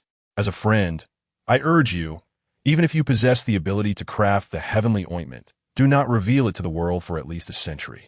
The Kunlun sacred land is planning an expedition to the sacred ruins, and many lives have already been lost. If they discover you possess the heavenly ointment, you will encounter endless troubles. In response, Elder Yao smiled at Chen Changsheng and said, "Are you departing?" I had intended to use the teleportation array of the Kunlun sacred land in the coming days, but given the current circumstances, it seems I must rely on my own 2 feet. The Western continent, Eastern wilderness, Northern desert, Southern plains, and Central courtyard. Previously, I had no inkling that the world was so vast. Traveling from Central courtyard to Eastern wilderness, who knows how many centuries it would take. In light of Chen Changsheng's grievances, Elder Yao chuckled and produced a jade tablet from his robes, presenting it to him. "Since you are leaving, allow me to gift you this as a token of my gratitude for the heavenly ointment." Upon inspecting the contents of the jade tablet, Chen Changsheng looked at Elder Yao in confusion. "You have imparted your lifetime of knowledge to me. You do not intend to take me as your disciple, do you?" "That would be inappropriate, as I currently have no desire to take on master. Given your capabilities, it would be more fitting for me to be your disciple." Elder Yao replied, "I have yet to find a successor for my medical skills, and with the impending turmoil, I cannot guarantee my own safety. If I fail to pass on my legacy, I may need to seek your assistance in the future. I shall find a worthy successor and entrust the jade tablet to them." After contemplating Elder Yao's request, Chen Changsheng nodded. "Very well. This matter poses no inconvenience. When I encounter a suitable individual, I shall pass it on to them, but it would be best if you sought your successor yourself." With that, Chen Changsheng turned and departed from Butterfly Valley. Observing his graceful silhouette vanish, Elder Yao smiled and returned to his thatched cottage.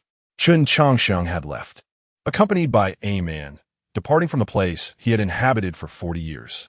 Upon learning of Chen Changsheng's departure, 2 individuals were particularly agitated. One of them was Zhang Fan, the prospective saint of the Kunlun sacred land. "How presumptuous! Chen Changsheng, you had better not cross my path again. Otherwise I, Zhang Fan, will ensure you regret it."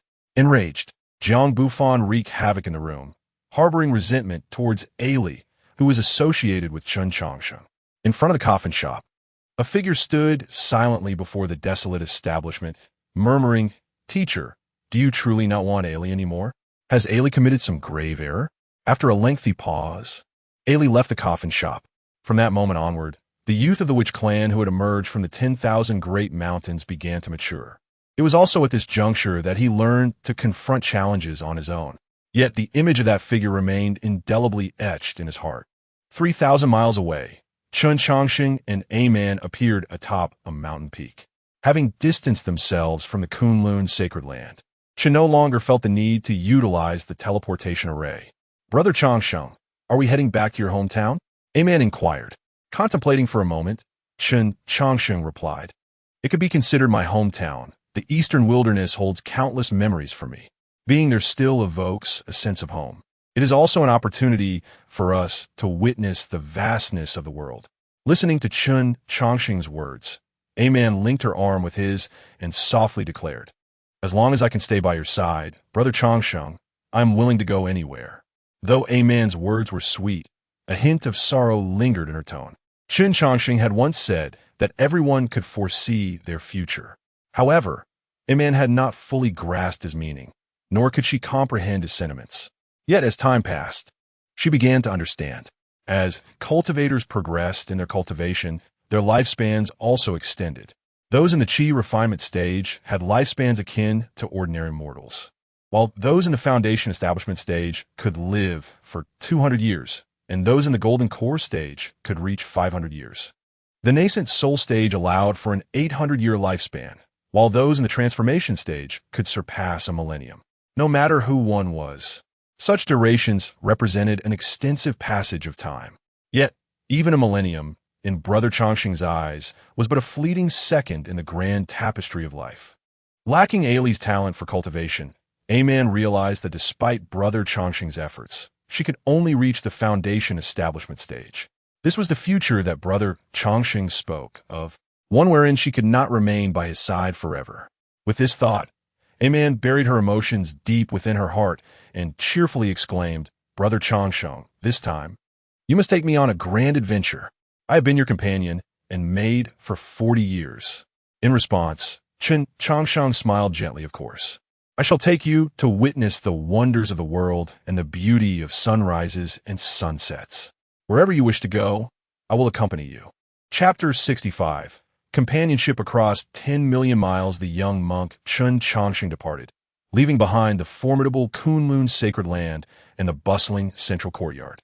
He journeyed alongside the girl who had walked out of the 10,000 great mountains with him. Throughout the long span of centuries, Chen Changsheng encountered countless beings, prodigies of unparalleled talent, noble scions of esteemed families, and formidable entities beyond words. Yet among all these encounters, only the girl from the 10,000 great mountains was willing to trade her entire life for a fleeting moment with Chen Changsheng. The Kunlun sacred land remained unchanged by his departure, and the world itself seemed indifferent to his absence. If there was any transformation, it was merely the emergence of a pair of inseparable souls. The distance from the central courtyard to the eastern wilderness spanned 10 million miles, a journey that, to many, might seem insurmountable over a lifetime. However, to some, this vast expanse was but a brief moment. No one had ever calculated the precise distance from the central courtyard to the eastern wilderness. Yet Chen Changsheng, with a man by his side, gradually figured it out. The distance from the Kunlun sacred land to the Qian dynasty measured a staggering 13,280,000 miles. Together, Chen Changsheng and Man traversed this distance over the course of 240 years. At times, Chen Changsheng fervently wished that the road from Kunlun to the eastern wilderness would never end. Yet, as all paths do, it eventually reached its conclusion, much like the span of a human life. Brother Changsheng, is this your original home? Man curiously surveyed the desolate landscape, seemingly attempting to conjure an image of its former glory in her mind. Time had passed, and the once vibrant town had vanished entirely. Even Chen Changsheng could only identify a vague location. Observing Man's joyful demeanor, he calmly inquired, Man, what kind of coffin do you desire? Upon hearing this, Man turned to Chen Changsheng with a smile. I want the finest coffin you can provide, Brother Changsheng. Also, please make me look beautiful. I do not wish to leave an unpleasant memory in your heart. In response to Man's request, Chen Changsheng smiled gently. Very well, everything shall be as you wish. The air of pride dissipated as Man tenderly caressed Chen Changsheng's face. Brother Changsheng, please do not be sad. I know you cannot bear to part with me. But how else could I have lived for so long? Since I met you, I have lived for 300 years. As a foundation-building cultivator, extending my life by a century is already an extraordinary feat. 300 years is sufficient. I have lived joyfully. Without you, even an additional 300 years would not bring me happiness. Taking Man's hand, Chen Changsheng softly replied, As I have said, everything shall be as you wish. My sorrow is inconsequential.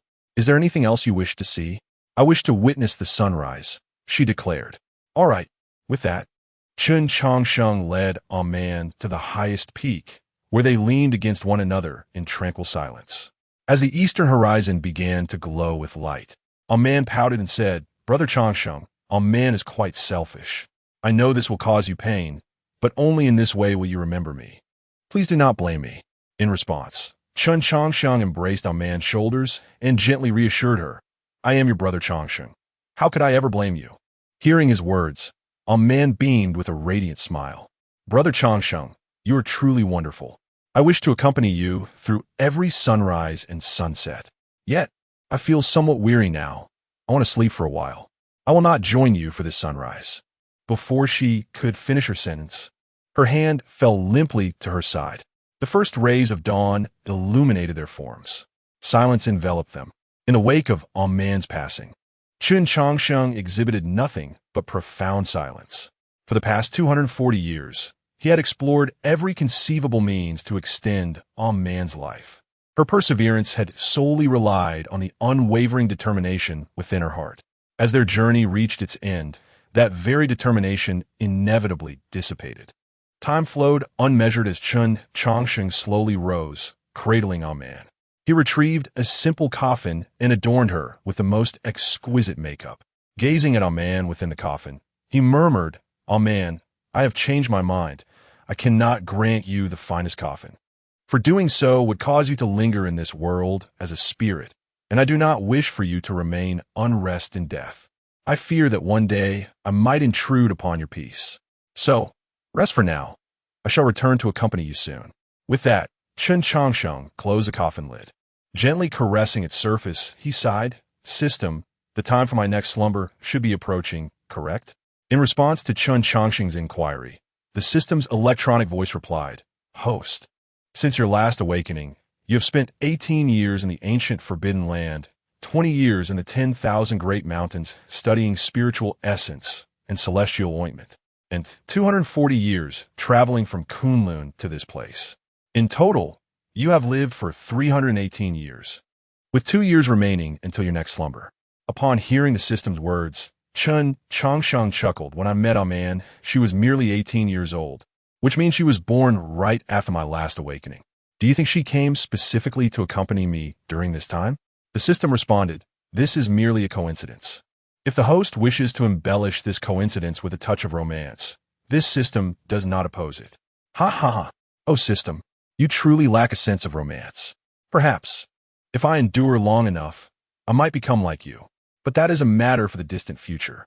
For now, while I still possess a semblance of humanity, I wish to visit my old friends. This next period of slumber will be prolonged, and I fear that upon awakening, I might not see them again." With that, Chen Changsheng soared towards a certain direction. Tianfu Temple. "Master, what is it that you cannot let go of?" Within Tianfu Temple, a group of monks knelt before an aged monk, the abbot known as Master Ishio, whose vitality had nearly extinguished. In response to the inquiries of his disciples, Master Ishio's weary eyes stirred. "I am waiting for someone." "Master, who are you waiting for? Shall we send for him?" one monk suggested, but Master Ishio shook his head, saying, "A mourner cannot be summoned. When the time is right, he will come of his own accord." The disciples were left perplexed by the abbot's words. With their attempts at persuasion yielding no results, they ultimately retreated from the meditation chamber. After an indeterminate duration, the closed door creaked open once more, and a figure approached Master Ishio's side. Chapter 66.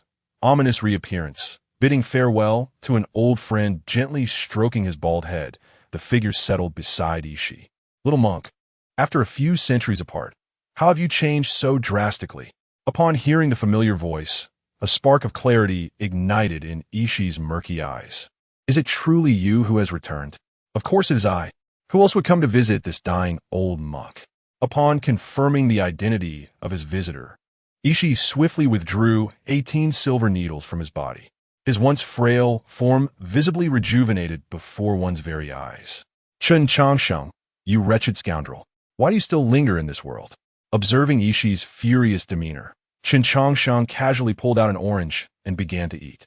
"How can a monk utter such profanities? You are, after all, a renowned holy man of the Night Moon Kingdom. Have a little decorum, for goodness sake." Faced with Chen Changsheng's nonchalant expression, Ishi rolled his eyes dramatically and reached for the orange in Chen Changsheng's hand.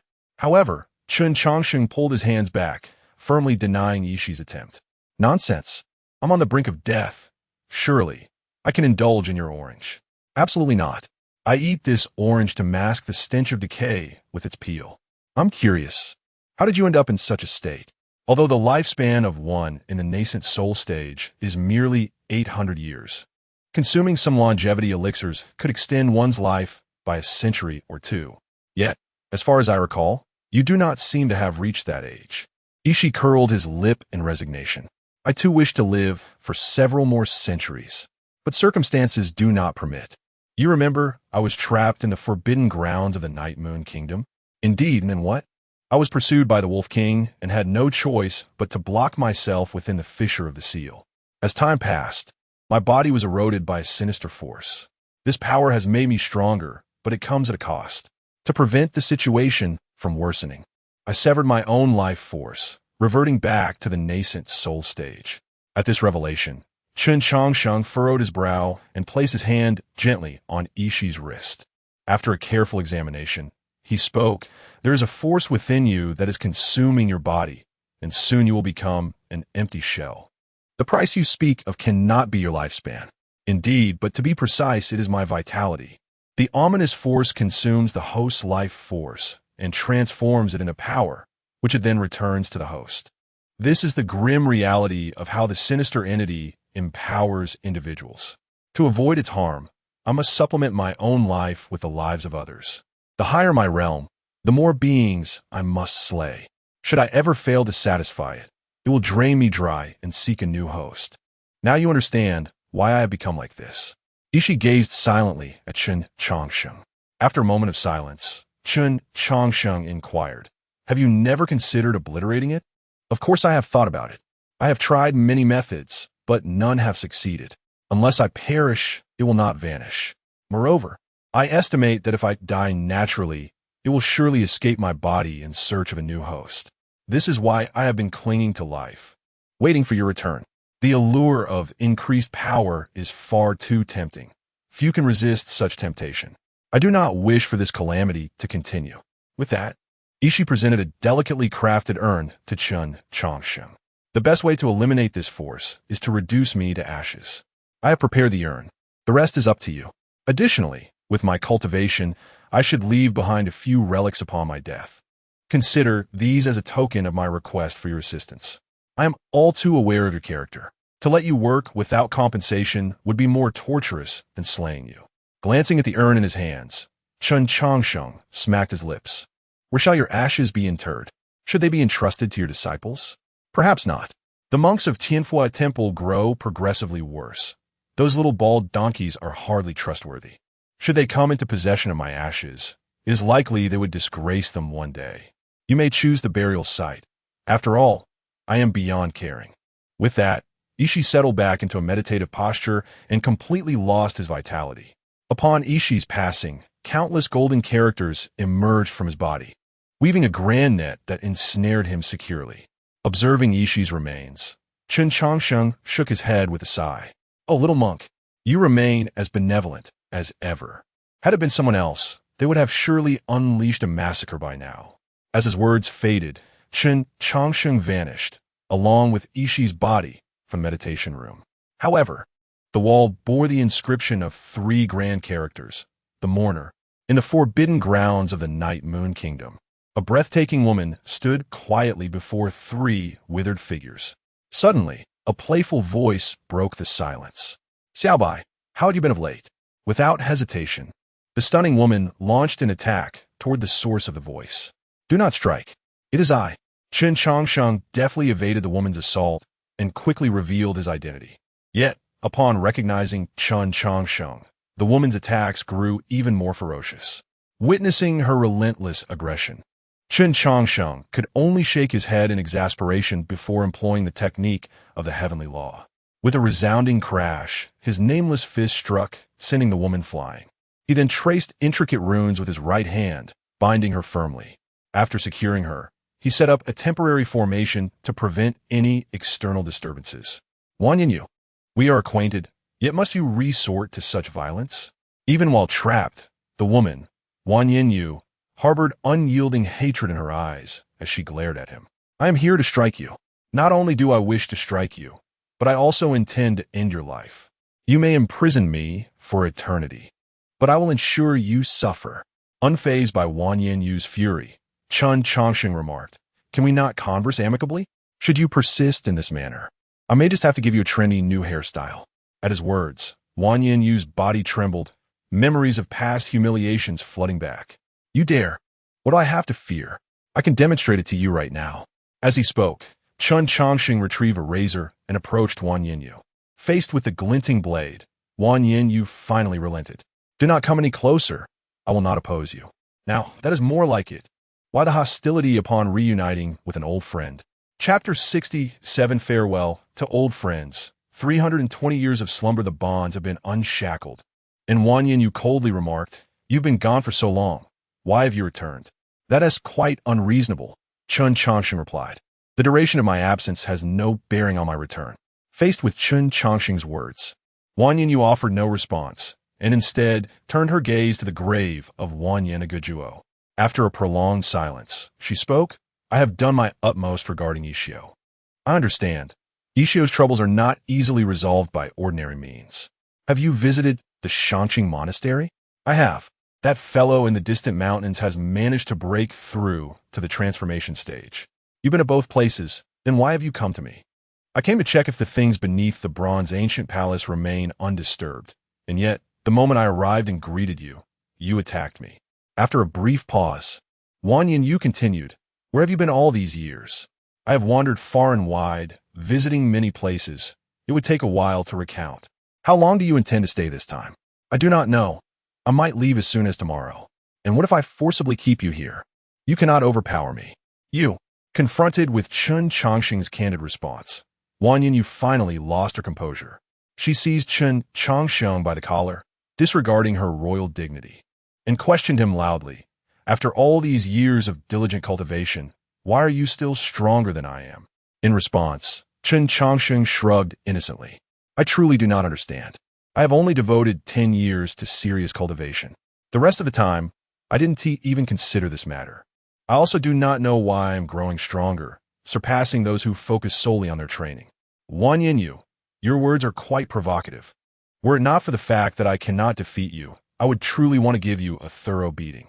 Releasing Chen Changsheng's collar, Wang Yu turned away and coldly stated, the bronze ancient palace is under my watch, and nothing will go awry. You may leave. Seeing this, Chen Changsheng tilted his head, examining Wang Yu's expression, and tentatively asked, you do not have feelings for me, do you? Did you ever give me that opportunity? Not all. Then there you have it. Now be gone. As Wang Yu began to urge him away once more, Chen Changsheng forced a smile and said, it would not be surprising if you were to fall for me, considering my exceptional talents and charm. However, there will never be a conclusion to our story. For you are a wolf, and I am but a human. Our offspring might very well turn into wolves. I will slay you. An enraged Wang Yu lunged at Chen Changsheng again. In the face of Wang Yu's fervent assault, Chen Changsheng vanished into the horizon in an instant. Watching the direction in which he disappeared, Wang Yu's chest heaved, clearly infuriated. After a while, Wang Yu composed herself and turned to depart, heading towards the cold and desolate imperial palace. Their youthful encounter, though absurd, would remain etched in memory for eternity. Because of him, she survived. Because of him, her father did not rot in the wilderness. And because of him, the great vengeance of the Night Moon Kingdom was avenged. To be precise, her meeting with Chen Changsheng was steeped in fate. Yet fate in this world varies in depth and duration. From a moment the Ascended One passed away, her bond with Chen Changsheng had reached its end. She could not abandon the Night Moon Kingdom, and Chen Changsheng would not linger for any individual. Chen Changsheng could be her confidant, her friend, her old acquaintance, but he would never be her partner in the journey of life. My dear, I have visited all the old friends from the past. That little bald-headed one remains as kind as ever. And my little senior brother has managed to break through to the transformation stage. Now, I need not worry about waking up to find him absent. Leaning against the gravestone of a man, Chen Changsheng conversed idly. Beside the gravestone lay a freshly dug pit, prepared for himself. Afterward, Chen Changsheng retrieved the stone coffin of the 100 Defeats Immortal. He placed the coffin into the pit and skillfully lay down inside it. Gazing at a man's grave, he murmured, people often say that one cannot sleep together in life. They only wish to be buried together in death. In this life, I have wronged you. Should there be a next life, do not let us meet again. With that, Chen Changsheng closed the coffin lid, activating the array set outside. A great deal of soil enveloped the coffin beneath the earth. Thus began his third slumber, one that would last for an astounding 320 years. As the sun rose and set, and with the seasons fleeting by, the time, treasured by countless individuals, silently slipped away. 320 years was an interminable span, sufficient to alter mountains and rivers. The two graves that Chen Changsheng had built with his own hands had long since vanished without a trace. With a crash, a towering tree trembled before a tremendous force uprooted it, spitting out the soil that had inadvertently entered his mouth. Chen Changsheng surveyed his surroundings. The memories from before his slumber were no longer congruous with the present environment. After surveying the area, he turned his attention to the system panel. Host, Chen Changsheng, Strength, 200, mid-nascent soul. Speed, 260, late nascent soul. Defense, 280, full nascent soul. Spiritual power, 200, mid-nascent soul. Lifespan, 640, gazing at the data on the system panel. Chen Changsheng nodded in satisfaction. Ever since he discovered that his spiritual power would diffuse during slumber, he had been contemplating a solution. Ultimately, he decided to employ the heaven and earth death array to create a sealed environment to contain the dispersion of his spiritual power. Now, it appeared that although he had not entirely succeeded, the results were nonetheless quite impressive. As per his usual practice, Chen Changsheng directly allocated all 320 attribute points to his defense. However, the subsequent label for his defense attribute left him perplexed. Instead of transforming into transformation stage or refinement void, it changed to fifth realm. Seeing this, Chen Changsheng queried, "System, what does this mean?" In response to Chen Changsheng's confusion, the system explained, the label is merely a standard for measuring the host's strength. When the standard changes, the label will naturally change as well. Given the current circumstances, only a vague label is being used. Chen Changsheng.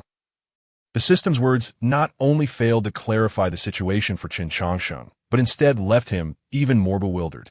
System, what do you mean by the standard has changed and the situation is special? The current circumstances are too complex. Once the host restores his cultivation, all will become clear. Chapter 68. Unexpected changes in the midst of his egg-raising life. Chen Changsheng was left utterly perplexed by the system's words. Nevertheless, he dutifully resumed his cultivation. An hour later, while meditating, he was suddenly seized by a violent bout of coughing. His cultivation was stuck at the initial stage of the transformation realm. Chen Changsheng was at a loss. If his memory served him well, he had reached the late stage of the transformation realm prior to his slumber. However, upon attempting to restore his cultivation, he encountered an overwhelming resistance.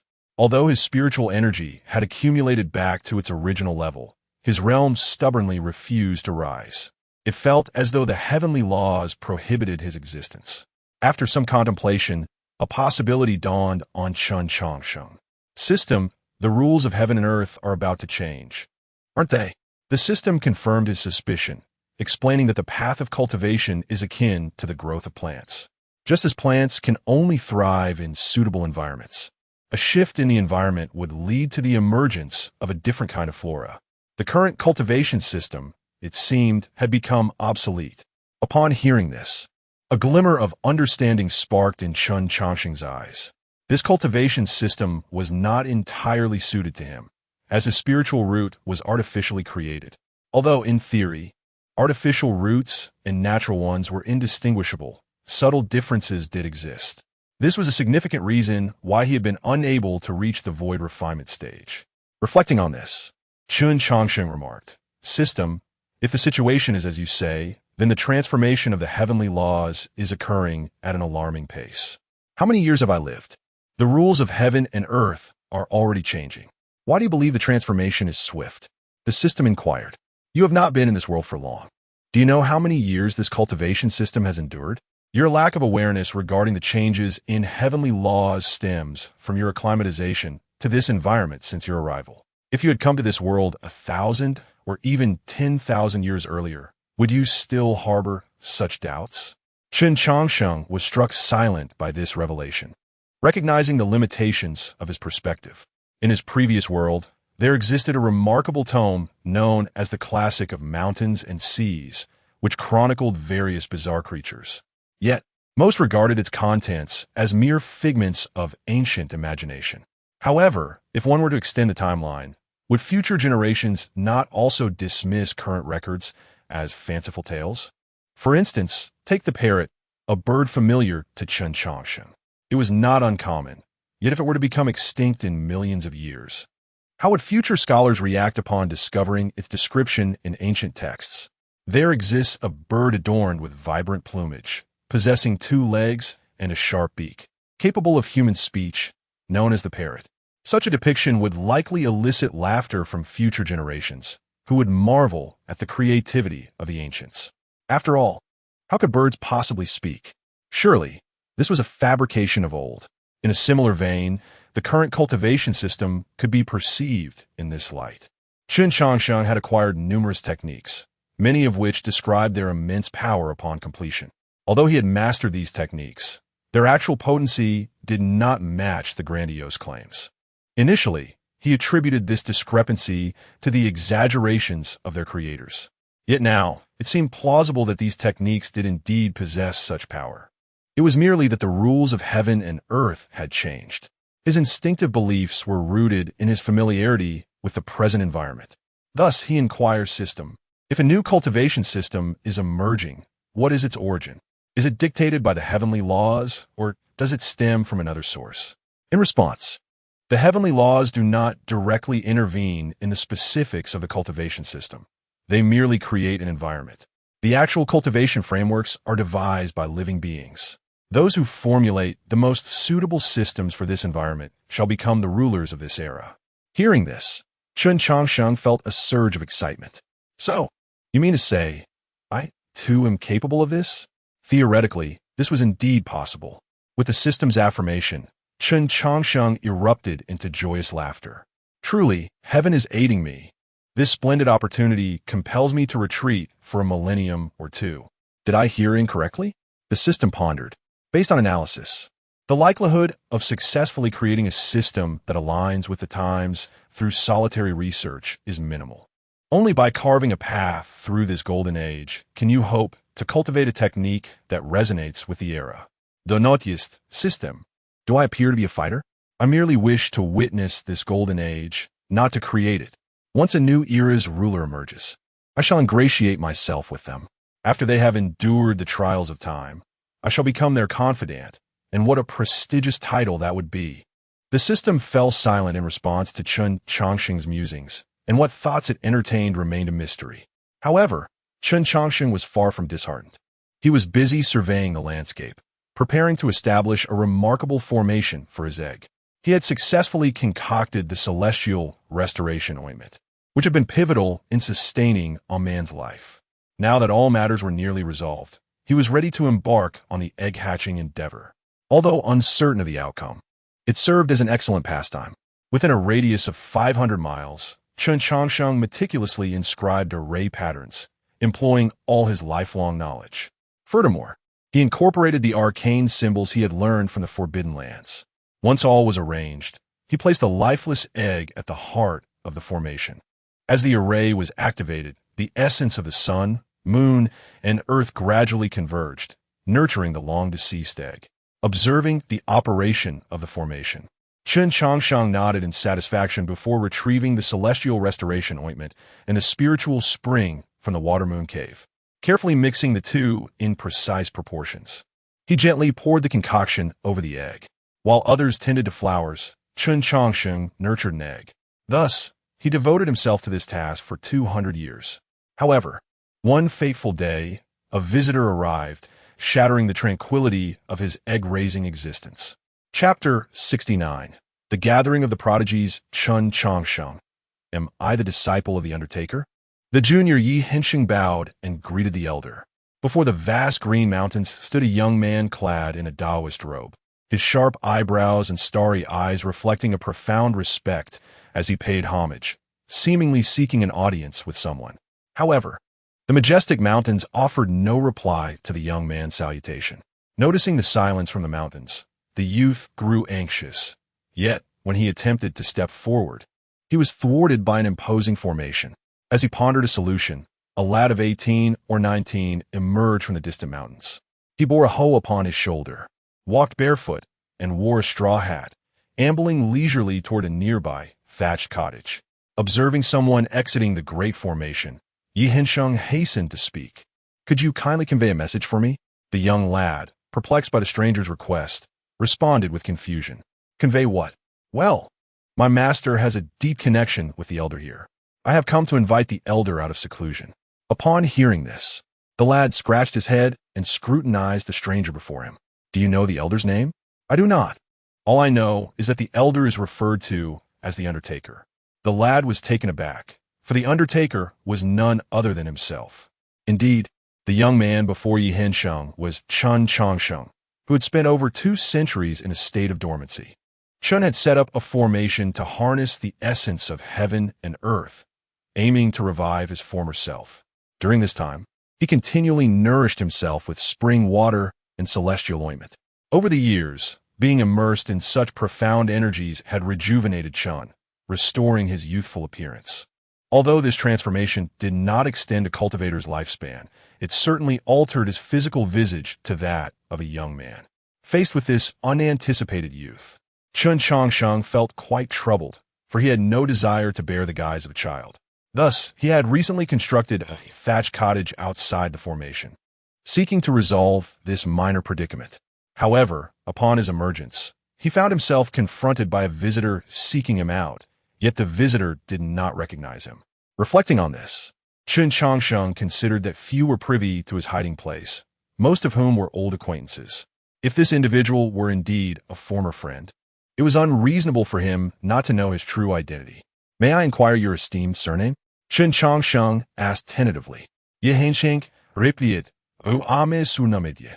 With the name Hensheng, Yi Hensheng felt an inexplicable animosity towards this name, though he dismissed it as mere coincidence. After all, what were the odds that someone would choose a name that seemed to mock him? "Ah, it is Brother Yi. I beg your pardon," Chen Changsheng exclaimed. "Might I ask who your master is? I have resided in these mountains for some time and am not well versed in the happenings of the outside world." Upon hearing Chen Changsheng's words, Yi Hensheng became serious. From the outset, he had noticed the young lad. The formation was not something an ordinary individual could penetrate. If this young man could enter and exit freely, there could be only one explanation. Realizing Yi Hensheng had deduced his identity, Chen Changsheng smiled slightly, preparing to reveal his own. This situation most likely indicated that an acquaintance was in need of assistance. Whether to help or not was another matter entirely. "My friend, I observe that you possess an impressive demeanor, which must indicate that you are." Chen Changsheng nodded and smiled. "Indeed, I am the disciple of the Undertaker." Yi Hensheng interjected before Chen Changsheng could finish.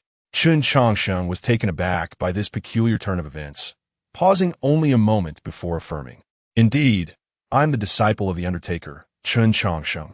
Upon realizing that the young man before him was the famed disciple of the Undertaker, Yi Hensheng was filled with delight.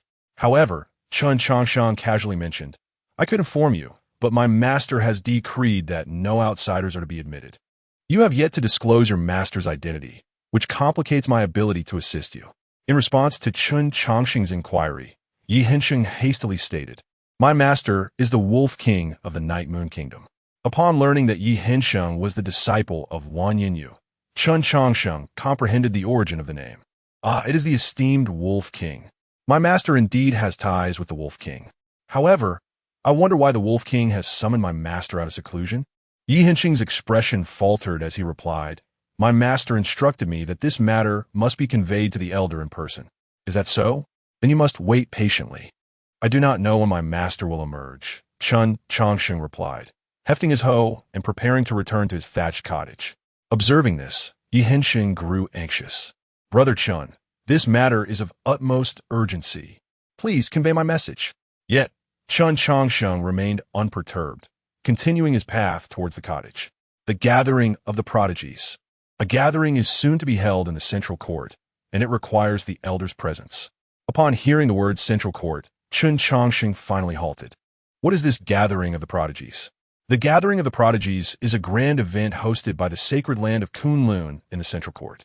This gathering will bring together the finest prodigies from the central court, western continent, eastern wilderness, northern desert, and southern plains. The purpose of this assembly is twofold. First, to assess the divine source ores retrieved from the sacred ruins. Second, to discuss the joint effort to eradicate the nefarious sorcerer Wooly from the central court. After hearing Yi Hensheng's explanation, Chen Changsheng turned and remarked, "Surely this is a matter your master should address with my master. The gathering of the prodigies is an event for the youth. My master and your master are contemporaries. How could they possibly partake in such an affair? Moreover, your master possesses considerable strength. Even if a campaign against the nefarious sorcerer is warranted, it would hardly require my master's intervention." Yi Hensheng smiled wryly and replied, "In theory, that should indeed be the case.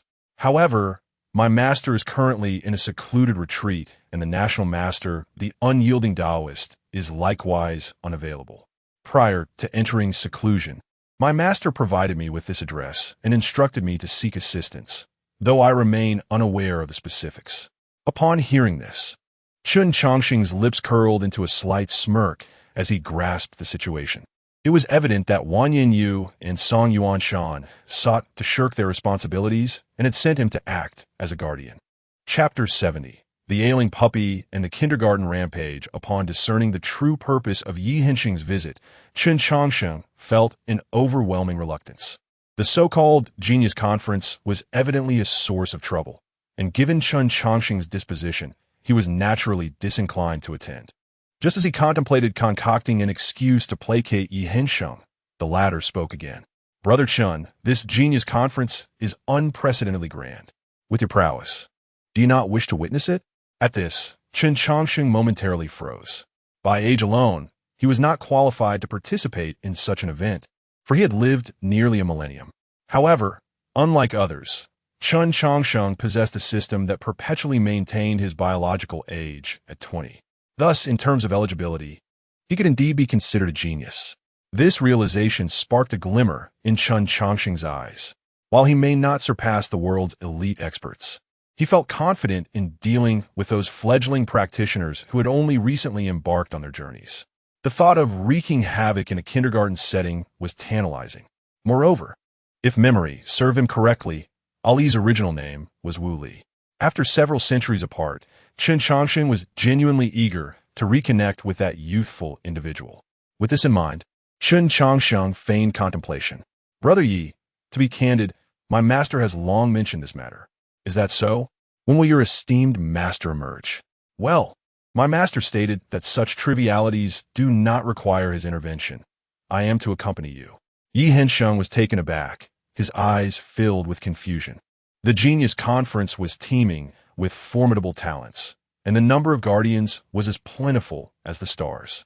Without a strong protector, their journey would undoubtedly be fraught with peril. "Brother Chen, did your master truly say that?" "Indeed, my master believes that genuine talents require no guardians. With merely a pair of iron fists, one can carve a bloody path. Those who rely on guardians are, in his eyes, mere weaklings." Hearing Chen Changsheng's words, Yi Hensheng felt a headache coming on. Such platitudes could be uttered by anyone, yet the reality was far more dire. Attending the genius conference without a guardian was akin to courting death. In light of this reckless behavior, Yi Hensheng implored, "Brother Chen, perhaps you should discuss this further with your master. This situation is truly dangerous." "Brother Yi, why do you act so timidly? My master's words are unchangeable. Your efforts are futile. Furthermore, he assured me that he has his own arrangements for critical moments, so do not fret." With the conversation reaching this impasse, Yi Hensheng found himself at a loss for words.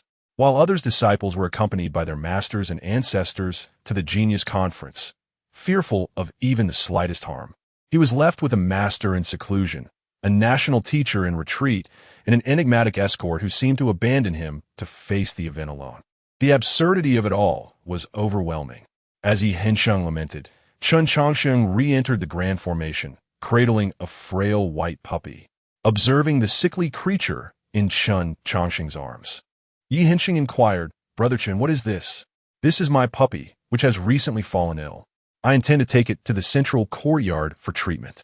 I assure you, despite its current condition, it is quite intelligent. Once healed, you will be utterly astonished." Upon hearing Chen Changsheng's words, Yi Hensheng instinctively examined the puppy, only to find it was indeed an ordinary dog. He fell silent. Yi Hensheng thought to himself, "What sins did I commit in my past life to encounter such peculiarities?" "Brother Yi, we won't simply fly over, will we? The central courtyard is a considerable distance from here." "Brother Yi, where are we headed?" "It seems we are not heading toward the central courtyard." "Brother Yi, your cultivation method appears rather unique. Did your master teach you this?" Yi Hensheng's eyelids twitched incessantly as Chen Changsheng chattered away since boarding the airship. At that moment, Yi Hensheng felt as if a million insects buzzed around his ears. Sensing his emotions nearing a breaking point, he inhaled deeply and exhaled slowly. "Brother Chen, we are currently en route to Xuanwu Kingdom. The two dominant forces in the East Wilderness are Xuanwu Kingdom and Yiyue Kingdom. To reach the central courtyard, we must utilize the super teleportation array located in Xuanwu Kingdom. Additionally, aside from myself, there is another participant from Yiyue Kingdom. If you find yourself bored, Brother Chen, feel free to explore the airship. With that, Yi Hensheng retreated into the cabin, firmly closing the door, seemingly unwilling to see Chen Changsheng for the time being. Observing Yi Hensheng's hasty retreat, Chen Changsheng couldn't help but smile slightly before continuing to stroke the ailing puppy in his arms.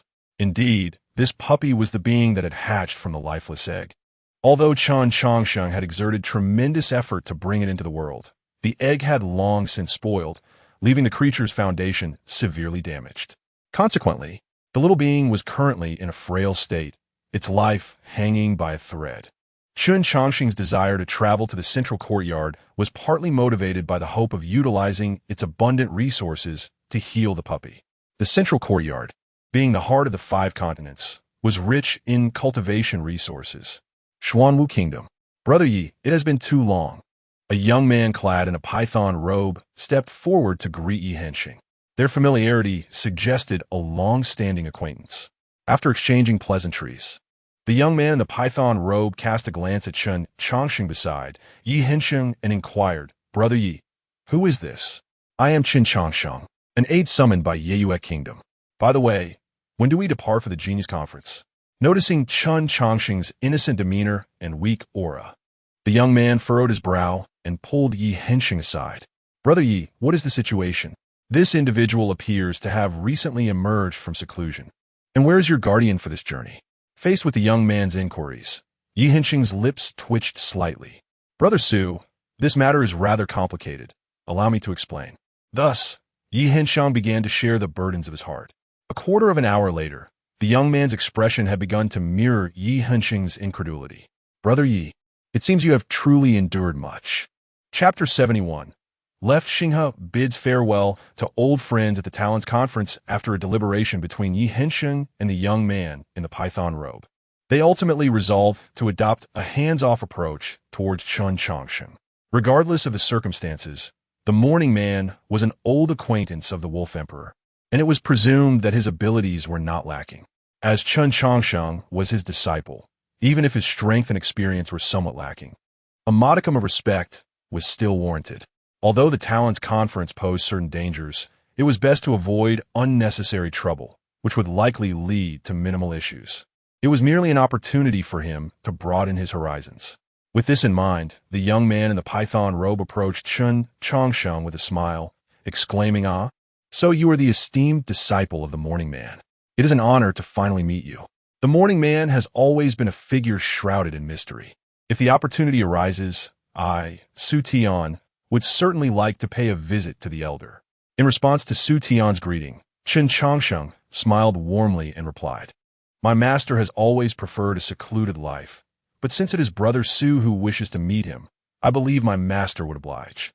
After all, he does have some connections with the Xuanwu Kingdom. Oh, is that so? Su Tian inquired, intrigued. Indeed, my master has mentioned it in passing. Though I am not privy to the specifics, Chen Changsheng continued. Then I must seek an opportunity to visit the elder, Su Tian said, exchanging pleasantries with Chen Changsheng before arranging for him to rest. While the outward gestures of courtesy were commendable, the truth was that Su Tian had no intention of including Chen Changsheng in the festivities. Faced with such circumstances, Chen Changsheng merely smiled faintly, not taking it to heart. His purpose for being in the central court was not to vie for the title of the foremost talent, and it was indeed best to avoid causing a stir. After a brief stay in the Xuanwu Kingdom, the super teleportation array was finally ready. The talents from both the Night Moon Kingdom and the Xuanwu Kingdom gathered at the Grand Array. Interestingly, the foremost talents of both nations were not of direct lineage. The leader of the Night Moon Kingdom, renowned as the Demon Clan Empire, was Yi Hensheng, a genuine human. Conversely, the leader of the Xuanwu Kingdom, Su Tian, was not of royal blood either. Due to his extraordinary talents, he had been adopted as a son by the left emperor of the Xuanwu Kingdom and granted the title of the Duke of Bianjian.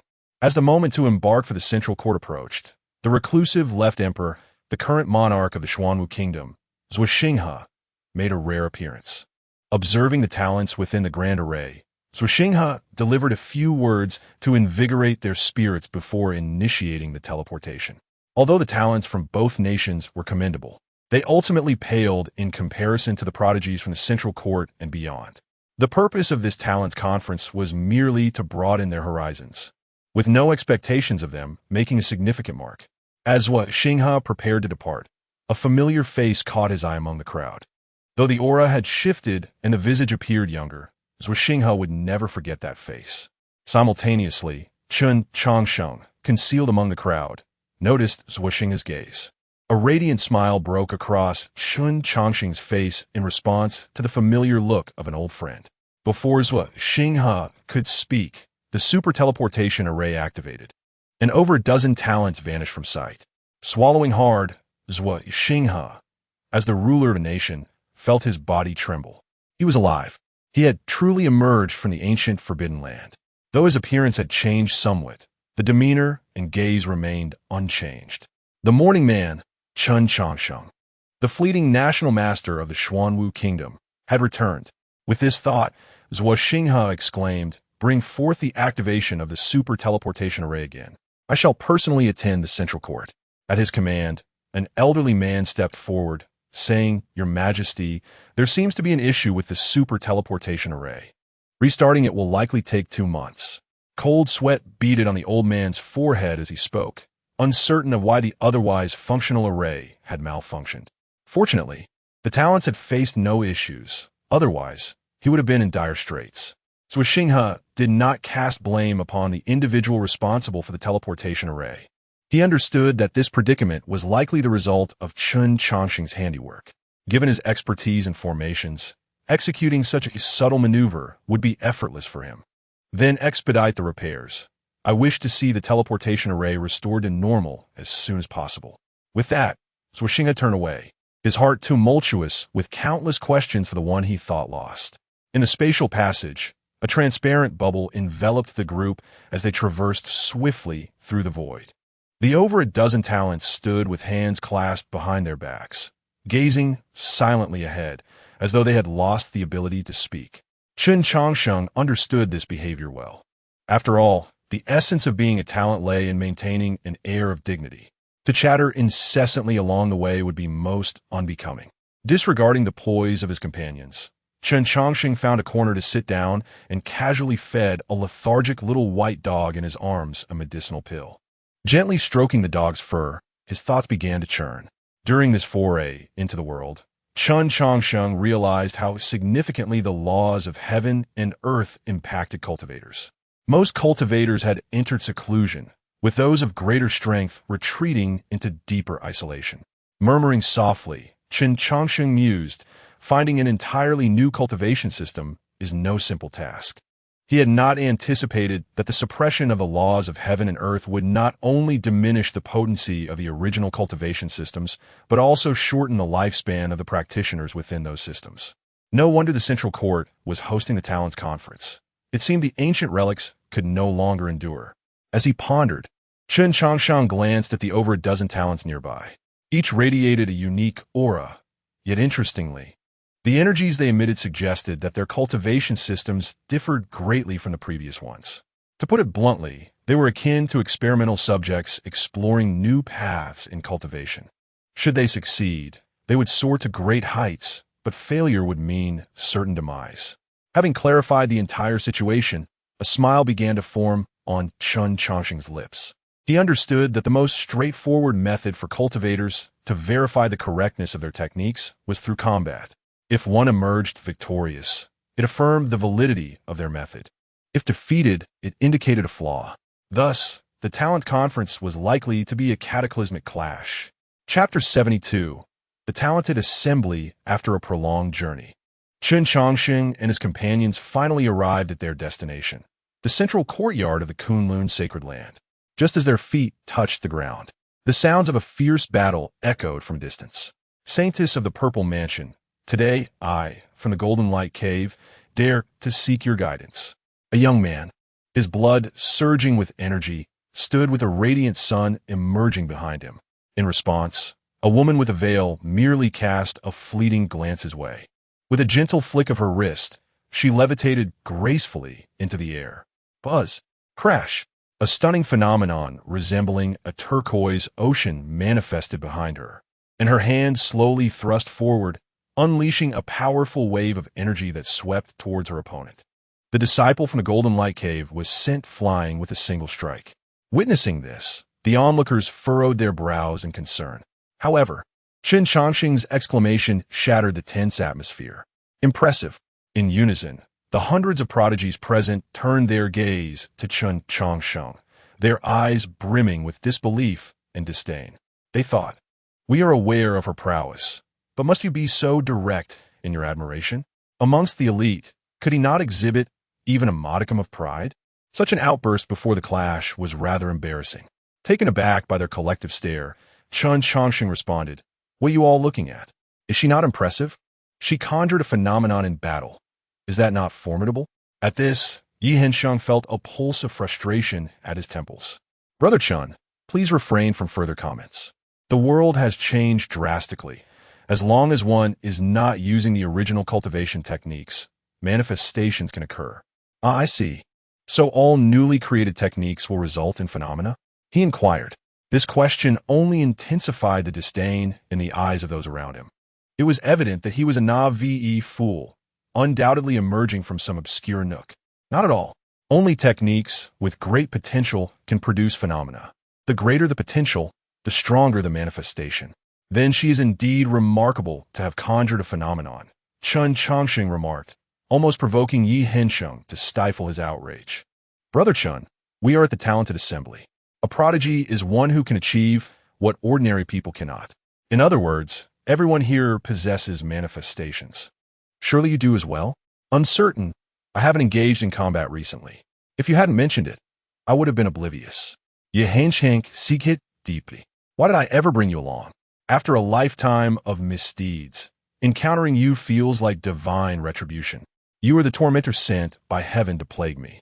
After explaining the general rules to Chen Changsheng, Yi Hensheng and the others swiftly made their exit. The other prodigies merely smiled, seemingly undeterred by Chen Changsheng's naivety. Feeling ignored, Chen Changsheng clicked his tongue and wandered off in another direction. He genuinely did not grasp the situation, and his praise was heartfelt. Yi Hensheng's embarrassment stemmed from their excessive concern for decorum and face. In the face of time, all matters seemed trivial, especially the absurd notions of pride and reputation. With an infinite lifespan, Chen Changsheng had little regard for such trivialities. "This is 300 pounds of divine source. Please accept it." The shopkeeper personally handed a bee-skin pouch to Chen Changsheng, who counted the contents before turning to leave. In the brief span of 2 centuries, the entire cultivation world underwent monumental changes. What was once the standard currency, spirit stones, had transformed into divine source. This term had only emerged in the past century. Previously, it was known as spirit source.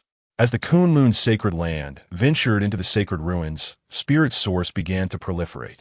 Initially, people regarded spirit source as a novel resource for cultivation. However, as the rules of heaven and earth shifted, its significance became apparent. The old cultivation system was cast aside, and everyone sought to explore new methodologies. Gradually, they discovered that the efficacy of spirit source surpassed that of spirit stones.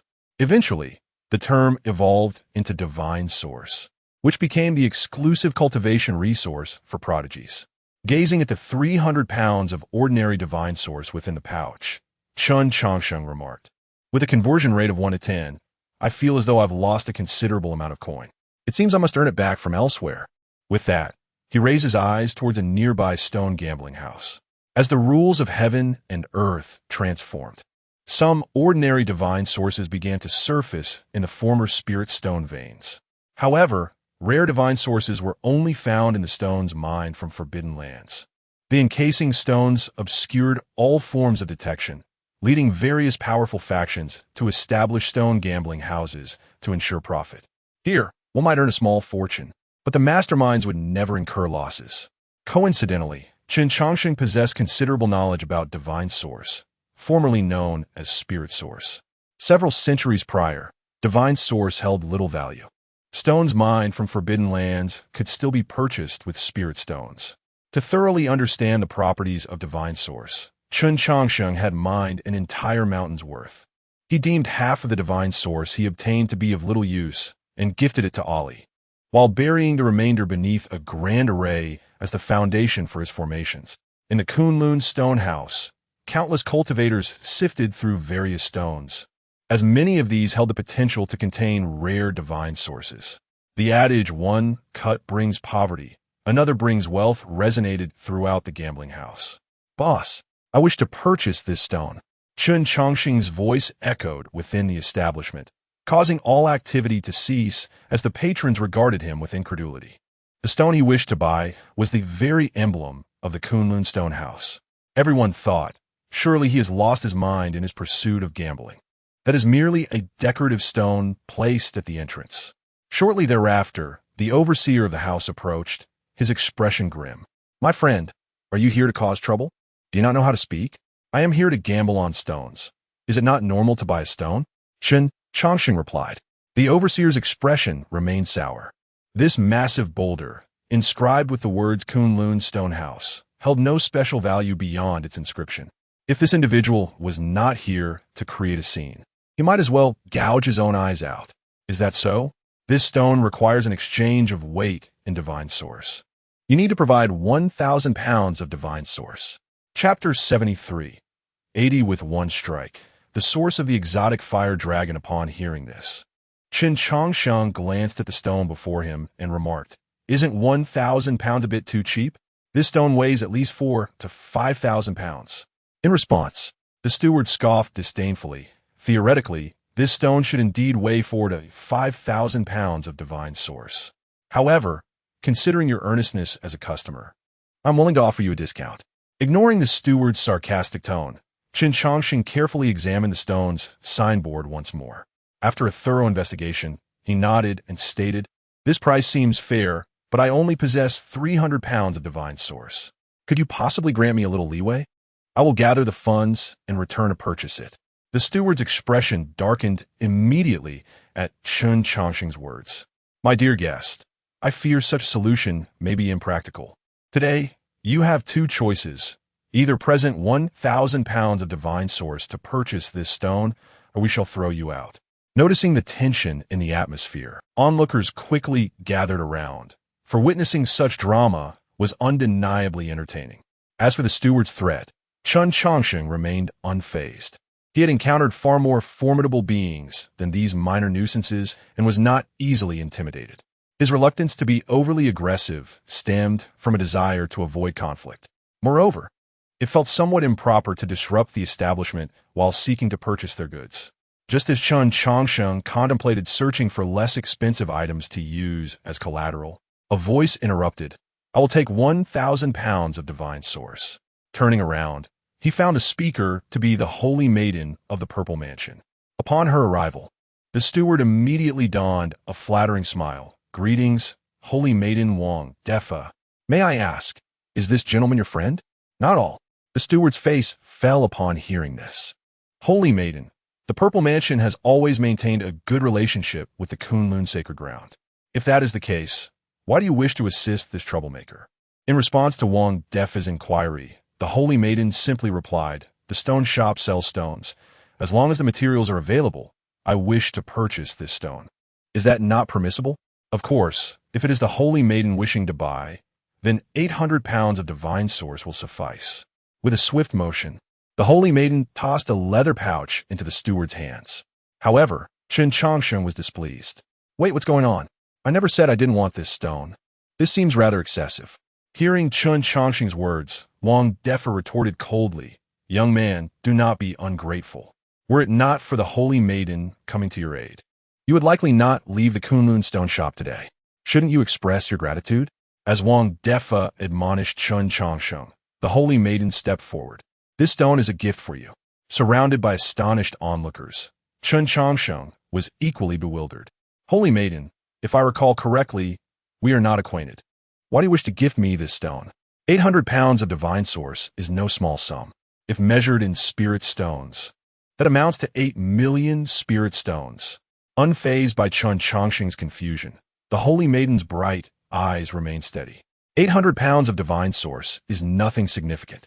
Should you be willing to pledge allegiance to the Purple Mansion, I would offer 8,000 pounds of divine source.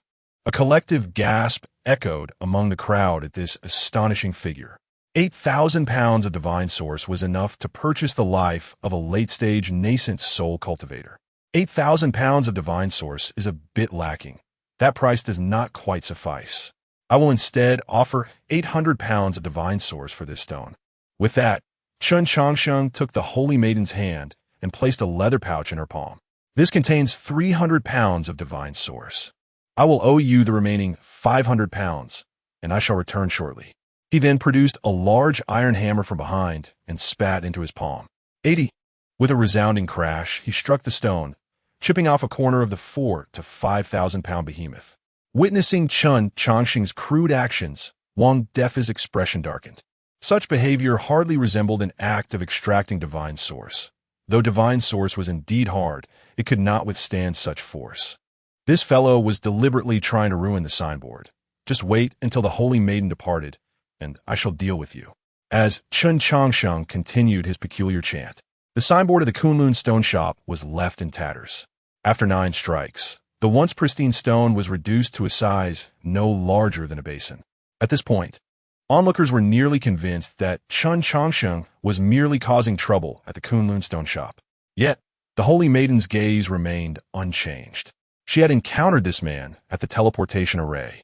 While others had marveled at her extraordinary presence, he had remained unfazed. Such a demeanor typically indicated one of 2 possibilities.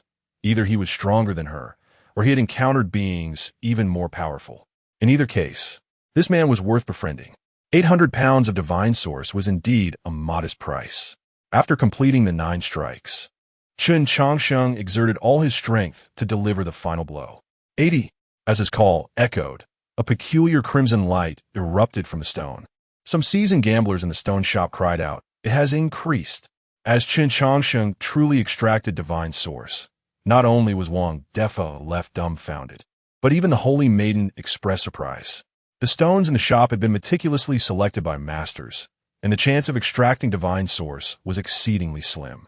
Having peeled back the outer stone skin, Chen Changsheng rummaged through the contents and ultimately retrieved 2 pieces of fiery red exotic divine source.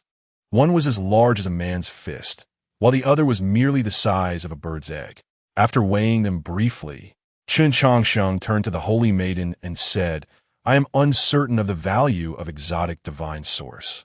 Since the Purple Mansion also possesses a stone shop, perhaps you, Holy Maiden, could assess their worth?" In response, the Holy Maiden glanced at the exotic divine source in Chen Changsheng's hands and stated, "The Kunlun sacred ground once extracted a mountain of ore from the sacred ruins, ultimately retrieving a divine source resembling a fire dragon in its entirety. Hence, this type of exotic divine source is named fire dragon source. 1 pound of fire dragon source can be exchanged for 100 pounds of ordinary divine source." After hearing the price provided by the Holy Maiden, Chen Changsheng nodded and tossed the bird egg-sized fire dragon source to her. The divine source was incredibly dense. Even this small piece weighed 5 to 6 pounds. In terms of value, this piece was sufficient to settle his debt. Chapter 74. The inner courtyard of Kunlun Stone House. Chen Changsheng, with a cheerful demeanor, placed the fire dragon source into a leather pouch specially crafted for divine sources, which he then handed to Wang Defa. This pouch, while compact, could counteract the staggering weight of the divine source, preventing the risk of shattering storage rings under excessive burden. Wang, I recall that to enter the courtyard of Kunlun Stone House, one must provide a guarantee of at least 10,000 jin of divine sources. I believe my assurance suffices. May I enter? Upon witnessing Chen Changsheng extract a divine source from a seemingly worthless stone, Wang Defa's attitude towards him underwent a remarkable transformation. With the Kunlun sacred land hosting the talented gathering, countless prodigies had gathered from all directions. A person with such skill and insight could not be underestimated. Naturally, Wang Defa dared not treat him with indifference. "Of course, esteemed guest, please follow me," Wang Defa warmly invited, leading Chen Changsheng into the inner courtyard of Kunlun Stone House, closely followed by the sacred maiden of the Purple Mansion. However, their access did not extend to others. Swiftly, word spread throughout the Kunlun sacred land about an unnamed prodigy venturing into the inner courtyard to gamble on stones, attracting the attention of other talented individuals. Within the inner courtyard, unlike the outer area, the number of stones was lamentably sparse. In this expansive courtyard, only a little over a dozen stones were available, each exuding an extraordinary aura. Some stones resembled welcoming pines, swaying gently with the breeze, while others were diminutive, merely the size of a fist, yet perfectly rounded, rolling on their own when placed in a dish. After scrutinizing the stones, Chen Changsheng furrowed his brow. The potent essence emanating from these stones suggested they had been extracted from the depths of the sacred ruins. He found himself uncertain about what treasures they might yield. "Young master, may I inquire which stone has captured your interest? I believe that welcoming pine is quite remarkable. To be candid, I have personally heard the sound of wind rustling through the leaves within that stone." Chen Changsheng rolled his eyes at Wang Defa's sales pitch. "I am acutely aware of the wonders concealed within the stones of the sacred ruins, but I also know that 9 times out of 10, they yield nothing. Here, the least expensive stones cost 5,000 divine sources per gene, with some reaching hundreds of thousands or even millions. If you would permit credit, I might be inclined to wager on 3 to 5 stones." Wang Defa, rubbing his hands together, replied with a forced smile, "You jest, esteemed guest. We are a modest business, and extending credit is simply not feasible.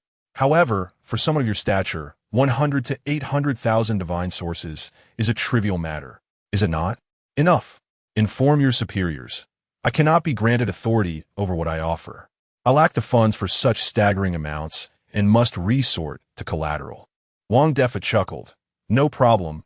Esteemed guest, please hold on while I fetch someone." After summoning spiritual tea, he respectfully withdrew. Seated in the pavilion, Chen Changsheng continued to observe the surrounding stones while savoring his tea, unfazed by the ethereal beauty of the sacred maiden of the Purple Mansion. Eventually, the silent maiden spoke. "With your abilities, you likely do not concern yourself with the quantity of divine sources.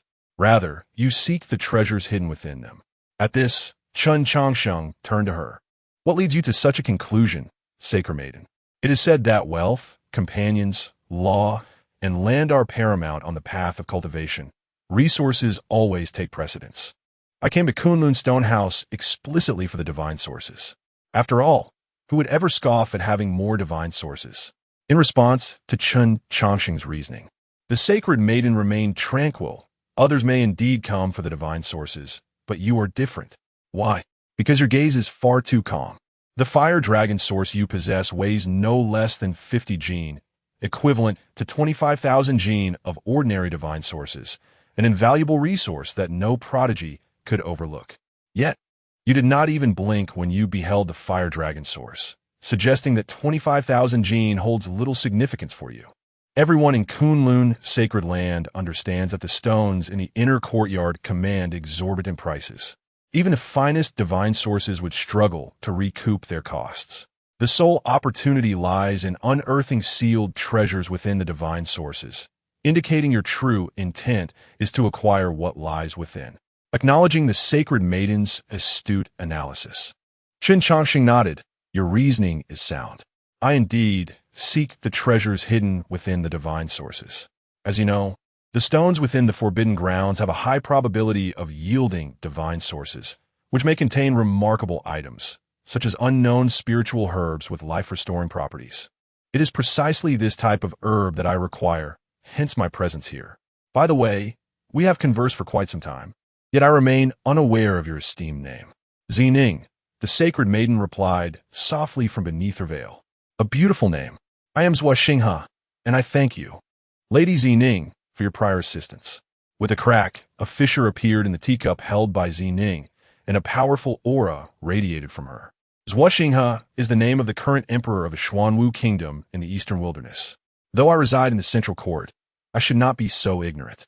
Do you look down upon me, Zhuo Xinghe? Ha ha! Lady Zining, your insight is indeed remarkable. I apologize for any offense caused." Without hesitation, Zining engaged in combat. She sensed that this individual was deceiving her, Su Tian was the leader of the prodigies from the Xuanwu kingdom. Upon encountering this peculiar man, she conducted a thorough investigation. To her surprise, discrepancies emerged in the list of individuals from the eastern wilderness, indicating an additional prodigy among them. The two engaged in a fierce exchange, trading blows without the use of spiritual power, relying solely on their physical prowess. Ultimately, during the 136th exchange, Chen Changsheng effortlessly subdued Zining, gripping her delicate arm with his left hand while his right hand encircled her swan-like neck. With a frown, he remarked, "For a young lady, why are you so obsessed with fighting?" Despite being subdued, Zining remained composed. The Xuanwu kingdom emphasizes physical strength, yet your physicality surpasses all prodigies within the realm. Why is your name absent from the list of prodigies? Who exactly are you? Just as Zining pressed Chen Changsheng for answers, a throng of onlookers arrived. Witnessing the intimate position of the two, the crowd reacted with surprise. Is this truly the level of excitement we have here? Chapter 75. Elder Jiangfeng of the Kunlun Sacred Land. The scene of Chen Changsheng and the Holy Maiden of the Purple Mansion in a seemingly intimate posture left many of the talented individuals present in a state of bewilderment. The Holy Maiden of the Purple Mansion is widely recognized as one of the three most beautiful figures among the younger generation in the Central Court. The sudden occurrence of such a situation certainly caught many off guard. However, in the face of this awkward moment, Chen Changsheng calmly released his hold on Ziqing. "Dear friends, do you not understand the principle of discretion? I am merely engaging in a friendly spar with Miss Ziqing. Do you not think it rather rude to gawk?" Upon hearing this, some of the young talents hastily offered their apologies and lowered their heads. Yet, a few others grew quite agitated. "Miss Ziqing, has this person disrespected you? If so, we shall ensure he pays the price." Hearing this, Ziqing cast a faint glance at them, showing little reaction. The enigmatic man before her certainly exhibited a degree of shamelessness, coupled with an air of mystery. Yet, she found herself even more repulsed by the insincerity of those around her. A true man, standing tall at 7 feet, regardless of his virtues or vices, should act decisively rather than dawdling. If they truly wish to defend her honor, they ought to act immediately instead of seeking her opinion. Their hesitance was merely a reflection of their fear, having witnessed the man's advantage in their earlier encounter. Moreover, her affairs required no interference from others. While Chen Changsheng possessed considerable physical strength, Ziqing was confident that she was not without her own capabilities. As the young talents realized that Ziqing was ignoring them, a sense of awkwardness enveloped the group. Interestingly, the initiator of this entire situation, Chen Changsheng, had taken it upon himself to lecture the crowd of young talents. "Brothers, how could you pursue a lady in such a manner? You have just committed a grave error." Observing Chen Changsheng's casual engagement with the crowd, most dismissed his behavior with scorn. However, the sheer number of individuals present meant that a few curious souls would inevitably surface. "What do you mean?" The answer was simple. To court a woman, one must rely on their personal charm to win her over. You are all aware of Miss Ziqing's exceptional background and talents. Such a woman is not easily swayed by superficial conditions, for few can surpass her in this world. Hence, the significance of personal magnetism becomes evident. Take the earlier incident as an example. You should have acted without hesitation. Any sign of doubt would suggest a lack of resolve. How could such a man ever capture Miss Ziqing's attention? Chen Changsheng's novel assertions piqued the interest of those who had initially scoffed at him. Gradually, more and more individuals began to gather around him. "Now do you understand where you went wrong?" After listening to Chen Changsheng's discourse, many young talents experienced a sudden realization. One individual casually inquired, "Brother Chen, what if the opponent is exceedingly strong?" "So what if they are strong?"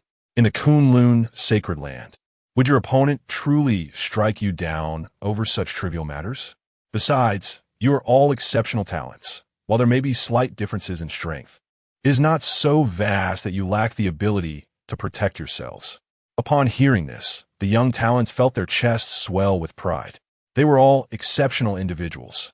While some were indeed stronger and more outstanding, none among them were entirely without the capacity for self-defense. After years of rigorous training, they retained a measure of confidence in their abilities.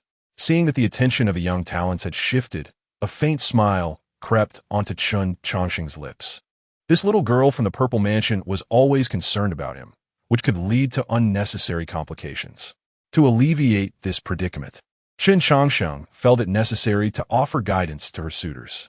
Given that the average age of participants in this gathering was merely under 100 years, deceiving these youngsters was hardly a challenge.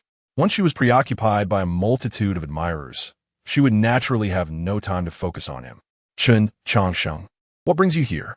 Just as Chen Changsheng contemplated how to continue his playful manipulation, a voice emerged from the crowd. Turning to look, he recognized the speaker as Zuijing, a member of the talented group from the Xuanwu Kingdom. Zuijing, the third princess of the Xuanwu Kingdom, was of considerable talent, ranking in the mid-tier of her group. It is the third princess.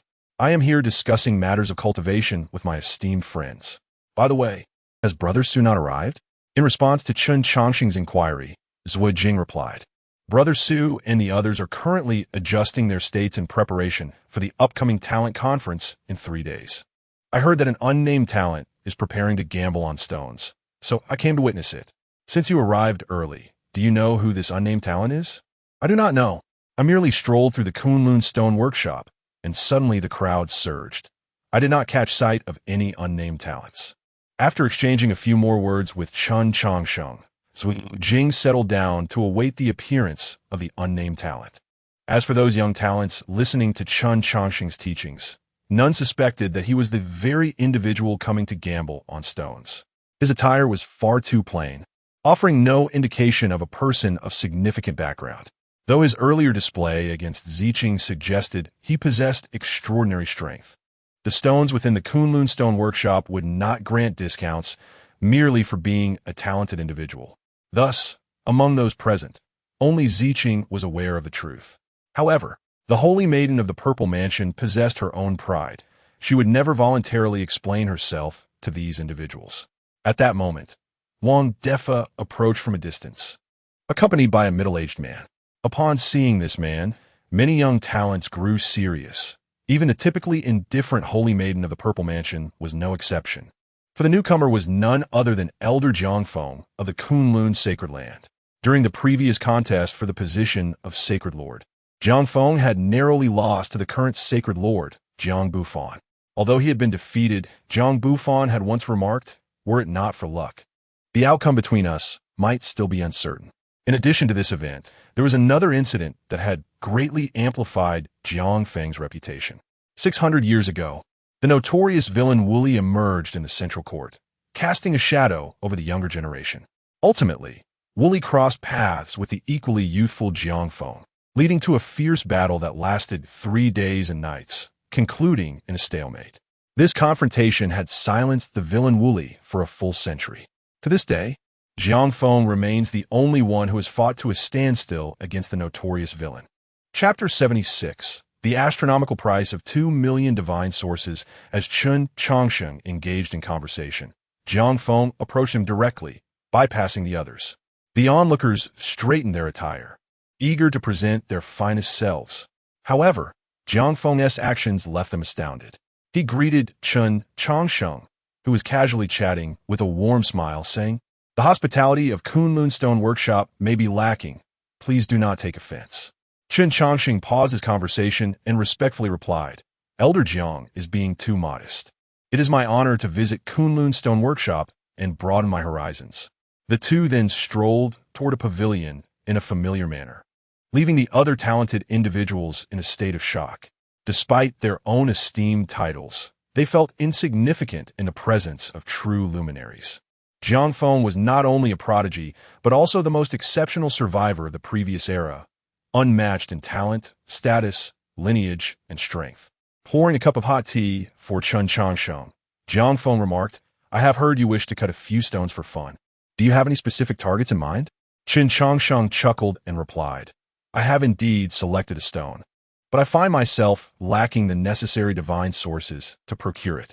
Therefore, I must resort to using some worthless items as collateral.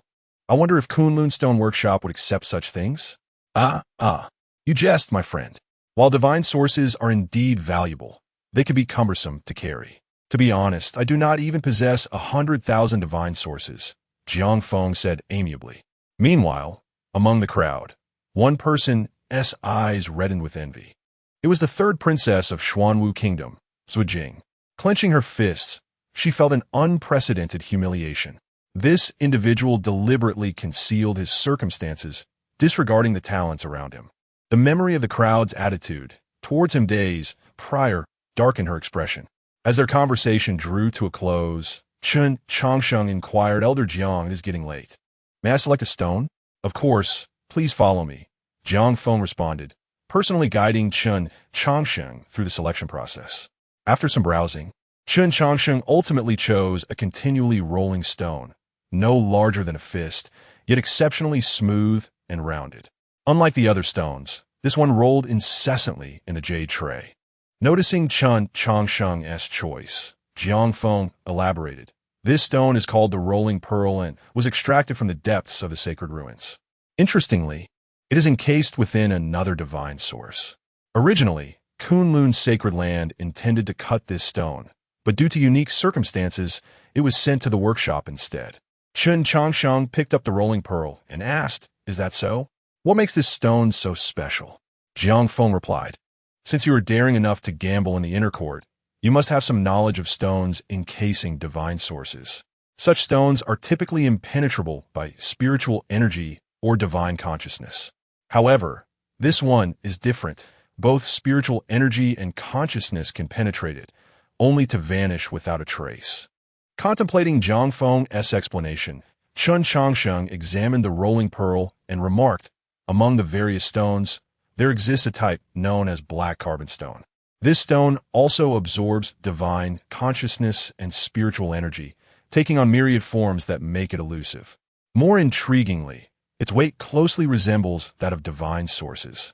If the outer layer of this rolling pearl is exceedingly thin and contains a black carbon stone within, it could create the illusion of divine consciousness penetrating yet disappearing. Indeed, the risk is considerable, which is why Kunlun's sacred land refrained from opening this stone, Jiang Feng acknowledged. However, the workshop is a place for gambling. If one could ascertain the contents within, Kunlun's sacred land would surely open it themselves. Elder Jiang is correct. May I inquire how many divine sources this rolling pearl requires? Chen Changsheng continued. 2 million divine sources. Jiang Feng calmly announced, a smile gracing his face as he looked at Chen Changsheng. The stones in the inner court were reserved for the most powerful beings. A young man daring enough to gamble here must possess an extraordinary background. Otherwise, Jiang Feng would not have taken the time to entertain him. The talented individuals present gasped at the astronomical figure. Even Zi Ning frowned at the price. 2 million divine sources far exceeded her available resources.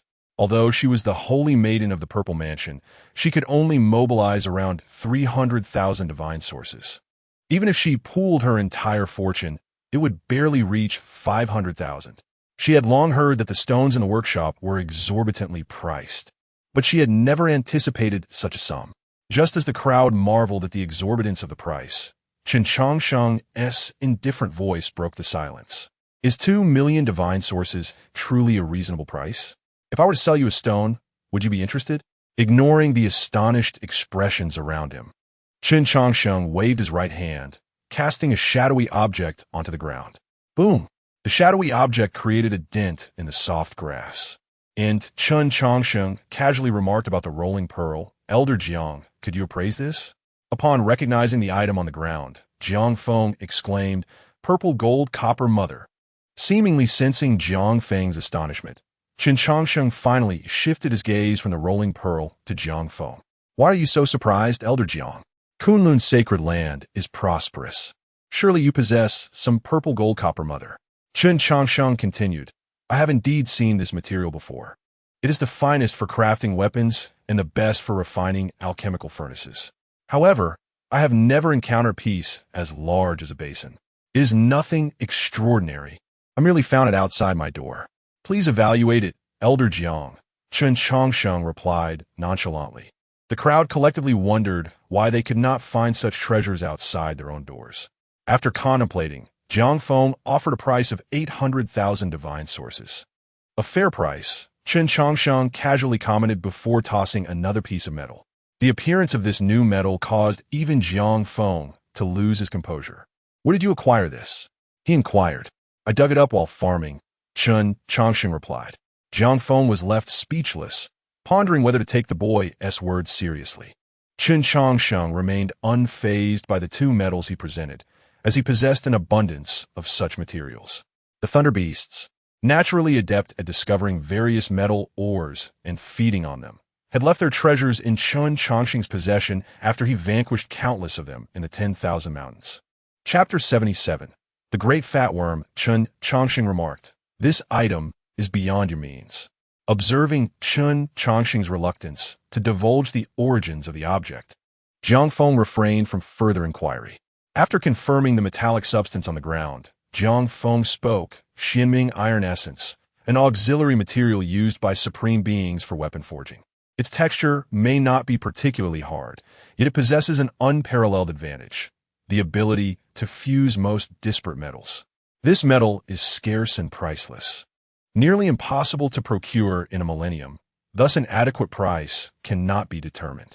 Listening to Jiang Feng, Chen Changsheng continued to scrutinize the Zipanzu and remarked, "Elder Jiang, merely observe the transaction. The Kunlun sacred land is vast and reputable. Surely they would not intentionally undervalue." In response, Jiang Feng studied the young man before him with renewed scrutiny and hesitated before saying, "Since you assert thus, I shall muster the audacity to propose a price. For this piece of Xianming iron essence, approximately the size of a human head, Kunlun Stone Workshop offers 4 million divine sources." At this declaration, the crowd collectively inhaled sharply, for such a staggering sum was unprecedented even among the assembled prodigies. 4 million divine sources. Only a powerful entity like the Kunlun Sacred Land could afford such an astronomical figure. Upon hearing Jiang Feng's offer, Chen Changsheng nodded and replied, "The price is somewhat low, yet still reasonable, considering this is merely an auxiliary material. Including this piece of Xianming iron essence, my collateral at Kunlun Stone Workshop should amount to 480,000 divine sources, specifically 482,500 divine sources. After deducting the price of the Zipanzu, I am left with 282,500 divine sources. I shall set this aside for now, as I intend to open another stone tomorrow, but for today, let's proceed with this one." With that, Chen Changsheng presented the Zipanzu to Jiang Feng. Observing Chen Changsheng's calm demeanor, Jiang Feng smiled and said, "Your generosity in this transaction surpasses that of even some masters of the sacred lands. It is indeed fortunate to assist you in your endeavors." After taking the Zipanzu, Jiang Feng activated the formidable array of Kunlun Stone Workshop. Within the divine sources, peculiar items occasionally emerged, and the protective array served to avert unnecessary complications. Additionally, wealth can stir greed. Should an extraordinary treasure emerge from the inner sanctum stones, the array would shield it from prying eyes. Exhaling a deep breath, Jiang Feng exuded a powerful aura. His cultivation reached the 6th realm, causing even Chen Changsheng to raise an eyebrow. The previous golden core system had been constrained by the laws of heaven and earth, prompting many prodigies to forge new paths and create novel techniques. 600 years prior, the restrictions began to intensify. Ali's foundational practice, the 8-9 mystical art, remained untouched by such constraints, enabling him to dominate the younger generation of the central court. Jiang Feng's ability to match Ali spoke to his own unique path. With a swift motion, sword light surged from Jiang Feng's fingertips, each beam gliding past the Zipanzu, stripping away minute amounts of stone powder with each pass. The Zipanzu's skin was exceedingly thin, thus, this method was the most prudent to reveal its contents without risk of damage. As the stone skin was gradually worn away, golden light began to emanate from within the Zipanzu. Based solely on the luminosity, the onlookers recognized it as the finest quality golden divine source. A single pound of golden divine source equated to 1,000 pounds of ordinary divine source, rendering such quality a considerable fortune in anyone's possession. However, at that moment, all attention was diverted from the golden divine source itself.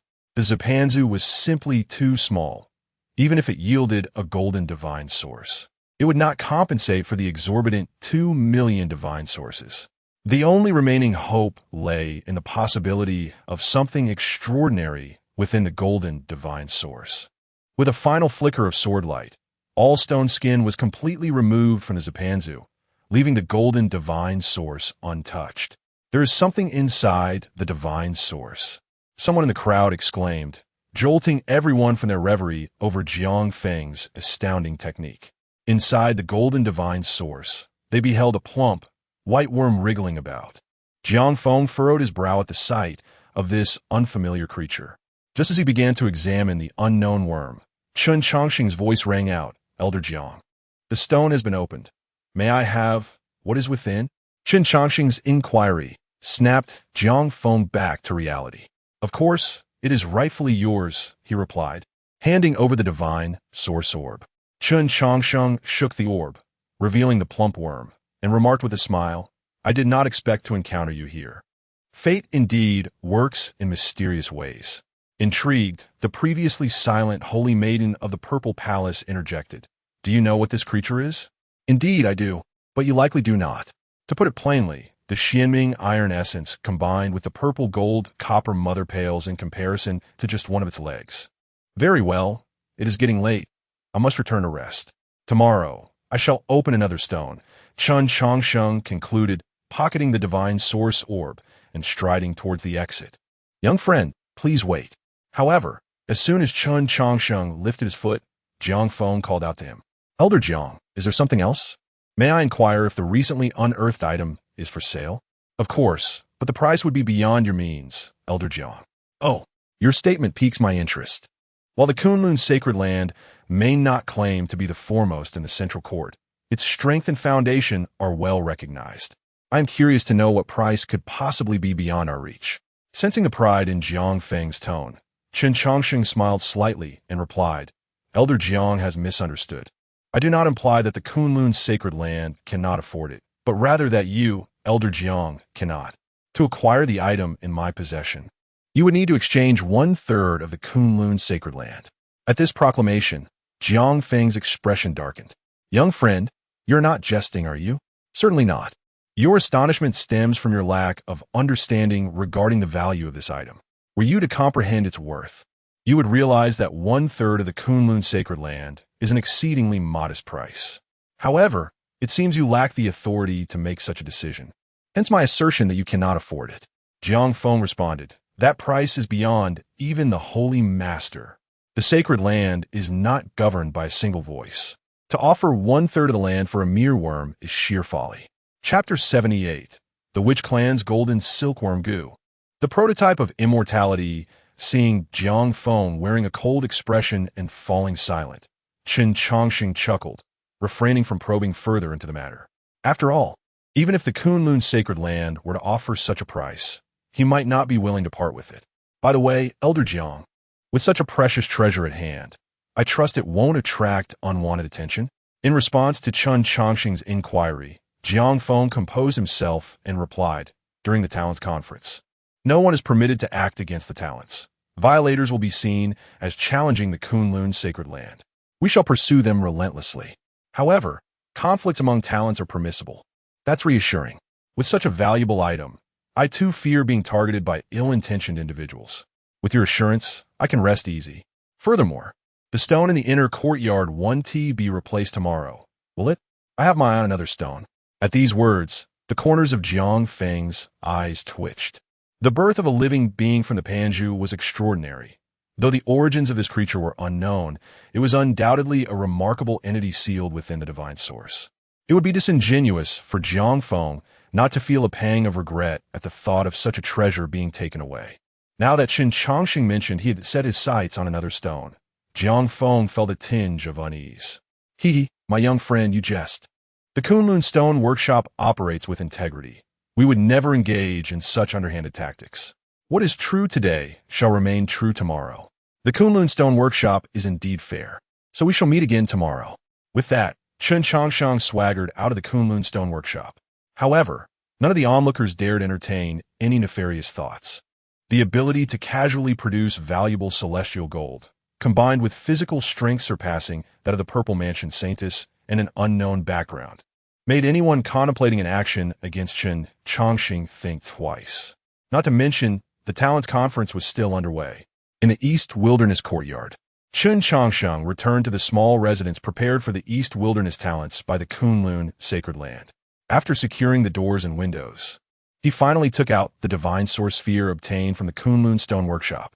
Gazing at the plump, wriggling golden silkworm within the divine source, Chen Changsheng murmured, "I never imagined there truly existed a living golden silkworm goo in this world. If the witch clan within the 10,000 Great Mountains had you, they would not be suffering so." Indeed, the plump creature within the divine source was the goo god of the witch clan, the golden silkworm goo. Years ago, Chen Changsheng unexpectedly arrived in the 10,000 Great Mountains and subsequently encountered various conflicts with the Thunderbeast clan. During his prolonged stay, he had become well acquainted with the goo techniques of the witch clan, particularly the golden silkworm goo. According to the witch clan's ancient texts, the golden silkworm goo was the nemesis of all insects. With this in mind, Chen Changsheng retrieved the broken Zhenwu sword and gently sliced open the divine source sphere. With a swift motion, the golden silkworm goo lunged onto the Zhenwu sword. A faint sound reached Chen Changsheng's ears as the nearly indestructible Zhenwu sword was gnawed upon, creating a small dent the size of a grain of rice. Seeing this, even Chen Changsheng was left astounded. It is worth noting that the Zhenwu sword was the weapon of the former left emperor of the Xuanwu kingdom. Aside from a single failure in the ancient Forbidden Land, Chen Changsheng had not encountered anything capable of damaging the Zhenwu sword throughout the years. The fact that the golden silkworm goo could easily create a dent was a testament to its power. The sound of gnawing echoed in the room as the seemingly harmless golden silkworm goo voraciously devoured the Zhenwu sword. Although Chen Changsheng felt a twinge of pain, he refrained from acting rashly. Ancient texts indicated that the golden silkworm goo fed on ancient ferocious beasts, and his own frail physique might not withstand it. Cautiously placing the Zhenwu sword on the table, Chen Changsheng hurriedly retrieved various herbs and tools for inscribing formations. As a possession of the witch clan, methods to subdue the golden silkworm goo were naturally documented within their lore. Before long, an ancient and intricate formation was drawn. After sprinkling a special powder and activating the formation, Chen Changsheng slowly extended his right hand towards the feasting golden silkworm goo. Seemingly sensing Chen Changsheng's call, the plump golden silkworm goo lifted its small head in response. In a flash, before Chen Changsheng could react, the golden silkworm goo appeared in the palm of his hand. With a sharp bite, its small mouth pierced through Chen Changsheng's formidable defenses and burrowed into his palm. Observing the bulge protruding from his arm, the excruciating pain caused Chen Changsheng's mouth to twitch involuntarily. After a prolonged period of agony, the golden silkworm goo finally crawled to the vicinity of Chen Changsheng's heart. Without the slightest hesitation, it pierced through the wall of his heart and began to spin silk within one of the heart's chambers. With a sudden burst, Chen Changsheng spat out a mouthful of blood as his heart suffered damage. The excruciating pain drenched his forehead in cold sweat, yet he gritted his teeth and persevered. Nurturing a goo within one's body indeed posed immense risks, but the potential benefits were beyond imagination. Time passed, and eventually, the golden silkworm goo emerged from Chen Changsheng's chest. The flesh it had breached healed at an astonishing pace.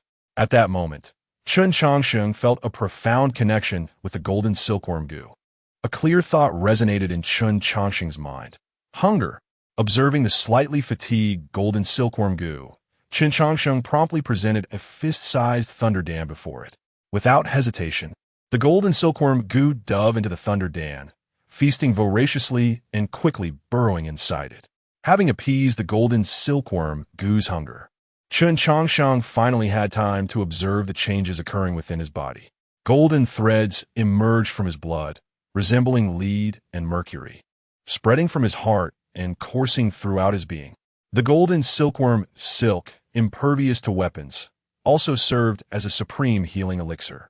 Realizing this, Chen Changsheng seized the nearby Zhenwu sword and made a small incision on his index finger. Before much blood could drip, a faint golden thread reached the wound, swiftly stitching it together.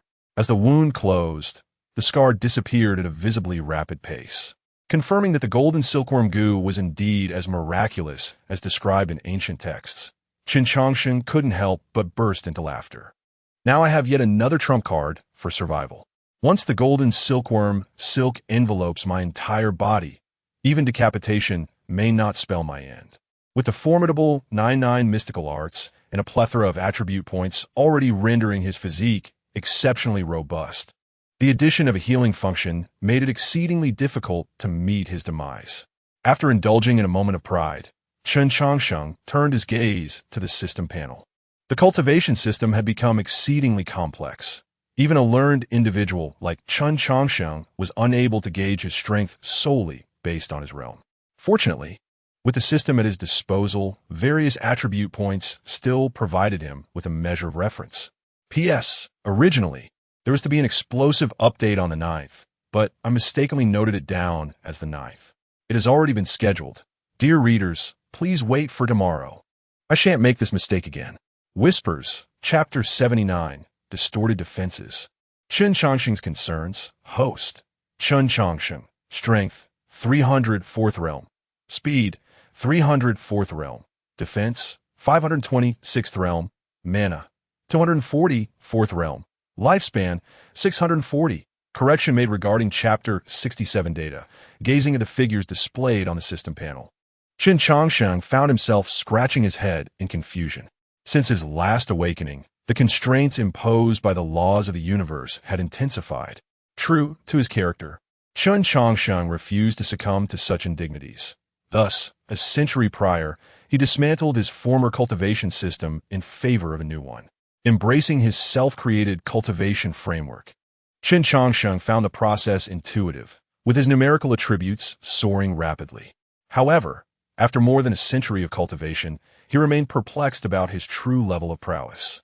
Judging solely by the figures, his strength and speed should have well surpassed the threshold of the transformation realm, which corresponded to the 5th realm of his previous system.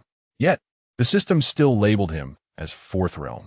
As for his defensive capability, it had only recently increased by 20 points, thanks to the assistance of the golden silkworm goo, allowing him to ascend from 5th to 6th realm. Amidst his confusion, Chen Changsheng inquired, "System, is the span of the cultivation system I created truly so vast?" In response, the system elucidated, "Host, the cultivation system you devised is incomplete and insufficient as a measure of strength.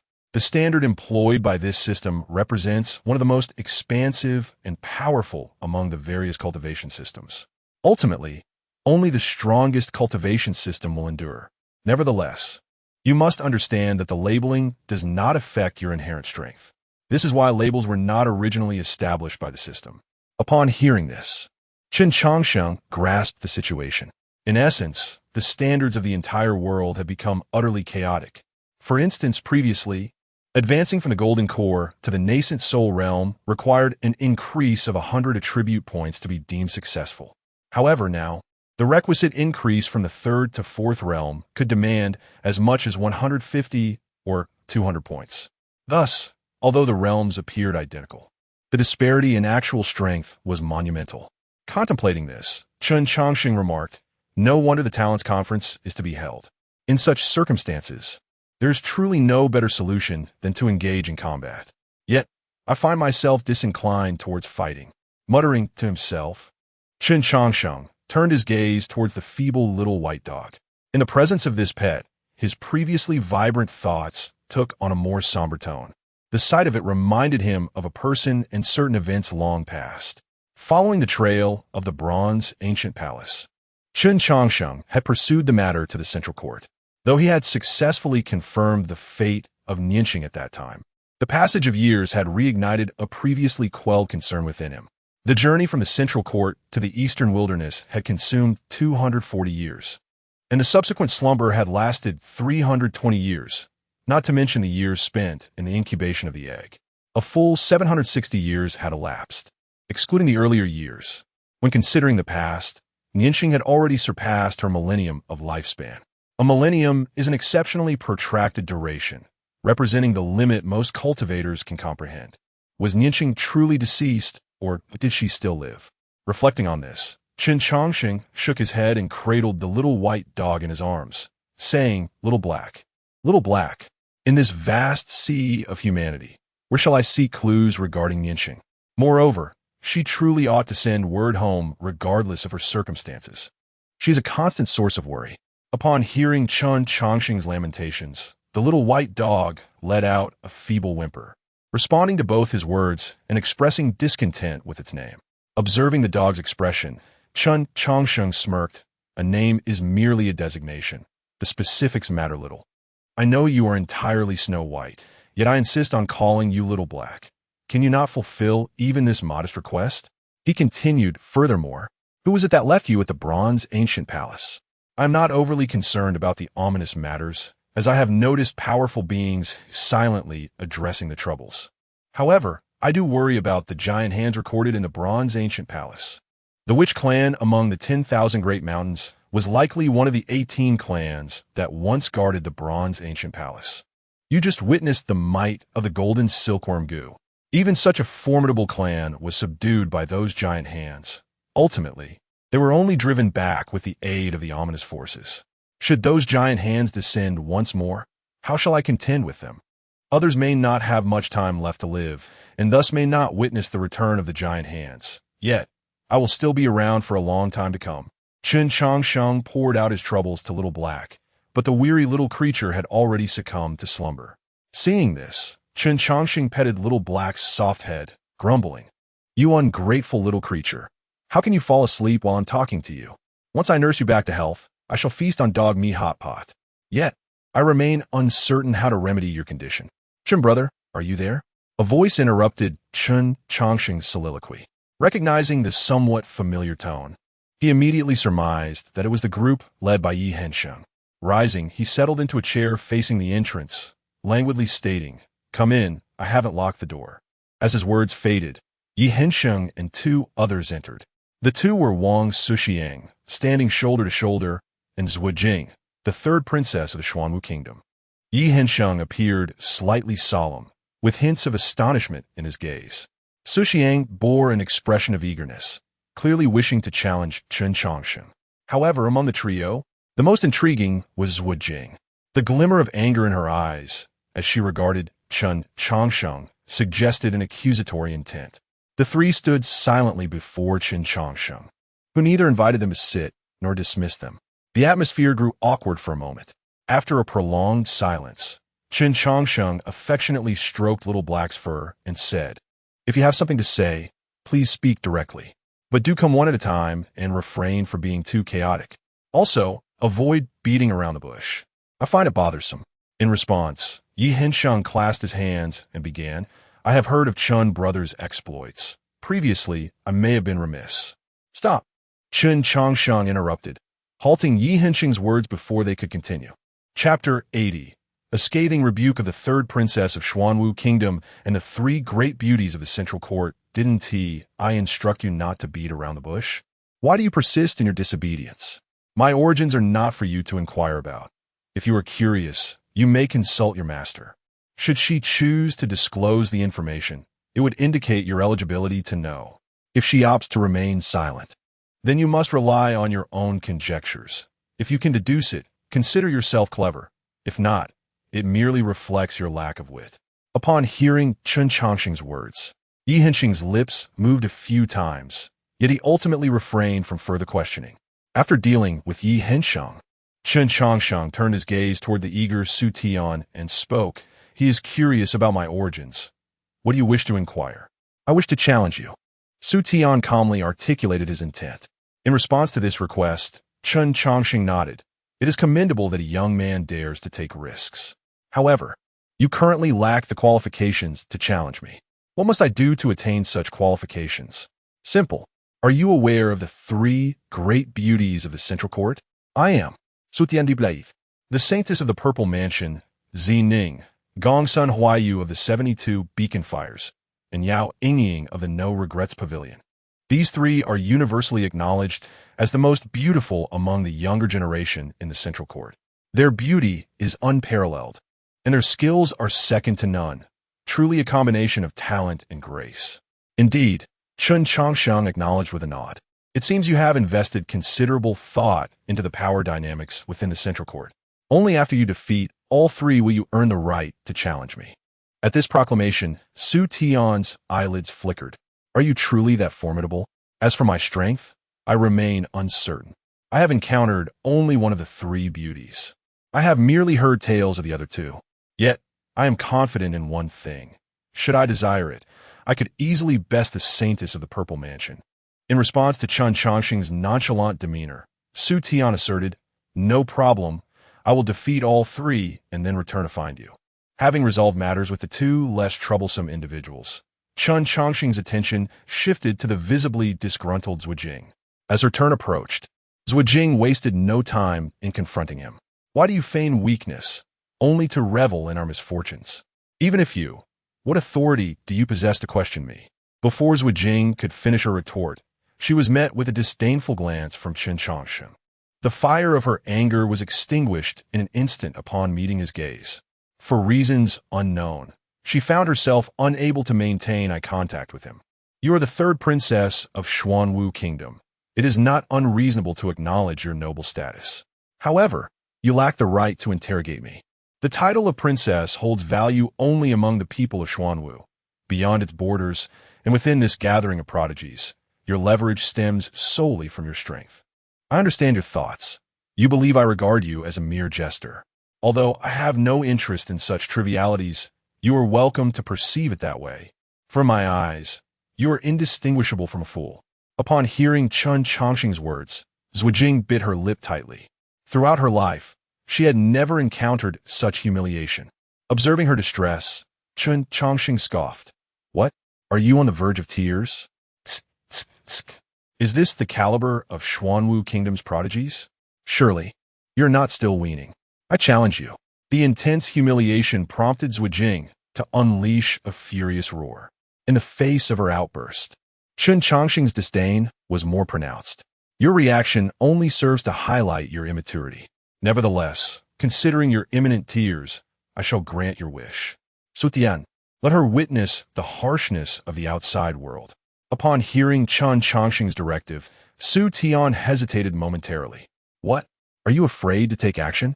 The left emperor bestowed upon you the title of one-word and shoulder-to-shoulder king out of recognition for your talent and potential. Choosing Xuanwu Kingdom was a wise decision, yet the left emperor did not intend for you to serve as a mere pawn. Do you comprehend the essence of the Prodigy Conference? It is a contest of the path.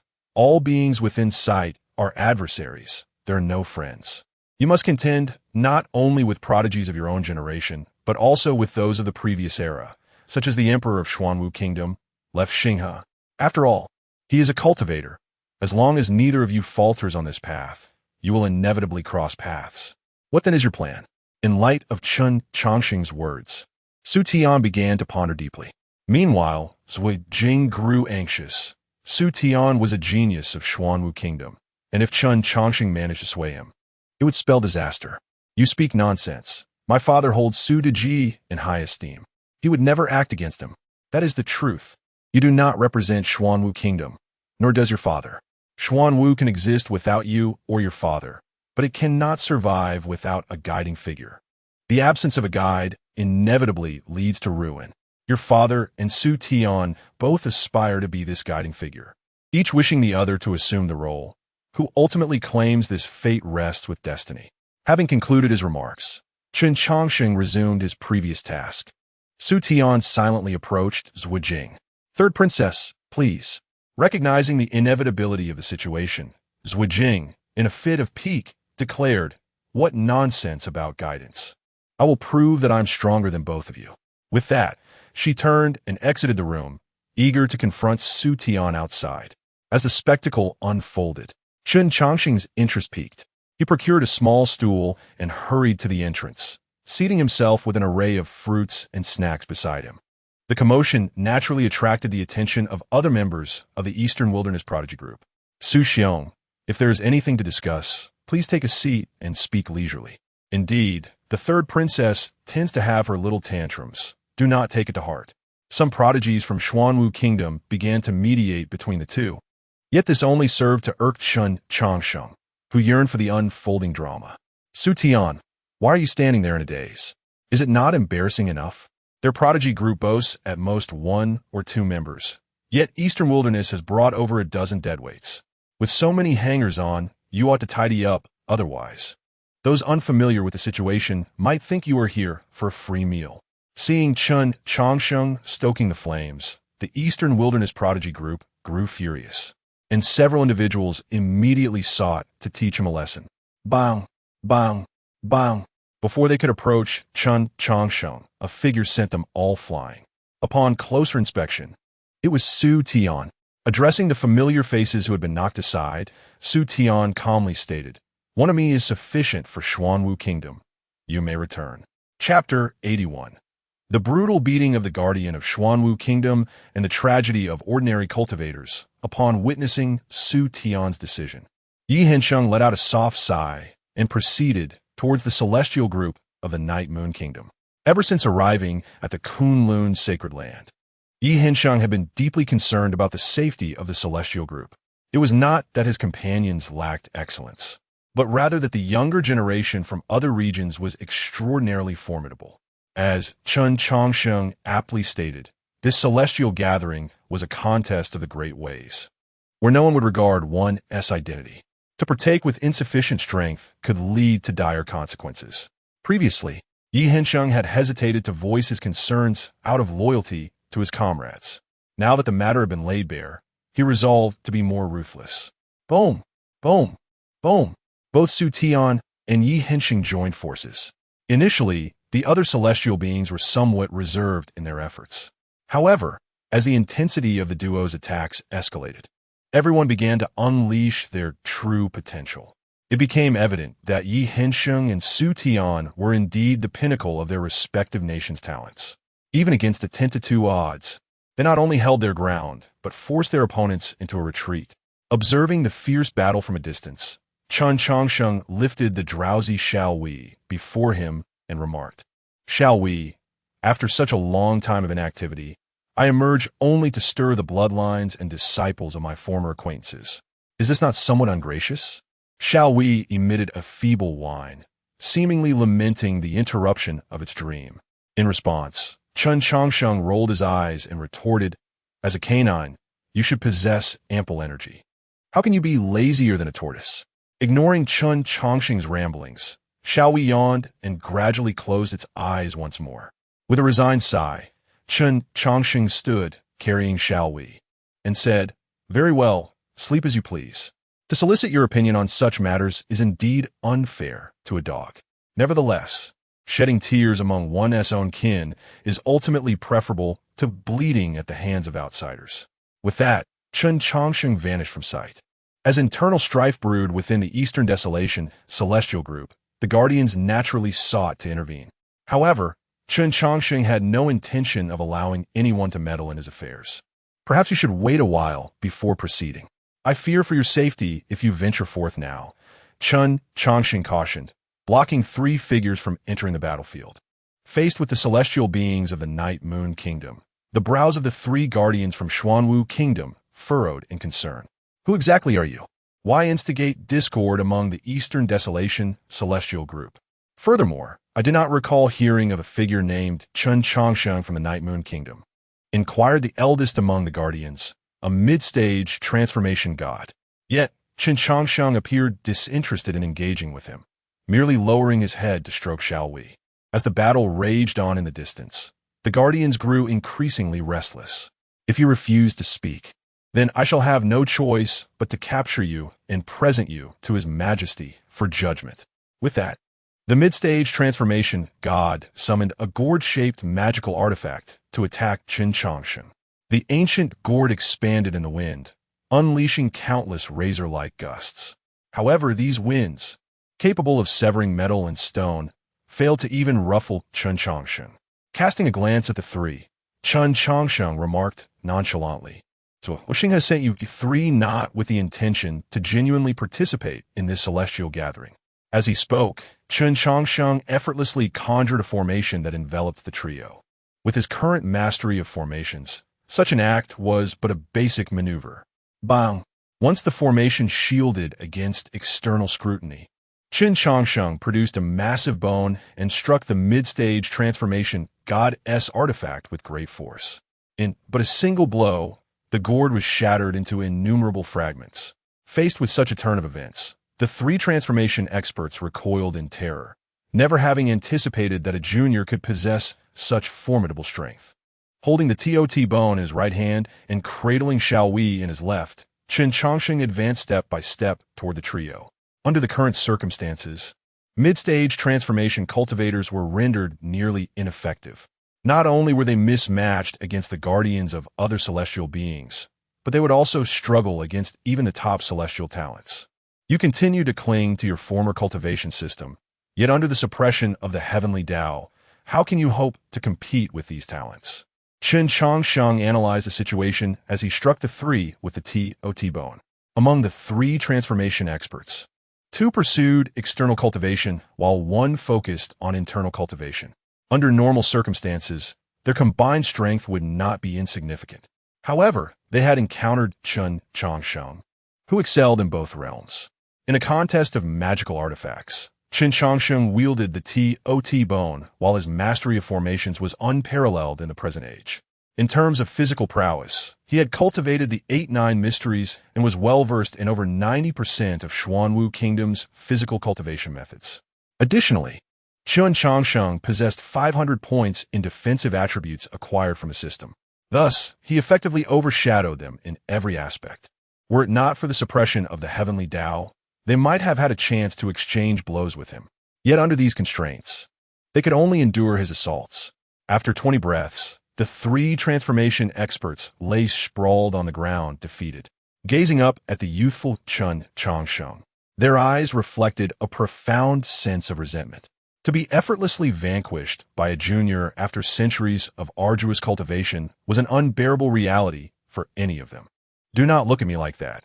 This is the lamentation of ordinary cultivators in the realm of cultivation. Your attainment of the transformation stage indicates that you once possessed remarkable talent. However, the path of cultivation is endless. Should you pause, the successors will swiftly surpass you. The trio's gaze darkened as they absorbed Chen Changsheng's words. They were acutely aware of the current suppression of the cultivation system by the heavenly Tao.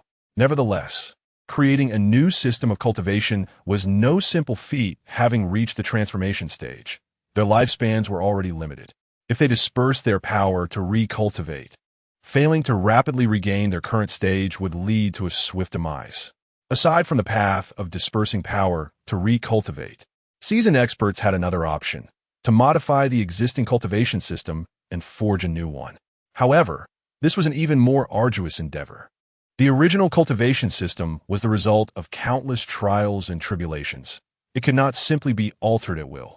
As the commotion outside the formation began to subside, Chen Changsheng tossed an object to the mid-stage transformation god. Do not concern yourselves with the celestial gathering. Your task is to ensure that those injured young ones remain safe here. I have made some adjustments to the teleportation array on Xuanwu's side. It will likely be unusable for a month. After a month, you will be able to return. With that, Chen Changsheng dismantled the formation and vanished before the trio. However, the mid-stage transformation elder stared incredulously at the object in his hand, a token unique to the national master of Xuanwu Kingdom. Yet this token had gone missing for 800 years. P.S. The author has never made any demands. Dear readers, could you perhaps bestow a few free gifts? Today marks the third update. With slightly diminished confidence. Chapter 82. The distinction between prodigies and ordinary talents. The enigmatic Chen Changsheng, the clash within the Eastern Wilderness Prodigy group, swiftly reached its conclusion.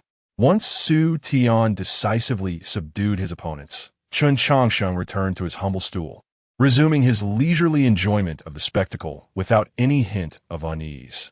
Observing this, Su Tian narrowed his eyes. Such a significant commotion from the Prodigy group would undoubtedly attract the attention of the Guardians. Yet even after the skirmish had ended, they remained absent. The implications of this scenario were painfully obvious. TSK, how could you, as my comrades, resort to such brutality? Faced with the fallen prodigies, who lay bloodied and defeated, Chen Changsheng feigned indignation on their behalf. Naturally, this shameless behavior incited the ire of the onlookers, who seethed with resentment. Scoundrel! Though we remain unaware of how you manipulated brothers Su and Yi, this matter will not simply be brushed aside. The Night Moon Kingdom and the Xuanwu Kingdom will undoubtedly seek retribution. Upon hearing one prodigy's threat, Chen Changsheng burst into laughter. It seems your animosity towards me runs deep. Otherwise, how could you concoct such a malicious jest in hopes of bringing about my demise? Do you not realize where you are? This is the central courtyard, situated millions of miles from the eastern wilderness. The concept of being beyond reach should not be lost on you. Even if I were to eliminate you, the eastern wilderness would be powerless to retaliate.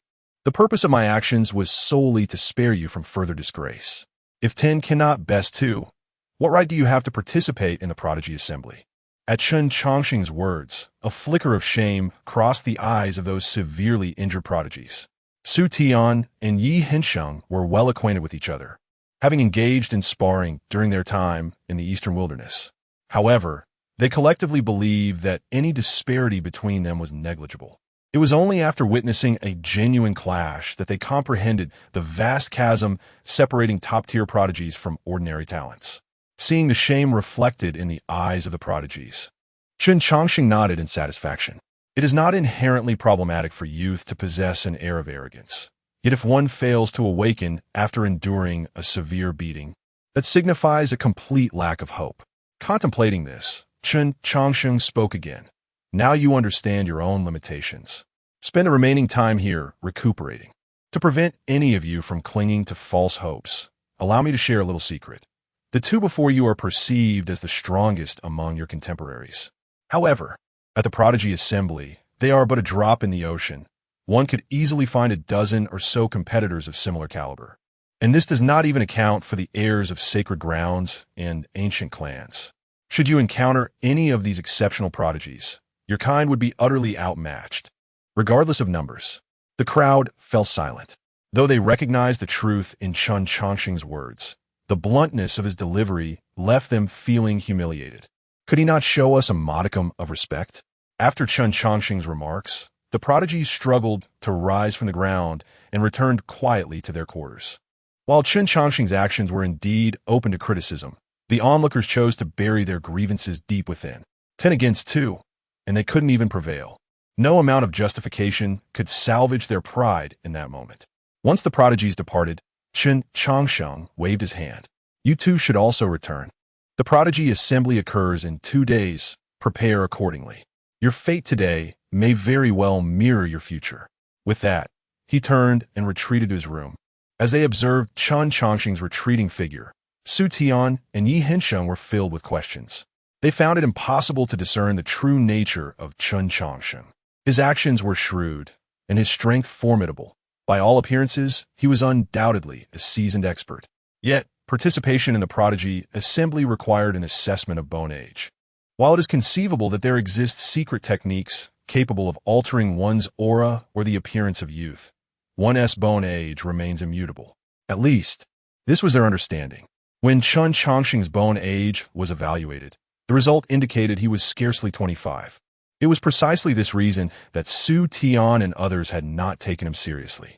To them, a practitioner not yet 25 was still a mere child. As various thoughts swirled in their minds, Yi Hensheng sighed. Brother Su, after this outing, I truly grasp the meaning of there are heavens beyond the heavens, and people beyond the people. No wonder my master is never fully satisfied with my cultivation. Initially, I believed this was part of his training, but now I see I still have a long way to go. In response to Yi Hensheng's sentiments, Su Tian gazed at the closed door of Chen Changsheng's room and replied, as the ancients said, one must know shame to find courage. Understanding the gap between myself and others is essential for me to strive toward closing it. I will not yield simply because I'm temporarily weaker. I know that one day I will catch up to them and stand before them. With that, Su Tian also turned and returned to his room.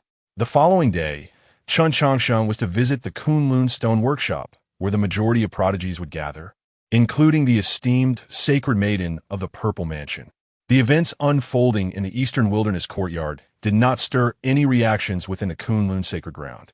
In fact, it seemed that no one paid any mind to the internal strife of the Eastern Wilderness group. With numerous prodigies congregating at Kunlun's sacred ground, countless skirmishes occurred daily. Who would concern themselves with the quarrels of the Eastern Wilderness rabble?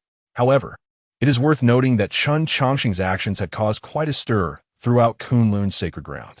His casual display of power, amounting to millions of divine sources, culminating in the emergence of a mysterious entity within the Kunlun stone workshop, naturally drew much attention. Various prodigious talents sought to engage in conversation with Chen Changsheng, while signs of noble families wished to spar with him. Yet, among this throng, few were aware of Chen Changsheng's origins. In fact, they were largely oblivious to which continent he hailed from. The reasoning was simple. Chen Changsheng's name did not appear on the roster of the Eastern Wilderness Prodigy Group, and since they had previously dismissed him for his youth, few were inclined to inquire about him.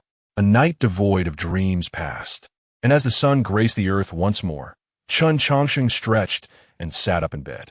Gently ruffling the sleeping little black, he began his morning routine, preparing to head to the Kunlun stone workshop. Little Black's condition had weakened its foundation. Without the sacred herbs contained within the divine sources, healing from this ailment would be quite challenging. Chapter 83. The 72 Paths of Dust and Smoke. Curiosity kills the cat.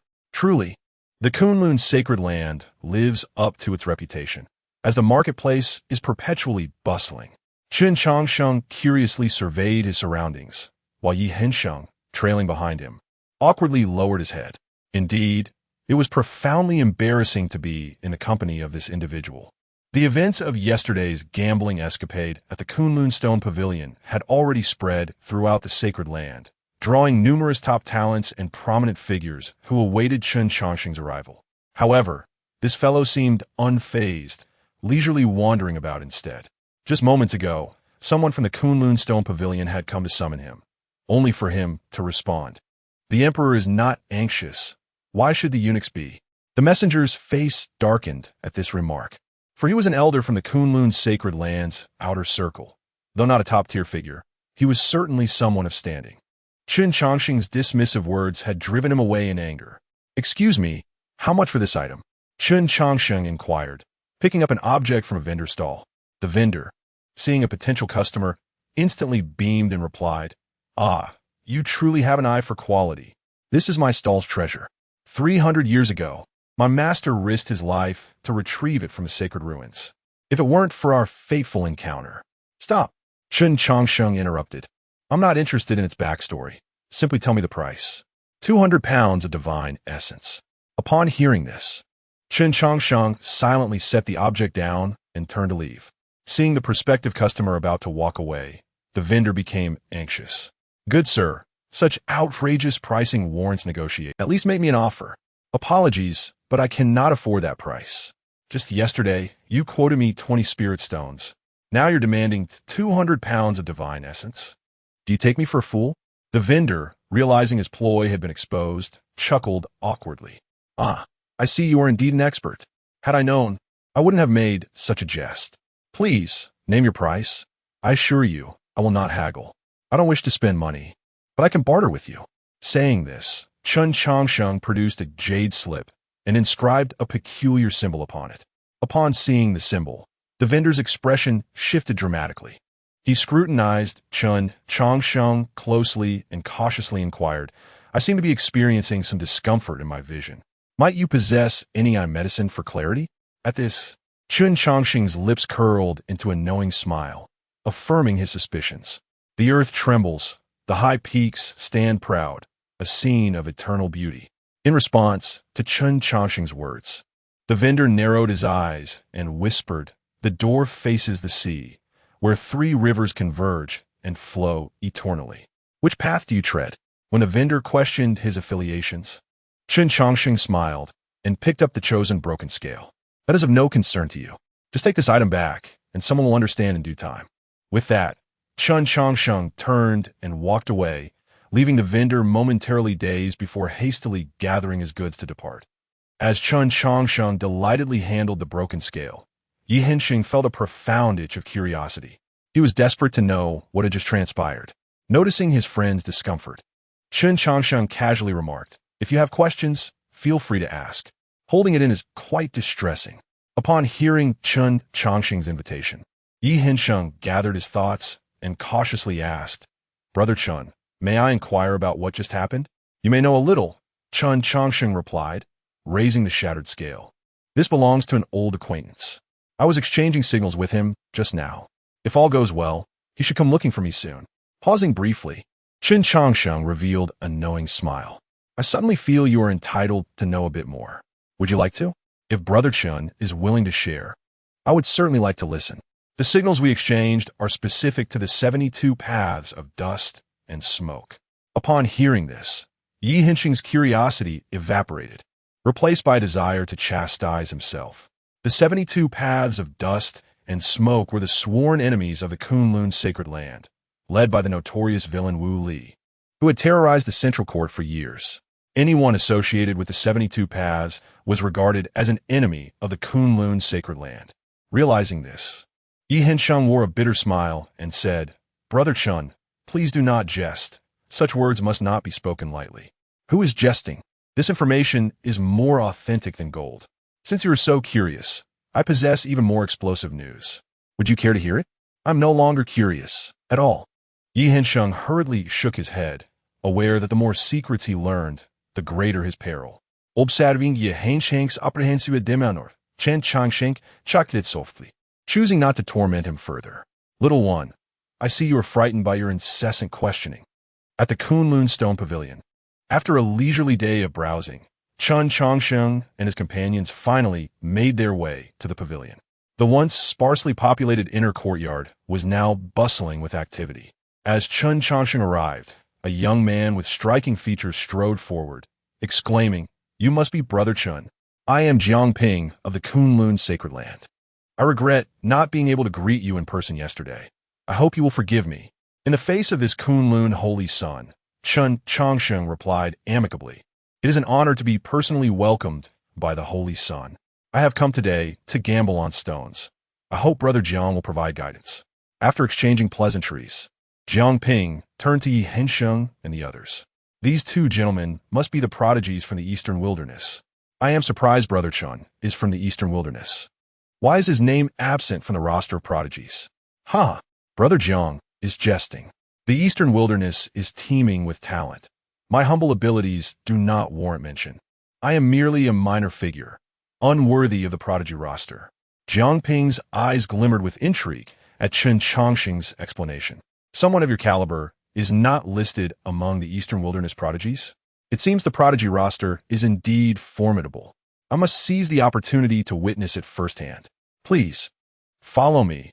Several friends await your arrival." "I shall introduce you," Jiang Ping offered, leading Chen Changsheng and his companions to a refined pavilion where 5 individuals, 3 men and 2 women, awaited. Among them was a familiar face, the saintess of the Purple Mansion with whom Chen Changsheng had interacted the day prior. Chapter 84. A Gathering of Geniuses. The mysterious Magu upon arriving at the pavilion, Jiang Ping gestured towards the most refined young gentleman on the far left, saying, "Brother Chen, this is Mei Yongxi, the heir of Langia Pavilion, famously known as the Qilan Talent." Hearing Jiang Ping's introduction, the elegant gentleman offered a slight bow to Chen Changsheng. After appraising the heir of Langia Pavilion, Chen Changsheng spoke. "In the central court, where exceptional talents and divine spirits converge, if one were to inquire about the mightiest force, it would be difficult for anyone to provide a clear answer. However, if one were to ask who possesses the most profound intelligence throughout the entire central court, it would undoubtedly be Langia Pavilion by the banks of the Jinsha River. They have traversed the paths of heroes across the world, and among them, Mei Lang stands tall in the Jiangsu region. It is indeed an honor to witness the legendary Mei Lang of Langia Pavilion today." "Ah, Brother Chen overstates my humble reputation. It is merely the goodwill of my fellow companions," Mei Yongxi replied modestly. After exchanging pleasantries with Mei Yongxi, Chen Changsheng turned his attention to the man beside him. This individual exuded a demeanor entirely opposite to that of Mei Yongxi. While Mei was cultured and amiable, this man was robust, clad in garments primarily made of animal hides and wool, distinctly different from the styles of the Central Court and the Eastern Wilderness.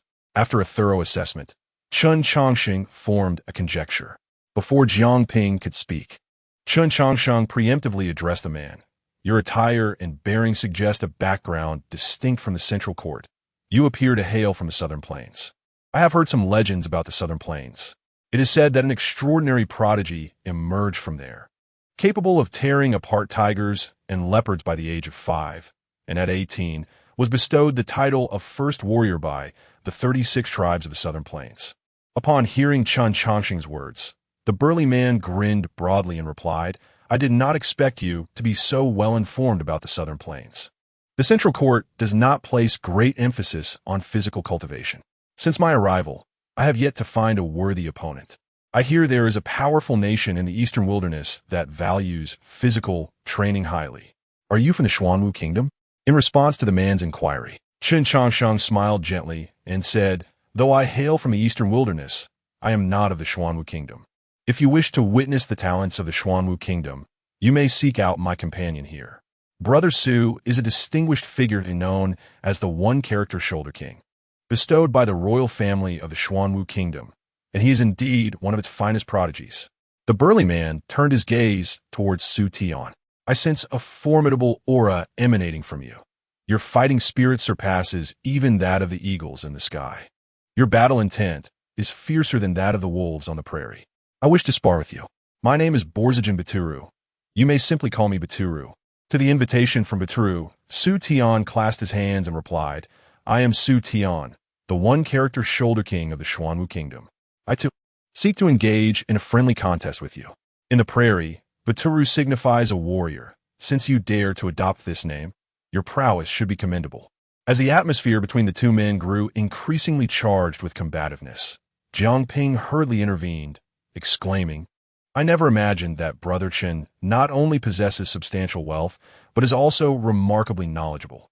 Brother Su and Brother Baturu have struck up an instant rapport. It is indeed a delight to see heroes appreciating one another. Since Brother Chen is so well-versed, why not venture a guess regarding the identities of the remaining companions? In response to Jiang Ping's challenge, Chen Changsheng smiled slightly, remaining unfazed. Geniuses often carry an air of arrogance. If one does not reach a certain level, they are unlikely to acknowledge others. Amused by Jiang Ping's subtle intentions, Chen Changsheng turned his gaze to the final gentleman, whose demeanor radiated an air of nobility. Your every gesture exudes an inexplicable aristocratic charm. In all of the Central Court, only the holy son of Yaoguang possesses such an aura. 80 years ago, a child was born in the holy land of Yaoguang, enveloped in a resplendent red glow at birth.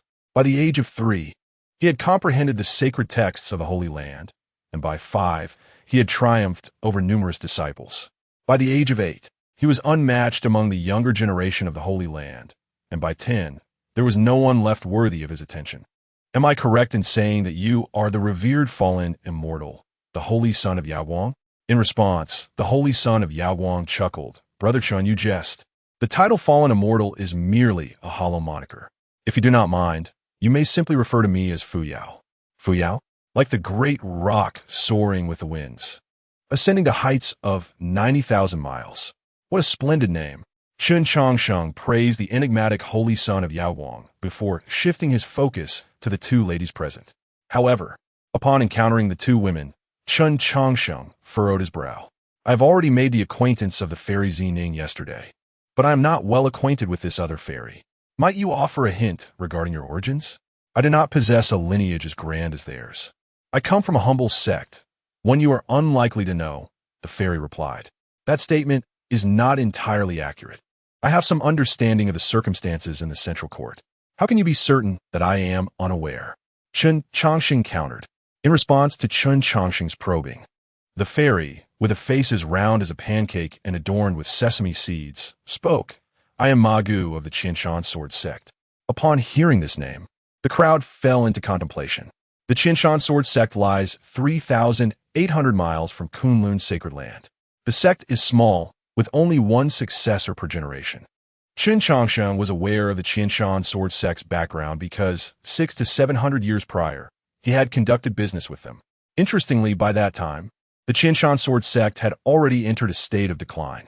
It seemed implausible that it would have persisted for so long. Just as Chen Changsheng pondered this enigma, Mei Yongxi interjected. According to records from Langyi Pavilion, the Qianshan sword sect disappeared over 300 years ago. I cannot believe I have encountered a descendant of the Qianshan sword sect today. It seems our intelligence at Langyi Pavilion requires reevaluation. Regarding Chen Changsheng and Mei Yongxi's accurate identification of her origins, Ma Gu displayed no emotion, merely stating, I have come to the talent conference solely to restore my sect and do not wish to compete with anyone. Are you not here to gamble on stones? If we do not begin soon, I shall take my leave, she added. I nearly forgot Brother Chen's important business. Jiang Ping exclaimed, slapping his forehead. Today marks Brother Chen's grand occasion, and if I delay it, I would be truly remiss.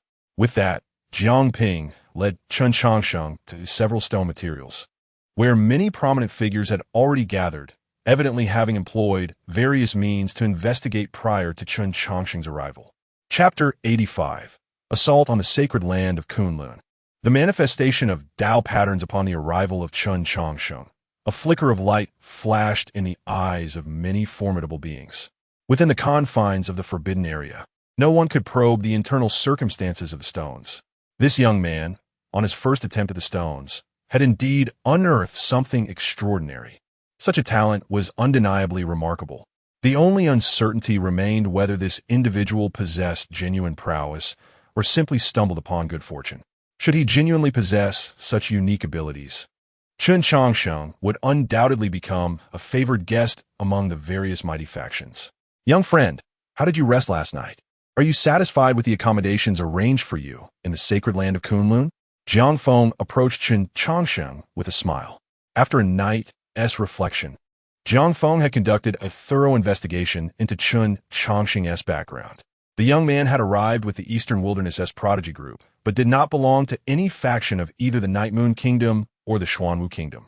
This increased the likelihood of Chen Changsheng being courted. Thank you for your concern, Elder Jiang. I slept exceptionally well last night. However, I must warn you, I intend to extract something valuable from the stone workshop today, so do not feel disheartened. It is merely a few pieces of stone. Our sacred land of Kunlun can easily afford it. If you're willing to come to our Kunlun sacred land, I would be pleased to gift you all these stones. Jiang Feng offered, extending an olive branch. Chen Changsheng smiled, but chose not to engage further on that topic.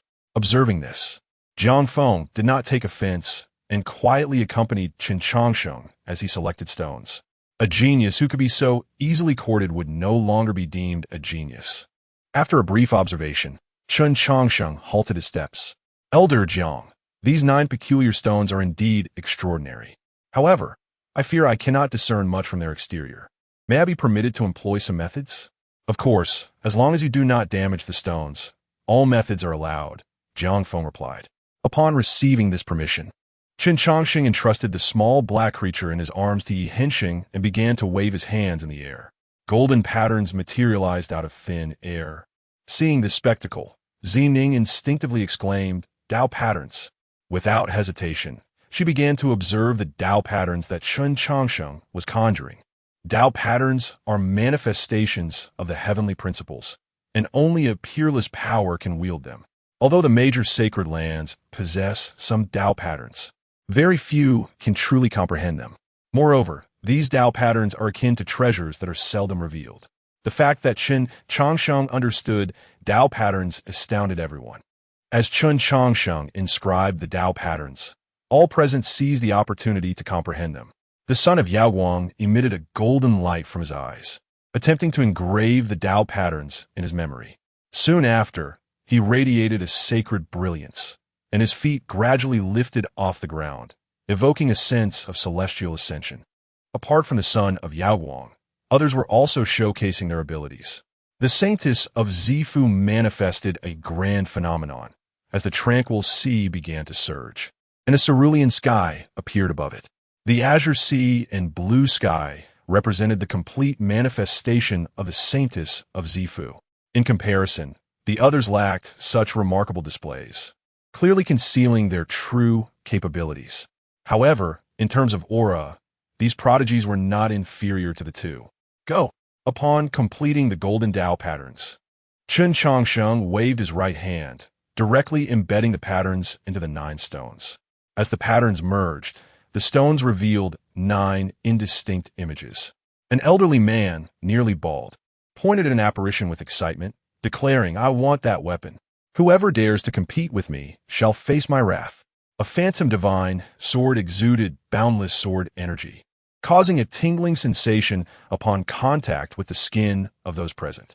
Such a divine weapon stirred immense excitement among the eminent figures. The images manifested by the other 8 stones were equally remarkable, though not as vividly presented. Moments later, as the Tao patterns dissipated, Chen Changsheng wiped the sweat from his brow. The profundity of the Tao patterns was immense. Having inscribed even a fraction of them had exhausted his efforts.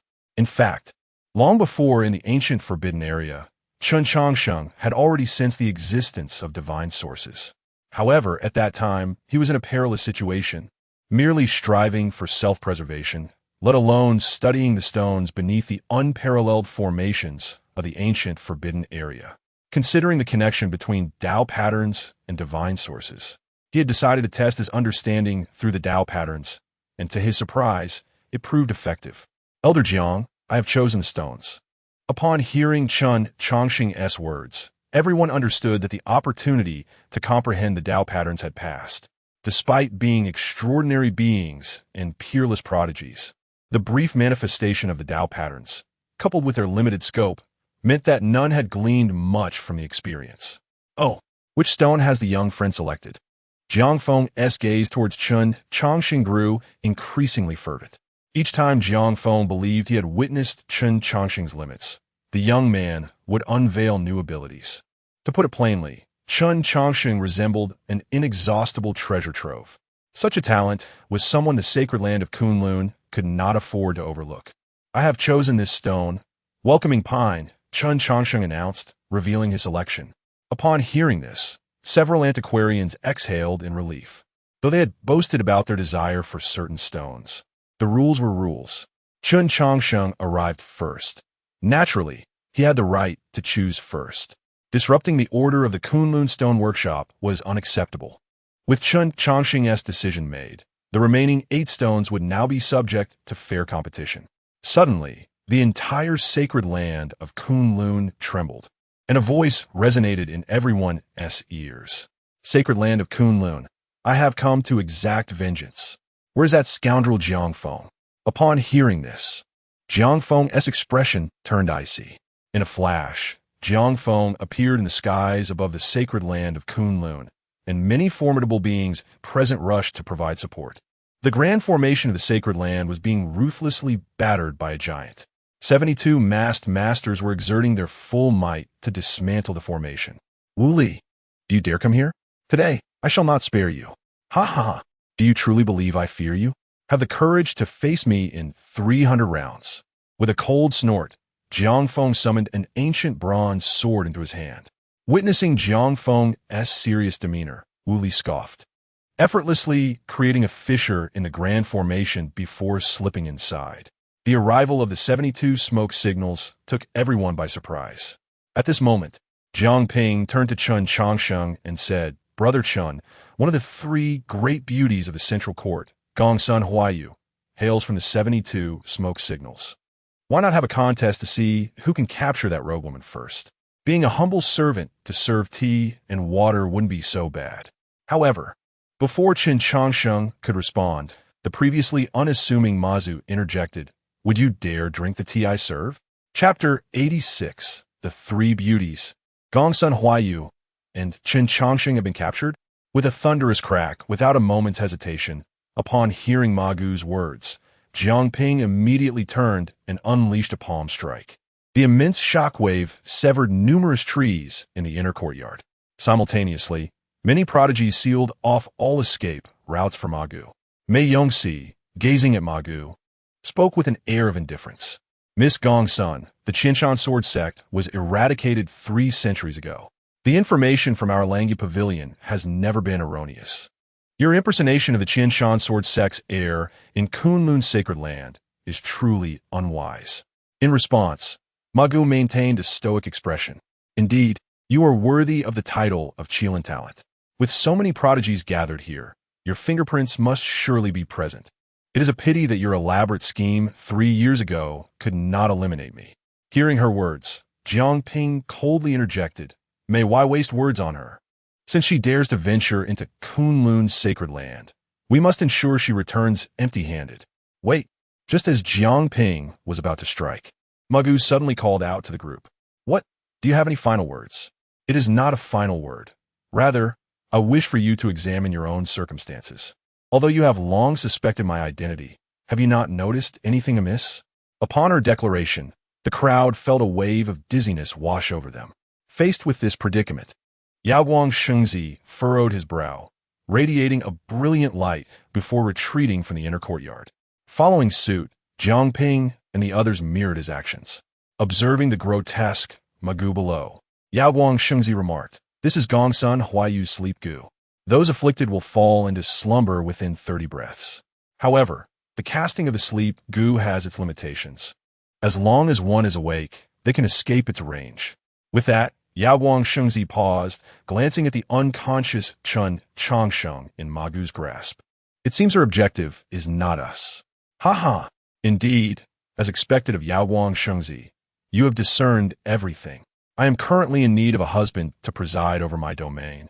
I shall take this pretty boy with me." With those words, Magu produced a white jade formation platform. The intricate runes began to extend outward. "She intends to flee. Stop her!" Yehensheng shouted. Instantly, 7 prodigies launched their attacks to prevent Gongsun Huayu's escape. Boom! Poof! Gongsun Huayu was sent flying, coughing up blood. Yet, the formation had been fully activated, enveloping her and the unconscious Chen Changsheng in a radiant light. Clutching her shoulder, which had been pierced by Yaoguang Shengzi, Gongsun Huayu chuckled, "You little ones hit rather hard. I shall remember this grievance." After teasing the gathering, Gongsun Huayu vanished completely with Chen Changsheng. Sensing the situation, Wooly punched Jiang Feng back. "The wind is fierce. I shall slay you."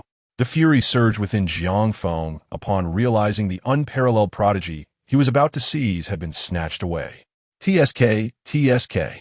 Do not be so irate. With so many in Kunlun's sacred land, is it truly a problem if I take 1 or 2? As Wooly activated the long-prepared teleportation array, Jiang Feng, witnessing Wooly's figure disappear, slashed through the void with his sword. Boom! Boom! Boom! The clash resonated through the space, and after an indeterminate time, Jiang Feng emerged from a spatial rift, disheveled. The ancient bronze sword was stained with blood, and his splendid garments were tattered from the spatial rupture.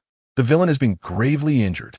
Kunlun's sacred land and the 72 beacon fires are locked in a life-and-death struggle. After issuing his command, Jiang Feng coughed up blood, then vanished from sight. "Rest assured, Brother Yi, we will ensure Chen's safety at Kunlun's sacred land. Should that villain dare to harm him, I will offer the head of the 72 beacon fires in tribute to Chen." Jiang Ping consoled Yehensheng and the others with a dark expression. Upon hearing this, Yehensheng responded anxiously.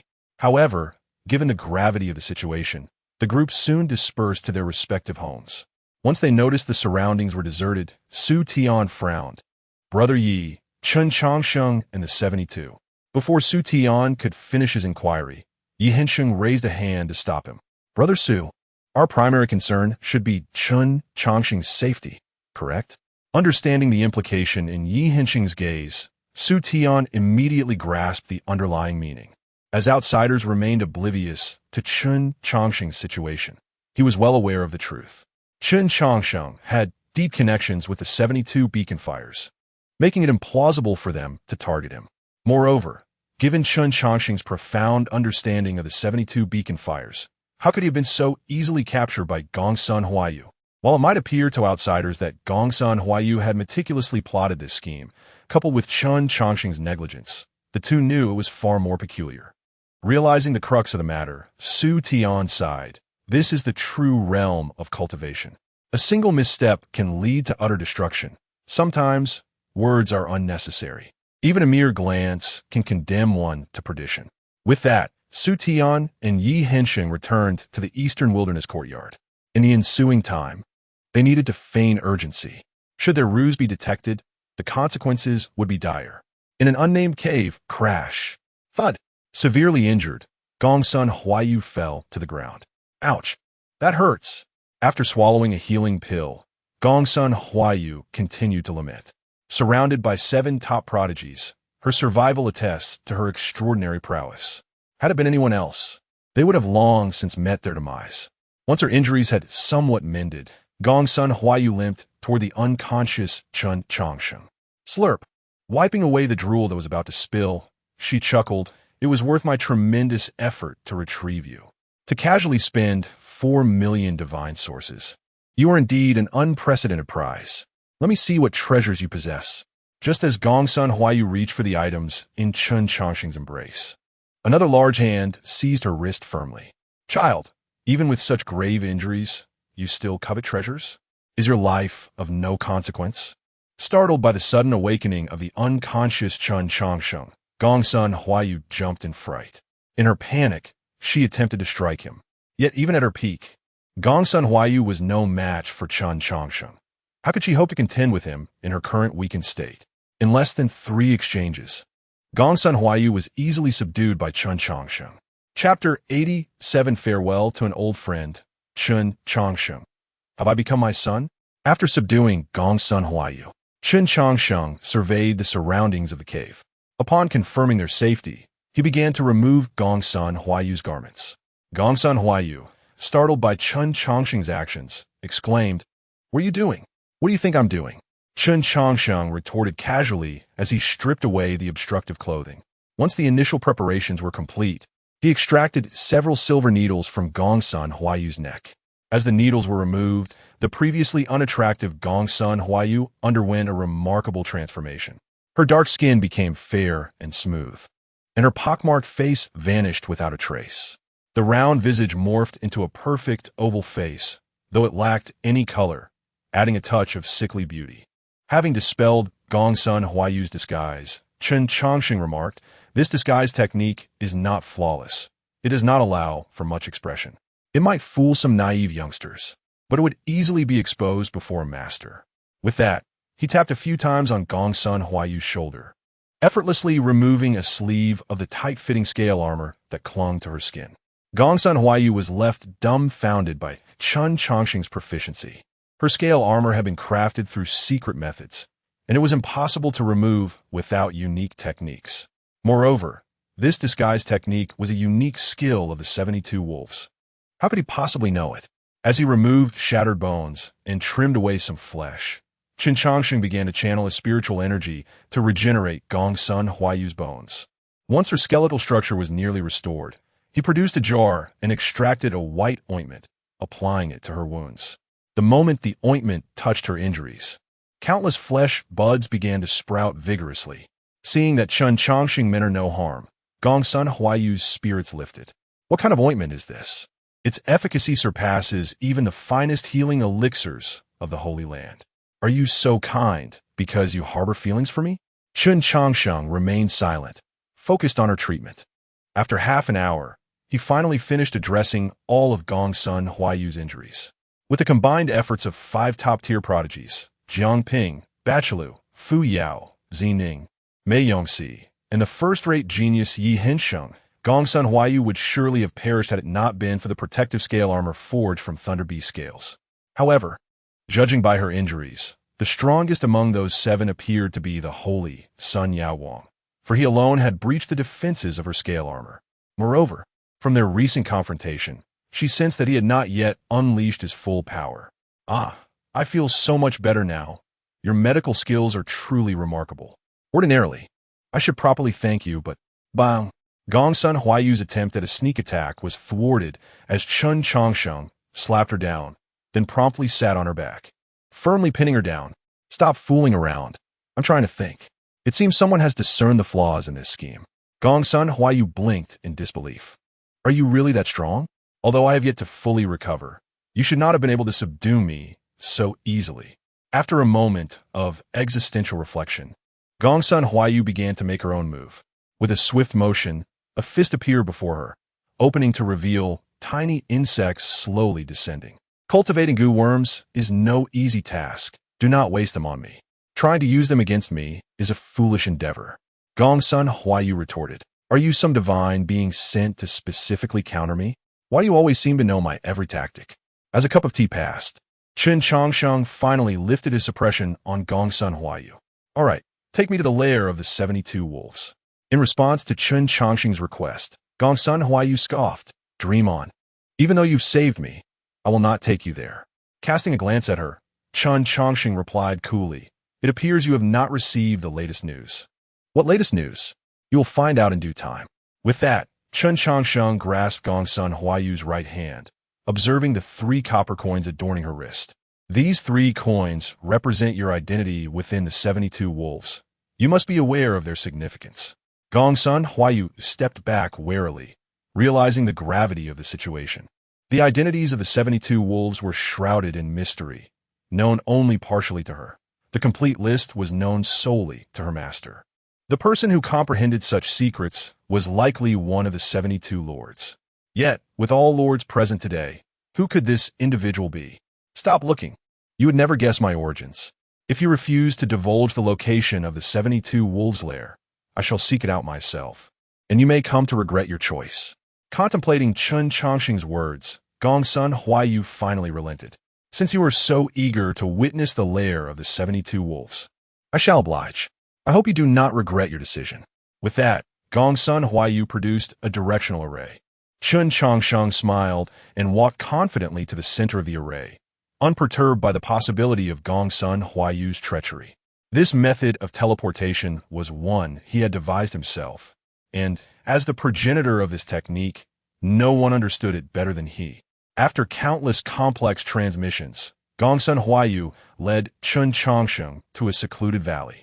Within this valley lay a hidden village. The houses were neatly arranged, the fields fertile, and the scenery enchanting. The intertwining paths through the fields echoed with the sounds of chickens and dogs, making it not an exaggeration to call it paradise on earth. Upon Gongsun Huayu's return, the villagers warmly greeted her. However, when they saw the unfamiliar Chen Changsheng, they instinctively paused their labors, some among them possessing formidable strength. Master, I have returned. Gongsun Huayu cheerfully waved at a farmer tending to the fields. Upon hearing her, the farmer's face broke into a smile, but this expression immediately froze upon seeing Chen Changsheng. Dropping his hoe, the farmer hastily approached Chen Changsheng, his right hand trembling as he reached out, hesitating just before touching Chen Changsheng's face. Master, what is wrong? Gongsun Huayu sensed something was amiss and instinctively inquired. With moist eyes, the farmer replied, Huayu, he is the descendant of your grandmaster, in terms of lineage. You should address him as Shirshu, uncle. Chen Changsheng, could it be that he believes I have perished? Have I truly become my own son? Chapter 88. The Difficult and Prolonged Path. Troubles left behind the words of the rustic man not only left Chen Changsheng bewildered, but also caused Gongsun Huayu, who stood nearby, to wear a perplexed expression. How did the once promising lamb turn into a Shirshu? Glancing at the crowd of onlookers that had gradually gathered, Chen Changsheng calmly said, This is not a place for conversation. Might we find somewhere more secluded? How could I have overlooked this detail? With that, the rustic man led Chen Changsheng to a wooden cottage. After securing the doors and windows, he looked at Chen Changsheng with excitement and turned to Gongsun Huayu, saying, Huayu, what are you waiting for? Hurry and pay your respects to your Shirshu. Faced with the rustic man's insistence, Gongsun Huayu's face was filled with reluctance. At this moment, Chen Changsheng waved his hand and said, Let us defer these formalities for a moment. Come closer. I have something to share with you. Upon hearing this, the rustic man wiped away the tears in his eyes and replied eagerly, Indeed, my master was a sentimental person. He must have left behind many words of wisdom before his passing. Rest assured, I will fulfill his last wishes. As he spoke, the rustic man leaned in closer. In a swift motion, Chen Changsheng grasped the rustic man's ear and pulled his simple head towards him. Simultaneously, Chen Changsheng's tone turned somewhat cold. Ollie, Did I not tell you before that you are not my disciple? Has it only been a few centuries, and you have already forgotten my words?" Upon hearing that familiar tone, the rustic man froze momentarily. He lifted his gaze and recognized that familiar look once more. A person's appearance may change, but their gaze cannot deceive. For the eyes are the windows to the soul. There may be countless identical faces in the world, yet no two hearts are the same. "Is it truly you, sir?" The rustic man stammered. "What do you think?" Chen Changsheng replied, releasing Ali's ear. Faced with Chen Changsheng's gaze, Ali appeared like a child caught in wrongdoing, exuding a palpable discomfort. Meanwhile, Gongsun Huayu stood by, utterly astonished, her jaw nearly dropping. She had heard her master mention that all of his skills were taught by a mysterious figure. However, this figure had never acknowledged having a disciple.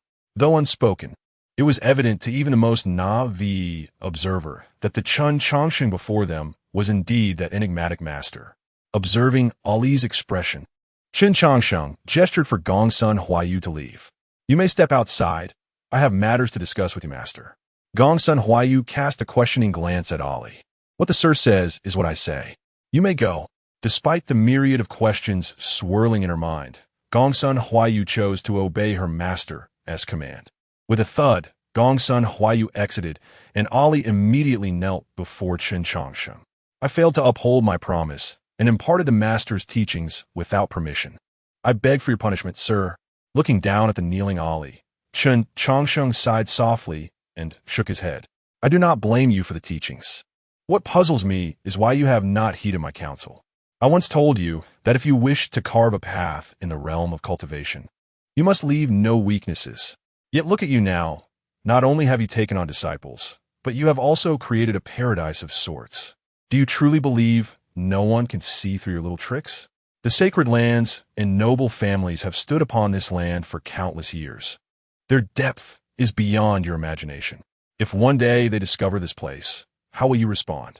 Confronted with Chen Changsheng's questioning, Ali merely lowered his head in silence, for he recognized that creating this paradise was indeed a grave mistake. The Thunder Beast clan was once immensely powerful, yet it was still vanquished by my own hands, which were once so feeble. Today's 72 beacons of smoke are still inferior to the Thunder Beast clan, and the forces of the sacred lands have grown exponentially stronger than I was back then. I am curious, how did you dare to act so recklessly?" Hearing this, Ali's lips trembled slightly as he replied softly, "They are the orphans of my brothers who fought alongside me. There was a time when their identities were exposed. Had I not intervened, they would have faced certain death. Did I not tell you that upon embarking on the path of cultivation, you must let go of emotions? If you cannot release this emotion, why did you even step onto this path?" "Sir, have you managed to do so?" Ali raised his gaze to meet Chen Changsheng's. Faced with Ali's clear eyes, Chen Changsheng found himself at a loss for words. According to the system's stipulations, as long as he surpassed 1/10 of his total lifespan, he could enter a subsequent slumber. Thus, the most expedient and effective means of gaining power was to sleep repeatedly. However, throughout these millennia, Chen Changsheng had always lived to the very limit of his awakening time before succumbing to another period of slumber. Consequently, his progress had slowed considerably. The reason for this slower approach was that Chen Changsheng could not relinquish the emotions that resided within his heart. He did not wish to transform into a cold machine, nor did he want his dear ones to perish in endless waiting. After a lengthy pause, Chen Changsheng spoke again. "To cultivate while carrying emotion is a painful and protracted journey. It is precisely because I understand the suffering involved that I wish to spare you from it. Yet, ultimately, you have walked the path I once traversed. Now do you comprehend why I repeatedly turned down a man? While my feelings for a man stem from love, your ties with those outside are akin to blood kinship. The pain of severing these two emotions is sharper than any blade. I could not prevent a man's demise, and you too cannot avert theirs. In the struggle for the Tao, bloodshed is inevitable. Have you truly prepared yourself for this?" In response to Chen Changsheng's words, Ali offered a bitter smile. "Sir, I cannot turn back now." With a sigh, Chen Changsheng replied, "Rise. Since you cannot retreat, you must tread the path ahead with utmost diligence. For every life lost outside, a wound will be carved upon your heart. Now, Recount the events of these years. How did you forge this deadly enmity with the Kunlun sacred land? Upon hearing this, Ali gathered his thoughts and began, years ago, Jiang Bufan sought your assistance. However, when you departed without a word, Jiang Bufan was greatly enraged. Unable to locate you, he targeted me relentlessly in an attempt to force your reappearance. As time passed, the conflicts multiplied, and we battled for over 700 years. He ascended to the position of the sovereign of the Kunlun sacred land, while I became the leader of the 72 beacons of smoke. Understanding the genesis of the entire situation, Chen Changsheng's fingers lightly tapped upon the table. Chapter 89. The Transformation of Master into Ancestor. The most suitable cultivation system, based on your assertion, it seems highly probable that I cannot evade this matter. Among those who recognized me in the Kunlun sacred land 7 centuries ago, it appears that only this Jiang Bufan remains. Should I reappear before him, he is likely to deduce my secret. Once that secret is unveiled, I shall become a pariah in the eyes of the world. Regarding this topic, Ali lowered his head, opting not to respond. Since his acquaintance with Chen Changsheng, he has steadfastly refrained from allowing his name to circulate. Initially, he believed this was simply due to Chen Changsheng's disdain for fame and fortune. Now, he finally comprehends the underlying reason. Over 700 years ago, Chen Changsheng had already attained the realm of transformation, signifying that he had lived for centuries. Now, more than 700 years later, Chen Changsheng still thrives. And unlike those lifeless relics of antiquity, he is vibrantly alive. Faced with such a phenomenon, the only explanation is that Chen Changsheng is indeed living up to his name. He has achieved true longevity. Observing Ali's silence, Chen Changsheng smiled gently and said, "Enough of this solemnity.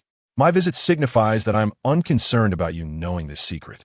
Let us discuss our forthcoming strategies." Upon hearing Chen Changsheng speak, a smile adorned Ali's face, for Chen Changsheng's words affirmed his trust in him, treating him not as an outsider. "Sir, what do you intend to do? What else can be done? Naturally, we must eliminate him. While I cannot guarantee success against the Kunlun sacred land, dispatching Jiang Bufan should pose no significant challenge.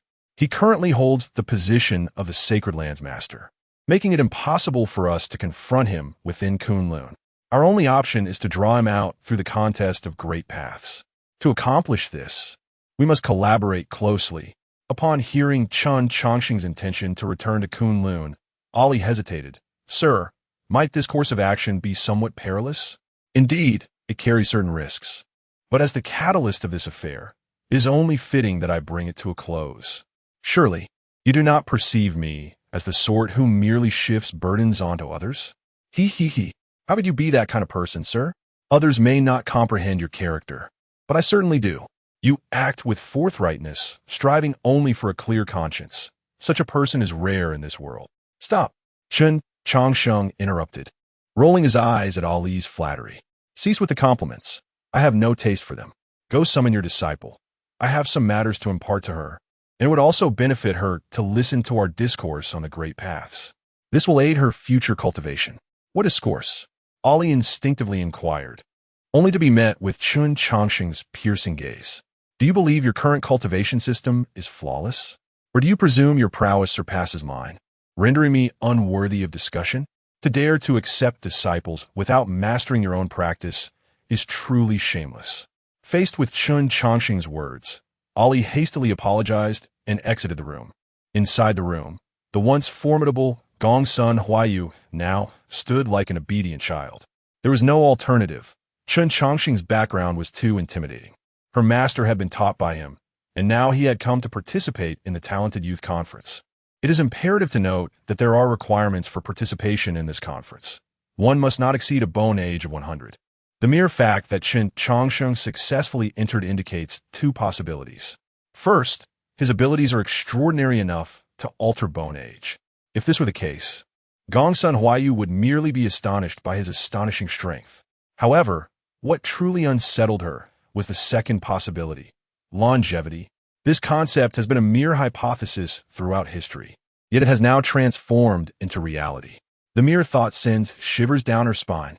Observing the expression on Gongsun Huayu's face, Chen Changsheng remarked calmly, "Child, Your intuition has led you to some truths, indicating your innate intelligence. However, discerning these truths does not grant you the liberty to speak of them indiscriminately. Do you understand? In response, Gongsun Huayu nodded fervently. I understand, sir. I shall not speak carelessly. Noticing her anxious demeanor, Chen Changsheng smiled slightly, choosing not to frighten her further. After all, she was merely a child under 100 years of age, and his playful teasing stemmed from a joyful reunion with an old acquaintance. Having teased Gongsun Huayu, Chen Changsheng continued, in this era of tremendous change, countless prodigies are pioneering new cultivation systems. At the Kunlun Sacred Lands Talented Youth Conference, I observed many approaches. Some focus on the acupoints of the body, while others delve into the meridians. There are even those who approach it from the perspective of intent. The Grand Elder of Kunlun, Jiang Feng, is a master of intent, his sword intent unparalleled in the world. Having witnessed so many prodigies, whom do you believe excels among these great paths? Faced with this inquiry, both Gongsun Huayu and Ali were at a loss for words. In this age of emerging talents, each prodigy represents a distinct cultivation system, though there are varying degrees of strength among them. Determining which cultivation system reigns supreme is no simple task. After pondering for a moment, Gongsun Huayu tentatively asked, Sir, I cannot answer this question. Do you have an answer? Regrettably, I do not, and it is unnecessary to possess one. Gongsun Huayu was taken aback. If you do not know, why then do you speak so mysteriously? You must understand that the path to the summit is never singular. The myriad great paths are as numerous as the stars, and each path can lead to the pinnacle when perfected. While the golden core system may be marginalized by the heavens, it does not imply its incorrectness. It merely signifies a lack of alignment with this era. When you fixate on discovering the strongest path, you have already strayed from the right course. Rather, you should seek a path among the great ones that is most stable and fitting for this time. Ultimately, only those who endure until the end can claim victory. Upon hearing Chen Changsheng's words, a myriad of thoughts flickered in Ali's eyes, and some of his cultivation doubts began to loosen. Simultaneously, Gongsun Huayu experienced a moment of enlightenment, saying, Sir, do you mean to imply that we should not confine ourselves to the heights of any specific realm?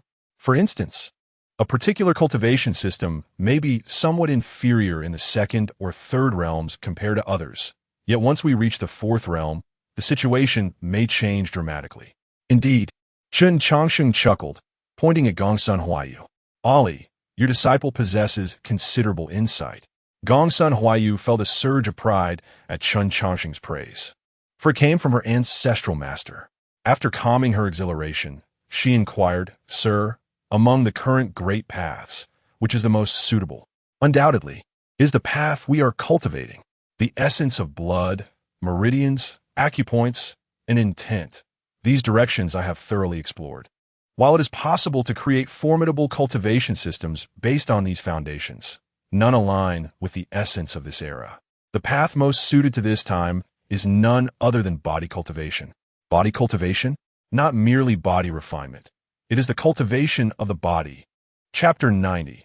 The Precious Nature of the 8-9 Profound Arts. A discussion across 3 generations of master and disciple faced with this entirely new term. Gongsun Huayu's expression was riddled with questions. Despite being a contemporary prodigy with considerable experience, he had never encountered the concept of body refinement. Observing Gongsun Huayu's confusion, Chen Changsheng calmly remarked, Do not dwell on it. This term is of my own invention, and you certainly have not heard it before. Is that so? May I inquire? Sir, what distinguishes body refinement from physical cultivation? There is indeed a distinction, and it is quite significant. Prior to any considerable alteration in the laws of heaven and earth, the prevailing cultivation systems on this vast land can be divided into 2 categories: internal cultivation and external cultivation. Internal cultivation primarily focuses on opening the dantian and forming the golden elixir. The advantage of this system lies in its formidable spiritual consciousness and spiritual power.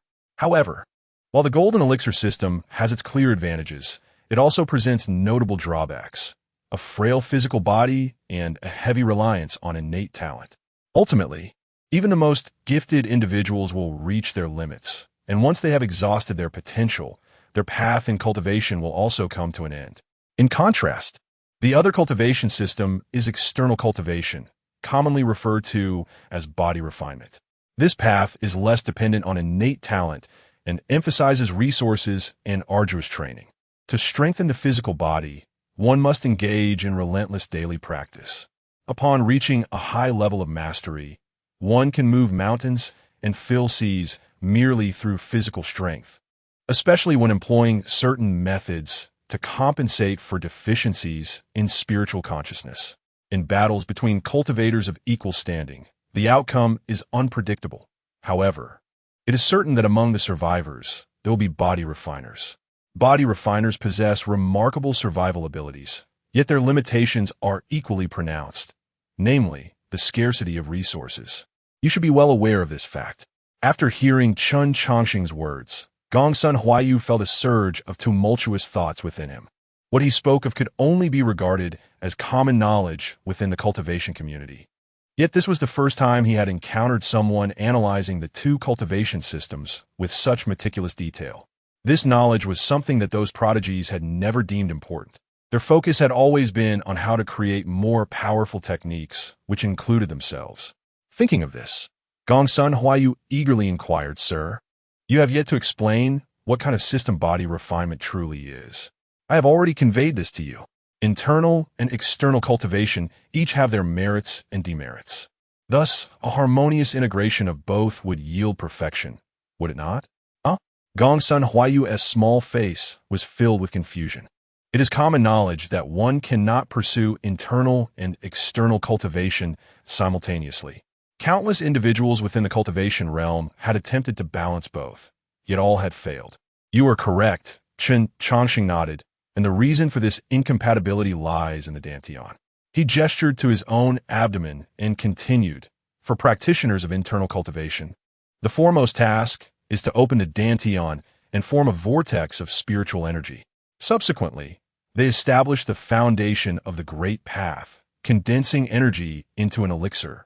And finally, the elixir transforms into an infant.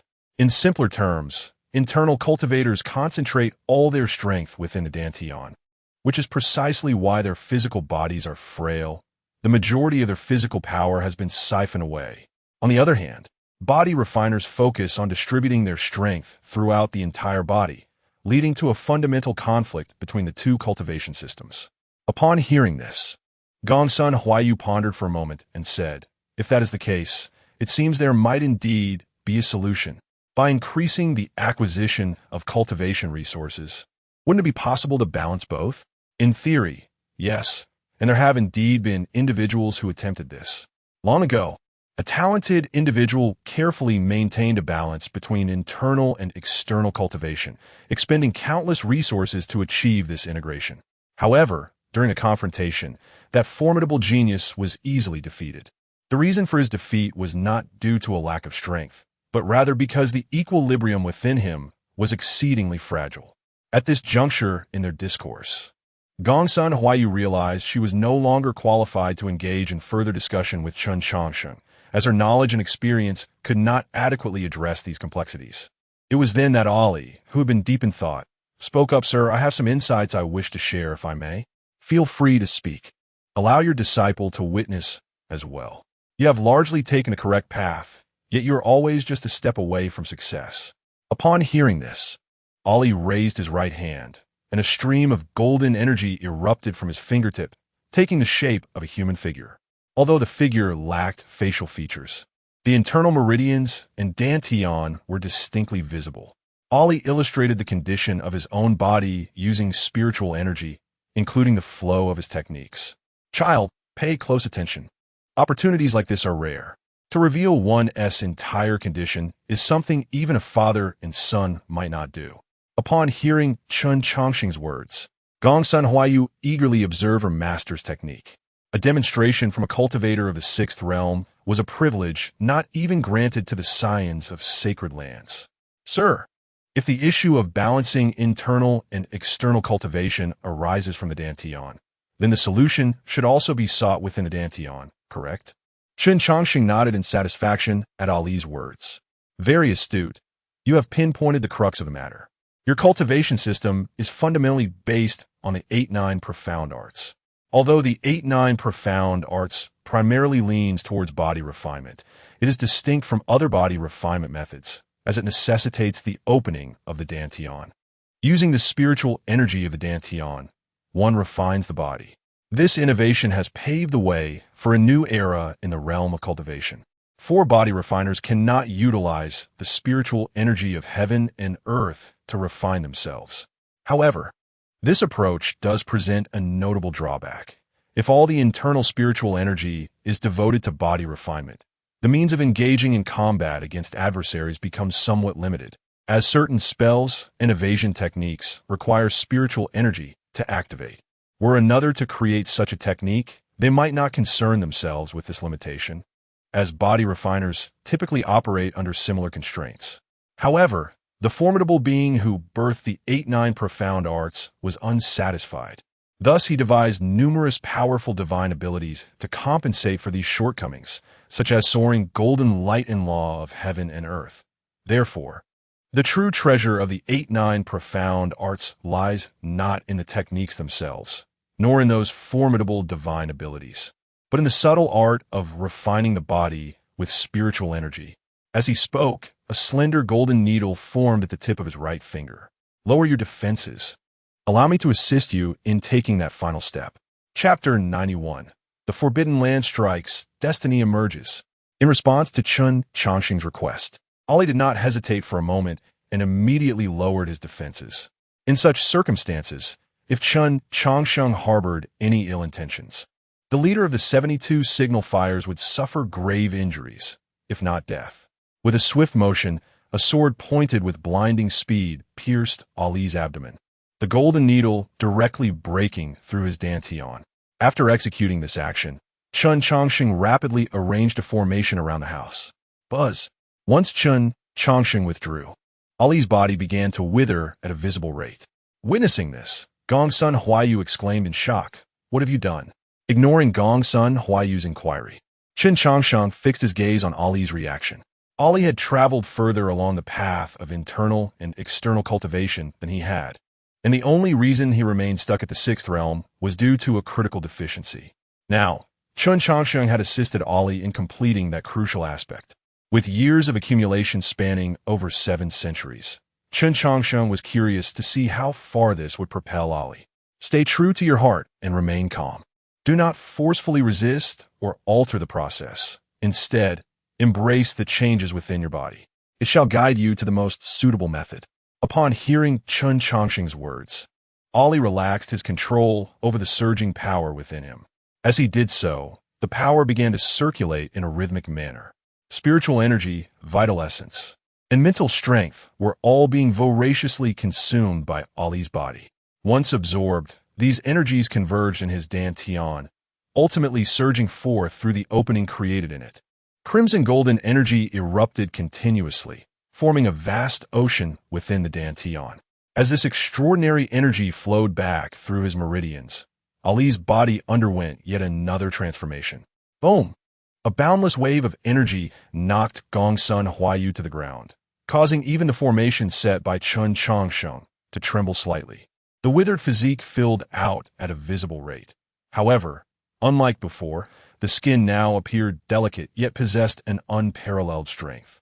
Suddenly, both Chen Changsheng and Gongsun Huayu found themselves enveloped by a remarkable phenomenon. Gazing at the infinite golden sea surrounding them, Chen Changsheng could not help but exclaim, "My dear girl, this cultivation system has been tailor-made for your master. Look over there."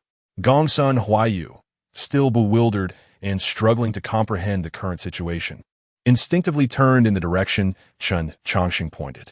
There, she beheld 9 indistinct figures hovering above the golden ocean, each crowned with a radiant sun. Moments later, a wide bridge materialized from the golden sea.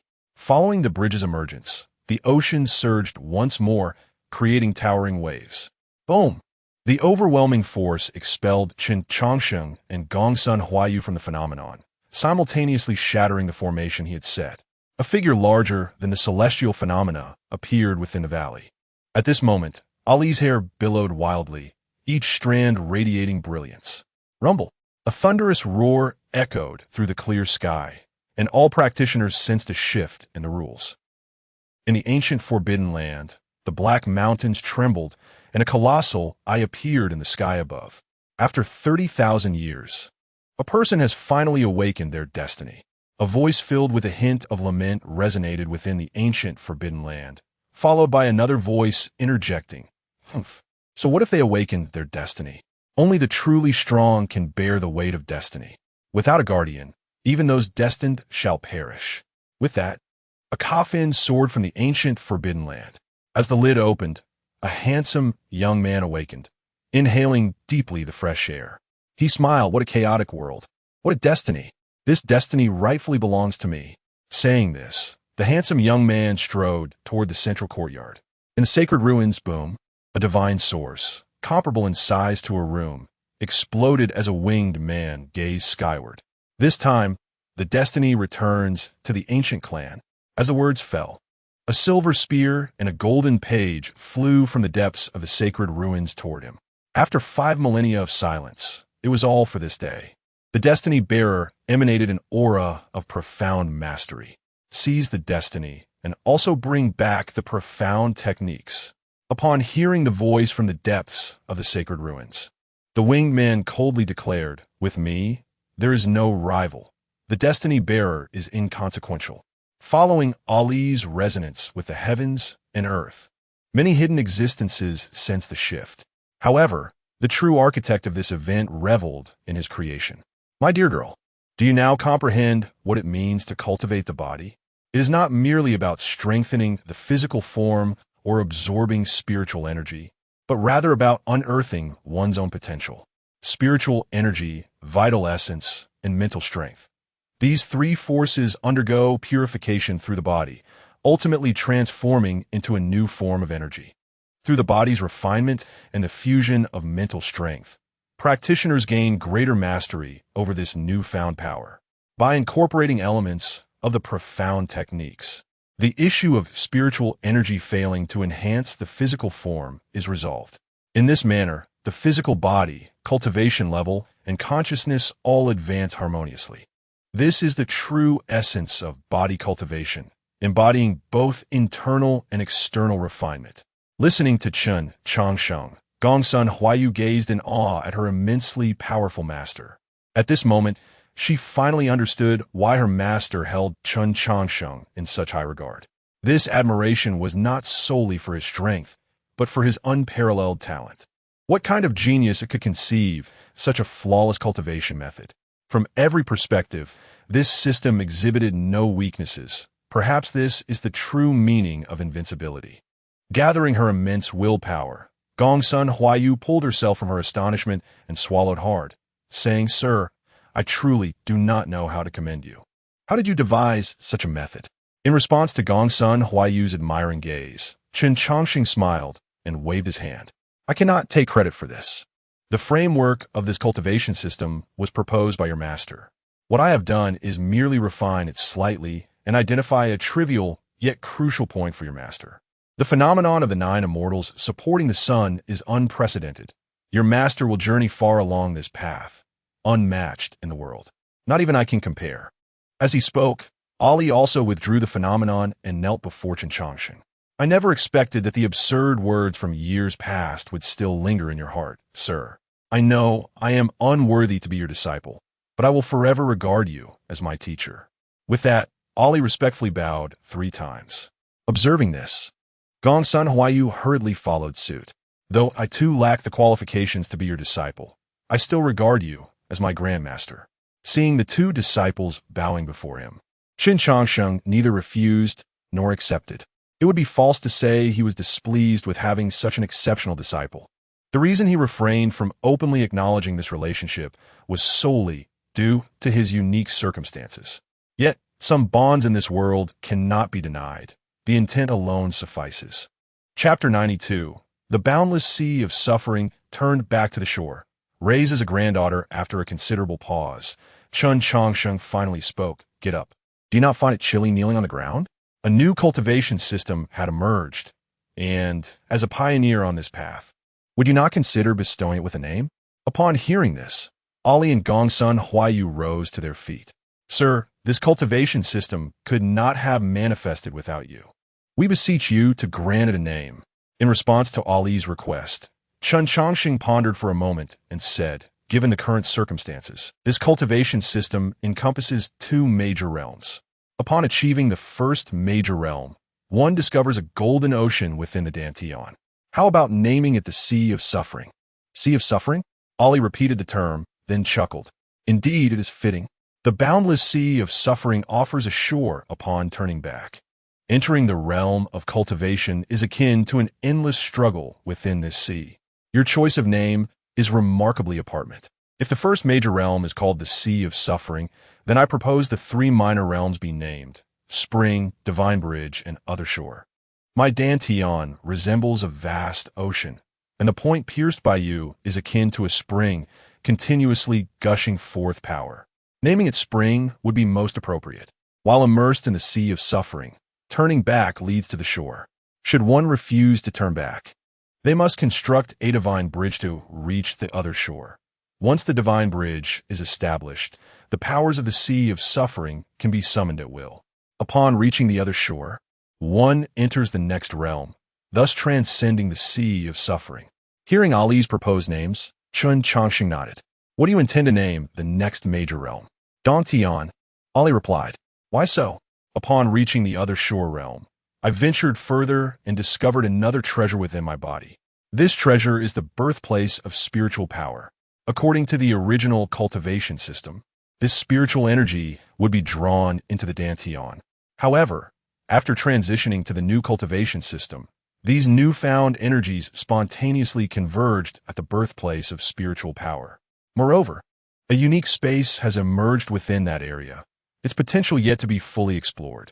Thus, I named it Dantian, signifying boundless potential. After listening to Ali's description, Chen Changsheng made some adjustments to his own cultivation methods. Although he had conceptualized the spring and laid the foundation for the entire cultivation system, in subsequent explorations, Ali was destined to surpass Chen Changsheng. The reason was simple. Over the course of 700 years, Chen Changsheng had spent over 200 years accompanying a man in leisurely pursuits, another 300 years in slumber, and the remaining 200 years living a life of idleness. Cultivation had merely been a pastime for him. After rectifying some erroneous paths, Chen Changsheng's aura began to surge, and a powerful phenomenon faintly emerged within him. However, he deliberately suppressed the manifestations born from the Sea of Suffering, rendering the curious Gongsun Huayu unable to witness it. Exhaling a breath of stale air, Chen Changsheng remarked, "From what I observe, upon entering the Dantian realm, the first step is the birth of divine consciousness. Let us name the first minor realm divine consciousness. However, the situation surrounding the second realm is rather peculiar. I have yet to devise a suitable name."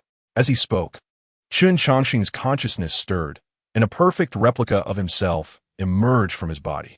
Upon witnessing this, Gongsun Huayu's expression drooped instantly. Must you all be like this? Why does becoming stronger appear as simple as eating and drinking to you? I have been a mere observer in the birth of this entire cultivation system, yet I still cannot fathom where the spring of the Sea of Suffering resides. This is truly disheartening. I am a prodigy, yet when compared to you, I feel even less than cannon fodder.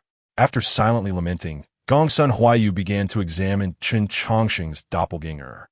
This doppelganger was essentially the entirety of Chen Changsheng's divine consciousness. It bore some resemblance to the Yuan Ying of the previous cultivation system.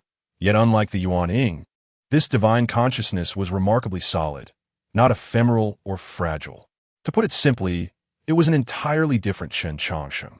Upon this realization, Gongsun Huayu murmured, "Stingy. After all this time, you still refuse to share the secrets of the Sea of Suffering. A name is just a name. One could simply assign any title. Since it resembles the original so closely, why not call it True Self instead?" However, the speaker was unaware that the listener had taken note. Upon hearing this name, Chen Changsheng's eyes brightened. That is an excellent name. The second minor realm is not merely a manifestation of divine consciousness. It possesses a certain enigmatic quality. To reach the third minor realm, one must likely delve into this aspect. As for whether to transcend the true self or sever it, that decision rests with you, Ali. Perhaps you may uncover a third option. In response to Chen Changsheng's guidance, Ali clasped his hands in gratitude. Thank you for your insights, sir. I have begun to glean some understanding. On the day I break through, I shall not disappoint you. As for the duration of my seclusion, I hope to trouble you further. With that, Ali made his way to his secluded training ground, but Gongsun Huayu grew anxious. Master, I have yet to grasp the key aspects of this new cultivation system. Would you teach me before you leave? Upon hearing this, Ali shot Gongsun Huayu an exasperated glance. This child was usually astute. Why did she seem so dim-witted today? Your master is indeed formidable, yet my master is present. How could I be the one to teach you? Have you been kicked in the head by a donkey? Disregarding Gongsun Huayu's request, Ali promptly vanished from the room. Watching her master leave without a word startled Gongsun Huayu, for this was not his usual demeanor. Soon, however, she collected herself and linked her arm with Chen Changsheng's. Sir, would you teach me, please? Faced with Gongsun Huayu's somewhat coaxing tone, Chen Changsheng replied nonchalantly, I am not your master. Why should I teach you? But you know my master. Moreover, you share a bond of life and death with him, so you are in a sense my elder. It is quite normal for an elder to guide a younger one, is it not? Gazing at the whimsical Gongsun Huayu, Chen Changsheng chuckled and patted her head. Very well. Just because you refer to me as elder, I shall offer you some guidance. With that, Chen Changsheng and Gongsun Huayu exited the room, with Ali in seclusion. The responsibility of managing the 72 signal fires naturally fell upon Chen Changsheng. As for Gongsun Huayu, he had indeed come to regard her as a granddaughter. Chapter 93. The Secret of Gongsun Huayu. Chen Changsheng returns to the Kunlun sacred land in a tranquil field within the Kunlun sacred land. Gongsun Huayu sat cross-legged, while Chen Changsheng leisurely perused a book beside her. Time slipped away unnoticed until, quite suddenly, a magnificent vision emerged behind Gongsun Huayu. A blue lotus began to unfurl from the depths of a bitter sea, blossoming fully to reveal 3 9-colored lotus seeds, radiating a sacred glow. Upon witnessing this spectacle, Chen Changsheng turned slightly, a smile gracing his lips. Innate divine abilities, quite intriguing, he remarked. At that moment, Gongsun Huayu opened her eyes. Master, I have reached the realm of spiritual awareness. Not bad. With your current prowess, you should be able to withstand 50 strikes from the holy son of Yaowang. Upon hearing this, Gongsun Huayu's earlier excitement faded, her expression clouding with concern. Master, is the holy son of Yaowang truly that formidable? It's not merely as I say. He surpasses my description, Chen Changsheng replied. The scales on your armor are crafted from the hide of the Thunder Beast clan, known for their exceptional resilience. Given the quality of your armor, you wouldn't be able to breach it at your current level. Yet, the holy son of Yaowang pierced it with a single blow. Had he not shown mercy, you would have lost your life. Huh?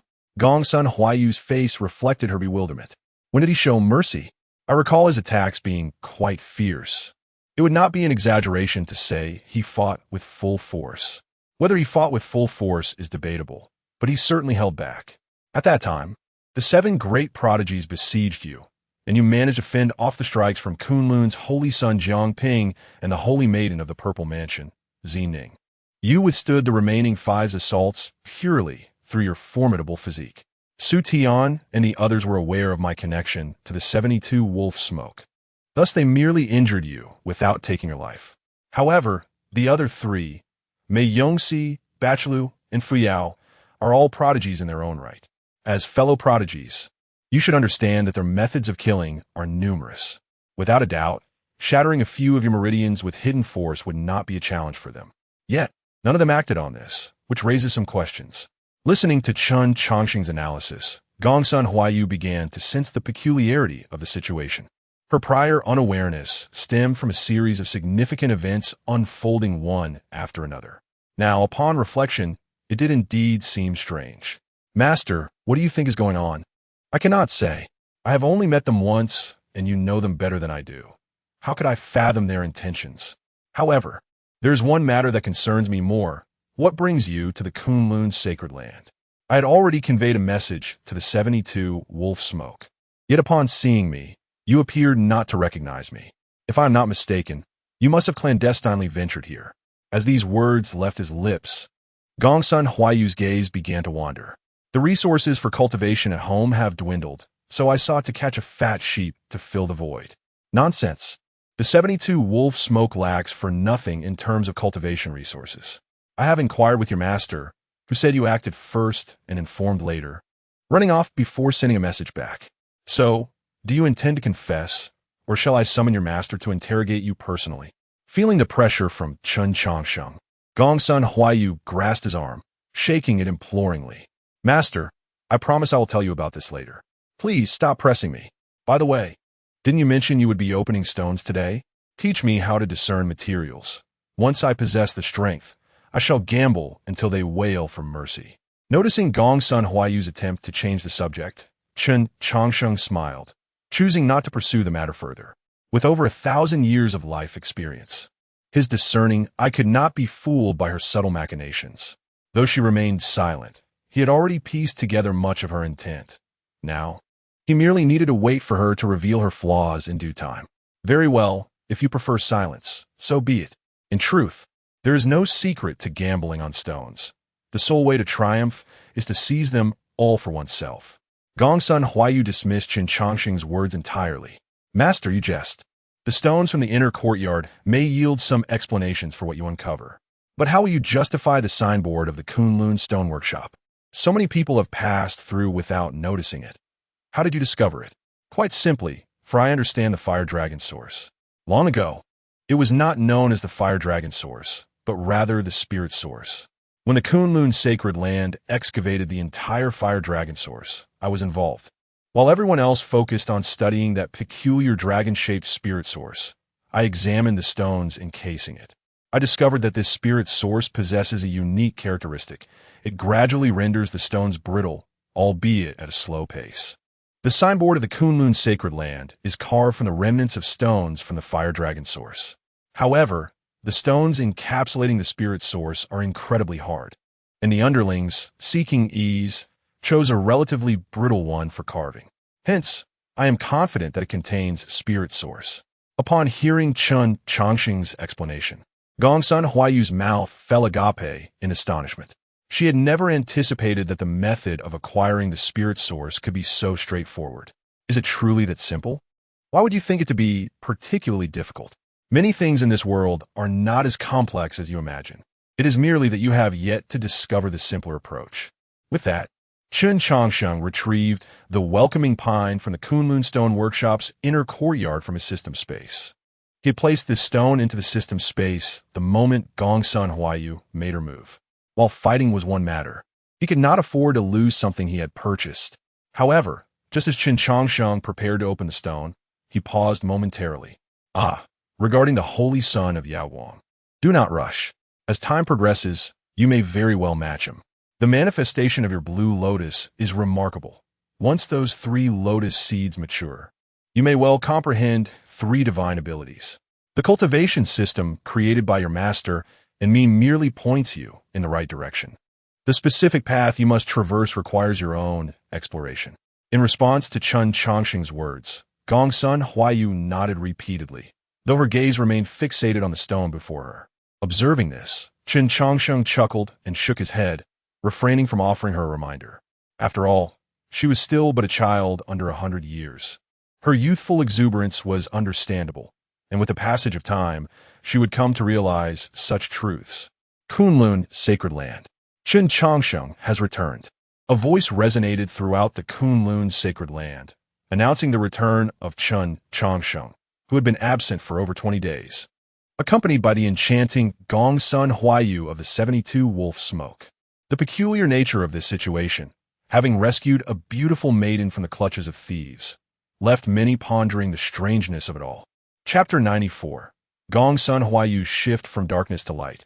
A challenge from Su Tian. The entire Kunlun sacred land rang with alarm, as countless formidable experts gathered at its gates, including many prodigies who had come to participate in the Young Heroes Conference. Since the capture of Chen Changsheng, the Kunlun Sacred Land had indefinitely postponed the event, declaring that they would not convene until they either saw Chen Changsheng alive or his remains. The prodigies did not oppose this stance. They too needed the Kunlun Sacred Land to demonstrate its strength. They believed in its might, which was why they had traveled great distances to attend the conference. However, the abduction of a prodigy from the very heart of Kunlun raised serious doubts about its ability to protect its own. At this moment, Jiang Feng stepped forward with a stern expression, declaring, "Demoness, release Chen Xiaoyu, and I shall spare your life today." Upon hearing this, Gongsun Huayu instinctively shrank behind Chen Changsheng. "Young master, this person seems quite fearsome," she exclaimed. "Do not fear. Elder Jiang is merely concerned for my safety. Once I explain the situation, he'll understand." Chen reassured her. The crowd exchanged puzzled glances, bewildered by the peculiar dynamic between the two. Jiang Feng furrowed his brow. "Young friend, what is the meaning of this?" Chen Changsheng casually replied. "She has cast aside darkness for light."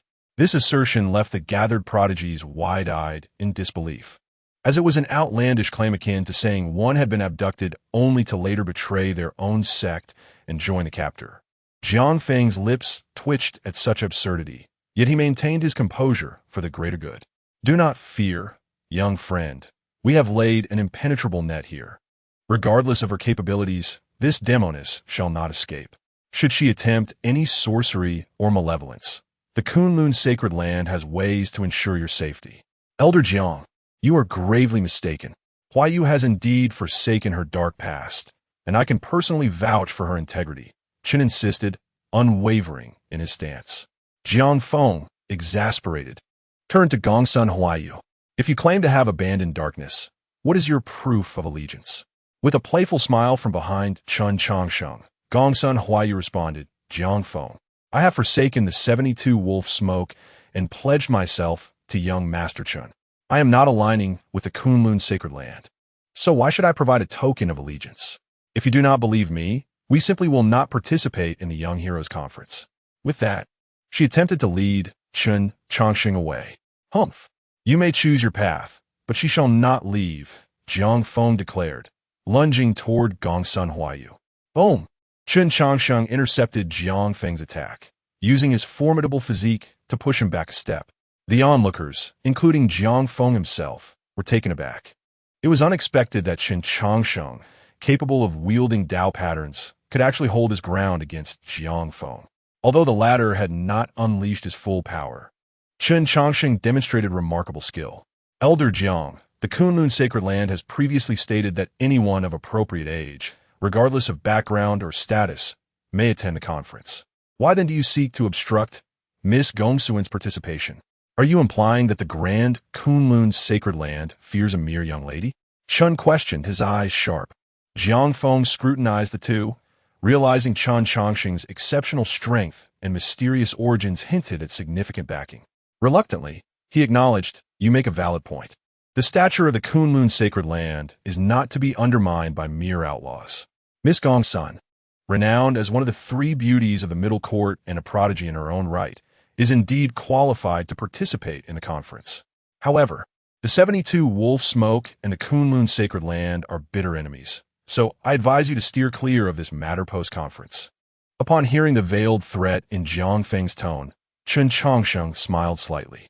"I have no desire to meddle in the enmity between the 72 Wolf Smoke and the Kunlun Sacred Land.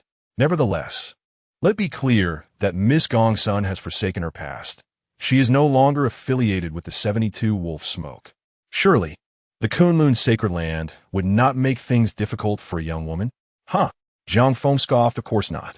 Once I sever the head of the witch, if she remains unmoved, does her forsaking of darkness even matter?" He continued, "The Young Heroes Conference has been delayed long enough, now that you have returned. It shall commence tomorrow. You two, please proceed." With that, Jiang Feng stepped aside, allowing Chen Changsheng and Gongsun Huayu to enter confidently.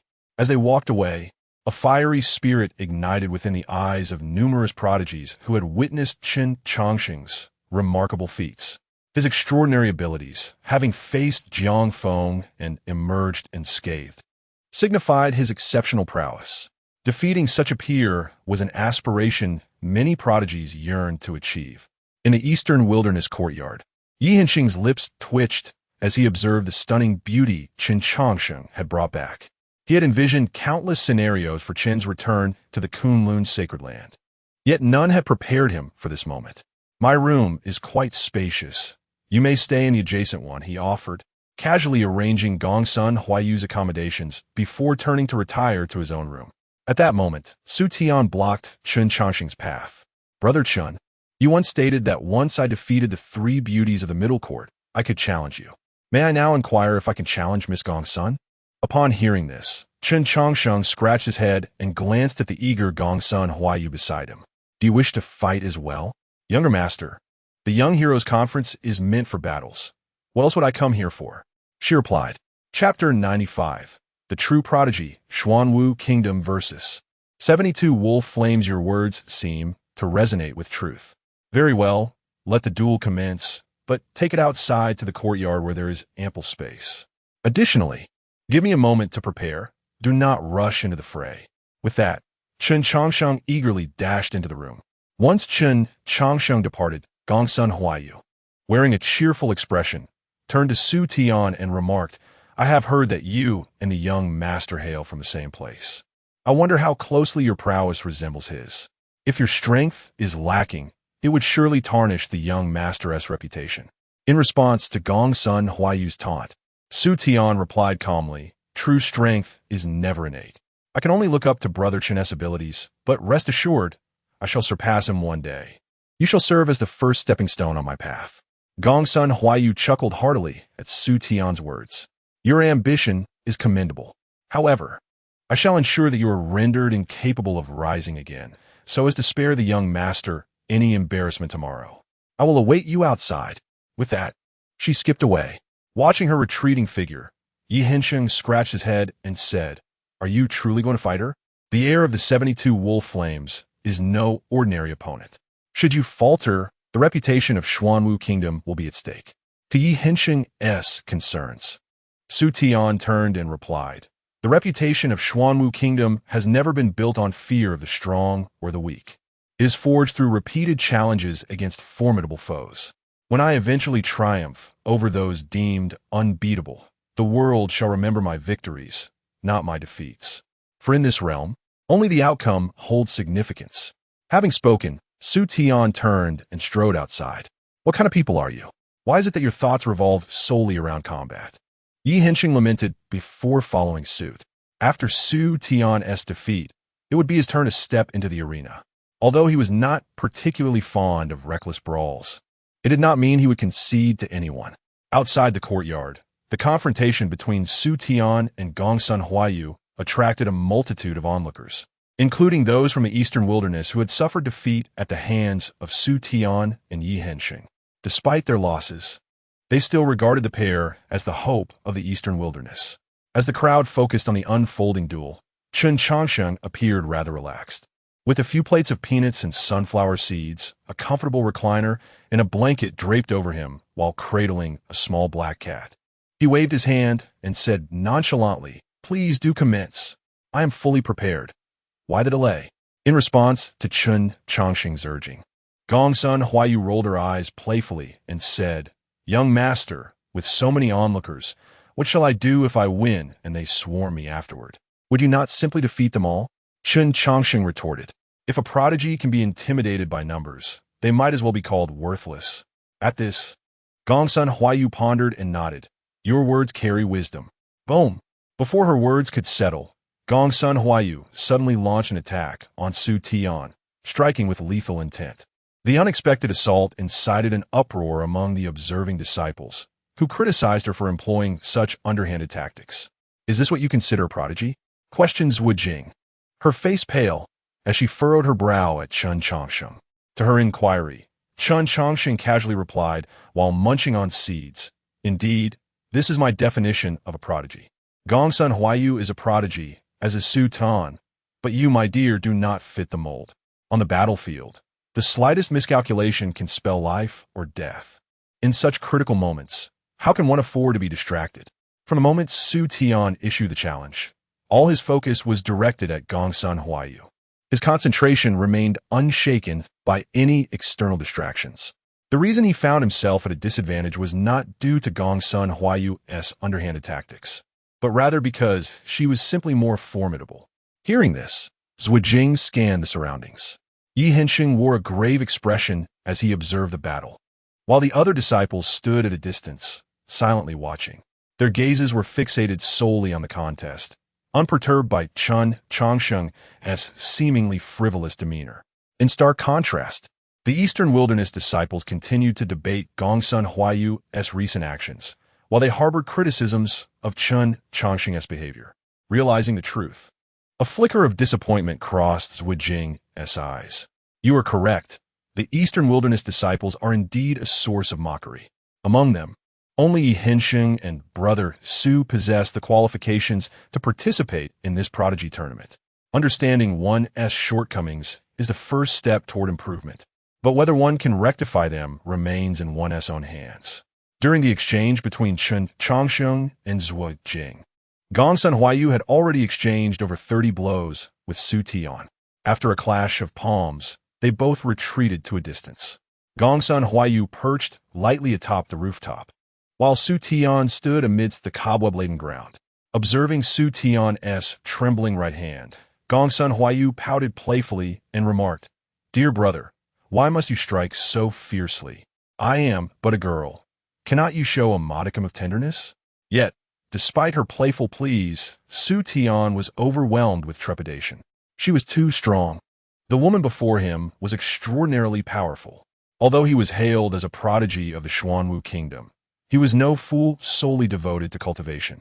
Having engaged in life-and-death battles and faced formidable beings, he had experienced much, yet he had never felt such intense pressure. Gongsun Huayu's techniques were polished to perfection, devoid of any flaws. What astonished Su Tian even more was that her physical strength surpassed his own, despite his specialization in physical cultivation. In terms of cultivation, experience, and mental state, Gongsun Huayu dominated in every regard. Under such circumstances, Su Tian found it difficult to conceive any rationale for victory. At that moment, Chen Changsheng, who had been observing, suddenly erupted in exasperation. "What are you all doing playing house? After all this time, not a single drop of blood has been shed? If you're not going to fight, then get out of my sight."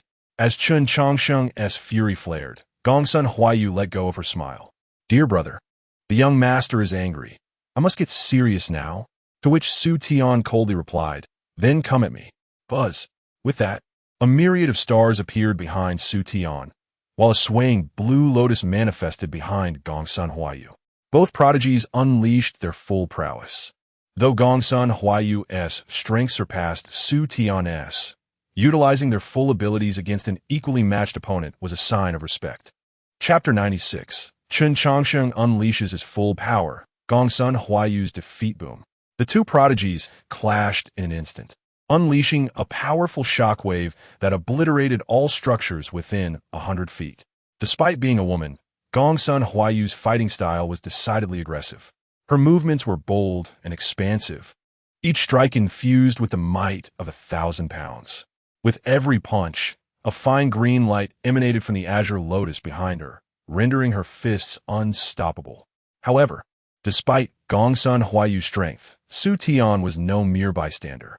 He had mastered the Tian Gang body refinement technique, the premier martial art of the Xuanwu kingdom, to an exceptional degree.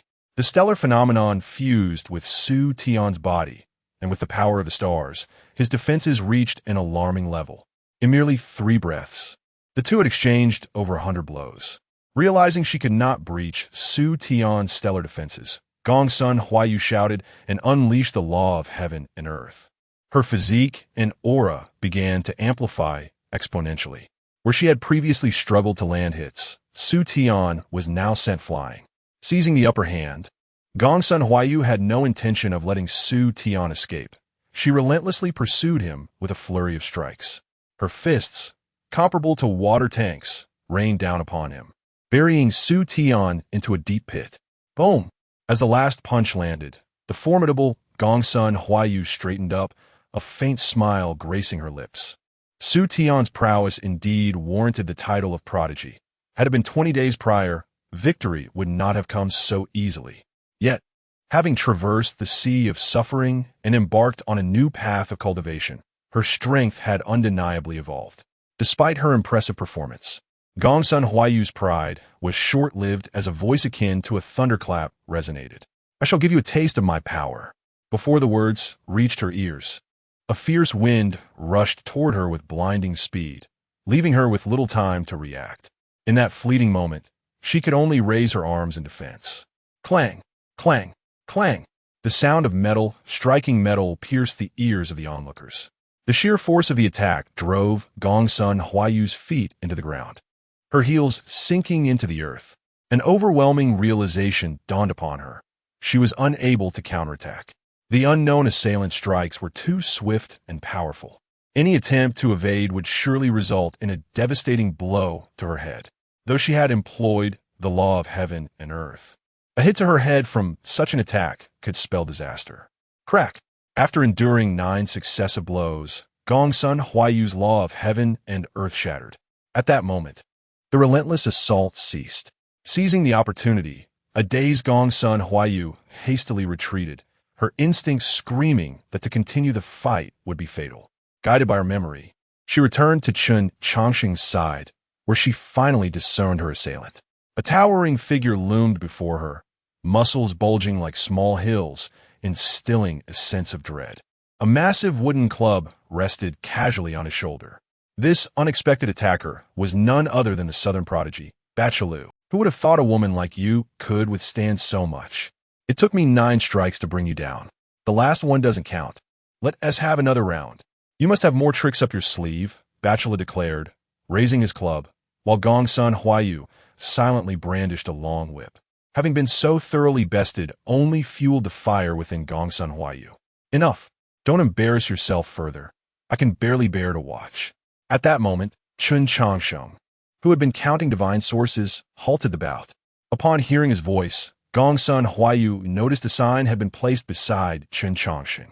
Prodigy Arena, 100 pounds of divine source per round.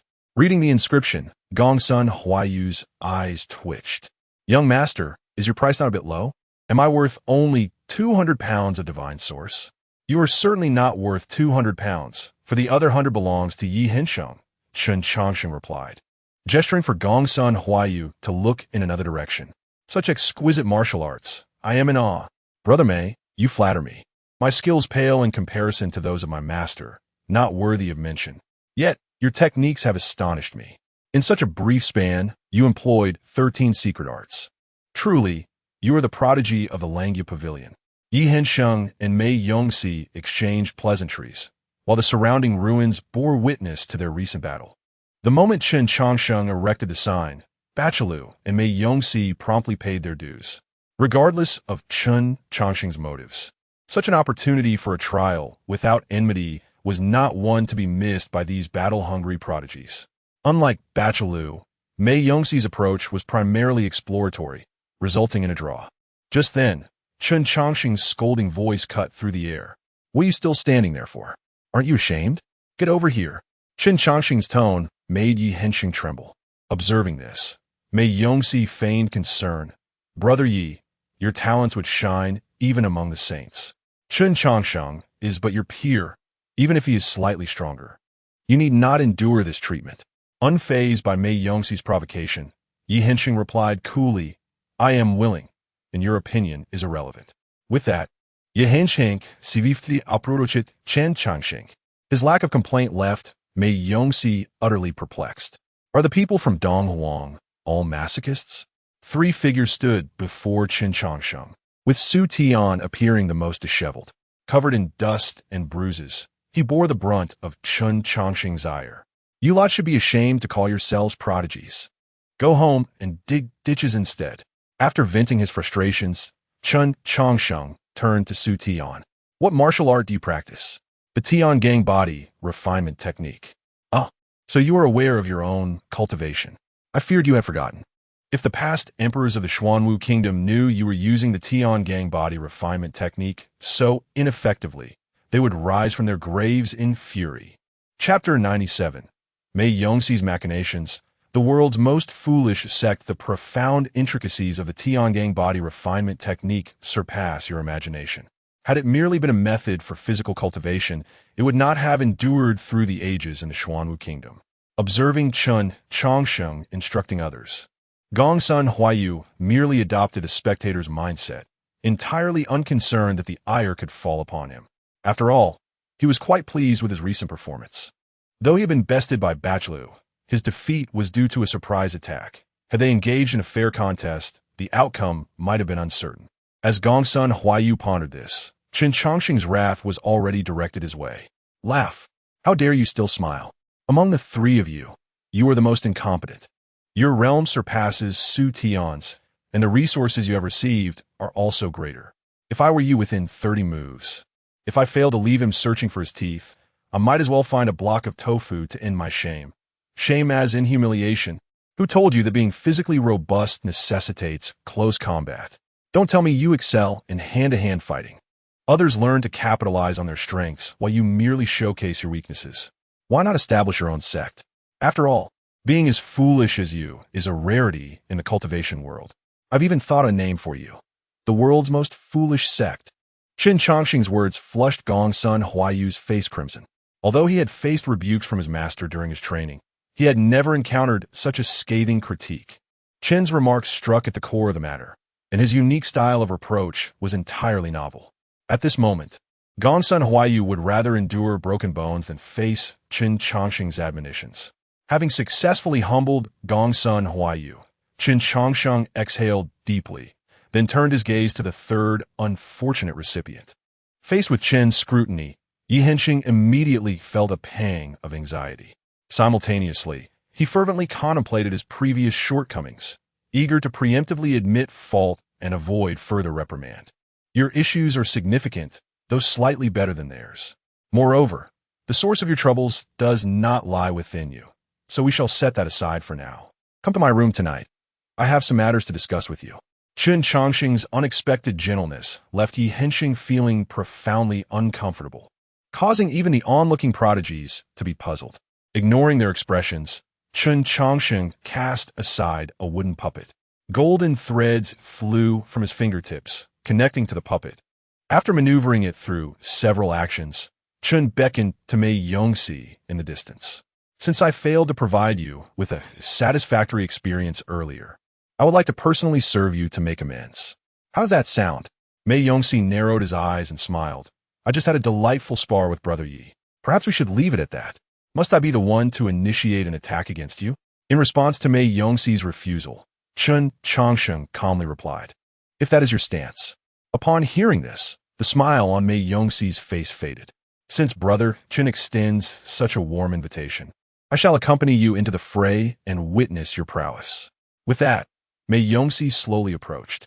I didn't get to enjoy myself either. May I join? Bachelu chimed in eagerly, sensing the impending clash. I possess only one puppet. Would you mind waiting a moment?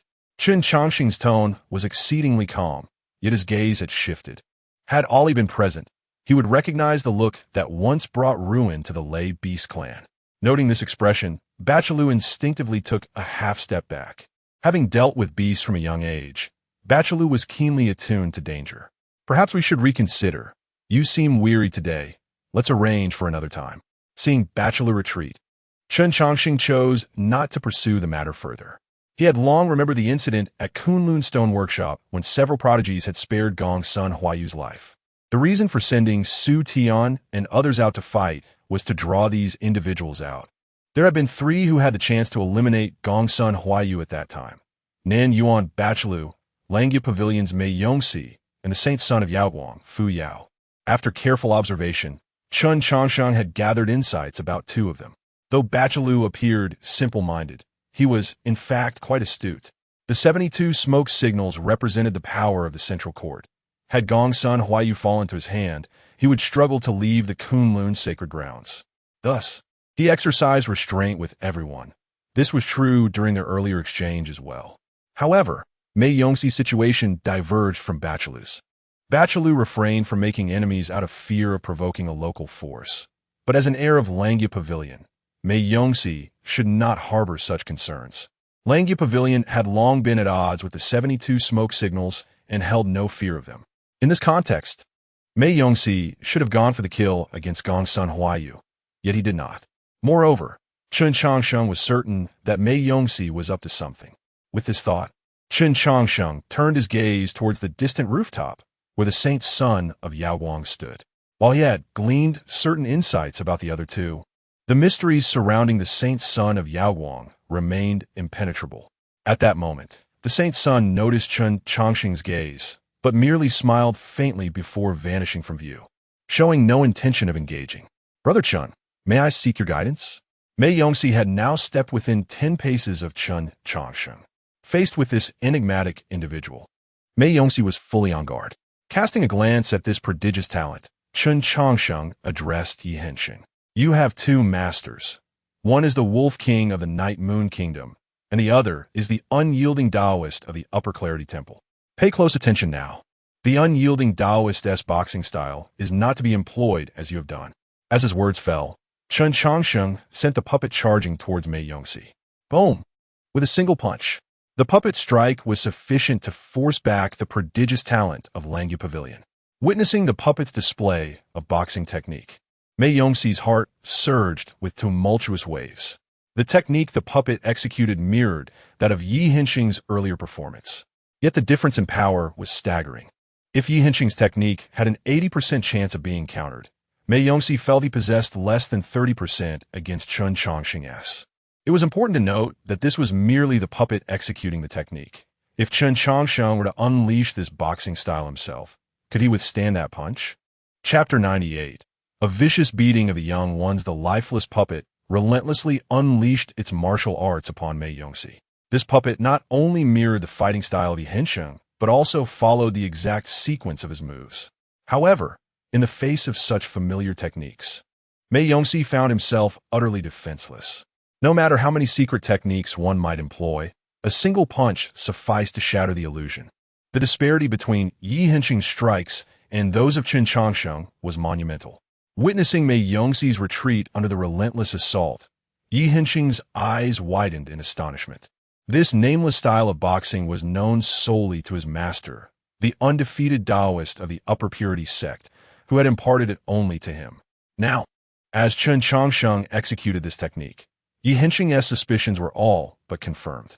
As Mei Yongxi, under the control of the puppet, fled in disarray, Chen Changsheng's visage remained devoid of emotion. To be candid, he harbored no interest in dealing with these children. The prodigies of Kunlun's sacred land were not lacking in prowess. Yet, they had yet to fully assimilate what they had learned. Within less than a century, they were tasked not only with honing their cultivation, but also with mastering various offensive techniques. Faced with such circumstances, they were compelled to contemplate new systems of training. Coupled with trivial matters, their time was exceedingly constrained. In contrast, encountering someone like Chen Changsheng, who diligently explored and synthesized diverse teachings over a millennium, made it laughably easy for him to best them. It was not merely a matter of being of higher cultivation, even if he were a mere level below. Chen Changsheng possessed ample means to leave them bruised and battered. With a resounding thud, a punch struck Mei Yongxi squarely in the mouth, sending two pristine teeth flying amidst a spray of blood. Having successfully vanquished Mei Yongxi, Chen Changsheng retracted the puppet. Had the little rascal not attempted to sow discord in his presence, he might not have felt compelled to teach him a lesson. Wiping the blood from his lips, Mei Yongxi rose from the ground and clasped his hands in gratitude. "Thank you, Brother Chen, for your guidance." "Guidance is too grand a term. It was merely a spar," Chen Changsheng replied. "Next time, keep your words to a minimum, or the consequences may extend beyond mere teeth."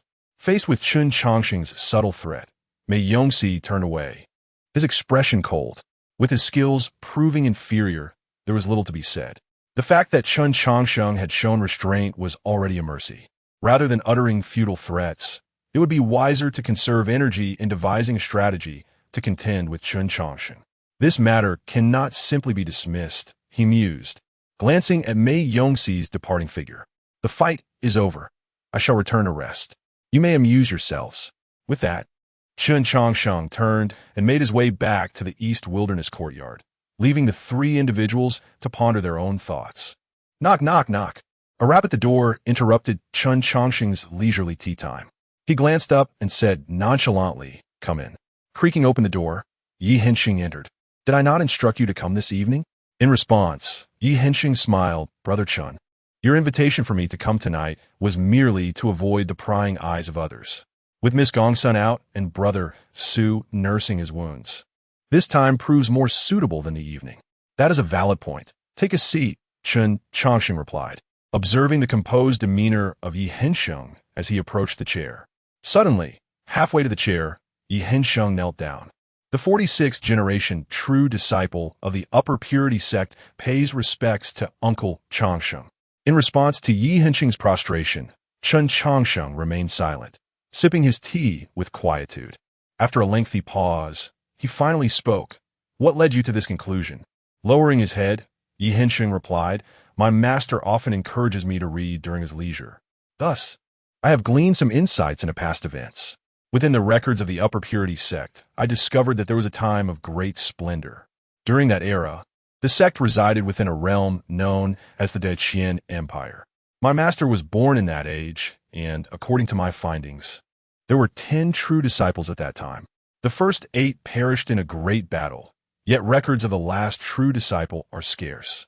Out of curiosity, I scoured the ancient texts of the sect and uncovered a brief account. The 10th true disciple perished in a moment of madness during cultivation.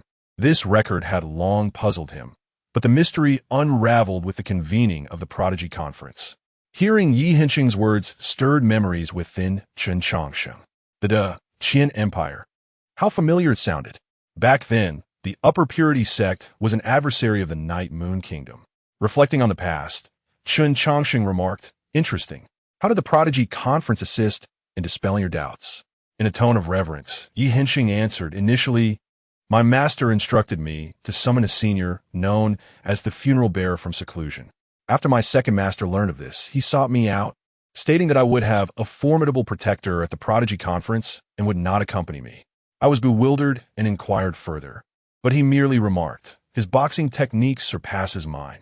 After witnessing your prowess, my conviction deepened. You are indeed the lost true disciple.'" With a hearty laugh, Chen Changsheng acknowledged, "Your master remains unable to shake his soft-hearted tendencies. Had he not let that slip, I would have relished the opportunity to engage with you further. Though your second master aided you, it inadvertently disrupted your master's plans. Given Wan Yin Yu's temperament, your second master is in for quite a beating." Realizing Chen Changsheng had confirmed his identity, Yi Hensheng exclaimed, "Uncle, why have you not returned all these years?" "My master and second master often gaze toward the mountain peak, their eyes fixed upon the direction of your retreat. Do you truly not wish to see them?" With a soft sigh, Chen Changsheng replied, "What would it change? They have their own paths to tread, and I have mine. Different roads lead to different destinations. Encounters only deepen the sorrow of parting." "Then why have you chosen to emerge this time?" Yi Hensheng said, "It is simple. Firstly, I have matters to attend to here, and secondly, I wish for certain individuals to survive. The Prodigy Conference heralds the dawn of a new era, and some burdens must be borne by someone. If you cannot shoulder them, it falls upon your masters. Do you understand my meaning?" Chapter 99. All, Arkin Chen Changsheng remarked, "You shall find it difficult to sleep tonight." Listening to his words, Yi Hensheng calmly replied, "I comprehend my master's intention. If he did not harbor hope for us, he would not have chastised us earlier. Our performance at the Celestial Heroes Conference was commendable, yet in the grand contest of the Tao, we are scarcely worthy of being mere cannon fodder. The world is undergoing tremendous changes, and no one can foresee the path that lies ahead. However, one thing is certain. The future will inevitably yield a singular strongest contender. In this process, there will be mountains of corpses and seas of blood. My master wishes for us to alleviate some of the burden from our teachers." With that, Yi Hensheng continued to kneel with his head bowed. Chen Changsheng clicked his tongue and said, "It appears you grasp the reasoning well. But do you not think it somewhat cruel of me to burden you young ones with such responsibilities?" "Master, we have never harbored such thoughts. Were it not for your intervention, we would forever remain sheltered under the wings of our elders. Though their intentions are for our welfare, We do not wish to be mere blossoms in a greenhouse. Even if we were to perish in the pursuit of progress, we would choose to die on that path. Seeing the resolve in Yi Hensheng's eyes, Chen Changsheng nodded in satisfaction. Excellent. Your words affirm that I have not misjudged you. The forthcoming contest of the Tao is not only a duel of the celestial heroes, but also a clash of the powers that support them. In this realm, no creature can escape this calamity. Su Tian is straightforward in nature. He is best suited to be a formidable warrior rather than a leader. Gongsun Huaiyu, though clever and valiant, lacks the breadth of vision, rendering her suitable only as a soldier. Only you exhibit a steady hand and meticulous thought, making you the ideal candidate for a strategist. Upon hearing Chen Changsheng's words, Yi Hensheng's brow lifted in excitement. Master, have you already selected someone? Indeed, there exists a candidate you should be familiar with. He is the leader of the 72 signal fires, Wu Li. Yi Hensheng was taken aback, his face a canvas of confusion. From both relational and emotional perspectives, it seemed inappropriate for his master to choose an outsider. Could it be that the 72 signal fires held a deeper connection to him? Was it possible that he had developed an affection for Gongsun Huaiyu? A flurry of thoughts raced through Yi Hensheng's mind. Noticing his expression, Chen Changsheng chuckled. Cease your musings. The choice of Wu Li is not based on any personal connection, but rather on his undeniable qualifications to contend. In comparison, neither your two masters nor the left emperor of the Xuanwu kingdom possess what is necessary. Since we are on this subject, allow me to share some lesser-known secrets from the past. Your second master, whom I must refer to as senior brother, was still a child when he entered the fold. A portion of his abilities was imparted by me, and his mannerisms were learned from my example. As for your master, I am also familiar with her. When she was still a young she-wolf, I had a conflict with her. I forced her back to her original form and shaved the fur from her wolf's head. Thus, I possess a considerable understanding of her. Yi Hensheng gasped, nearly wide-eyed with astonishment. While the matter of his second master was surprising, revelations about his master were nothing short of explosive. He was acutely aware of his master's temper. How audacious of his master to shave her wolf fur. No wonder he was named Hensheng. It all began to make sense. Struggling to swallow a lump in his throat, Yi Hensheng's eyes ignited with insatiable curiosity. And what a left emperor? Left Xinghe is a simpler tale. I ventured to the Xuanwu kingdom due to certain circumstances. At that time, 9 princes were vying for the throne. The eldest prince, Left Xinghe, sought me out, and they bestowed upon me the title of national master. He was merely 100 years old, trailing after me incessantly to the point of exasperation. Do you think I am qualified to pass judgment on them? Observing Chen Changsheng's smiling demeanor, Yi Hensheng's lips twitched. You are undoubtedly qualified. If you lack qualification, then no one in the world possesses it. After a moment of internal lament, Yi Hensheng inquired, what then is the matter with the 72 signal fires? You are not one of the founders, are you? Of course not. Yi Hensheng sighed in relief, for the identity of his master seemed overwhelmingly formidable. Though the abilities of Wu Li were taught by me, Yi Hensheng was taken aback. The notorious rogue Wu Li, who roams the central court, is actually your disciple? Does that not make Gongsun Huaiyu your grand disciple? Theoretically, yes, but I do not take disciples. Chen Changsheng replied with an indifferent demeanor, leaving Yi Hensheng utterly speechless. The infamous rogue, despised by the sanctified realms, was indeed a disciple of his master. How many more identities did his master possess? After a brief moment of contemplation, Yi Hensheng's initial reservations dissipated. While he trusted his master's judgment, the abrupt notion of risking his life to support a stranger was unsettling. However, upon learning of Wu Li's connection to his master, such discomfort vanished. His master belonged to the Shanqing Temple, and thus Wu Li was, in essence, his senior brother. Assisting his senior brother could hardly be deemed aiding an outsider. It was merely a matter of supporting one's kin. With that, Chen Changsheng stood and stretched, declaring, well, I've said all that needs to be said. How you proceed is for you to ponder. There remains a sliver of time for your growth. Make the most of it. I must step out for a while. Master, please wait. Is there something else you wish to ask? Master, I am curious about a small matter, Yi Hensheng said, his face bright with a smile. I have come to understand your character somewhat. Given your disposition, you should be reluctant to involve yourself in such affairs. What compels you to take such an interest in the contest of the Tao? Seeing the inquisitive expression on Yi Hengqing's face, a mischievous grin spread across Chen Changsheng's lips. The root of the matter lies with Jiang Bufan, the lord of Kunlun's sacred land. We harbor enmity. I am likely to eliminate him. Yi Hengqing's eyes widened in shock. Wait, master, do not frighten me. This is no trivial matter. The contest of the Tao could lead to animosity with the sacred lands. Slaying their lord means an eternal feud with the sacred realms. Who do you think is jesting here? I speak with utmost seriousness. Yi Hengqing gulped, his lips twitching. And how deep does this enmity run? Unless one of us is dead, this matter shall have no conclusion. Master, is it too late for me to regret my choices? It is too late. I have warned you. Curiosity killed the cat. Yet you remain heedless. Last time it was the 72 signal fires. Now it's the Kunlun sacred land. I am quite curious to see if you can still sleep soundly thereafter. After teasing Yi Hengqing, Chen Changsheng turned and exited the room. Yi Hengqing muttered to himself, "You must be doing this on purpose. With so many matters at hand, how could I possibly sleep?" Chapter 100, Tracking Gongsun Huayu. The appearance of the holy sun Yaoguang cradling the little black creature. Chen Changsheng stepped out of the room and began to extend his senses in search. Moments later, a smile crept onto his lips as he mused, "That little girl is quite cautious. She has managed to eliminate my lingering spiritual mark. Yet, her cultivation is still rather shallow." As he spoke, he gently patted the head of the little creature, murmuring, "She shouldn't have fled too far. Now it's up to you." Upon hearing Chen Changsheng's words, the ailing little black creature barked in a particular direction. Observing this, Chen Changsheng strolled leisurely in the direction indicated by the creature. In the realm of cultivation, pursuing an enemy relies heavily on spiritual sensing. There are typically two methods to evade such searches. One can conceal their presence, and whether they succeed depends on the capabilities of both parties. Alternatively, one can attempt to distance themselves from the enemy, escaping the range of spiritual perception.